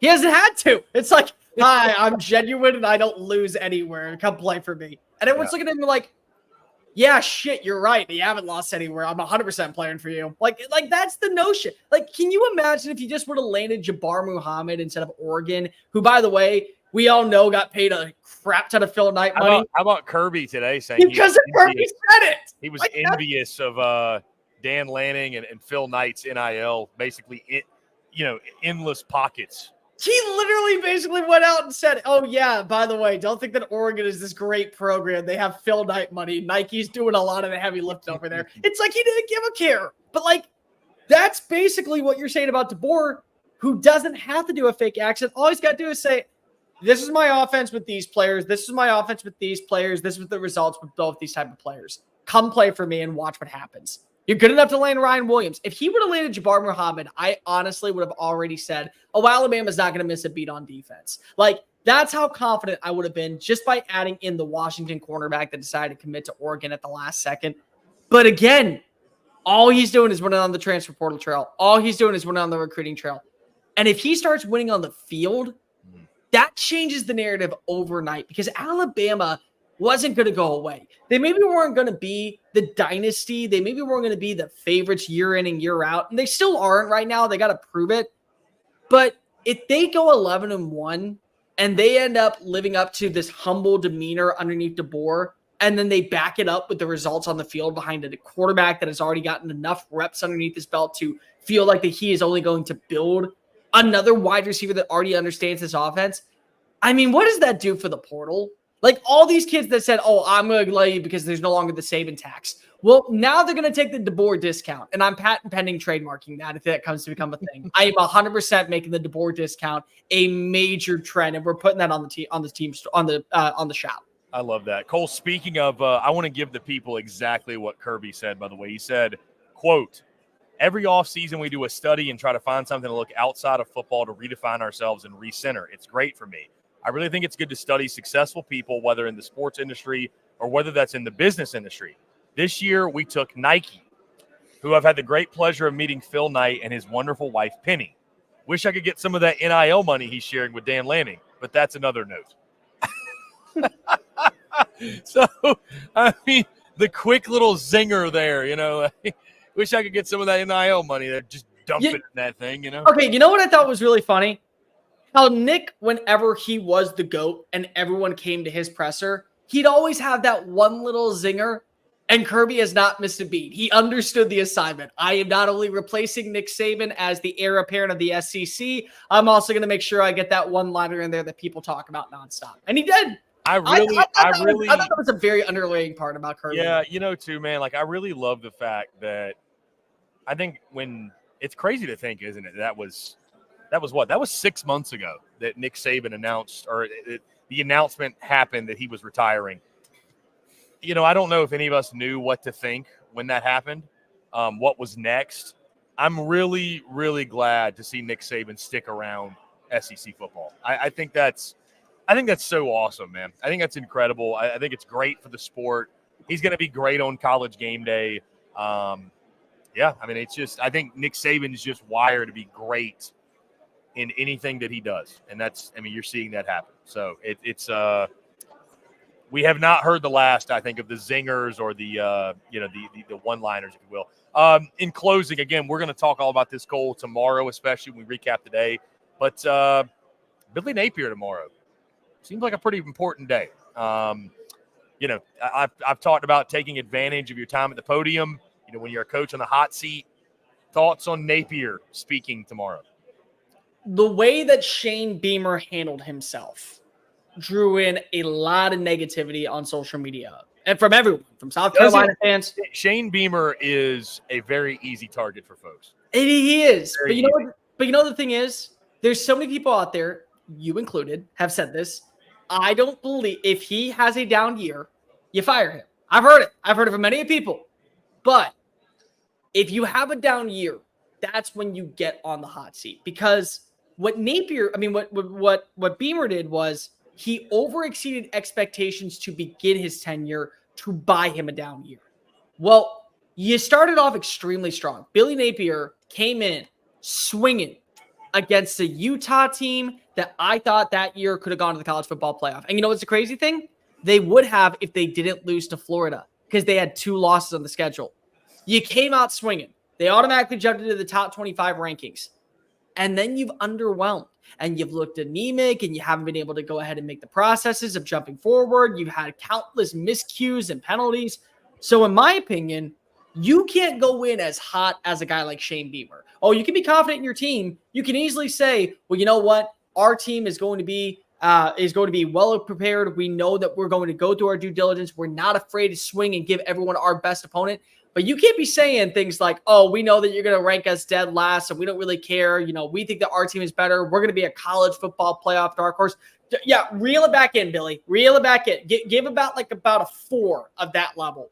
Show confidence that there is improvement on the team, but understand you have the schedule made from college football Satan himself, and no one is giving you any favors, especially those who are loving the punchline culture right now. Yeah, there's a lot of storylines for Florida going into tomorrow in regards to there's so many questions that could be asked, from the Jaden Rashada nonsense to the schedule to managing expectations to what expectations should be at Florida versus what they are, to, you know, these non-conference matchups in the state of Florida with Miami, UCF, FSU. There's a lot of different angles that I think people are going to go. And I think a lot of folks in the media, not they're going to try to set him up. I think he's going to get asked some some tough questions, though. I do. I think he's going to get asked tough questions. So it's going to be fun to watch. Again, guys, we're going to go ahead and wrap it up in 15 minutes. Cole, myself, Dave Shoemate, we're going to recap the day that was at SEC Media Days here on this Tuesday, July 16th. We're going to go much more in depth, the four guys that spoke today, give our top takeaways and everything else in between. So, Cole, always a pleasure to have you on the air, my friend. This has been a blast thus far. We're going to be live again all week long right here from Dallas, 3 to 4 Central. Tomorrow we will have the show following us. So, again, make sure you stay tuned for all that. And stay tuned to Texas Sports Unfiltered. All across social media, YouTube, podcasts, etc. There's BK, our guy. Hi, BK. And stay tuned to SEC Unfiltered across all social media platforms, YouTube, podcast. Content bleeding out of the eyeballs here from Dallas, Texas. Again, until tomorrow, appreciate you guys. Cole, I'll talk to you soon. Y'all take care. Have a great rest of your day. Good deal, man.